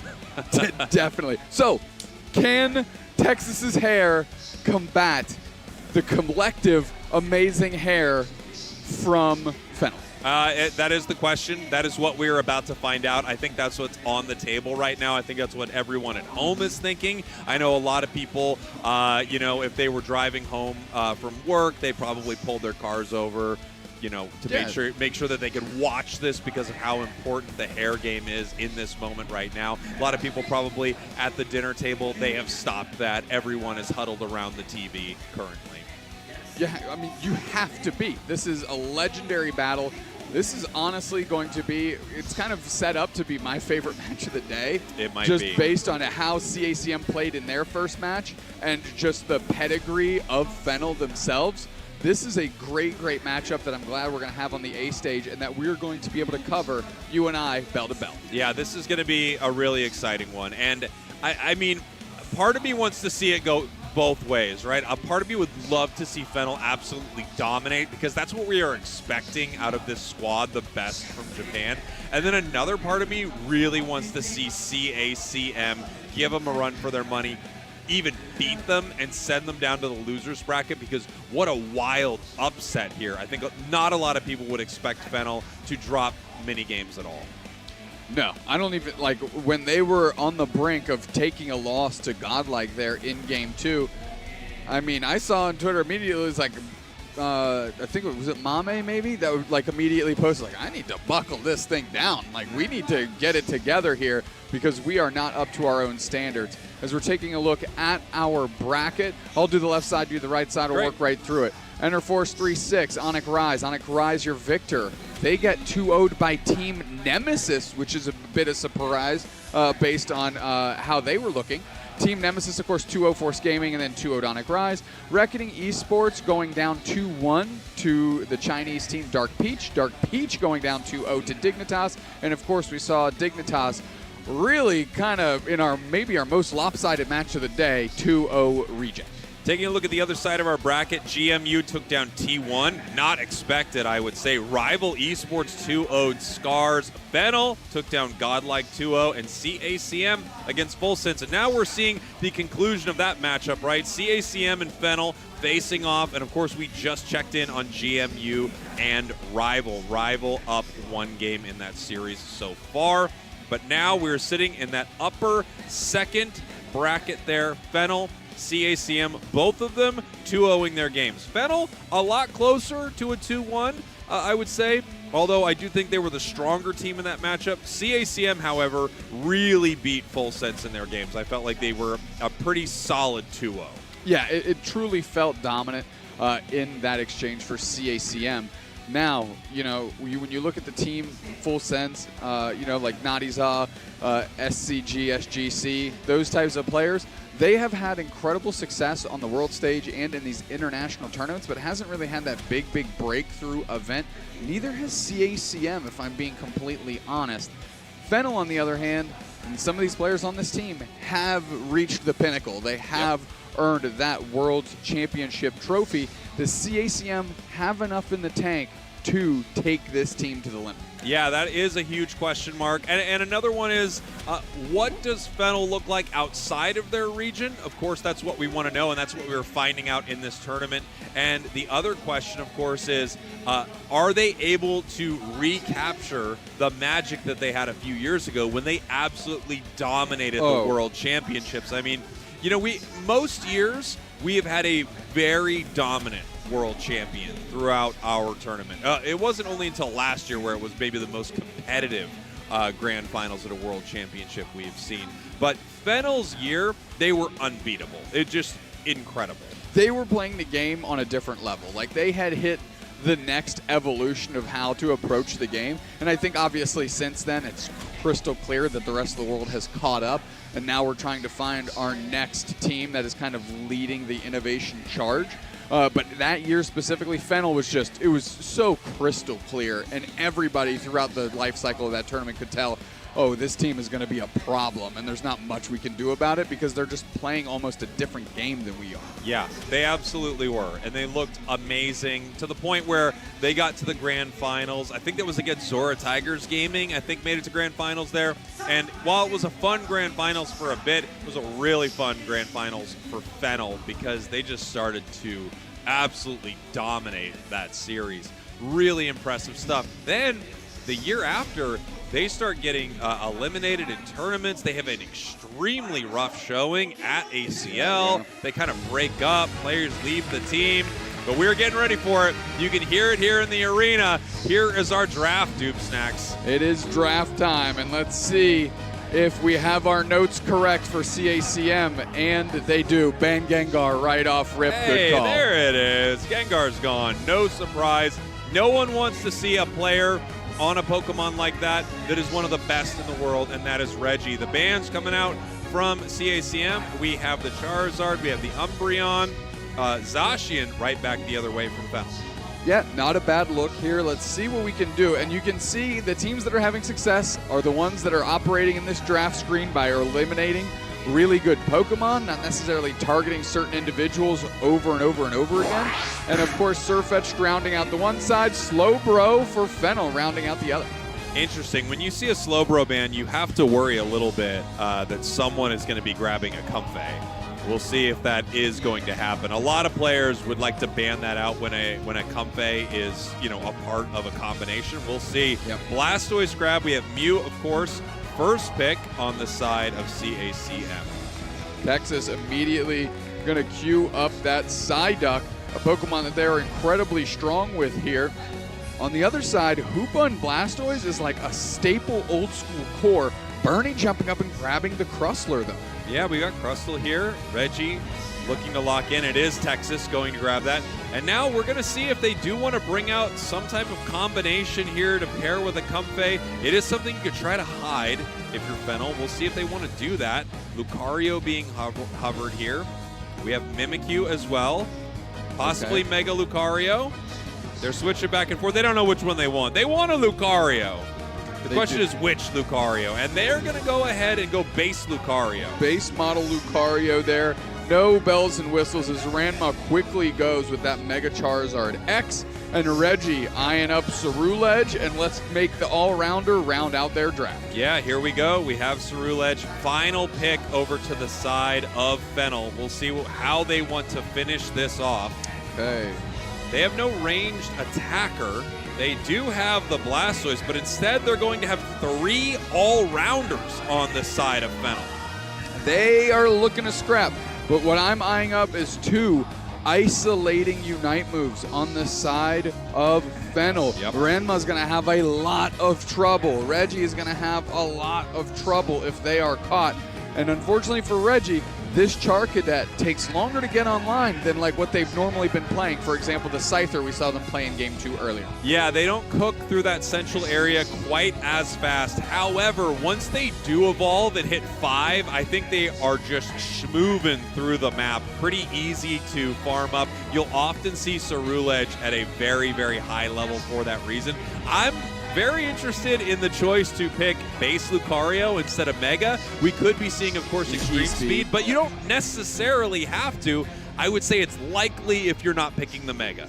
Yeah, I mean, the boon you get from the Mega when you're going, into that close combat power-up punch, it is undeniable. So you have to assume we want E-Speed Lucario. Yeah. Which absolutely could be what they're playing. That would be fun to watch. It is a high skill build, one of the highest in the game. Here we go. Game number 1. Fennel, your purple team. CACM Esports, your orange team. Both of these teams going 2-0 in our bracket here today. Looking to give the other team their first loss. All right, AK taking that central here as the Mimikyu for Fennel. CACM, of course, they've got Reggie in the middle. No surprises there. Let's see how they operate with this base model Lucario. Again, E-Speed option is on the table, and you'd like to think that's where they're going to be if they decided to go base Luke. Here we go. Mame getting pushed around here. They're trying to get this Lucario away, seeing what they can steal. A couple of seconds now until we have our Natus spawning. Lucario looking to try to steal some of this away, and they're able to get, looks like 1 of them, maybe 2 of them in that moment. Yeah, that's a pretty tough look. There wasn't a lot of pressure on CACM, and they didn't get as much as they'd like to try and get this Charizard online. Here comes Reggie, though. They are the Cerulege, looking for an impact. Mimikyu is hiding out. AK knows what's up. They clearly saw Reggie run by. What's going to happen here at the 850 mark as Frank is moving up as well, and we've got a Squirtle rotating. So, I mean, this is going to be a whole-on scrap. Big chop through. Reggie's on the chase. You know they don't like to give up. Didn't think AK was going to be there. They pull around, and that stymies everything for just a moment. We're peeling back, and what could have been a big kerfuffle ends up fizzling out. Yeah, I think everyone just gets a little scared. They all decide to peel back, and they move away from this fight. It was a moment that could have kicked off, and I think CACM recognized they were going to have to extend too much towards their goal zone to make it happen, so they peel away from that fight. Level-wise, things very close for both of these squads. Yeah, and great rotation by Fennel, because that's exactly where Reggie likes to get their leveled lead and experience lead on the other team, is by getting that critical first K opener for themselves. And the fact that there was a hyper over rotation by Fennel is able to kind of cut off CACM's strategy early. And here we go. The Mimikyu is level 6. We have level 6 for the Zarina as well. Still a Charmander on the side of CACM. They are definitely behind in this fight, enough so that they are not able to have their stage 1 Charmeleon online. Mashio just doing some Zarina things. Yeah, I mean, we are just drop kicking all over the place there, ready to go in the middle. Reggie eyeing down, maybe Mame, no. Meeting up with Texas, maybe yes. AK still hanging out there, going straight towards Bernie. Bernie at half HP, Reggie Drago marching top. Here we have a Charmeleon. Ranma steps up, secures, goes in, nice. Wow, impressive fight though. Look at this here from Fennel, ripping through them. Every member of CACM in some trouble. A big time X scissor, but they're not able to get enough done. Trying to run away, looking for another Rock Tomb opportunity. They hit it, but here comes Mame picking up the KO. Great little Phantom Force to get over the wall there and close out that KO. 4 players down for CACM in about a 25-second span. So although they got the Reggie Drago, they paid a dear, dear price for it. Here we go. Maggio trying to stomp their way. Moving forward is, of course, AK on this Mimikyu. Dipping through, going through, looking to a secure. It is Reggie getting it done. Let's see what we can do from here. Can they find another knockout after Reggie went down? Fennel says we can. Bernie is on the chopping block. Moving forward is Ranma trying to provide cover. Back out of there is, of course, AK. And they cannot pin down this Mimikyu. Yeah, they could not take it down right there. Really aggressive from CACM. They actually ended up getting both objectives. They got the Reggie Drago in the center. They got the Reggie in the bottom path. However, Fennel taking the better fight in both of those moments. Yeah, I mean, you can really see Fennel is willing to give up that objective just to get more knockouts and attack these goal zones. And it's impossible to argue with because they're looking pretty darn good. 140 to nothing. Yeah, and here we go. Lucario trying to defend this top path. Texas hitting him with the bubble beam right there. We're going to see if they're able to continue fighting. They are scoring in the face of this Lucario. They know they're going down right here. They're just trying to waste extra time. We have AK now possibly scoring 40 in this top path. Maggio in this bottom path absolutely taking over, almost level 11, 163 to 11. Fennel starting this game off extremely strong.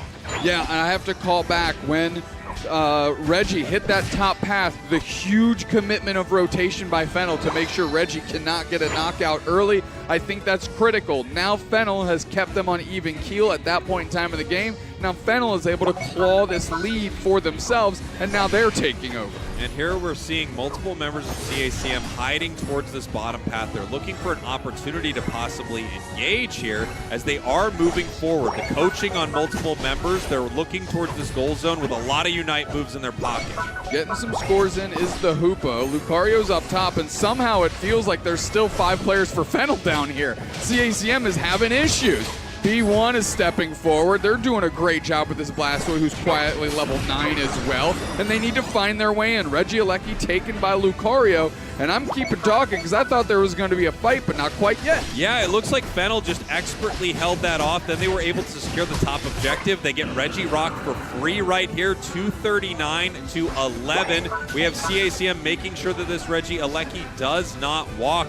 But look at Fennel right here, absolutely dominating this match. Mimikyu just ripping through the hearts of CACM as now we're looking for a big-time score. Mimikyu Unite is down. We're stomping back through. Nice rotation by CACM to try and provide cover, but they can't even pin down this Mew. Dude, I forgot there was a Mew in this game. That's how much we've been focusing on what's been going on here. CACM, Krusler gets single united by Zarina. Hydro Typhoon gets another. Zarina finally goes down. It's the first time they've been able to get a KO on Maggio. Yeah, here we go.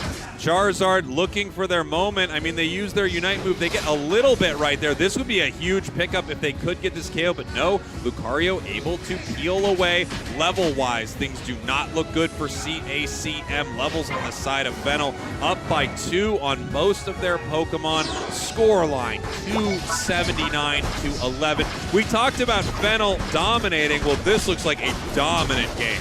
It really does. Reggie Drago is taking Zarina again with the stomps on the south side of this map here. CACM is trying to get some value.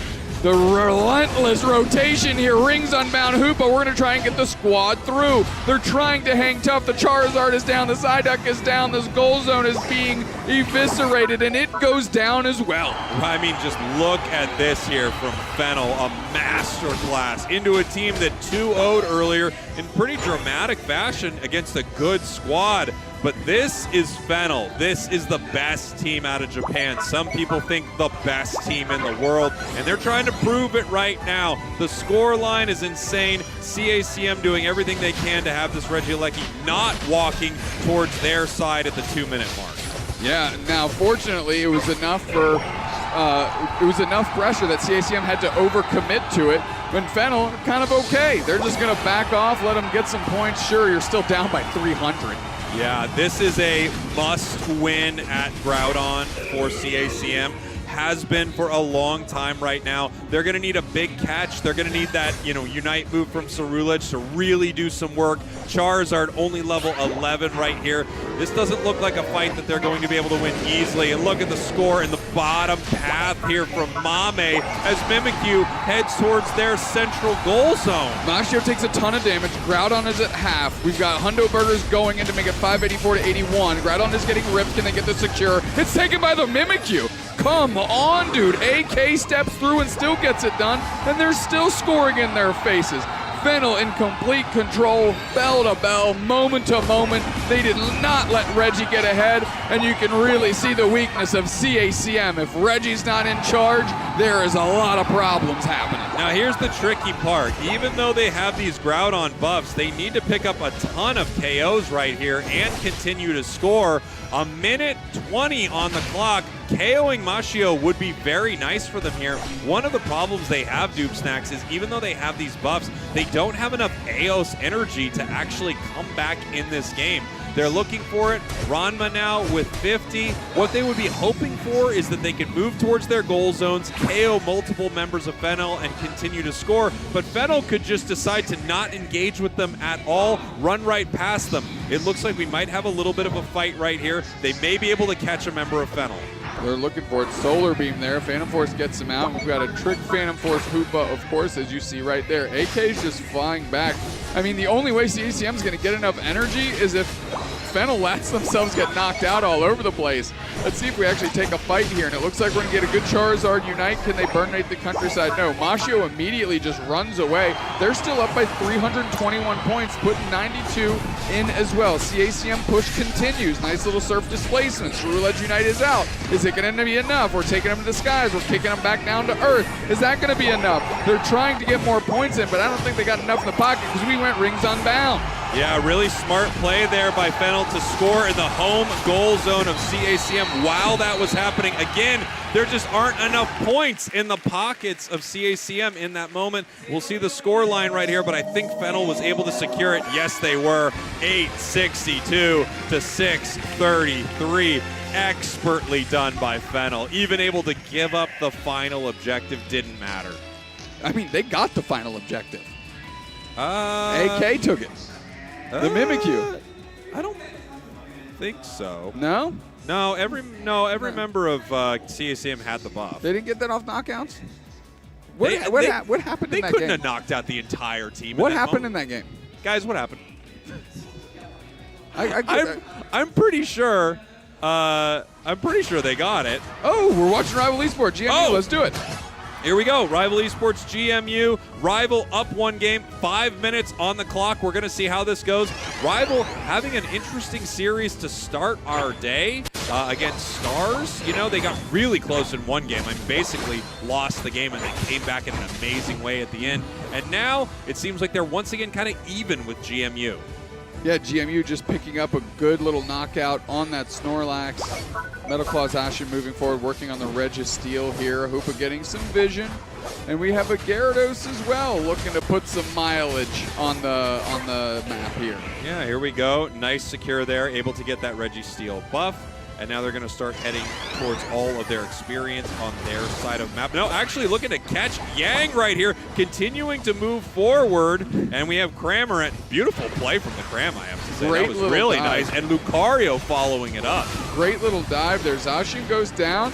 Nice whirlwind, hits 3 players. Now we're just putting solar beams in their face. I kind of like the combination between HT and that Cramorant right now. Yeah, it's really nice, isn't it? Just the knock up right into the solar beam. Huge amounts of damage, and you know exactly where it's going to land here as we're trying to actually get ourselves to a point where the scoreline is not even. Just a few points left in this top goal zone.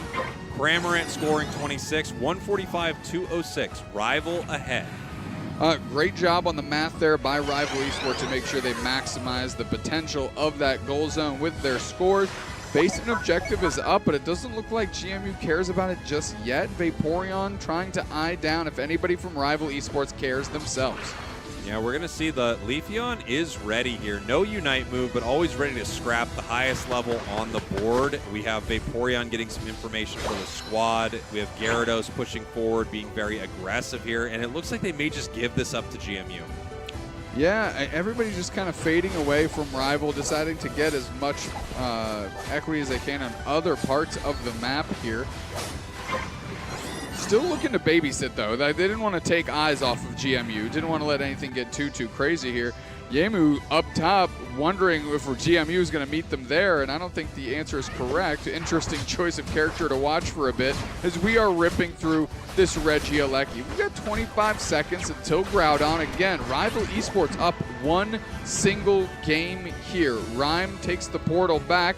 Good vision from GMU, and they're going to walk into the center the long way. 10 seconds until Groudon. Yeah, we have this nice, almost level 13 here for the Venusaur. They just need to get it off of this blue buff. That will give them the empowered Solar Beam. The cooldown is extremely low on this, so they are going to be able to just ping them over and over and over again. We're going to see how GMU wants to play that. Massive dive there from Leafeon. Huge flank. Aura Cannon out of Lucario comes out. What an amazing catch there by Nana. Gonna go ahead and take care of the dinosaur, make them extinct. It makes sense. GMU, tons of pressure. Hoopa goes down. 2 Unite moves unused in those 2 targets that they're able to take. Metal Claw Zacian secures it for GMU. And honestly, it looked like just absolutely surgical. You want to talk about surgical plays. Getting on top of that Venusaur, Nana, great work. Yeah, amazing stuff there from GMU. Really impressed. I mean, what a fight. It's not over, however. We do have Venusaur stealing away this Groudon buff, and that means these Solar Beams are going to absolutely decimate them. However, I know they're disappointed that they gave 2 of the buffs over to 1 Pokemon right there. They would love it if Cramorant actually took that. They need to pick up KOs, though, so they are going to take them any way they can get them. You can see there, Venusaur not firing its beam, waiting for another member of the team to actually steal that away. 2 buffs on the side of Rival, a minute left. They are definitely within striking distance right now. They are looking for their moment. Yeah, and this Whirlpool Dive Cramorant is going to be a menace. Rhyme can really help this team out. Who's going to lead the charge with some Unite moves? We are rings unbound, and we are looking to fight. Big time stun. Can we get a Solar Beam down? Pressure on. Zacian tries to move forward. Big damage there. Rhyme takes a ton of damage themselves. Block as Ice is looking to scrap. Leafeon gets the hoop on the backside, scrambling to score. They're going back. KO streak of 2. They're not even able to get any points in, Cowboy. GMU, great D. What an impressive fight there from GMU. Multiple members of Rival showing up with their buffs, but once again, Nana absolutely rocking them there with this Leafeon. Just diving right in, finding the squishy targets, picking up the KOs. That Groudon buff absolutely helped. Great stuff. They're tying this series up. I mean, that was a great game. It makes you think, why aren't we seeing more Leafeon? And there's just some players out there that can grab some of these Pokemon that we don't see too often. And when you take a look, you go, golly, why aren't more people touching this thing? But it's really that one player that can make look that good. And now, as we've talked about, we are bouncing back and forth between these games. They are up on the main stage with their draft for game number 2 between CACM and Fennel. Fennel with an absolutely dominant game 1. A crushing defeat for CACM. Without a doubt. Frank grabbing first pick Cramorant here. Let's run through these bands real quick. Gengar, Zacian, Slowbro, Mega Charizard, Mew, and Surfetched. Yeah, as we see our next couple of picks here over to the side of Fennel, they are bringing out this Dodrio. This is something we've seen a lot from Japan. It feels like Japan is still very much a fan of the 3-headed bird. Our next couple of picks here over to the side of CACM. I'm wondering what Reggie is going to bring into this match to deal with Dodrio. Texas is going through this entire roster here. Ranma locking in Machamp. That's a great way to snatch a Dodrio with that submission. And Bernie going to be able to mean look it down as well. So they're having a pretty decent reactionary draft here to the first 2 picks that we saw out of Fennel. Yeah, we're going to see the next couple locked in here for Fennel. We have Mega Lucario being hovered. Obviously, you know, this is a knockout draft format, meaning anything that they picked game 1 will not be making its way into game number 2. You know, if you like one Lucario, you might like the other as they grab that Mame on the Vaporeon. Next 2 picks, the final picks for CACM are coming up. We're going to see what Reggie wants to play. Looks like they're thinking about Scyther. Okay. And they are locking it in. All right. Now we have the opportunity for a Comfey pick here. Probably not based on Mame and B1's picks, but like that's just something that we have to keep aware that these Japanese teams love to pick. We go with a Mega Charizard X though. Yeah, I feel like, you know, you get Mega Charizard X online. If you can get it a nice level lead early, it can absolutely take over games. But I think the Pokemon you're going to be watching for on the side of Fennel to take over the game is going to be that Dodrio early. On the side of CACM, it is the Scyther from Reggie, playing the more speedster-like role as opposed to Scissor, which is kind of brawling like an all-rounder. They've got some good options here on the side of CAM. It does feel like they have some counter picks in their draft, but with how well Fennel was playing that last game, I don't know. This is what I'm looking at right now. They need to get B1 to rotate to wherever they think Reggie is going to be, because every other target on their team can easily be snuffed out by an early attack by that Scyther. So we need to see Fennel do that overcommitted heavy rotation to kind of insulate their team, especially because it's much weaker early this game than in game 1, and that kind of lies on the back of the Snorlax. And here we go. Here we go. I mean, we can hear it. This game is about to be underway. Fennel, your purple team, CACM Esports, your orange team. A rough game for CACM in game number 1. We will see what game 2 looks like here.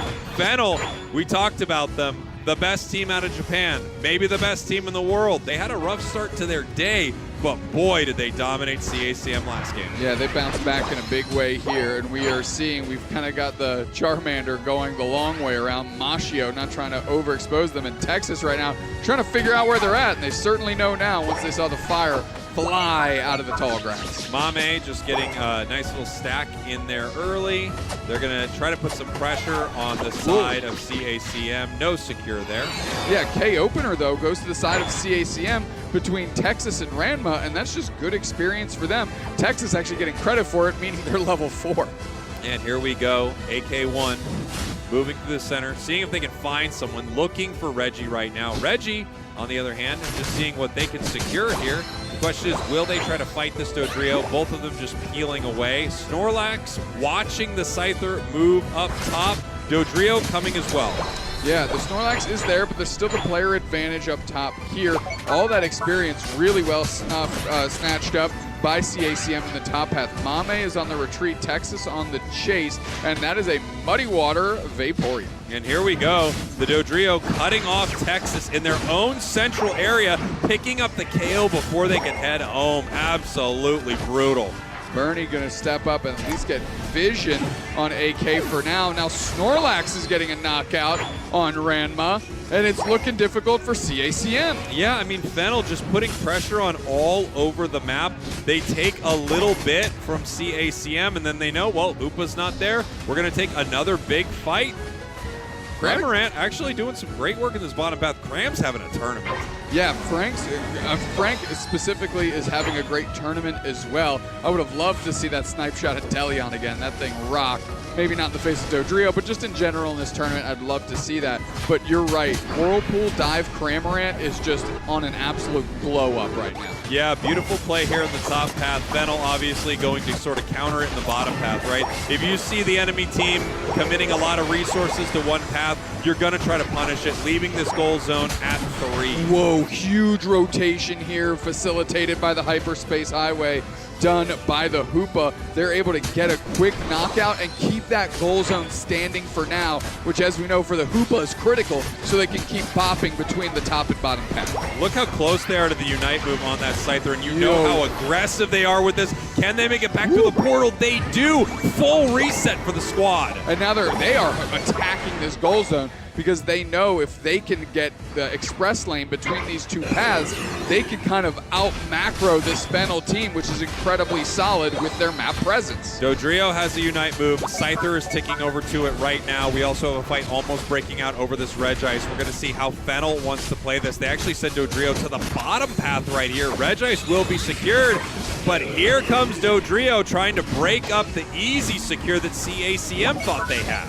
Yeah, I mean, that Snorlax buying all the time in the world. Great job by B1 to allow to allow AK to rotate down and help them get that Regieleki. Now it's marching towards the pad. We're already getting points in. We'll see how CACM looks to defend. And you know Reggie's about that action, boss. He goes straight for him, tries to pin down Mame on this Vaporeon, but really they're trying to open up AK, swoop to the skies. Big Machamp Unite move as well. Dual wing beat into the Unite move, and now they're smothering him. CACM is catching all the targets. Ranma coming alive.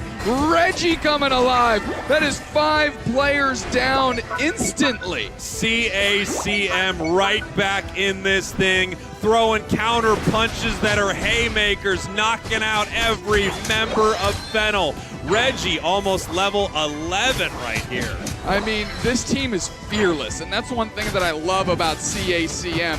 They were up against it. Game 1 didn't look good, but they are undeterred and are determined as they are moving forward here in this game number 2. We can see them peeling away from this sneaky play they were looking to make at that tier 2. Reggie Drago in the center. We'll see if these teams want to fight over it. Scyther in the top path looking for its Unite move. Doesn't yet have it, but they do have the level 11.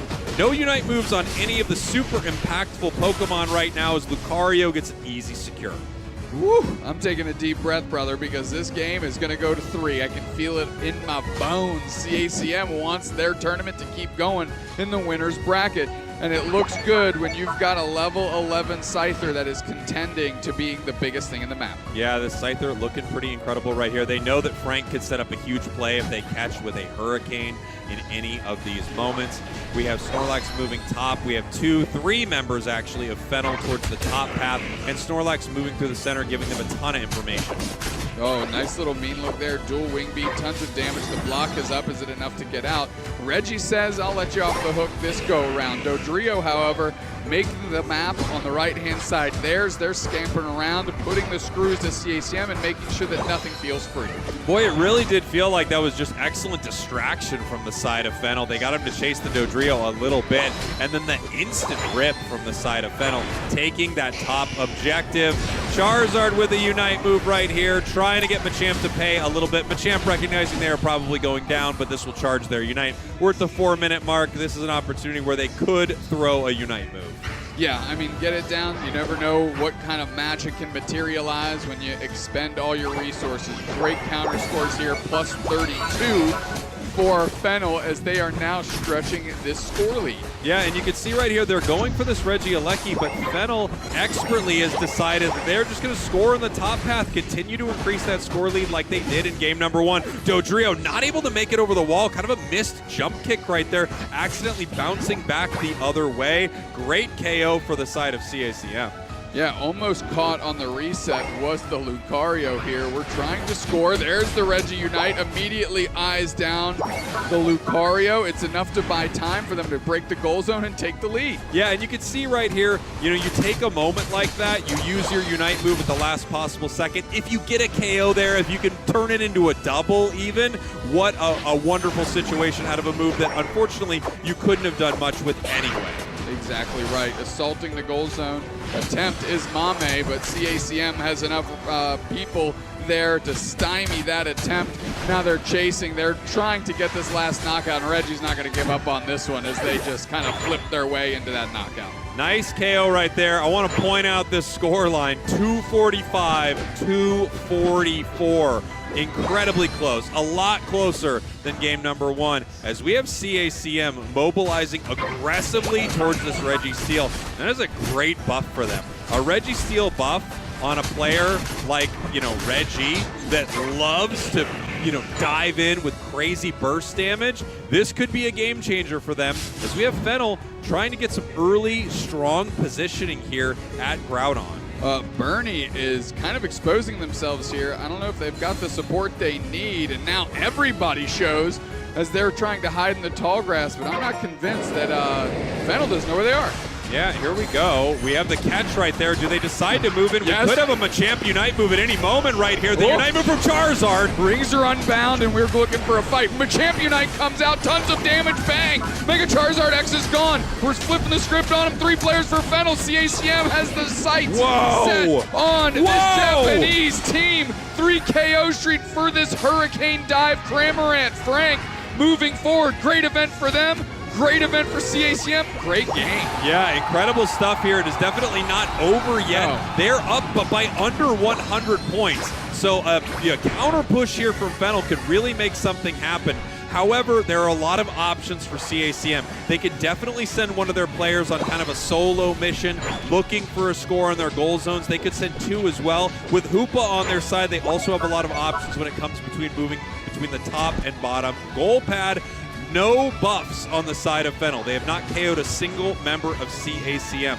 The question is, how does CACM want to play this? Are they going to be aggressive? Are they going to be patient? 50 seconds on the clock, and we have Fennel mobilizing towards the top goal zone. Whoa, Texas jumping over the wall and getting caught themselves, and Fennel looking to get some knockouts. Scoop to the skies, there's 1. Machamp is down, there's 2. They're picking up these buffs, let's get some more. Can we get 3? They're looking for it.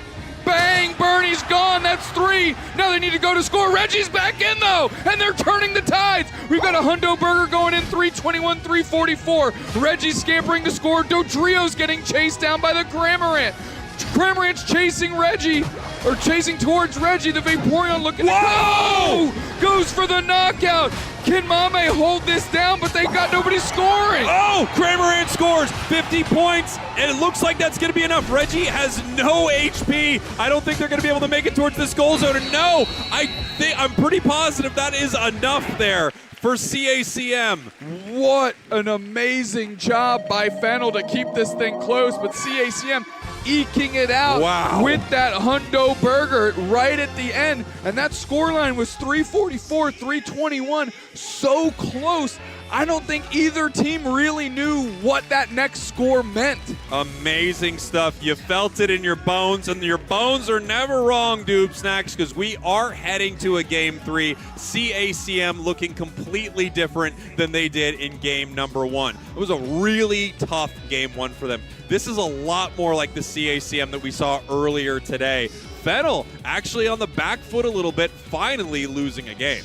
I have to give Ranma credit on this Machamp for this game, because Reggie was, I'm not going to say struggling, but was not immediately ahead like they like to be. They needed a tide-turning play, and in that big team fight, Ranma steps up with a big Machamp Unite, is able to get a KO streak or 2 for themselves, but they caught so many people in those Furious Fist blender that Machamp has for their Unite move that it allowed Reggie to kick flip their way back in, get a KO streak of 3 for themselves, and then all of a sudden you're like, Reggie's level 11? Like, from where? And that was a great place that this team needed to be for them to keep their game plan that they like to play.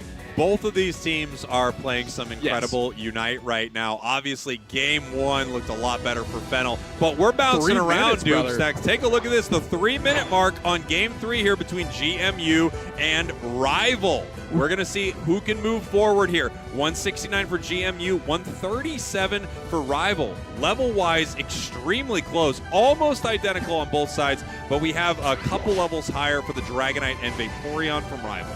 I am taking a look. We've got a sword here, Cowboy. It's been a minute since we've seen that, and we're actually fighting right now. The View has to surf to get their way out. They're going to get the Aqua Ring top off of the HP, so we're starting to kind of see how these teams have textured themselves. Yeah, you know, this is one thing we really have talked about a lot with this tournament, this drafting style, our knockout format, if you will. They're having to start, you know, scraping the bottom of the barrel for some of their Pokemon picks. Maybe something you wouldn't expect, like an Aegislash, moving in right there, big time wide guard coup de grace, but not able to make it happen. Rival is taking this like it is the Groudon fight with 2 minutes, 5 seconds on the clock. It makes makes a lot of sense. Hyper Beam looking for the KO, but look at that Trevenant Hornleech. Hornleech into the Unite move. Pop Forest curse marks are down. Rhyme is trying to put the screws to this tree. They've got to chop it down. An E-ball and a Hyper Beam gets it done, I believe. Dragon Dance into the middle. Groudon is being ripped. They are up 5 players to 3. Mimikyu low on HP. Nana needs to find their way back in.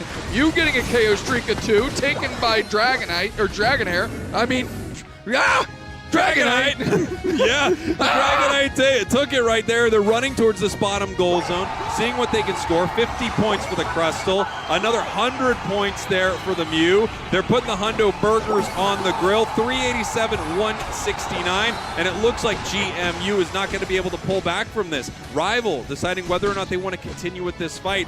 They, of course, do have a Dragonite Unite move, so once you see the members of GMU start to run the other way, you can make that sneaky score.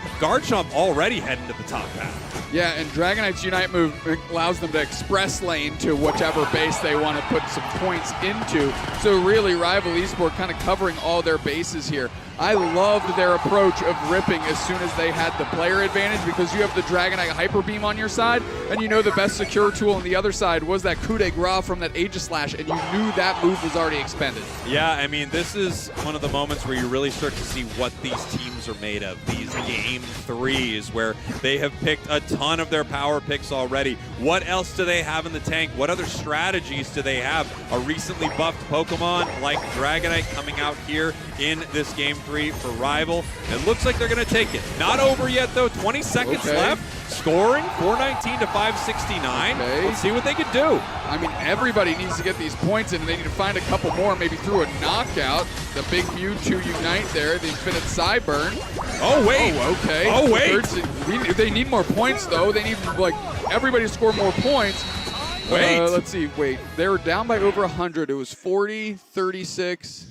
This is going to be close. Whoa! Wow. 537, 569. What an incredible game right there. Rival moves forward. Wow, razor thin margins. Let's kick it back to this one. Yeah. Bang. Let's keep it going, baby. You know what, Noob Snacks? I got to tell you, earlier, all the pauses that you and I asked for, we said, go ahead and pause. Go pause here. Pause this bad boy. You know what? Let's just scrunch our schedule so we can just like slow it down so we can speed it up. I like this here as we're heading into our draft. Game number 3 between these two squads. Fennel being tested right now. The bans, once again, Gengar targeted, Inteleon targeted, Slowbro targeted. On the other side, Surfetch, Charizard, and Mew. We have an immediate Zacian snapped up by the side of Fennel. Yeah, Fennel banned Zacian the first 2 games and then picked it first here.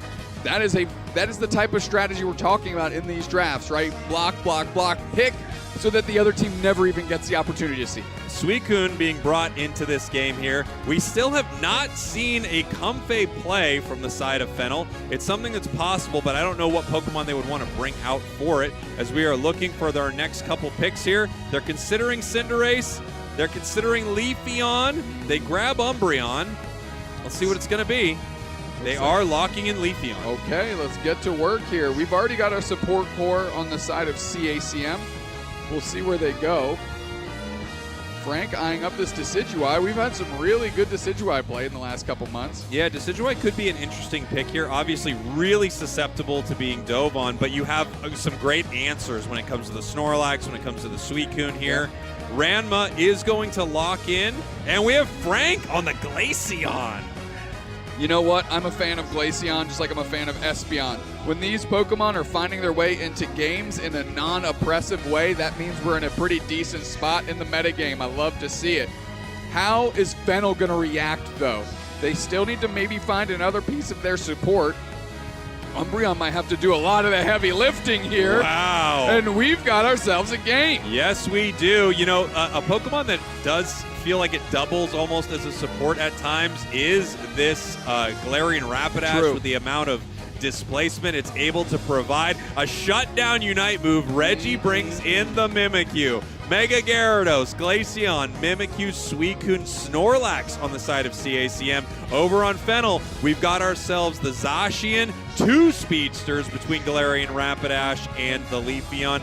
Greninja, and Umbreon to round it out. Are we going to see, the Smart Strike out of the Rapidash, that sure hit to try and get on top of maybe Reggie or Frank if they get themselves in deep waters? I think it's likely that is what we're going to see, Smart Strike, Dazzling Gleam. We're going to see exactly what that will look like in this match. Reggie has a really interesting job because there are a few Pokemon you could definitely target with this Unite move, that shutdown Unite move from Mimikyu. We'll see how they want to play it. Again, Game 3, this is where you learn a lot about these two squads, and you learn how well they have drafted to this point. You talked about it, like Target banning the Zacian multiple times, only to finally pick it in the last match, so you never gave it to your opponents. Yeah, and I like that approach that Fennel has taken in their draft. Between these two teams, who do you like based on, well, say the thing and then I'll ask the question. All right, we'll see if I'm going to say the thing. Fennel, your purple team. CACM Esports, your orange team. All tied up here in our best of 3. Winner of this moves on. Loser will head down to our losers bracket. Where we thrive. It's where you and I live, baby. Based real quick on these drafts, who do you think got the better of it? I loved what Fennel's bringing. I do think CACM has a quote-unquote better composition, but I wonder if they can handle this wild comp from Fennel. Yeah, I mean, Fennel is really trying to take a page out of CACM's book and have a lot of early pressure, right, with this Leafeon. It can get in there and impact just as quickly as a Scyther can. Now we're going to be able to get a K opener on Mashio, who is looking to maybe just give themselves up here. No, we have a pause. Their hand is up. Yep. We saw AK put their hand up there. Yeah. And unfortunately, that became pretty evident as we were watching that happen, without a doubt. For a second, I was wondering, is he about to break with Substitute and move one way in a surprising manner? But no, obviously, we had a little bit of an issue right there. So we're going to take a pause in that match. We asked for this pause, for the record. We love the pauses. It's our favorite. So we like to slow things down to speed them up. Some people call that a remix. Some people call it a remix. I know that everyone we've talked to says that's not what a remix is, but it's a remix in our view. Yeah, in our view, it's a remix. In most people's view, most people go, it's annoying. I don't even see it. They're like, that's just annoying, actually. Yeah, stop doing it. Be better. But I just walk around and I go, pause it, pause it, pause it. I'm going to the bathroom. Stop it for 45 minutes. That's me. I make that happen. That's a pause. That's Bang. a pause. He just points at it. I pause it right there. And people go, there's nothing we can do. It's in his contract. It's in One his of the most annoying contracts in all of esports. Yeah, who approved this contract? Certainly not the right people. No. But that's the thing, and I get very litigious. That's my style. What's crazy is we are also each other's lawyer. Yeah. I'm like, you don't want to deal with dupes next. We play good cop, bad cop, and then we just switch them around. Just keep switching it around. You don't know which one of us you're dealing with. In a way, we're going to take a quick break right here. They wouldn't even let the production hated this. They immediately jumped in here and said, go to a break, you space cadets. So that's what we're going to do. Let's go to a break. We'll be right back.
We are back in the game right now. 8 minutes, 50 seconds on the clock. Our teams are here. Ranma, of course, evolving so early to Mega Gary. Yeah, critical moment here.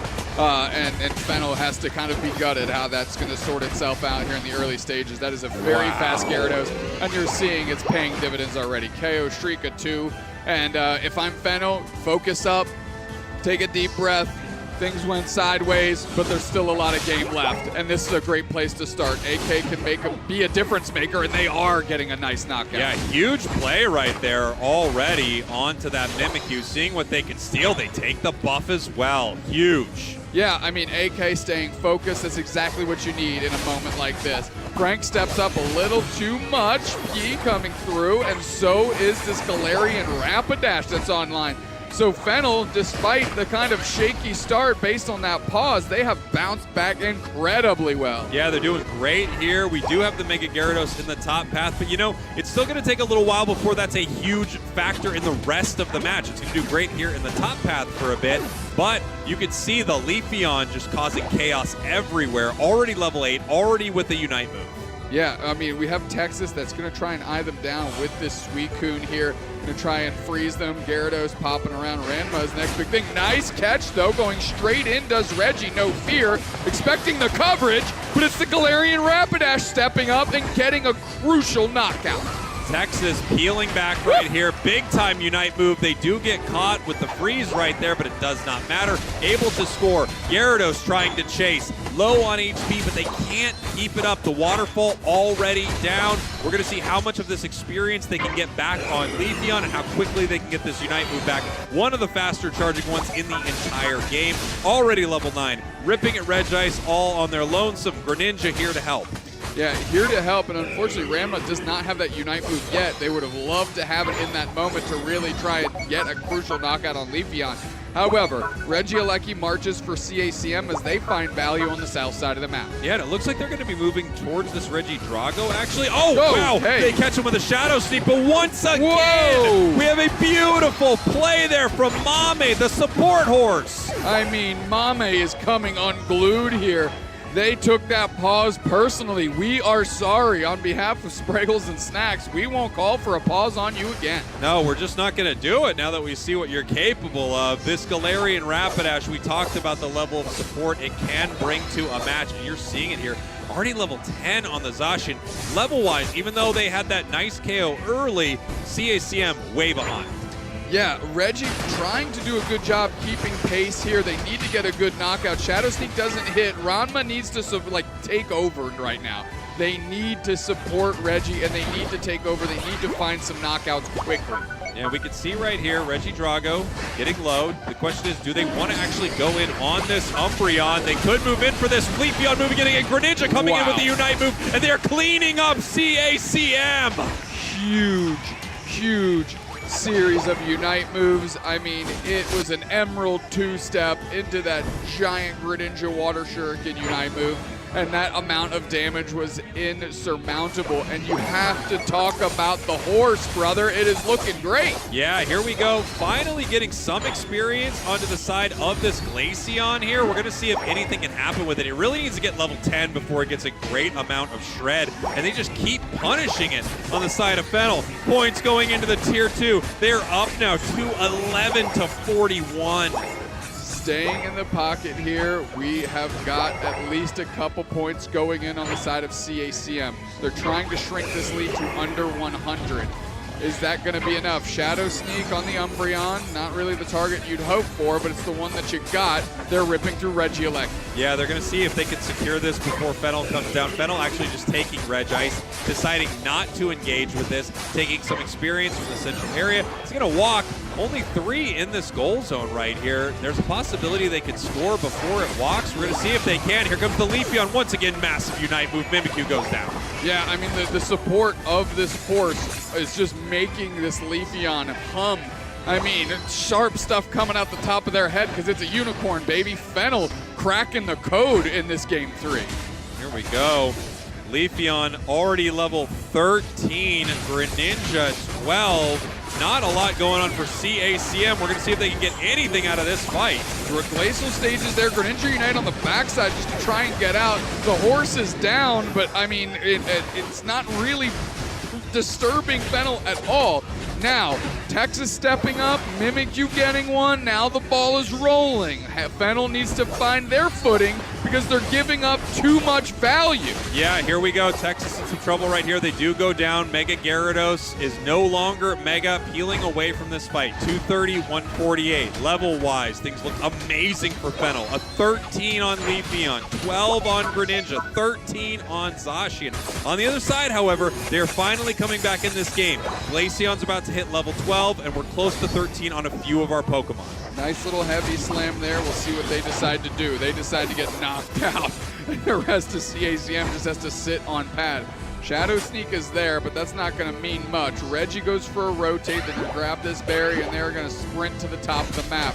But who else is sprinting but the horse? Yeah, and here we go. Nice little score there from the Gyarados. They're going to waterfall to peel away. Leafeon sees them, but they're not able to engage right here. Texas with a freeze, but no one is able to get caught. 9 seconds until our top objective. Everyone from CACM is ready to fight over it. However, Fennel looks like they're going to pivot. They could head towards the bottom path. They could decide to fight here, but it looks like they're just going to allow this Regiseal to go to the side of CACM. This could be a difference maker. They are hiding, though, ready for this catch, wondering if anyone from CACM is going to be foolish enough to run into Fennel. No, they are going to base right now. 20 seconds left before Groudon Doomsnacks, and look at this. Hiding in the tall grass, waiting for their moment. If they can get a catch, they can win the game right here.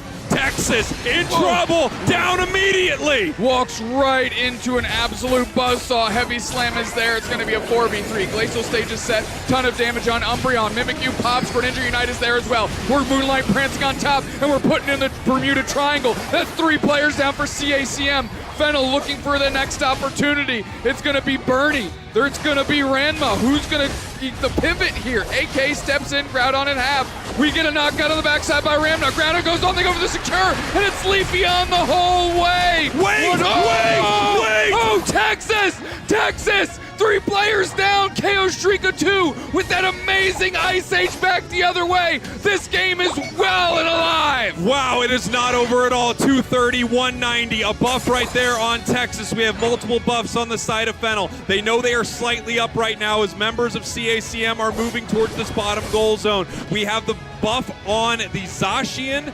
I think we have the buff on, was it Umbreon still on their side? Greninja does not have it. Ranma coming to fight here in this bottom path. We're going to see how Fennel wants to play this. Heavy slam there, Yawn misses. Gyarados is waterfalling in. Icicle Spears are there, tons of damage. P stepping up. Take a deep breath. We're dealing some damage. The horse is going across the map. Leafeon for a flank. Sussed out is Texas. Texas taking a ton of damage. They get 2-step. 2 players with the Umbreon down as well. Leafeon immediately goes to score. The Bermuda Triangle is there. Oh, the whole team is wiped. What a cold and calculated move by Fennel. They are up by 40, but they want to make this thing a sure bet. They're running towards this Tier 2 goal zone. With the 50 points here, they are going to be up securing the game. Scoring in the top path, 88, Hundo Burger, another 58, and Fennel. What a match between these 2 squads. Unbelievable final moments. Holy smokes, brother, what a game. I am so happy we saw this best of 3. CACM looks like a real contender this weekend, and Fennel does as well. And you can hear the arena absolutely erupt for the home region heroes. Fennel taking game 3. So close. But you know, as soon as Texas walked into that tall grass, you know, they sprung the trap, immediately picked up the KO. So impressive that they came back and had that incredible fight. But Fennel able to pull it out at the end. Amazing. I mean, it really came down to that amazing team fight, as you said, right? Really having Frank have to focus those Icicle Spears across that T2 goal zone. Meanwhile, the horse and Leafeon go for a flank, and they're able to dial in Texas incredibly quickly, so Texas can't get a freeze on either of them. They don't get CC'd down. and then immediately the knockouts start happening. Some of these teams need to get Galarian Rapidash on their radar, too. Yeah, wow. So impressive. The Leafeon here as well. We talked about that a little earlier in the day. Like, Leafeon is having a bit of a day as well. Feels like it never drops out of the competitive landscape with how quickly you were able to get that thing online. So impressive from Fennel. However, I will say, given how well Fennel has played in their region, it just goes to show how stiff this competition is worldwide. We always find this with these international events. These teams from every region are so unbelievably good. CACM and Fennel, that felt like a grand finals. That's how close that was. That was unbelievable. An amazing game. Yeah. Absolutely amazing game. The one thing I wanted to talk about, that they were just fighting so much that I didn't get to, was actually how important Texas was to shut down what Fennel was doing. And you actually saw how hitting that big Ice Age and gobbling up multiple players and putting them down, and just the raw damage that Suicune can do, just because it's an all-rounder, even though it's kind of playing in the support, stun role, was incredible. So Texas getting caught first was it was the beginning of the end of that fight, because they didn't have a way to catch all of these characters once they collapsed on them. Dude, what a game. I know. What a game, man. What a game. What a day it has been so far. We might not even ask for any more pauses. That's how good this has been. We are going to, ironically, after that bit, take a break. Yeah, we are going to take a little bit of a pause, but we're going to be right back with more Unite, more games. Don't go anywhere. Don't even return calls to your family members. We'll be right back.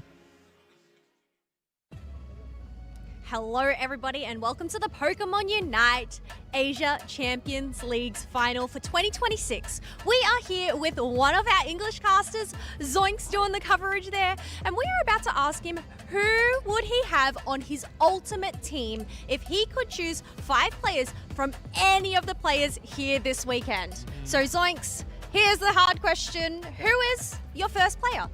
All right. Well, for my first player, I want a player who has won the World Championships before, so I'm going to take Pi from Fennel. Ooh, okay, so going in with the stats, the records after all. So Pi is number 1. Who is going to be number 2? At this point, I think they've won around 6 international championships. I want Otter on attacker. Oh, once again, going in with the stats there. So we have Pi and Otter. Who is number 3 for your ultimate team? Okay, a bit of a wild card pick, but in Central, I want Eeyore on Onyx Rise. Ooh, Eeyore on Onyx Rise is going to be Zoinks' third choice. Who is going to be your 4th choice? All right, I'm going to Fennel again for 2 picks in a row. For support, I want Mame. I don't know if that's legal. Well, I don't know. But, okay, well, there we go. We have 2 players from Fennel there. Well, last one. Hopefully it's not somebody from Fennel, because that's going to be against the rules. But who's going to be your 5th player on your ultimate team? I'll only break the rule once. My tank will be Soto on Force Gaming. All right, there we go. Zoinks' ultimate team. Can you please recap those 5 players for us? Absolutely. We got Pi, Otter, Mame, Eeyore, and Soto. Yeah, so you had to sneak in a peek at your notes there. You couldn't even remember yourself. But there we have it, folks. Zoinks' ultimate team for any of the players here at the Pokemon Unite Asia Champions League Finals. Let's head right back into the action.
We're back, and I sense a very powerful force about to appear on stream. I know you maybe a couple of them. Maybe a couple of forces. We're back with PUACL finals here in Japan. A long day, but shouts to everybody who's been with us the entire time. And now we're going to move on to some of the lower bracket matches. Elimination time, Wonder Chef. It is win or go home at this stage of the tournament. Finally, these teams who took an early loss in the event now have their chance to play for their tournament lives. So far in this bracket, it's been really intense, but we have not eliminated a single team as of yet. Yeah. But we're going to be jumping directly into Game 2 of this Enter Force versus Force Gaming matchup. So we're going to get to that as soon as we possibly can, because we also got matches getting set up on the main stage. There's all kinds of elimination to happen, but here we go. Ready to go. Enter Force, your purple team. Force Gaming leading this series 1-0 on your orange side. That's right, lots of eliminations. My pants got ripped. They're eliminated. My ponytail was eliminated today. I'm going through a lot, but not nearly as much as these teams, as they've already had some tough matches. Force, though, up Ogden Force. No, I'm going to call them Enter Force. I'm going to say the full name the entire time through, and we can just look at their draft just a little bit, which you didn't get a chance to see. We do see that Gyarados, which I'm going to assume is Mega, but I'm not 100% sure on that. I would have to assume, and that worked out quite well in some previous games we saw on broadcast. Ooh, big tackle across that will avoid that Pikachu. Soon to be Alolan Raichu's auto attack damage, and will be able to get the recall. So E36 might not have taken any of the central area, but of course they keep that important mainstay of their HP and get the recall. It will be that Mega Gyarados, Jeff. We can see the icon above the Magikarp right now as they try to contend for some early EXP and, more importantly, fill up that effort gauge. And this was perfectly the next pick I was going to talk about. Is the fact that Valve is on this Alolan Raichu, which we really haven't seen all that much in this particular tournament. But it's not like we haven't been seeing it at all in our own regions. I mean, what do you think about it? You know, I really do like this Pokemon, but it's also a fall pocket pick. It feels like we see it a ton. However, since we have Angel on the Leafeon, I think Fall feels a little bit less pressure to be the sweeper role in some of these team fights and can instead play this incredibly powerful and poke damage Alolan Raichu, especially this stored power Alolan Raichu. Those stars enhancing all of their auto attacks are just so good at shredding through those enemy Pokemon. Or the enemy's center area Pokemon. Or they'll do too. I mean, quite literally, and you know, theirs or their wild Pokemon. One way or another, they're taking it all over here. There's a, I don't know if you're really going to try to defend here. I mean, this is a 1v3. It's a little bit of a scary attempt, but we will be able to escape, not able to steal back any of that experience. So Force Gaming really just kind of running rampant here in, I want to call it the enemy central area, but it's kind of theirs. Yeah, they're living a full time, not paying rent whatsoever. In fact, absolute robbery on the opposite side. Leafeon will be picking up their own central area, though, as E36 just hunting for EXP anywhere else they can on this battlefield. Blaziken taking a ton of damage, will set up shop in that tall grass with the overheat, but a 1v4 is not in the cards for Blaziken this time around. Unfortunately, shop shut down, wasn't making enough money. And they're going to try to shut down this goal zone as well, pushing really heavily. I mean, a lot of nice kind of return damage from both these water Pokemon in particular. Yeah. Just kind of poking back, making sure that it's not going to be an easy take. In fact, they are going to get a KO on the Pillow line, which is pretty big. A lot of times you really don't want your, or you don't mind if your supports go down in these fights, but you really want to get to that Mammoth Swine kind of ASAP. Yeah, obviously that big power spike at level 9 is something you can hunt for, but Force Gaming pretty content with what they got now. Do like that Alolan Raichu, those enhanced stored power boosted autos will have the opportunity to bounce through a few targets. Obviously, with a team composition that's going to try to huddle around the Vaporeon, that could have some big impact later on in our match. I do believe we just saw Spin Pump Stoice as well, which we've been seeing a decent amount today, but back in our own regional events, I feel like we haven't seen that maybe at all. It's been a whole lot of not Spin Stoice in general. Obviously, Hydro Pump is kind of the go-to. But I've been liking what I've been seeing so far, and I mean, hey, Force is confident in it. They've been doing pretty well. They're up the game for a reason. Yeah, exactly. And they are piloting this brand new composition in our knockout draft format in Game 2 quite well, really enabling Fall to get these levels extremely quickly, knocking on the door of level 10.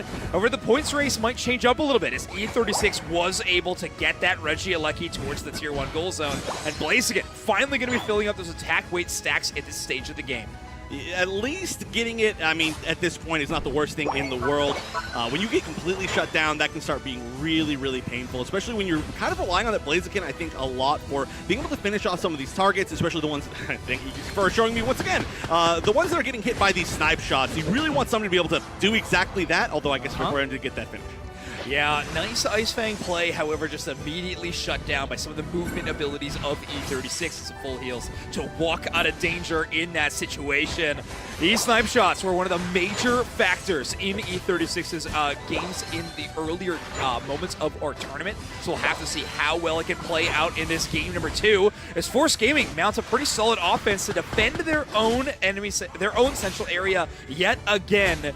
Vaporeon with a tankier Pokemon we have in this matchup, but Leafeon will finally dispatch of them. Nobody's really respecting anybody's personal space in this match, it seems like. Everybody's just kind of everywhere that they want to be, and it's kind of happening in both directions. Nice little overheat to defend, making sure that nobody could go back in. A lot of attempts to really get something done, and honestly, there are some like picks here and there's some scores here and there, but nothing huge. That 40 would have been a pretty big dunk to steal a huge lead, but they're still only 5 points apart as that defense was strong, so it does seem like neither of these teams, well, I guess the true carry, Eldegoss is going to be able to get something, but these teams haven't really been able to make that much leeway in offense. Yeah, not quite yet, especially when it comes to those goal zones. Major C just going to be missing out, and ooh, a Dragon Breath, Latias, by the way. A lot easier to power up the offensive ability of this Pokemon and stack that Eon power when you are running that moveset.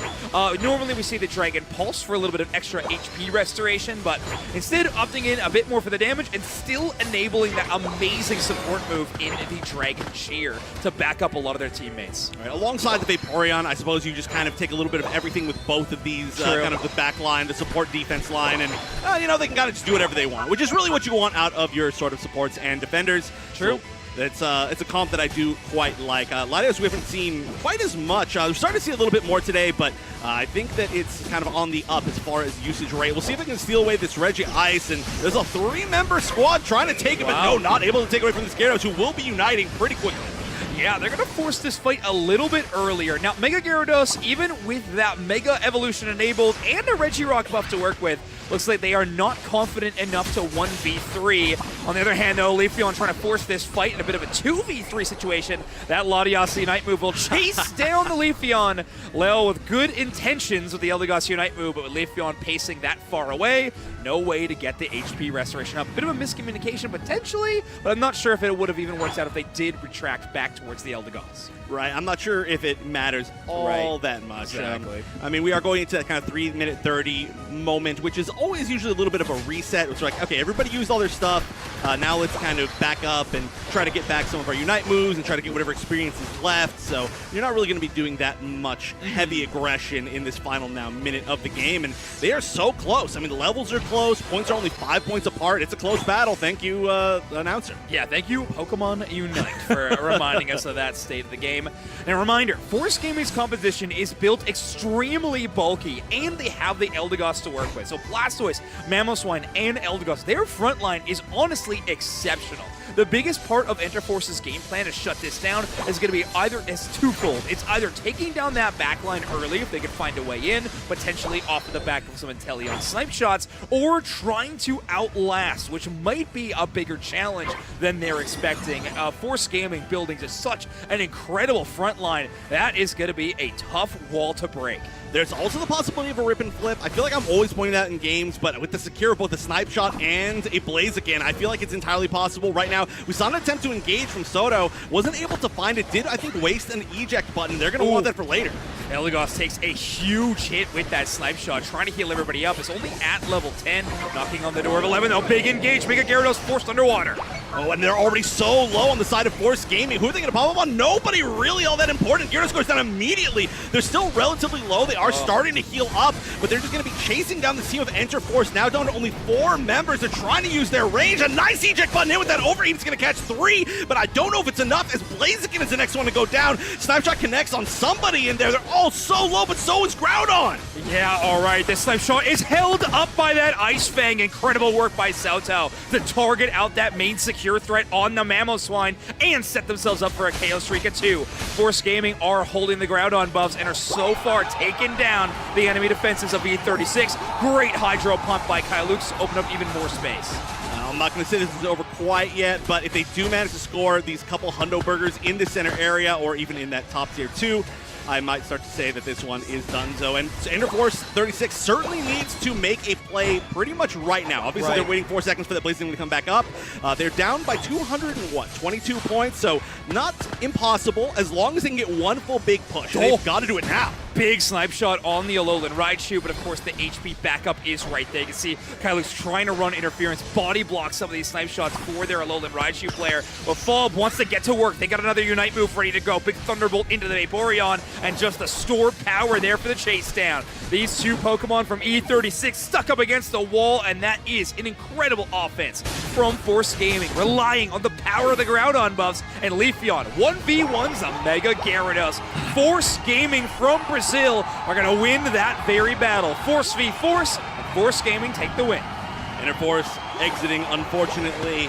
They are a team that people are really looking forward to, and I mean, this is a tough bracket. Every single bit of this is going to be a tough bracket. The fact that you're going up against the best team in a different region in the first round of the lower bracket, that's got to be tough. They put up a great showing. Unfortunately, it's going to be our first team to exit the tournament. It's, like you said, Force Gaming. They are going to move forward. I know they're not happy, of course, with being in that lower bracket early, but they certainly have the dedication to continue to fight through. By the way, I feel like Lel is going to have like 6 digits of healing there, is my best guess. Yeah, Eldegoss putting in some work, healing, shielding, whatever it takes to keep that team up. And obviously the snipe shot damage that was raining in from the other side needed to be dealt with in some way. So great supportive play from Lel to really shut down that enemy offense. And Force Gaming will stay alive in this tournament. So right now we do have 2 of those teams are going to be in the losers bracket. Obviously Force Gaming and CACM. Dignitas still in the winners bracket. I'm referring to the teams that were earned their spot here via LAIC, but all 3 teams still alive and running in this tournament. But we do have our first team, like you mentioned, eliminated from the event. E36 are going to be taken out of this one. They were the 4th place team qualified out of the Japan Regional League for Asia Champions League. So they are bringing up the tail, however, being shut down. Not the look that Japan was hoping for today. Right, and once again, I do just have to point out, it seems like so far the results from Japan have not been what I think a lot of people expected. Yeah. Of course, Fennel, they're doing great, but they've had some really close, exciting matches, so I do hope, I mean, I don't have to hope, I'm glad that we get to watch more of them throughout the entire tournament, seeing that they're now the only team still in winners from the Japan region, but they're getting close to being one of the only teams left. If we can see if any of these other teams have kind of found a second wind from the Japan region in the lower bracket, and certainly they can, but it's just been a really tough weekend so far for them. It has, yeah. A few teams looking pretty hot. Few teams, unfortunately, not. And now our next matchup is going to be another squad from Japan that is fighting for their tournament lands. It'll be Reckoning Esports versus Reject. So, India versus Japan. And of course, Reject, fan favorite team for about a billion reasons. One of those players being Pee-wee. Obviously, I actually heard from a few different players, and I even saw with my own eyes. They took that loss, and Pee-wee was out doing fan meet and greets at the Reject booth like 10 minutes after. So shout out Pee-wee, man of the people, player of the people here on Team Reject. Yeah, I do believe, was it Pee-wee earlier that you were like, my goat, when we walked out? Yeah, that was a little bit behind-the-scenes action for all of you out there. One of the only players to play Chandelure and make it look good. So I miss Chandelure. I miss Chandelure, honestly. I mean, one of my favorite Pokemon just in general. And when it looked good, it was really cool. And when it didn't, it was very much a glass cannon. I miss being able to say that every single time. Some recent buffs, but maybe just not quite enough. Right. We'll see. We'll see in the future. Hey, you never know what people are going to figure out.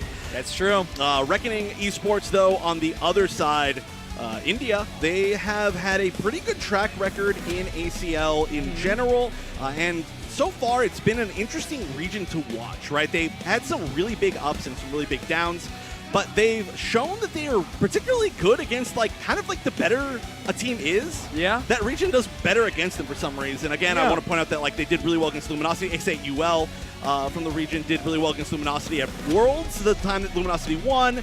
We got to see, what was the team? Well, that did really well at ACL. Yeah, Team 2 Gravity. There was it. I can't remember the names of anything, so I'm glad that you're here with me.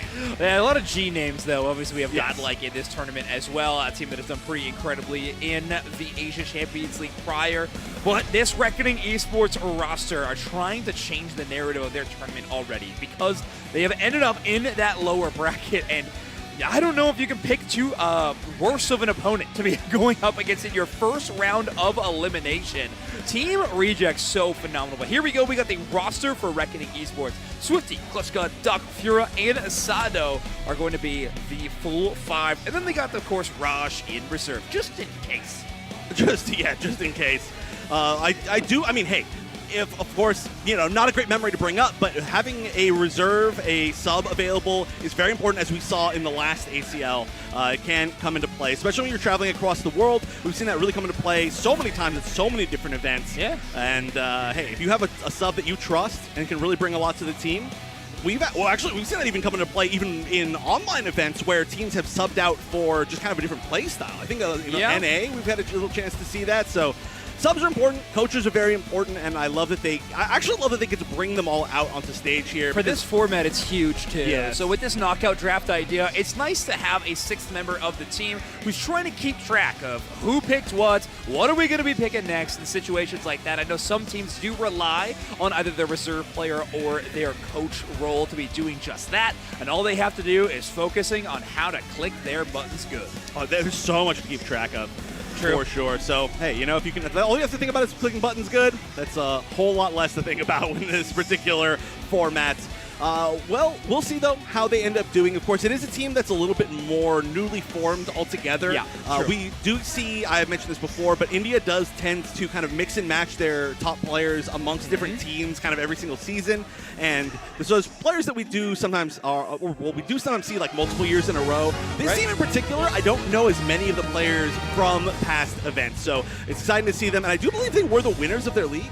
I believe so. Now I'm trying to track which one was Winter Open and which one was Yes, I know. There's so many different ways to qualify for this. So we're just going to pretend that I'm correct. And if I'm incorrect, then my apologies. But we get a chance to see what they're going to draft, which is much more important than whatever incorrect information I have to give the broadcast. As we are going to see our second actual broadcast match for Reject. And we can talk about Reject for sure a lot. We definitely have a lot more information in our brains from Reject. Okay, I was correct? Yeah. All right. Well, I was confident the entire time. I never thought I was wrong. But yeah, we can talk about Reject for sure. Yeah. Probably about, 10 hours of Reject talk. Yeah, absolutely. And that's just on Pee Wee. So, so far, so good. Here are the bands, though. We are going to have the Surfetch, Mega Charizard Y, and Darkrai, Machamp, Mimikyu, and Zacian. To be honest with you, I don't think there's anything really surprising in that phase of the game. It does feel like if anything has been solidified in this metagame so far in our tournament, it's that you want to just be banning out the meta threats still. Despite this interesting format kind of bending how we're seeing some of these picks, the bans end up remaining quite meta-sane. Yeah, or at the very minimum, I would say your ban strategy isn't all that different, right? I think there's still some times where you want to do like the Gengar bans against like Reggie. Or, okay, I understand so what you're saying. Altogether, their ban strategy, not all that different. And the pick strategy, also, so far, not all that different, especially in a game one like this, is we're seeing some really strong meta picks across the board. I mean, pick one, Blastoise has been the name of this entire season, I would say. The Garchomp really moving up in the ranks. We've been seeing it a lot, and it's not like it was bad at the start of the season, but it's gotten even better and even more higher value. Yeah, it could be massive for this team. I'm honestly, I gotta say, I'm pretty shocked to see Pavone picking up the Hoopa and not grabbing the Psyduck in that situation. I feel like Blastoise Psyduck has been just such a powerful pair. Now, I understand in this format not wanting to use up all of your incredible support and defender picks all in one draft. However, it does feel like that combo together might just be so phenomenal. But either way, they're going to be going up against a double defender composition. Both Snorlax and Vaporeon going to be locked up for Revenant Esports. I do like that. We are going to see options from both the second picks over there on the side of Revenant. No, not Revenant. I knew I was going to do it. I literally just did it, and I was trying to correct myself. And I was okay, we're getting all tripped up. Okay, so of course Revenant is what we're calling them because there was a different team called Revenant, and it was it's just one of those things. Teams, please stop naming yourself so close to other teams, especially from your own region. But the fact that they chose two picks, the Snorlax and the Cramorant, against the Hoopa, so if they choose Hyperspace, hold, they can both knock people up and stop them from going back is really cool. Now there's a lot more picks to talk about. Yeah, absolutely. Ooh, the Greninja Crammer at the end of that is really, really interesting. Obviously, double defender does lend itself to double attacker in a lot of situations. If you want to enable a couple of Pokemon with those red backgrounds, having a big front line is kind of important. On the other side, though, we do have Reject also going into the double attacker, and it's Overlord picking up the Venusaur. Really exciting. A Pokemon that I thought was actually going to have a bigger impact in our tournament has been a little quiet so far. Is going with the Choice Specs, Twisted Spoon, and Energy Amplifier. Very, very likely we'll be going with the Sludge Bomb Venu. I do expect that as well. Overlord picking a lot of picks just in general over the course of this season that are a lot more uncommon, but Venusaur, especially recently, has been really on the up and up. I've seen a lot of teams playing, even going back to kind of like double sniper, actually, with the Inteleon or the Mew, plus that Venusaur again. So I'm also surprised that we're not seeing as much of the Venusaur. I mean, that beam can be so good, and playing around range, if the other team does not have that option, can be such a huge advantage. I mean, we see it with Miraidon all the time, and that's kind of fallen off a little bit more in this tournament, so maybe the Venusaur is here to play. We got 2 Solar Beams to work with as well, which might be a factor for Reject, but let's go. Reckoning Esports, your purple team. Reject, your orange team. Of course, we are the English broadcast. We would be remiss if we did not talk about Reject's Overlord on this roster. North American hero, multiple-time world champion, trying to stay in this ACL Finals tournament. Who, of course, betrayed us. No. I'm glad that he's finding so much success over here, of course, one of the most legendary players in the entire game, hands down. We get to see this little invade, and already there's a lot of damage onto said player as they are having to run back. Blue buff already secured, which is going to be already a pretty big boon, but unfortunately, they are just completely run out before that red buff is even challenged. Yeah, and no one rotating back from Reject to kind of help out Overlord in that central area. It's going to force them completely out. They will not have access to the top buff of this map, so no red buff to work with. Instead, only securing the blue. Going to have to return to the bottom side. Rotate out, allow Satake on this Mega Lucario to rotate in and contend with Snorlax. I'm surprised that nobody decided to rotate down and help, but at least the Venusaur is not going to be the worst thing in path early on, or I guess it's a Bulbasaur, obviously, or Ivysaur, or whatever it is early on. It's not going to be completely helpless, right? It's not like, help me. It can do a lot of secure, it can do a lot of poke. Yeah, good damage for sure. Secure, it can be difficult, but obviously the critical hit increase of Razor Leaf does help you out here and there. That will be the evolution. So 2 blue buffs for Overlord will result in an Ivysaur at least. So they're going to be patching up quite a bit quicker now. Talk with a nice Muddy Water on the Vaporeons, going with a bit more disruption rather than the natural push of that Hydro Pump. I guess for clarity, I should say that I didn't mean necessarily normal secure, more so the fact that it can actually secure things from a range where it can challenge a secure. Yeah, and, which is not all that common, although we do see some few Pokemon that can do that as well in this path. And some of that range that we can see from the Wartortle actually can be a little bit gnarly when you get into that situation. Inteleon, of course, quite good at that, but not in this game. So we'll take the second best starter that I guess just shoots water. Yeah, we got a few starters who shoot water this time around, with the Greninja on one side, of course the Wartortle on the other. I forgot about the Greninja. Yeah, yet another one in the mix. Wartortle is going to be 1v3 on that top side, so I don't think they're going to be hanging out for too long, but they do have a bit of backup as that Hoopa portal shows up, and, well, maybe just the warning signs of backup. No one actually going to take the portal. Instead, Team Reject is going to force a fight on bottom side. Overlord might be getting a little overzealous for that level 7, and will have to retreat back, not going to have the chance to get that score. Instead, just try to play for safe experience. Is going with the Giga Drain Solar Beam combination, by the way, a bit of anti-dive availability for Overlord. Okay, an interesting choice. They could have really increased the damage of the Mew, but this will be a lot safer, so I do like that strategy. There is already going to be a pretty solid amount of damage, I would say, on the side of Reject. Maybe you don't need to build it up all that much extra. Ooh! Hey, talking about you able to secure some wild Pokemon from far away. Maybe you can secure some enemy Pokemon as well. There is nothing quite like a Solar Beam or a Snipe Shot, any long-range attack from off-screen that takes a KO. The crowd absolutely love it. We absolutely love it. So Reject will secure the Regieleki first Regitrago of the game has yet to be touched, by the way. They've been roaming around the middle of the map.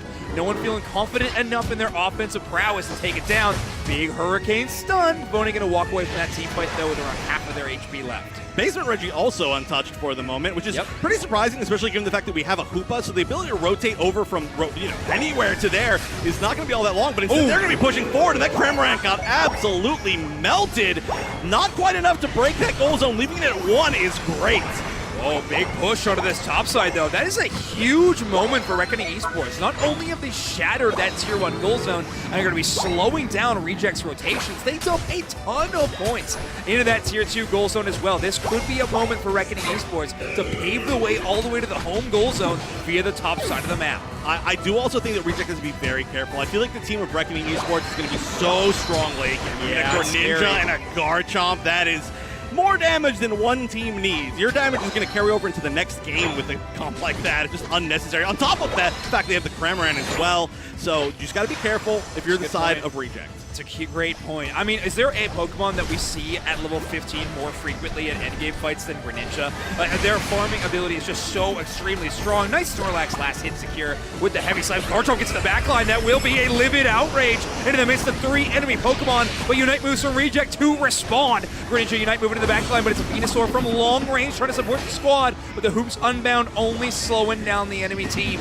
This will be kind of a skirmish that fades away, which is a distant memory, as only a KO or 2 is traded. I think Reckoning Esports getting the better end of that deal, though. Yeah, ooh, maybe he can be able to catch. Actually, that's a huge target to be able to catch. Sasaki, for a moment in that fight, did actually kind of just stand there for a second. It was like, that was weird. And then they did find a great target. I mean, being able to take on both those Pokemon we were just talking about, the Garchomp or the Greninja, is going to be huge going to that late game. Not only because they, of course, are going to scale a lot, but you prevent them from even getting to that point. You steal all their experience. Right now, though, the Greninja, 2 levels above anybody else on that team, so that's the target that, if at all possible, Reject needs to find. Yeah, it's been pretty tough to deal with already. Big Snorlax play actually going to try to separate the Venusaur from the rest of the squad. The Blastoise will go to back up the rest of the team, and Overlord will just be left up on that silver platter. No backup as Reckoning Esports will shut down that enemy Pokemon, and now this Regieleki will be walking towards a very low HP Tier 2 goal zone while they dunk 40 in the bottom side. Great plays from Reckoning Esports.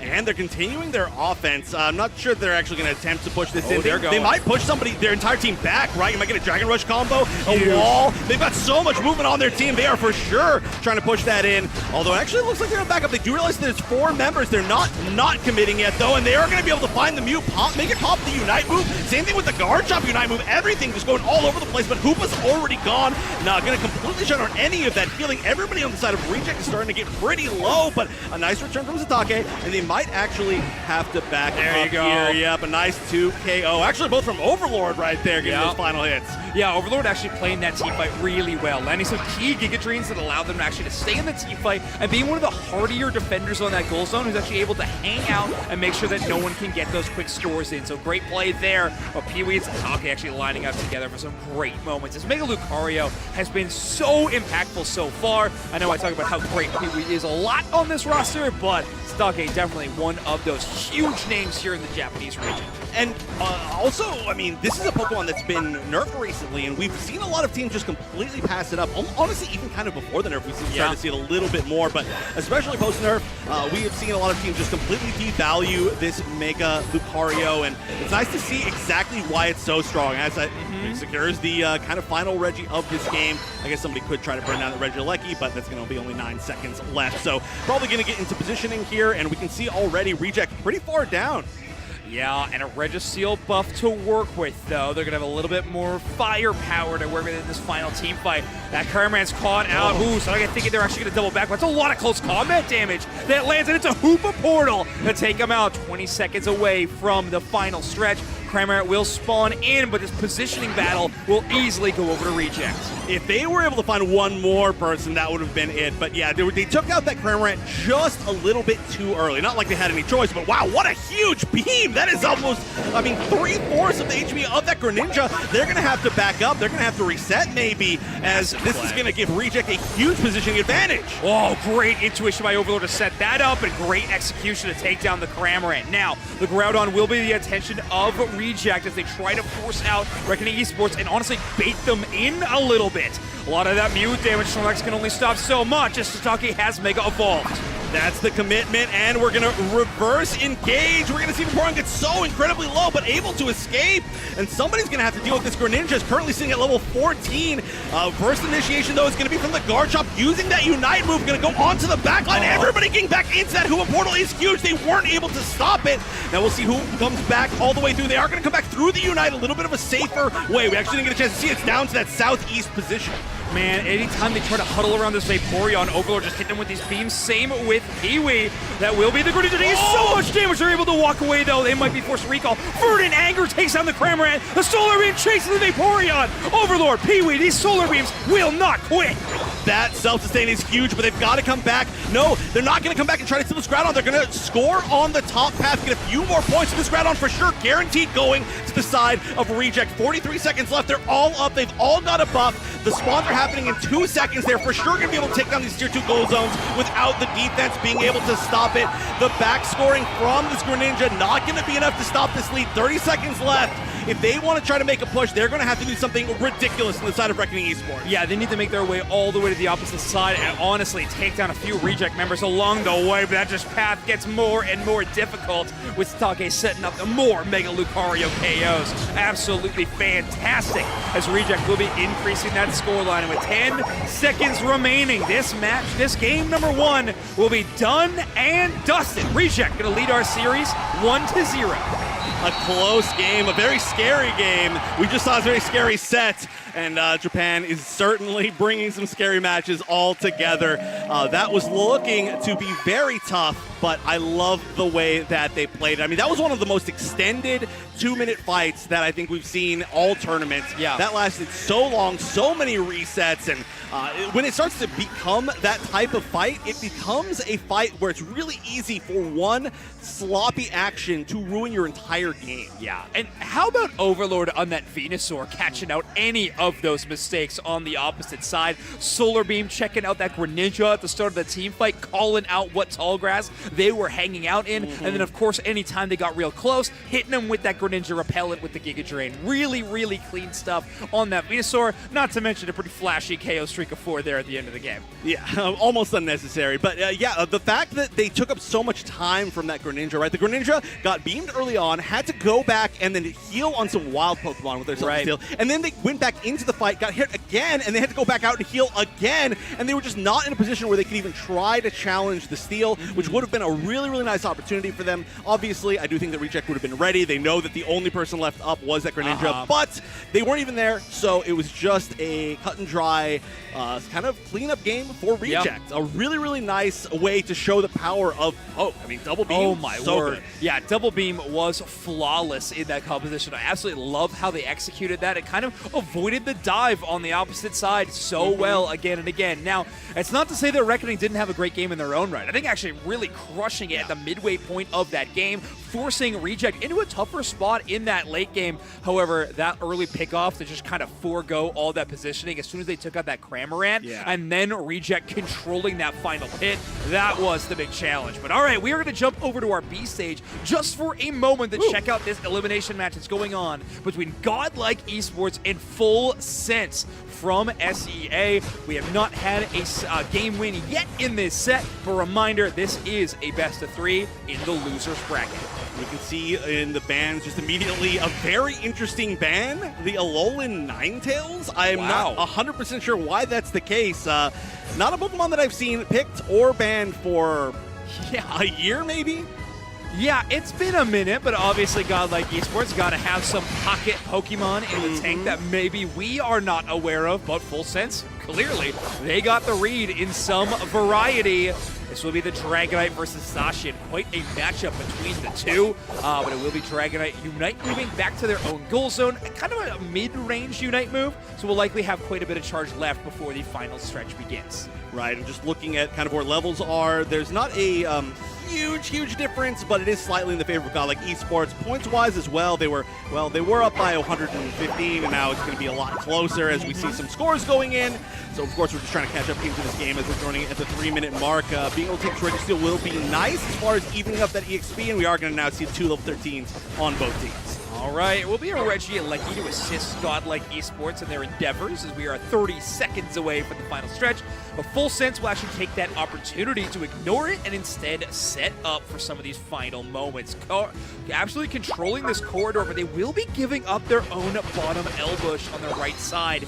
This is a tough spot to give up as Machamp and Mamoswine are rotating and taking so much space away from Full Sense. The battle back into the Groudon pit might be the most important one for Full Sense to take. We got to see if this is Brave Bird or Fly. I think I might have seen a Brave Bird, but nope, it's Fly. All right, never trust my eyes. Oh, but whoa, it's certainly Fly. That is a huge 3 hits. They are going to be using the Unite, and of course people are going to be able to get out of it, but it was a nice way to kind of re-engage their own team, and they're still sitting there in the backline trying to take down that Hoopa as 2 members of Godlike Esports just melted. That engage has led to so much damage. They're actually going to go a little bit too far, maybe. Yeah, Godlike have to focus a lot of resources and time into KOing that Talonflame, and that just gives Full Sense all the room in the world to take out this Groudon. Godlike even having this Hyper Beam Dragonite doesn't even get inside the Groudon pit in the first place to try to take the secure. They will take 1 Groudon buff, though. With that KO onto Vaporeon, Godlike Esports might have a chance to catch up in this scoreline a little bit. Now, they do have the Dragonite Unite available, which is really nice for being able to maybe sneak in some sort of score in the final moments. Now, they do have 50 in pocket, which is kind of a bad thing at this point because they only need a few points to actually catch up in this situation. So they're going to have to find some sort of big sneak, and there's actually quite a few pop points in everybody's pocket, which, again, can be a little bit of a problem as we're going to see all of Full Sense go back to defend. They weren't able to really get all that many points off of it. This is certainly going to come down to one final push, as we can see 3 members going down bottom, and if they can get this pick, that would be huge. Oh, it's a tough Pokemon to just take out with a pick. That Blastoise is so extremely powerful. Talonflame trying to actually earn one of these buffs back. Mamoswine going to utilize that Unite move, and that is a lot of time spent on the clock trying to earn back these Unites and spent almost immediately. That could be tough for Godlike Esports to deal with as Full Sense has got the back cap on lock right now. Double back cap. We are going to see Unite pop from the Hoopa to bring everybody into that bottom path, and they've got to make something happen, but Hoopa falls, Mamoswine falls, Dragonite falls, and that's going to be, for sure, all she wrote. Full Sense, a great defense, and hey, you know what? 70 more points just for funsies. Yeah, Sunsage with a very casual KO streak of 4 off the defense. Very, very clean stuff, and Full Sense going to keep their heads above water in this loser's bracket as well. Godlike Esports facing 1 game away from elimination. That's a scary spot to be, folks. But this one, a little more fun as we're headed to the draft for game number 2 between Reckoning Esports and Reject. Oh yeah, bouncing back and forth between the A stage and the B stage. You know, we're getting a lot of concentrated gameplay here. And this was a nice one to watch that was pretty close. Of course, the Japanese crowd has been going wild for any of these Japanese teams that have been up there. So a lot of cheering that we got a chance to hear in that last game. And we are going to see some switches, of course, now that we're in game number 2 with the Crustle. And I'm surprised we haven't seen more Crustle altogether today. Yeah, it feels like a Pokemon that has slipped out of contention a little bit, but I don't think it's because of the Pokemon and what abilities it's bringing. Almost the opposite. I think it's the competition that it's facing right now for that role might be a little difficult. We have Haruto picking up the Garchomp, and Overlord is going to pick up, very likely, the Scyther. Into a Machamp and Crustle, this is an interesting choice. However, Scyther has been known to be one of the more anti-tank assassins. We see Absol and Scyther, 2 of those Pokemon that can completely full burst down, even an extremely tanky Pokemon on the other side. And Gengar, I guess, but that even counts. But like almost like a different method, though, right? Where Gengar has like a rip. Both Scyther and Absol just extremely explode their enemy targets. Ooh, and we are going to see a return of the Serena. This is a Pokemon that was so popular in Japan for, I want to say, years, and we just haven't had a chance to see it recently. There are so many good options for being able to kind of solo target people out with the Unites, and a lot of them are just really strong Pokemon. Not that Serena's ever been really particularly bad, I think. It's just like slightly outclassed in a lot of different aspects, but he's going to be here. And going into double melee like the Machamp and the Urshifu, I think Serena is going to love being in that variety. It does have awesome melee capabilities, but so many of those are area of effect. We most often see the Drop Kick and the Stomp, which just has, and I'm going to say it, a big impact on the surrounding area in those situations. But either way, way if Urshifu and Machamp are going to try to pull up in some of these team fights. Zarina might be their worst nightmare as soon as they show up. Now, where would you send everybody on the side of a reject, right? You've got the Zarina, you've got the Scyther, and you have the, who was the last one that I was just talking about? Garchomp, thank you. Yep. So, center area, we've seen all of them in center area at points. Not to say it's silly right now, but personally, I think you send the Scyther. Okay, yeah, rely on that early game spike and have the KOs that happen after that investment be the big change up. But here we go. Let's get into game number 2. Reckoning Esports, your purple team reject your orange team, and it will be the Scyther headed to the Central. All right, that makes a lot of sense. Yeah, I was fairly certain that we were going to see, of course, the Garchomp go top, as that has been really where it's been popular right now. But Serena, we just haven't seen for so long, and seeing Serena on bottom, maybe a little bit less common. There's just a lot of different things you can do with it. So it feels like that role is the most flexible by far in our game. The attacker role in the situation, it feels like you can play so many different style of Pokemon and roles to fill out that final spot. It's almost more of a flex to figure out what does our composition need at any given moment, and let's fill that final slot. Ooh, K-Opener going to go to Reckoning Esports, though, as Mew take the first strike. Overlord following up very quick, though, with a KO and a Machamp. This is a very scary path for the side of Reckoning. That is a lot of damage, a lot of range, especially early on. Before we actually see the evolution into the Crustle, it's almost a little bit scarier in that situation. We're going to see an assist up top as the center area Pokemon are going to be fighting, but nobody really getting anything out of it at the moment. I do like checking this tall grass, but I don't know, it doesn't seem like they're going to have the power quite yet, especially until they get the evolution to the Machoke. Honestly, I was kind of surprised we didn't see the sand attack land over that Urshifu. The blind actually making the auto attacks from Urshifu's Surging Strikes impossible to hit. Could have seen that line up, but I think Overlord and Arta not having the chance to line up that combo play. Urshifu head into this enemy central area is going to be something like a little bit more difficult, and will take that KO. That will be a Steenie down. The side up not able to exchange those KOs back the other way. Ooh, and this Premi actually not going down either. Oh, that's really scary for Sadao to try and stay in for that long. They are so low, and they do have the assist of that Premi. They're going to turn around perfectly. That should be a double, as Mew's going to go down as well. A nice little turnaround, a bait maybe from Reckoning Esports saying, oh no, I'm so low, help me. And just kidding. Yeah, you see Overlord diving in. He's thinking exactly that, but the Machamp they did not know had made the rotate down with the bottom side or central side of the map in that situation, excuse me. So really tough situation for Overlord to deal with, but they do make up for it. Big KO into the Machoke at the bottom side. That'll be a lot of points positive for Reject. A little bit of revenge there, and I gotta say, this Premi is just not going down. Obviously, it gets taken down right there, but it's taking so long for them to take it down. It was able to escape from that center area earlier, and another potential revenge KO here as Satake is finally up to level, up to full evolution. Triple Axle too, by the way. Oh, yeah. And Grassy Glide. So a little bit of that anti-all-rounder build going in with the Grassy Glide for some pulls, and then of course the Triple Axle just dealing devastating damage to multiple targets. They are trying to push back on this, I guess, counter push here. And Mew's gonna come in, huge Electro Ball, but Serena diving back in to see if they can pick anything up. Not a lot of big juicy targets, and they do have mostly a defense line here. In the meantime, though, I was gonna say Overlord kind of doing his own thing, found out though, and hunted down as he's gonna get KO'd. Serena starting to be kind of running away as the carry on Regen. Yeah, I mean, that Scyther versus Urshifu 1v1 is going to be one to watch for the remainder of this game. That was a really impactful turn of events, and I think so far it has been the Urshifu getting the better of those exchanges. It's Serena, though, so far unstoppable. Having a safeguard Blissey in tandem has certainly been a big aspect of the success, but Satake is crushing it right now on the top side. Right, I mean, this Serena and this Urshifu have both been nearly unstoppable, so, I mean, right now they're kind of just doing their own thing in opposite directions, and once they clash, that's going to be really a matchup that you're going to want to watch. Both of them as well having unites that are going to target possibly each other out, and that should be fun to see the exchange.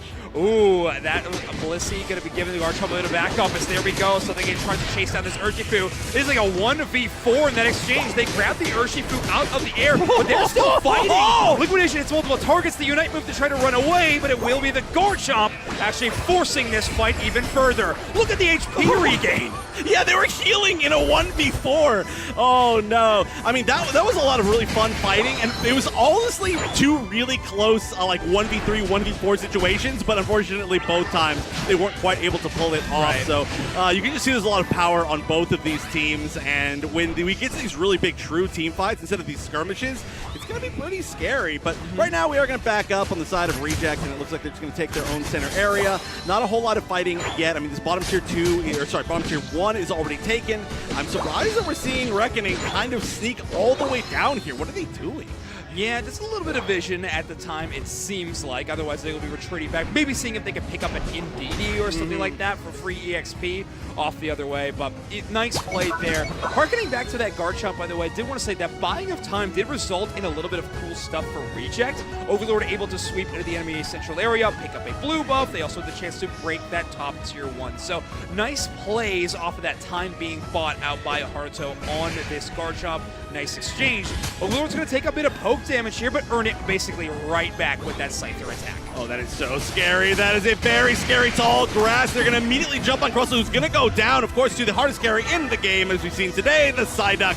Pee-wee is going to get that KO and can nicely space out to make sure that nobody's going to attempt to steal away this Reggie Alecki. They would love to build a few more points and probably take down the second tier 1 goal zone before they get to the final stretch, just so that they can get that extra bit of, well, take away that extra bit of safety, I should say, as the 1v1's happening. Oh yeah, finally. This is the matchup we were talking about, but no longer a 1v1. They forced the 3v1, and that's always going to favor Reject Hearts while this guard chop has hit some major power spikes. We were talking about the late game effect of this Reject composition. We have certainly hit that gear now at the 4-minute mark of this matchup, as Scyther and guard chop and Zarina are all humming. And the scary thing is they're all such scary damage, and one of them is going to get a Bliss assistance. So if you target out one of them and you're like, we got rid of them, and it's like, oh no, there's 2 more that can get Bliss assistance here. That's going to be really, I think, one of the most determining matches. What? That's wild. That was huge. And honestly did a ton of damage to every single person on Reject as well right there. Great play. They're all going to be going back, going to be healing. Of course, not much else for them to take out there anyway. But like I was saying, I think the Bliss assistance target is going to determine so much of how this game ends up. Yeah, all of these Pokemon on the enemy side for damage dealers and Reject, they love to go in deep. So Blissey really has no bad option. As long as they can hit enough enemies on the way with that Blitz assistance, might be the major choice. They do pull away the Urshifu. Back up from the Mew, though, will be enough of an impact for Reject to actually retreat back from that team fight, kind of regain a little bit. Hey, you know, from what we've seen today, even targeting the side up with the Bliss assistance might work out. Honestly, yeah. It's Pee-wee, you know? Hey, just take anything. But, of course, everybody's going to be backing up a little bit. There's going to be plenty of time to take this basement Reggie if they really want to. Of course, that is going to be the Reggie Alecki. We got a chance to see that earlier. There's a tier 2 goal zone, you know, kind of vulnerable here, so we can really have either of them try to push for it, but so far, I mean, the point lead is so close, I'm not sure if that's something that you really want to go for. A lot of times, if you already have a significant point lead, you can kind of use it as a trade factor. Everybody, by the way, crashing top from Reckoning, as they are actually going to take that Regieleki pretty heavily on Reject. And a massive overdunk on that top side will put Reckoning Esports back on the scoreboard in a major way, and plenty of time to recall and defend against this Regieleki. The only question is they have a lot of wild Pokemon spawning in their central. Do they want to focus time on that? It looks like they will, and actually give up the Regieleki, allow it to land into that tier 2. Reject picking up a few more points, but they are still trailing 239 to 269. 30 points separate these two teams in game number 2. Submission just to check that tall grass, see what they can find. They didn't realize that they actually walled off Satake early on because they were just barely in the edge of that tall grass, and so that could have been a great initiate for them. It didn't end up going off in the end just because, of course, they didn't have that vision. But, a great first little pull here on this Machamp, forcing them to use the submission. That means using it defensively, means you're not using it offensively, and there we go! Jump on him a second time! Incredible work from Pee-wee to set these up with the Psychic. It's so impressive, and already they can force this guard chop since the Machamp is down. A major Unite move to try to cut off the team fights around the Groudon pit won't be available. Groudon already so extremely low. It's the Urshifu that pick it up. Guard chop Unite move just too late on that hit. Urshifu's going to take yet another. Overlord Scyther does go down. This guard chop still contending as the Blissey's there for the backup. And then will be guard chop out. Psyduck takes 2. Only Psyduck carrying the Groudon buff right now. I'm telling you, just throw it on the Psyduck. But that's actually really unfortunate because they did get a ton of big points in. That is gigantic. And once again, another KO for Psyduck. Who else needs it? This this attempt will not even be made to defend. 30 points needed to tie things up, which means 31 points to be in a winning situation. We've got a decent amount of points in a lot of pockets. This 20 on the guard chomp is all they need. This is an absolutely bizarre situation that Pee-wee is the only one with a ground buff right now. The fact that after they've taken 3 out KOs. 3 Pokemon and Psyduck is the only one with that damage increase. I mean, so far it's paying off, but they would love to have another situation. Overlord trying to quickly farm up a Unite move. Something with a risky recall. It does pay off, though. They're going to try to play a bit more defensively. Reckoning Esports have vision on all 4 members now. Let's take a look at the defense. Scyther and Machamp, the only Unites available, at least 1 second ago. Garchomp just getting it back as well. Another amazing Perfect Psychic. combo. This is why they're the carry. They're not going to be able to get the KO. A dive into the back line with the Scyther Unite, but gets taken up by the other support. Can they get the points in? The final seconds, and Pee-wee! Who else but Pee-wee once again? Psyduck carry, Psyduck carry, Psyduck carry! Time is up. Reject in a 2-0 fashion will overtake Reckoning Esports and move on in your tournament. Unbelievable. I mean, we were making jokes, but they weren't jokes. Just Bliss Assistance that side, and Bliss Assistance Pee-wee on anybody they're playing. And hey, it's gonna work. What a match. What an ending. I mean, I always say the final seconds of a game decides it sometimes. That was the final moments, the milliseconds of a game with that score. I can't. Psyduck with a KO streak of 3. The only one with a ground on buff. Yep. And they're also the one to deposit the final hundo burger needed. Yeah, somebody tell Overlord that they won the game, by the way. I'm glad they got some teammates celebrating with them alongside there, because what a crazy ending to that game. 2-0 for Reject. And okay, so obviously you can look at the points scored, you can look at the KO streaks and the KOs from Psyduck, but can we talk about those Psychics? Oh my god! 2 perfect combos in combination with Harusu, of course, right? Yeah. Psychic pulls exactly where they need them. The Dragon Rush is ready and waiting. The Garchomp adding extra layers to that pull every single time. Looking so clean out there. It was actually, I mean, kind of like 3, right? Because the first initiation in that final fight was against Machamp. They Psychicked him in, he submissioned away, and then they Psychicked him again. Yeah, just get him back again. And then the perfect one in the final push as well. Yeah. I mean, there were just so many. What hey, cool submission cooldown. My Psychic works the same way. Yeah, exactly. Bring you right back into the team fight. Incredible work. I mean, again, I feel like that final push is a little easier if there's more ground on buff spread amongst the team, but honestly, that's all you can ask for. Reckoning Esports with a solid tournament here, but going to be dispatched by Reject, and one of these Japanese teams stays within the tournament. Reject with a bit of revenge after what happened to Enterforce just moments ago. Right, I mean, it's been all scary matches over the past like 3 sets on stream. Well, I don't even remember what I was about to say a minute ago, but I mean, hey, it's great to see them saying, oh, I remember what I was going to say. I mean, great play, you know, from, of course, the Indian teams that we've seen so far now. Yep. And let's look at another one. Yeah, okay, let's go jump right back in. Oh, they're doing well this game. Take a look at this.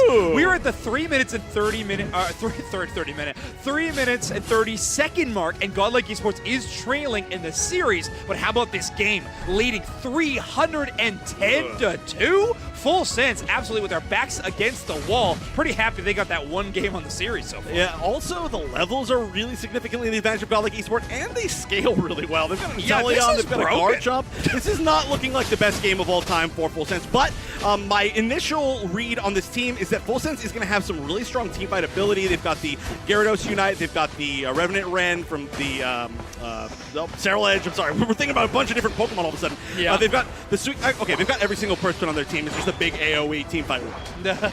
Yeah, that'll be pretty impactful. Yeah, I think final team fight might be what they're relying on, because so far the rest of the game has not went in their favor. Good thing they have the chance to rely on something else. Godlike Esports doing some pretty cool distribution of EXP, seeing that Dodrio lower the HP of their central area Pokemon, allow Inteleon to pick up those last hits and get the boost in EXP they're looking for. They need that 13 Garchomp, they want that 13 Inteleon as well. They might be a little bit shy before this final fight, but LAIC will be walking as if Godlike Esports needed another win condition in this game. I know, and they do get the 13 Garchomp off of that as well, so they do manage to at least hit that. The Inteleon might be a little bit far off. We'll see where they end up, as there's a few seconds left, and they are taking all that experience. Yeah, you just take it. Especially too, I mean, getting this lead, 374 points before the final stretch, it's really going to be hard to break this lead even more now. 474. Yeah, Garchomp will be trying to fight, but I mean, they're level 13. I don't think they care about this main look. They're able to absolutely just hang out all by themselves. They're good to go. Snorlax Unite move baited out with no buddy barrier distributed. That's pretty tough to try to deal with. Obviously, the Umbreon trying to use their own Unite to stay in the team fight longer. They will, but again, it's full sense forced on the retreat. Psyduck Crustle combination holds true, and that will be the Snorlax down. And also the Umbreon having to use their Unite without the Crustle having used their Unite as well is a really tough situation. That's really what you would love to save it for in this fight, but that Crustle is going to have it available. They're pretty low. They might have to use it pretty soon, and Groudon actually just getting completely burned down as that Crustle Unite does happen. A lot of Unites in general. The Revenant Wren is actually going to come out, and it's going to get full sense. Okay, Suicune going to pick it up along with 3 KOs. Terraludge with 2 of them. Mega Gyarados getting a lot of damage done in that team fight. But of course, Suicune with the secure. A minute left on the clock. A lot of points in pocket. A lot of Groudon buffs to work with. Full Sense have a chance to close this one out. That is such a tough decision, whether you chase down that Inteleon or you go to score. You need your own points in. And this is actually really close. We're going to see another Hundo Burger in. We're getting close. One more Hundo Burger, and that's going to be the lead. Wow! They didn't even really get a chance to defend against it. Oh my word. And they do all that without the Snorlax involved in that team fight around the Groudon as well. Godlike Esports now on the back foot, and they are facing elimination out of the ACL finals right now. But only 6 points. Well, 7 points necessary to try and steal this lead back, but they're going to have to defend against 2 members at once. This 50 dunk is going in and not stopped in time. That might seal the deal. There is a push back on the other side. The home goal zone is being defended from Full Sense. Not sure if we're going to get any points in there, and it looks like this defense is pretty strong. Even if they scored, it was only going to be 36. And so that was a 474-point deficit that was just overcome. That is unbelievable. I can't believe Full Sense was able to pull it off, but they do with a seemingly impossible and shut down Godlike Esports. That will be a 2-0 elimination losers bracket game, scoring 581 points after the Groudon, and they will take it. Godlike Esports eliminated. I feel like I was not able to give that nearly enough energy because we are literally just coming off the end of an equally exciting comeback game. Yeah. For Reject. I don't even know what's happening today. Me neither. We are many hours in, and we are starting to get even the most exciting matches, and it's not even over. That's bizarre. 1 point when Groudon spawns in and you're getting 500. Well, no. They had 2 points, okay? Let's be accurate here, Roll okay? back the tape. I actually don't know if that's true. It was 2, 100%. Sure I did the math, and I was like, this is so easy because they only have 2 points. It was...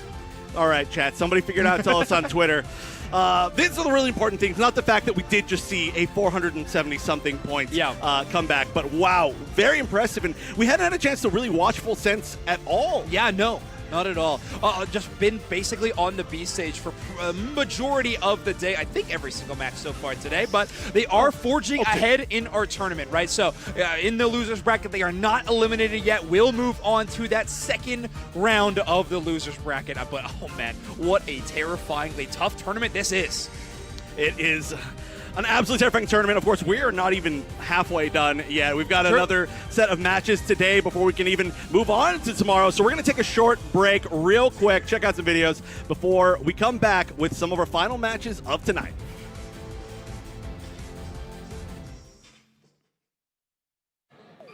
And hello everyone, welcome to the Pokemon Unite Asia Champions League Finals 2026 here in Yokohama, Japan. Now I know they may look the same, they have the same jacket and all, but we do have one of the other English casters here, Spraggles. We're about to draft your ultimate team from any of the players here this weekend.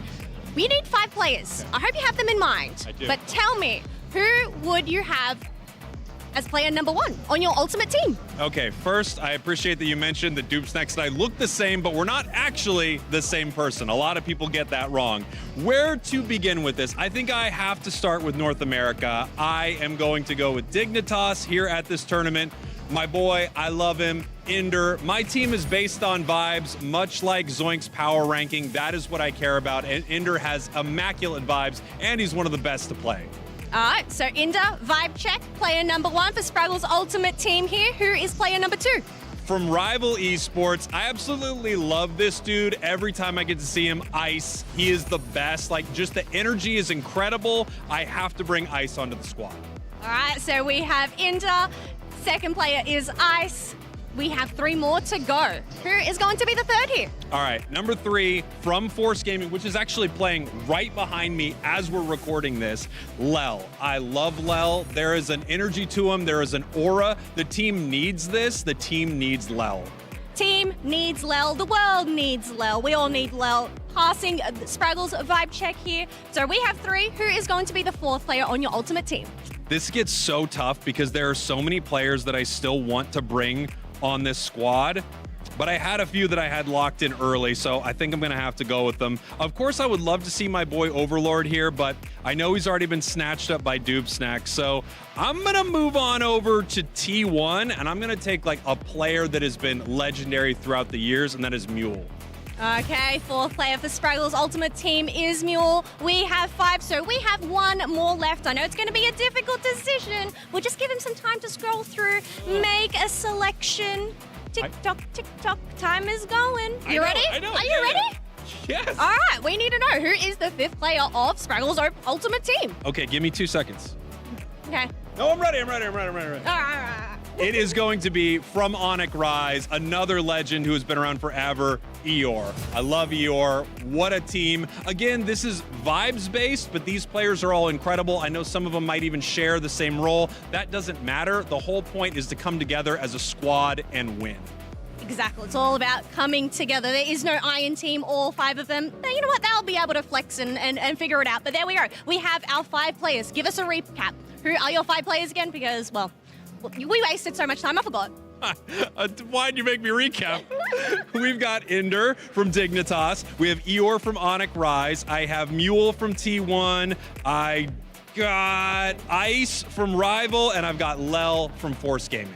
There we have it for Spraggle's ultimate team here at the Pokemon Unite Asia Champions League Finals for 2026. We are going to throw it back to the action. He's already out of here. Bye, Caesar.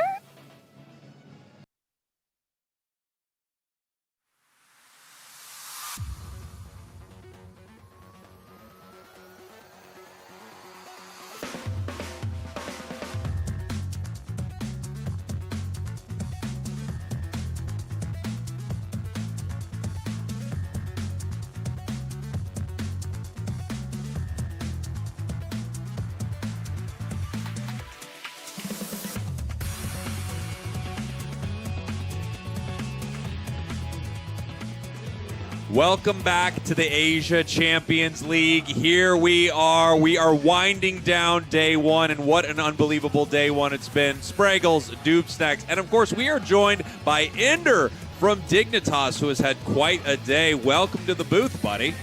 Thank you for having me on. Yeah, I mean, you're going to be here with us for this draft. We're going to talk through some of what these teams are thinking about when we are looking at this knockout style draft where you pick a Pokemon game 1, you will not see it on your team in game 2, game 3. Yeah, I mean, just to kind of set the table for us, Ender, obviously, Root Dig having a good event so far, 2-0 in their 2 matches. Let's talk about where you guys started once you found out that we were going to go kind of this knockout style draft. What was the first kind of strategies that Root Dig was taking a look at, and maybe how that evolved until today? Yeah, I think naturally it's really easy to start looking at the very, very weird picks, things you don't normally see, the Sableyes, the Gengars, those type of Pokemon. Then we realized that in a best of 3, even if you pick a Pokemon or if the other team picks a Pokemon, their picks don't knock out your picks. So it's still possible to stay within the realm of mostly conventional strategies. It's just a matter of finding the pairings that work really well together. Something that you were talking about just a moment ago with us that I thought was really interesting was not only what you were picking, but sort of the priority inside draft changes a lot once you have already seen your opponents pick a Pokemon. Can you elaborate on that a little bit? Yeah, you know, there's a lot of Pokemon we consider in the game that might be power picks. In this tournament, we've seen a lot of Zacian, Blastoise, Psyduck, those type of Pokemon. One thing you can do is when the other team selects that Pokemon, you're in game 2, you're in game 3, you don't necessarily have to now first pick that exact power Pokemon. The other team can't pick it away from you. You can save that for the end and then maybe go for like a lower tier Pokemon that the other team might want instead. And there's a lot of these mind games that you have to play, because if you end up not picking it at all, in Game 3 they could end up banning it. So a lot of thought process goes into it, but that's what makes it fun. Yeah, I thought that was such an interesting thought because, of course, that is the natural progression of what is happening. But I don't think it clicks immediately that, yeah, okay, so they took Blastoise Game 1.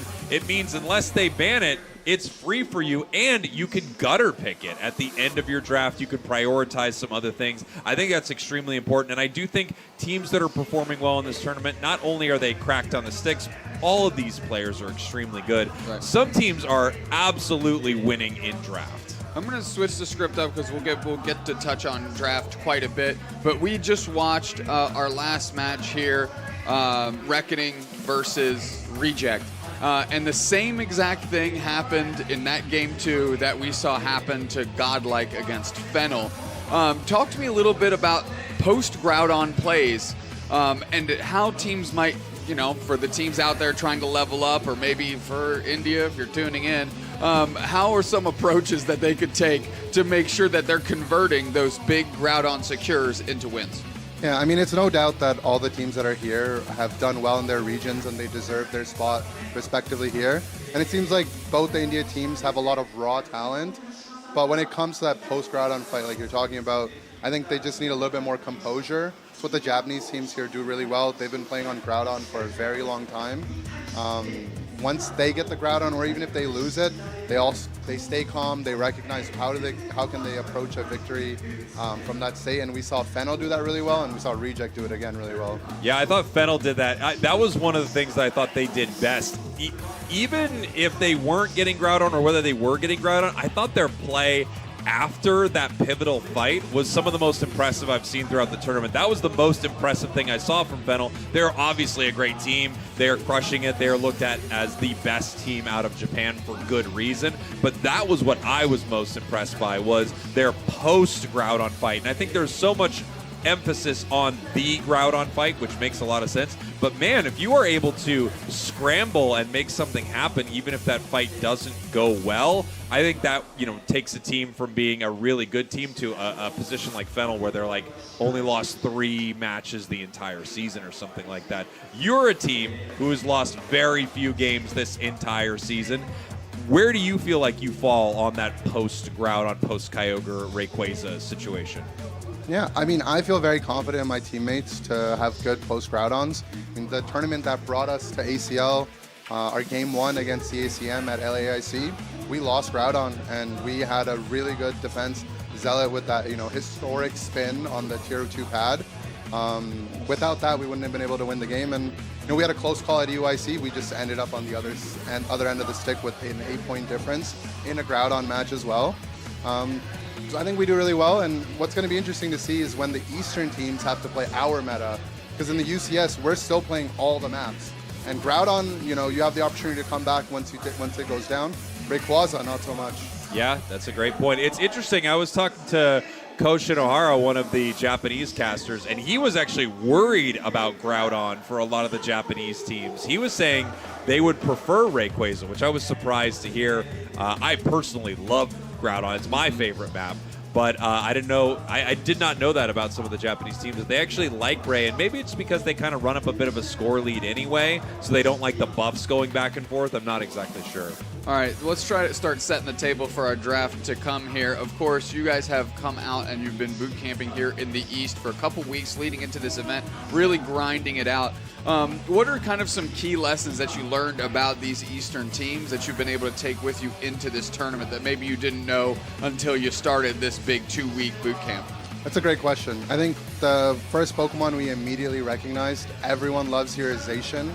It's a Pokemon that, we play and we're happy to get it when we get it. But we started playing the Japanese teams. It's banned when they're second pick. It's their first pick from first pick.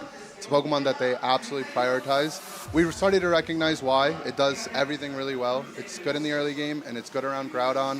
If it ever gets that buff transfer, it's one of the Pokemon that can start chaining those KOs together. So that's a phenomenal pick. Other than that, I think the Sweet Kiss Comfey really took us by surprise. We were actually kind of worried about it in our first couple days of our boot camp, but now that we've been here for a while, we've got some strategies against it. We've tried it ourselves. And I mean, it's a great Pokemon, but something we don't see a lot in the West. Yeah, we saw a Palmon Sweet Kiss Cup Fight earlier that is just absolutely brutal. The Supercell Slam, Sweet Kiss charging up the whole time. It jumps in. It already has this shield. It felt really powerful, really difficult to deal with. I know you and I were chatting a little bit about some Dodrio strats with that as well, where they were like scoring very aggressively. I'm surprised that we haven't seen more emphasis on a heavy score comp in some of this, given that this kind of drafting style would allow you to pick a lot of those Pokemon for one of your games that work really well with scoring. Did you expect to see more of a score comp situation from some of these teams? Yeah, I think at this point during the day, I would have expected us to see some of those, Dodrio, Talon, Sableye, goal getter, emphasis on the scoring. I'm surprised we haven't seen it either. I think a lot of teams feel very confident in their ability to just win team fights and win those brawls.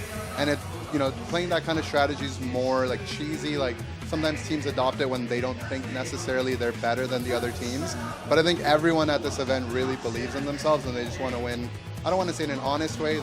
Winning is honest in any way you do it, but they want to do it have more agency in their hands. Yeah, and I don't think it doesn't look very cool. Like, I don't know. I noticed a lot of the pro players, in some good ways and some not so good ways, they want to do the thing that looks cool. It feels like they have more skill expression. Just running around the map chaotically. Obviously, there's a very intention, but just like running around the map, not fighting ever, ending the match with 15,000 damage, but you won. It doesn't feel like you played a MOBA, honestly. It feels like you played something else, I think. I want to that point, there are some Pokemon, too, that are kind of feel like that same way. It's just not as cool, even though it might be the most efficient pick in the moment. You kind of tailor away, because you're like, well, am I really going to be playing Icicle Spear Glaceon here? I'd rather do Snipe Shot Inteleon, or I'd rather do Snipe Shot Inteleon versus Liquidation Inteleon. Is that anything that your team has had to overcome as these metagames have changed? For example, I mean, I know Toon loves to play, these high skill ceiling Pokemon, but sometimes he's just like, okay, I'll just A-press Miraidon. You know what I mean? Like, or Otter, for example, as well on Miraidon with like Charge Beam. Is that something that you guys have successfully overcome, or is it sometimes not even worth going down that path at all? Yeah, I think a lot of times when we do see some of those more traditionally easier Pokemon to play, like the Icicle Spear Glaceon, in the past we've seen like Mystical Fire Sylveon, stuff like that. A big reason is that the players feel like if their mechanics are really easy to contribute, they can do the other things in the game a lot easier, like Shock Call, keep track of points, the macro game. So sometimes they lean towards those, and if it's a good pick, obviously, as well. But my team, like any other team, a lot of our stronger picks that aren't a part of the metagame just come down to what the people like to play, what they feel comfortable on. We're not going to necessarily maybe have the perfect draft every game, but if everyone's comfortable with what they're playing and they're happy about it and they believe it's good, that's all that really matters. I'm curious, coming from the leagues in North America, LAIC, EUIC, what is something that a lot of these Eastern teams don't value at all, but the West is like very big on? A Pokemon, a strategy, something like that? Yeah, I think historically I've seen it a lot, and I've seen it a little bit at this tournament as well, is that final Reggie buff at the end of the game from a strategy perspective. Like the Japanese and the Eastern teams value just being set up at Groudon, whereas we see a lot of the Western teams opt to go into that Groudon fight with that Regice, that Registeel, the Regirock, whatever it might be.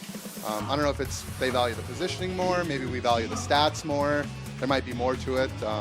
But I definitely noticed that as a pretty big difference. Interesting. Yeah, you do see some teams really fight over that buff, but of course, the moment you move into that pit with little information, all of a sudden someone can get caught. We just saw that.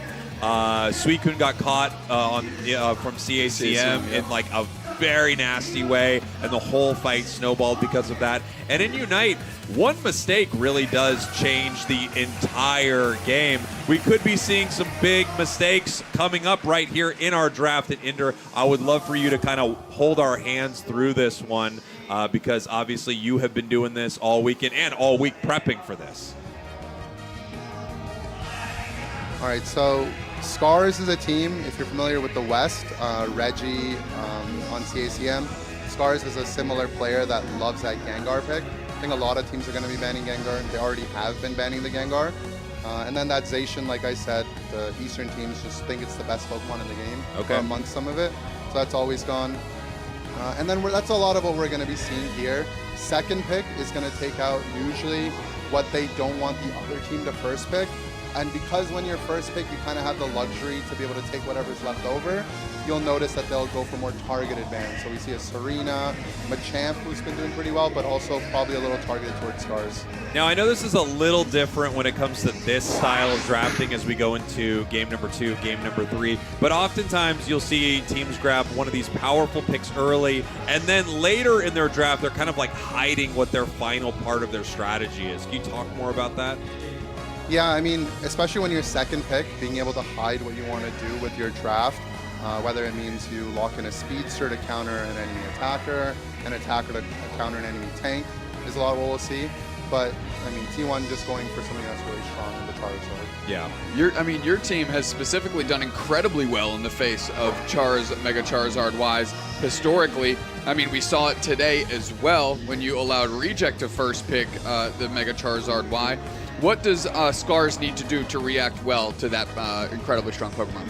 Well, there's still a lot of things left. I mean, they're going to go ahead and take the Dodrio. Scars is a team that likes to play, you know, they're kind of the dark horse when it comes to a lot of the Japanese teams. Very, very strong, but they also like to do very, very different types of things. So Dodrio is something that's on their radar. They're a team that might even bring out the Comfey. Kind of surprised that they picked it up this early. Maybe they're afraid that T1, who can also play Dodrio, would take it away from them. But there's still so many power picks left. There's the Psyduck, there's Snorlax, Umbreon, which is a natural counter to Dodrio as well. A lot of things. They're covering the Tinkaton, though, and we're going to see Cramorant. Yeah, I didn't think we would see that Tinkaton as we are going through this draft here. It looks like we may be popping out. They locked in the Cramorant, and now we're back to us here. Yeah, I mean, I don't know if I'm trying to scoot out of the way. Yeah, I'll scoot, I guess, a little bit. The draft is still going on, and we sure would love to see it. And it looks like they're stopping with it as well. So maybe there was an issue with that draft. I'm not exactly sure what it was. It looks like we are going to redraft. I'm not sure there was like a problem with one of those picks. I don't actually know what happens in this moment. It's like a player is trying to lock in a Pokemon oftentimes, and it locks in a different one that they were not intending to lock in. I've done this just in a solo, like I'll move over to Garchomp or something, but it thinks I'm still on the one right before. Perhaps that's like what happens in these moments. Yeah, that's generally what happens, and you know, I think both teams have an understanding that if a player contacts an admin right away, that a redraft can happen. Because obviously, if you pick something you didn't mean to pick, you do need to redraft. I'm curious if it was that Dodrio, because we did see it get picked really early in the draft. Or maybe if it was later on with that Cramorant. I guess we'll see. Let's talk about Cramorant for a second. You know, a big homecoming for this Pokemon. We haven't seen it for a while, and then all of a sudden, I mean, this Dive Hurricane Cramorant build is just running roughshod through some teams today. Obviously, we've seen Otter play this Pokemon before. Is that something that you guys are maintaining in your toolkit, number one? Number two, did you expect to have it have such an impressive day one today? Yeah, I mean, we've been having a lot of success behind the scenes with Cramorant. It's obviously one of Otter's favorites. It got a huge amount of buffs leading up into the event. I guess we were a little bit surprised to see everyone else also catching on. Not to say that, you know, we figured out the Pokemon that got a bunch of buffs was going to be good. Obviously, it'd be good. But I guess other teams also finding some success with it. They're just running with it. Yeah, I mean, play the buffs is not that bad of an idea. A lot of the times when they buff something, they at least bring it to a level that's competitive, and sometimes like they over-tune something a bit, you know, when they are buffing it. So if a Pokemon has 3 or 4 buffs in its kit, it's probably a pretty good time to at least check it out. Suicune recently got some buffs. That's an interesting Pokemon because it feels like it fell out of the meta, even though it didn't really get nerfed super hard. And then the buffs it just got, the like kind of bulk feels nice, but the damage is a bit of a head scratcher for me. It feels like that's not exactly the role it plays. I know it's an all-rounder in the game, but those buffs were kind of surprising to me, I would say. What do you think about Suicune? Yeah, I think Suicune is one of those Pokemon. I think we used to always say back in like year 1 and year 2, like Garchomp is a good Pokemon. It's a victim of the metagame. I think Suicune's in a similar boat. It's a great Pokemon, don't get me wrong. You play it on the ladder, and if it's a good draft for it, it feels oppressive and impossible to play against. But in these games, you have these range Pokemon, a lot of people picking up Decidueye, Mew, Venusaur, that can outrange that Suicune and get to it before it gets that engage off. And that's really where the problem is for Suicune. If you can have a perfect Suicune game in draft, it's going to look absolutely broken. But most of these good teams aren't going to let you get away with that. It's almost that weird range exchange that we used to have with Alolan Ninetales, right? It's like, it's not long range, it's kind of like this weird mid-range that can kind of get gapped a little bit. Even more so, like you said, by like a Decidueye at the time was kind of like the thing that stomped it down. Are there any Pokemon that you haven't seen that you expected to see based on maybe your obviously your boot camps, your scrimming, you know, your all's experience, maybe off the most recent patch as well? Yeah, I mean, mostly because it's been banned away a lot, is the Farfetch'd. A lot of teams recognize it's a very strong Pokemon. That detectability, one of the first like true parries we have in Unite, with that big shield and everything in its kit is it's a lot difficult to deal with. So I'm surprised we haven't seen it more, probably mostly because it's been banned. But I am hoping to see some teams pop off with it to show its potential. Do you guys have it in your arsenal? Maybe. Yeah. That's a yes. That's a yes. That's a maybe. That's a hard yes. Maybe is a yes. That's a hard yes. Was Meowth a consideration after the nerfs? Was there some talk about maybe we don't run this anymore, maybe we don't consider it, you know? Meowth's one of those Pokemon for our team that if we're in the last pick, Toon's got the gutter pick, and he's like, I'm playing Meowth. We're like, guess you're playing Meowth, bro. Yeah. Yeah. Okay. Yeah. I mean, look, the thing about Meowth is it still feels quite strong. It is also such a treat to play. The ability to just grab more items, sometimes that turns into like an absurd bonus for what you're doing. You know, you're grabbing potions and healing yourself a ton. You're chasing down with X speeds and eject buttons that you never deserved. You get free X attacks. Like, it honestly has insane potential because of that just item generation ability when it's in combat. I still think that's incredible, and it feels like its Unite move is still a bit of a, you know, delete onto a lot of these attackers, so feels like a decent speedster still. Even though speedsters feel, I don't know, not as relevant right now, oddly enough. Yeah, it's weird. That's kind of what's awesome about the Knockout Fearless draft, whatever we're calling it, is eventually, with the amount of Pokemon that are being used, you kind of get back to a spot where you're like, okay, double speedster game. You know what I mean? Like, that's just kind of the way it shakes out and the picks and decision trees you have to make. So it's really fun to see teams being rewarded for having deep Pokemon pools. Because, you know, in our like UCS leagues, unless you use your 3 bands and then pick, there's some players in our leagues right now that you can isolate. Like, you can literally squash them by just expending all of your bands and an early pick, and then it's just like, well, now this person literally cannot play this game. They have nothing else in the tank. So I love seeing really deep Pokemon pools be rewarded here at ACL. You know, Ender, I'm wondering, you kind of touched on the leagues a little bit. That's like a brand new thing this year in Unite is we have these regional leagues in North America, EU, and LATAM. You've been playing in this the entire season, had almost a flawless record in your league. What's your experience with that been like compared to previous years? Yeah, I mean, it's really, really fun. It's almost like, you know, traditional sports. We walk in every weekend or every other weekend. We've got our league matches. Not having to play a tournament every month where we go through the open qualifiers and a 2-day where we start playing some games that, you know, we would still, I mean, obviously we feel like we're going to win. Not to say that they're unnecessary, but having a solid team to play week after week, I think it makes preparation really fun. It makes scrims a lot of fun. You know, this week we're playing against X team, so we're not going to practice against them. We're going to prepare for them. Having that time in advance to prepare against teams makes it really interesting. Same way we had for this tournament. Like, we knew we were playing Reject months in advance, so we've just been prepping for Reject. Yeah, I mean, that makes total sense. And with the league, I do find it interesting. Like, it's really starting to shake out pretty clear like where everyone is falling within these leagues. Different regions have a different texture, right? North America feels like we have two really bright lights with Dignitas and EG, and then a few other solid teams behind it. How do you feel moving forward with the league if we had next year the idea of a relegation, the idea of teams like dropping out and more coming in mid-season? How would you feel about something like that? Yeah, I'm a big fan for it. I think you always need to give teams that are on the brink of being on the bottom an incentive to keep going. What you don't want to see happen is halfway through the season, a team knows they don't have a chance to qualify for Worlds, so now they can just coast and collect whatever prizings they might be available for. Keeping everyone honest, keeping everyone engaged, whether that means staying in the league or whatever it might be, is really important. So hopefully that's something we could see added on in the future. Yeah, absolutely.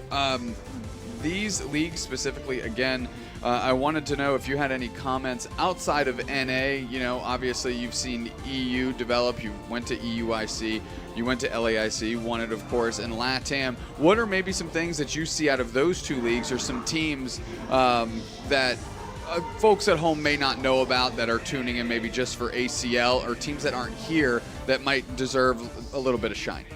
Yeah, I mean, I think our partners over at EG, they were the runner-ups at UIC. They're a phenomenal team. They've got some interesting strategies. Obviously, they've got a former world champ on the team, Curios. I think they could compete with the likes of them here as well. The LATAM League runs very, very deep. Honestly, you could probably have taken any of the teams there and brought them at this event. They would have done well. We saw CACM have a phenomenal game against some great teams here as well. So LATAM runs deep, and even over the folks at EU, I mean, we took a set loss to Peps, who ended up winning the whole thing. They have a very different kind of play style that worked for them there. It could do very well for them here as well. But what's interesting with the leagues is seeing teams either like level up or unfortunately level down when it comes to this LAN environment. And I think for whatever reason, the LATAM teams, like, they do well online, but when they come to these in-person events, we see another level of them. And maybe for Europe, unfortunately, we've seen the opposite, where some teams that do really well online kind of end up folding. Even, you know, I was in EU last season, Nouns. We were undefeated essentially in the online tournaments, and then every IC, every tournament we showed up to in person, didn't go our way. What do you think that is? I mean, I'm sure there are a lot of factors, right? When you look at it, there's nerves. There are just so many different elements. You're no longer in your comfortable space, the normal way you play. You know, you're not used to being on stage in that chair, in this setting, with this monitor. There are so many different things. What do you think the big things are that let some players level up and have some players kind of, shift down and look like kind of a different team? Yeah, I mean, there's things you can control, like, you know, nerves, like you said, and there might be personnel things where players are just more confident when they're at home. Vice versa, players get more confident in front of a crowd. One thing about Europe in particular, though, is that they're almost a little isolated. They can only really play with each other.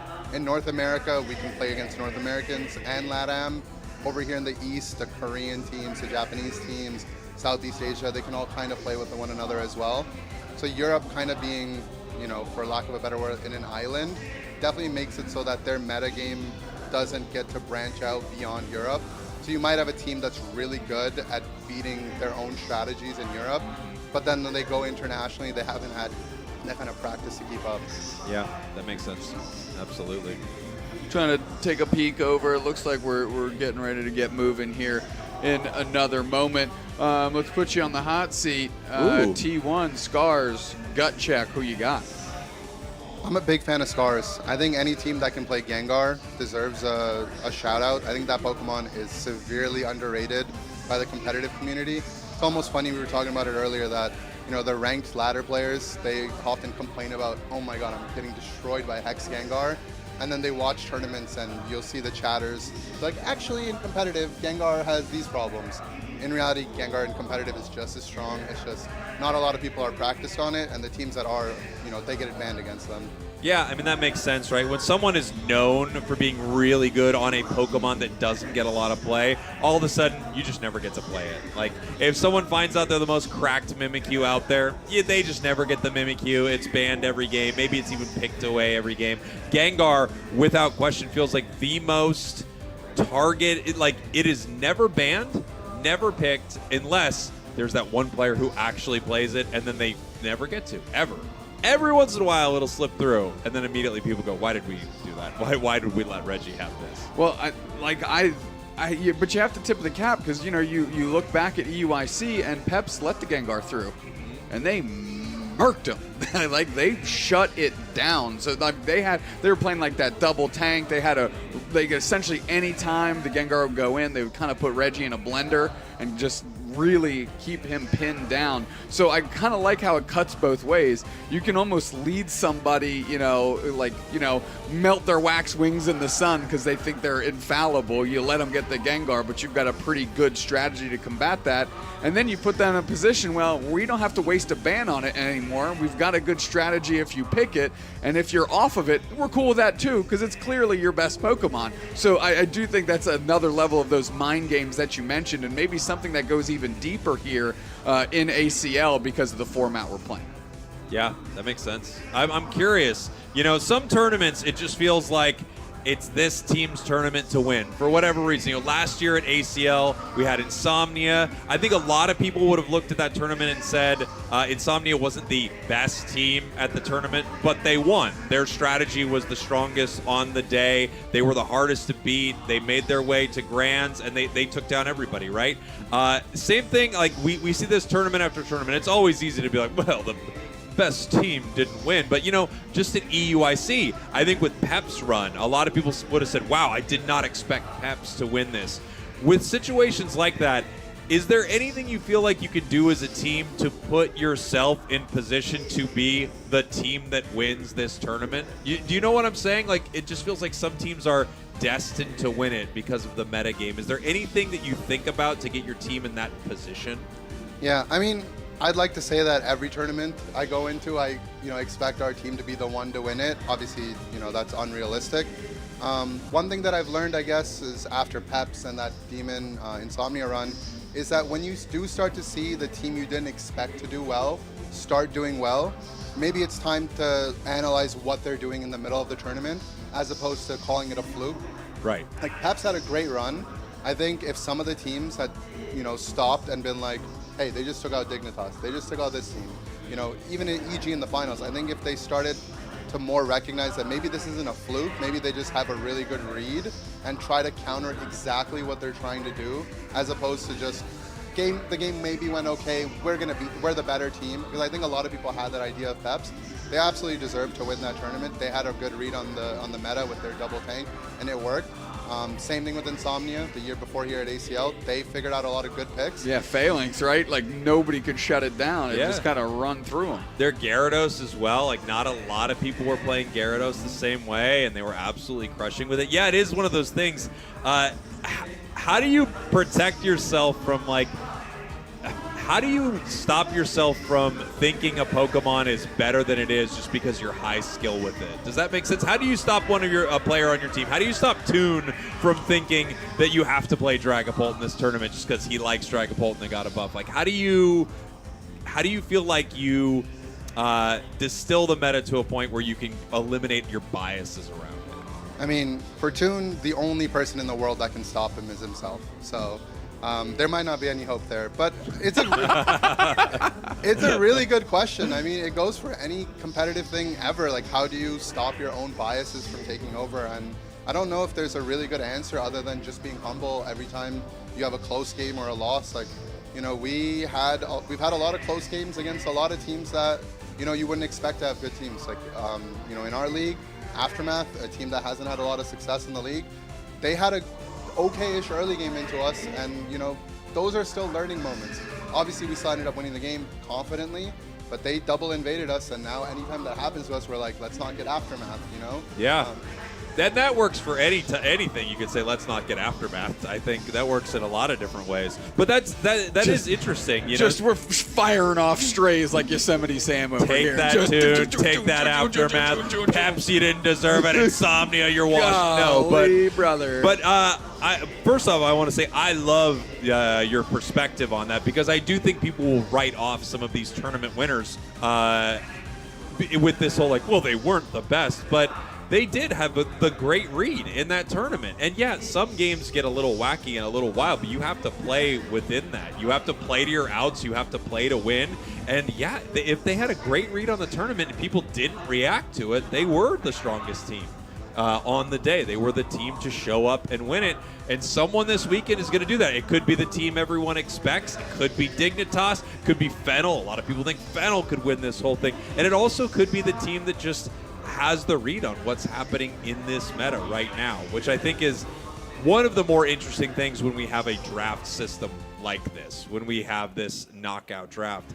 And that's a 10-minute break that it they looks just like threw we're up there. taking a quick break, and we're going to find out soon if we're taking a break. I assume we probably Yeah, poor will be. Ender showed up for one draft. I He's been know. up here for a half hour. We're just launching questions in his direction. You're gonna find out what it's like when we have technical issues in Unite, and then we just sit here and we do a bit of a podcast for a while about Unite. And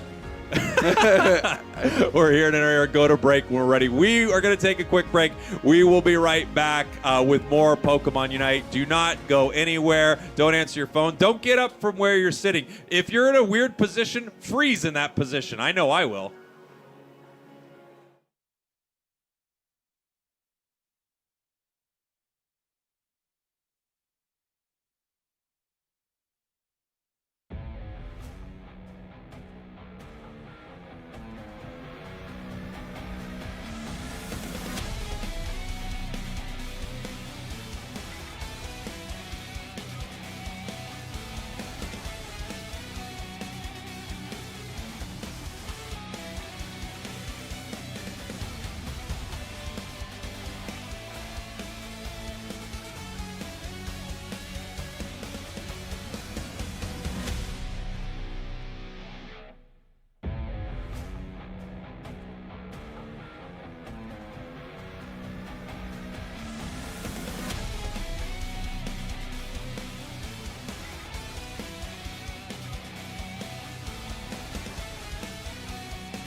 Welcome back, everybody, to the Asia Champions League. Here we are, the end of our day one coverage, and we are back with our draft. Spraggles, Snacks, Ender from Dignitas has joined us here in the booth to walk us through this draft. T1, they freaked out. They said, Ender's up there? All right, we need to redo this draft. So here we are, redoing it. We're going to walk through it a bit. We talked a little bit about these bans earlier, and we're going to see kind of where the discrepancy shook out here for these two teams. We weren't sure exactly what picks seemed odd, but we're heading right back into it, Ender. So far, the bans are the same. For T1, it looks like they go with Machamp, and then the Surfetched there as well. So everything is above board as of now. Let's test our memory and see how good we are. Mega Charizard Y is where T1 started, and then I believe we had, what, Blastoise? I think it was Dodrio. Dodrio. With Hoopa, but I'm not sure Dodrio if that's, Hoopa. I'm not sure if that's what they intended. Hashtag Blastoise. Dodrio Hoopa. Nailed it. Yikes. I think it was, Yikes. There it is. All right. I hope they just do the same draft. Say, you know what? It was fun already. Who cares? Okay. No changes yet. Was there a Blastoise at all? I think that's the real question. I do think Blastoise Mew were picked up for the side of T1 here. There you go. Okay. All right, Blastoise Mew. Now it's our next couple of picks here. We saw Cramorant and something else. If this is the exact same pick, I might have a panic attack. And I think it was. I think this is the exact same pick. They just wanted to run it back. Shiganaki, you have to change this pick. No, okay, no. I am. Everyone just thought it was fun. I am livid. All right, here we go. We've got the Mega Lucario, we have the Vaporeon, and finally Mimikyu. All right, that was incredibly rapid. Break this down for us. Quick hit analysis here to wrap this thing up, Ender. I think if we're looking at power picks, T1 has some of the best in slots. Charizard Y, Blastoise, Mew. Scars is a bit of more of an unconventional draft. You know, a lot of these slippery Pokemon that are hard to hold down, Dodrio, Cramorant, even Mimikyu. It's going to be interesting. Obviously, this is game number 1. So going into game number 2, we're going to have to see T1 use their bans to take out that Charizard, Blastoise, and Mew, or they're going to end up giving it to Scars. And that's where that strategy comes in that we were talking about, where you know, they might be able to pick those later in the draft. But it's going to look like it's going to be a great game here. All right, yeah, looks pretty awesome. Ender, I want to thank you for hopping up in the booth with us. I know that you've got to go prep for day 2. You're hanging out in the winner's bracket. You will see Dignitas tomorrow. They can make it the whole way. Dig win, all of the things. If you want to say bye to everybody, and we'll see you all soon. Ender, thank you very much, brother. Thank you for having me. Thanks, right. Ender. Appreciate it. All right. As we're getting ready for our game here, this should be a good one. Last one of the day, Noob Snacks. Last one of the day. Last match of the day. Game 1 of this last match. Let's see what T1... T1, your purple team. Skies, your orange team. This is our final game of day 1. Obviously, a lot is riding on these two squads right here. The hope of Korea there in T1, and a team people expected to go deep in this tournament here. Scars, both of them sitting in our losers bracket. Yeah, not doing too bad. We've got Mew rotating down here, trying to provide a little bit of cover in the face of a very strong early game Bop Path and Snorlax and Cramorant. Yeah, I mean, both of these, like, really strong stuff, right? Getting bullied a little bit in the top path, having to run away. Seeing how much of this they can take. Obviously, stealing a berry right there. Trying to get some experience. Vaporeon attempting to get online, but a lot of this heading over to the side of Scars.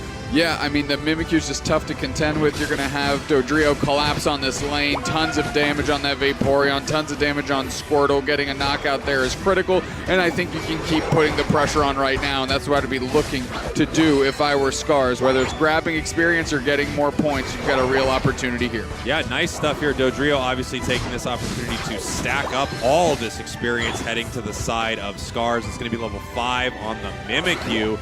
Very powerful stuff. Already level 6, and look, the Dodrio attempting to bully, and they do, picking up the KO on the center area Pokemon. Epe stepping up, seeing the Caminero is going to go into the central and try to take as much of that real estate as they can. Charmeleon is going to try and have to level up, but it's the Vaporeon finally taking over. Not looking too good for T1 in the early stages. And look at this. I mean, the trick on that Hoopa. you know, attaching that to Dodrio, just setting up massive plays. There is another KO. The pressure is on. Scars is dominating. I mean, you want to talk about slippery Pokemon. If we are going, and you mentioned a Trick Phantom Force Hoopa with the Dodrio, that is a hard and fast engage by Dodrio, and you can yank them right back out if they get into too much danger, maybe get CC'd, something along those lines. So good little strategic play here from Scars. Yeah, and here we go. T1 looking for a moment here. Nice little hydro pump. Reggie Drago getting very low. The power-up punch is charged up. No, Dodrio once again. I mean, at one point, Scars had the Vegas roulette wheel, 777 on their levels, just completely outpacing everything that T1 is doing right now. And the only reason it's not reflective of that is because they keep getting bigger. Level 8, and we haven't even hit our first objectives past Reggie Drago. Yeah, we have 9 on Dodrio right now in the central area of T1, completely taking over the game. Oh, wow. Nice play there by Comey, able to steal that. Comey literally doing anything they can because they are getting ripped apart at the stitches here is T1. So, you know, that solar beam might have seemed out of right field, but it was definitely what the team needed to feel like they have any sort of balance in the game. Reggie Steele now just getting ripped apart here by the Dodrio. Easy secure. Nice stuff. Will this help the Mimikyu win in the top path? We'll find out. We're going to have to find out here in short order. That is an Aqua Ring Vaporeon, and they are getting just shelled, man. They are getting shellacked right now. Mimikyu grabs 2 in the top path. Snorlax makes it up in time to stop the Regieleki from walking in. We have Lucario just in trouble right here. This is a very, very bad start for T1. You know, in a tournament where we really expected T1 to do extremely well, they've had a rough go this entire tournament. Yeah, they really, really have. Scars, on the other hand, I'm watching them play, and it's no wonder they've been finding success. Yes, a little bit of an unconventional lineup here, but it is working well for them. We have the Unite move finally on the Charizard. We're going to see how they want to play with that. Dodrio looking to just put the pressure on, score another 40 in the top path. They also can take these small mini dunks and charge their Unite move extremely quickly, and they are doing that. So they just used the Unite. Look at the value they got from it. 43 to 270. We're not even at the 5-minute mark. Scars dominating game 1. I mean, like Ender said, if you've got the power picks, aka best in slot Pokemon, it doesn't really matter if your cohesive strategy isn't coming together or if the other team understands exactly what the weaknesses of those power picks are, and Scars is exploiting that right now. Yeah, no question about it. I mean, some of these Pokemon that just put insane pressure on faster than what's on the other side, they slowed down this Charizard immensely. And for it, they got so much. The Cram is 12, the Dodrio is 12, Mimikyu is 11. I mean, just absolute control, top to bottom. T1 gone, T2 gone in that top path. We've got a T1 bot that is on 7. And look at this, Caminero is just hanging out waiting for their next target as they're scoring in the home goal zone, Cowboy. Wow, 45-307. You talked about the T1 being gone, and if we're not careful, T1 will be gone. They will be leaving this tournament. They need to turn this around in a huge way. They have not had many strong moments throughout this match so far. We're over halfway through. We have Regieleki walking. We're going to see how they want to deal with this. Honestly, they could probably let it walk. I mean, at this point, I think Scars has scored all the points that they have anyway. I mean, yeah, Mule finally evolving hasn't really had an opportunity to use that Unite move in a meaningful way, if at all. Now we've got a Mega Lucario that pops the Aura Cannon. Seismic toss there. We're getting slammed down, burning down, and getting a knockout on Dodrio is at least a good crop of experience. And now, while this is happening, we have 50 points going in the bottom path, bringing them to 357-45. This is one of those games where even if Scars is not able to win the Groudon, their lead is so intense that it will be hard for them to lose as long as they play a competent game throughout the rest of it. And given how well it's going so far, I don't think that's extremely difficult for them. 357-45, yikes. I mean, we are seeing Scars use their Unite moves off the map. Like, we don't even, like, did you even see the Hoopa use their Unite move? I didn't. Well, Hoopa brought them down to that to the tier 1. To the tier 1. Yeah. I mean, come on, they're just throwing anything at the kitchen sink here. We were talking about if we're gonna see something cheesy like a score comp. Scars is kind of scoring and they're scrapping, looking good. Yeah, they're just winning these skirmishes, right? They just kind of run in with Dodrio, do some damage, get a little support from the rest of the team, and then kind of back out to put pressure somewhere else on the map. We're going to see what this fight's going to look like. Obviously, T1 does not want this walking towards their goal zone, so they're trying to position around this top objective. Shigenaki hanging out, getting vision for the rest of the team. A very slow rotation. Capio just sitting on the pad saying, I challenge you to step forward. Shadow Sneak does mark down Blastoise. Heavy slam there, surf away. We've got the trick on the Snorlax if they want to get out of dodge, but it's not used. High Solar Beam right there. Going to keep the pressure on. Serum's at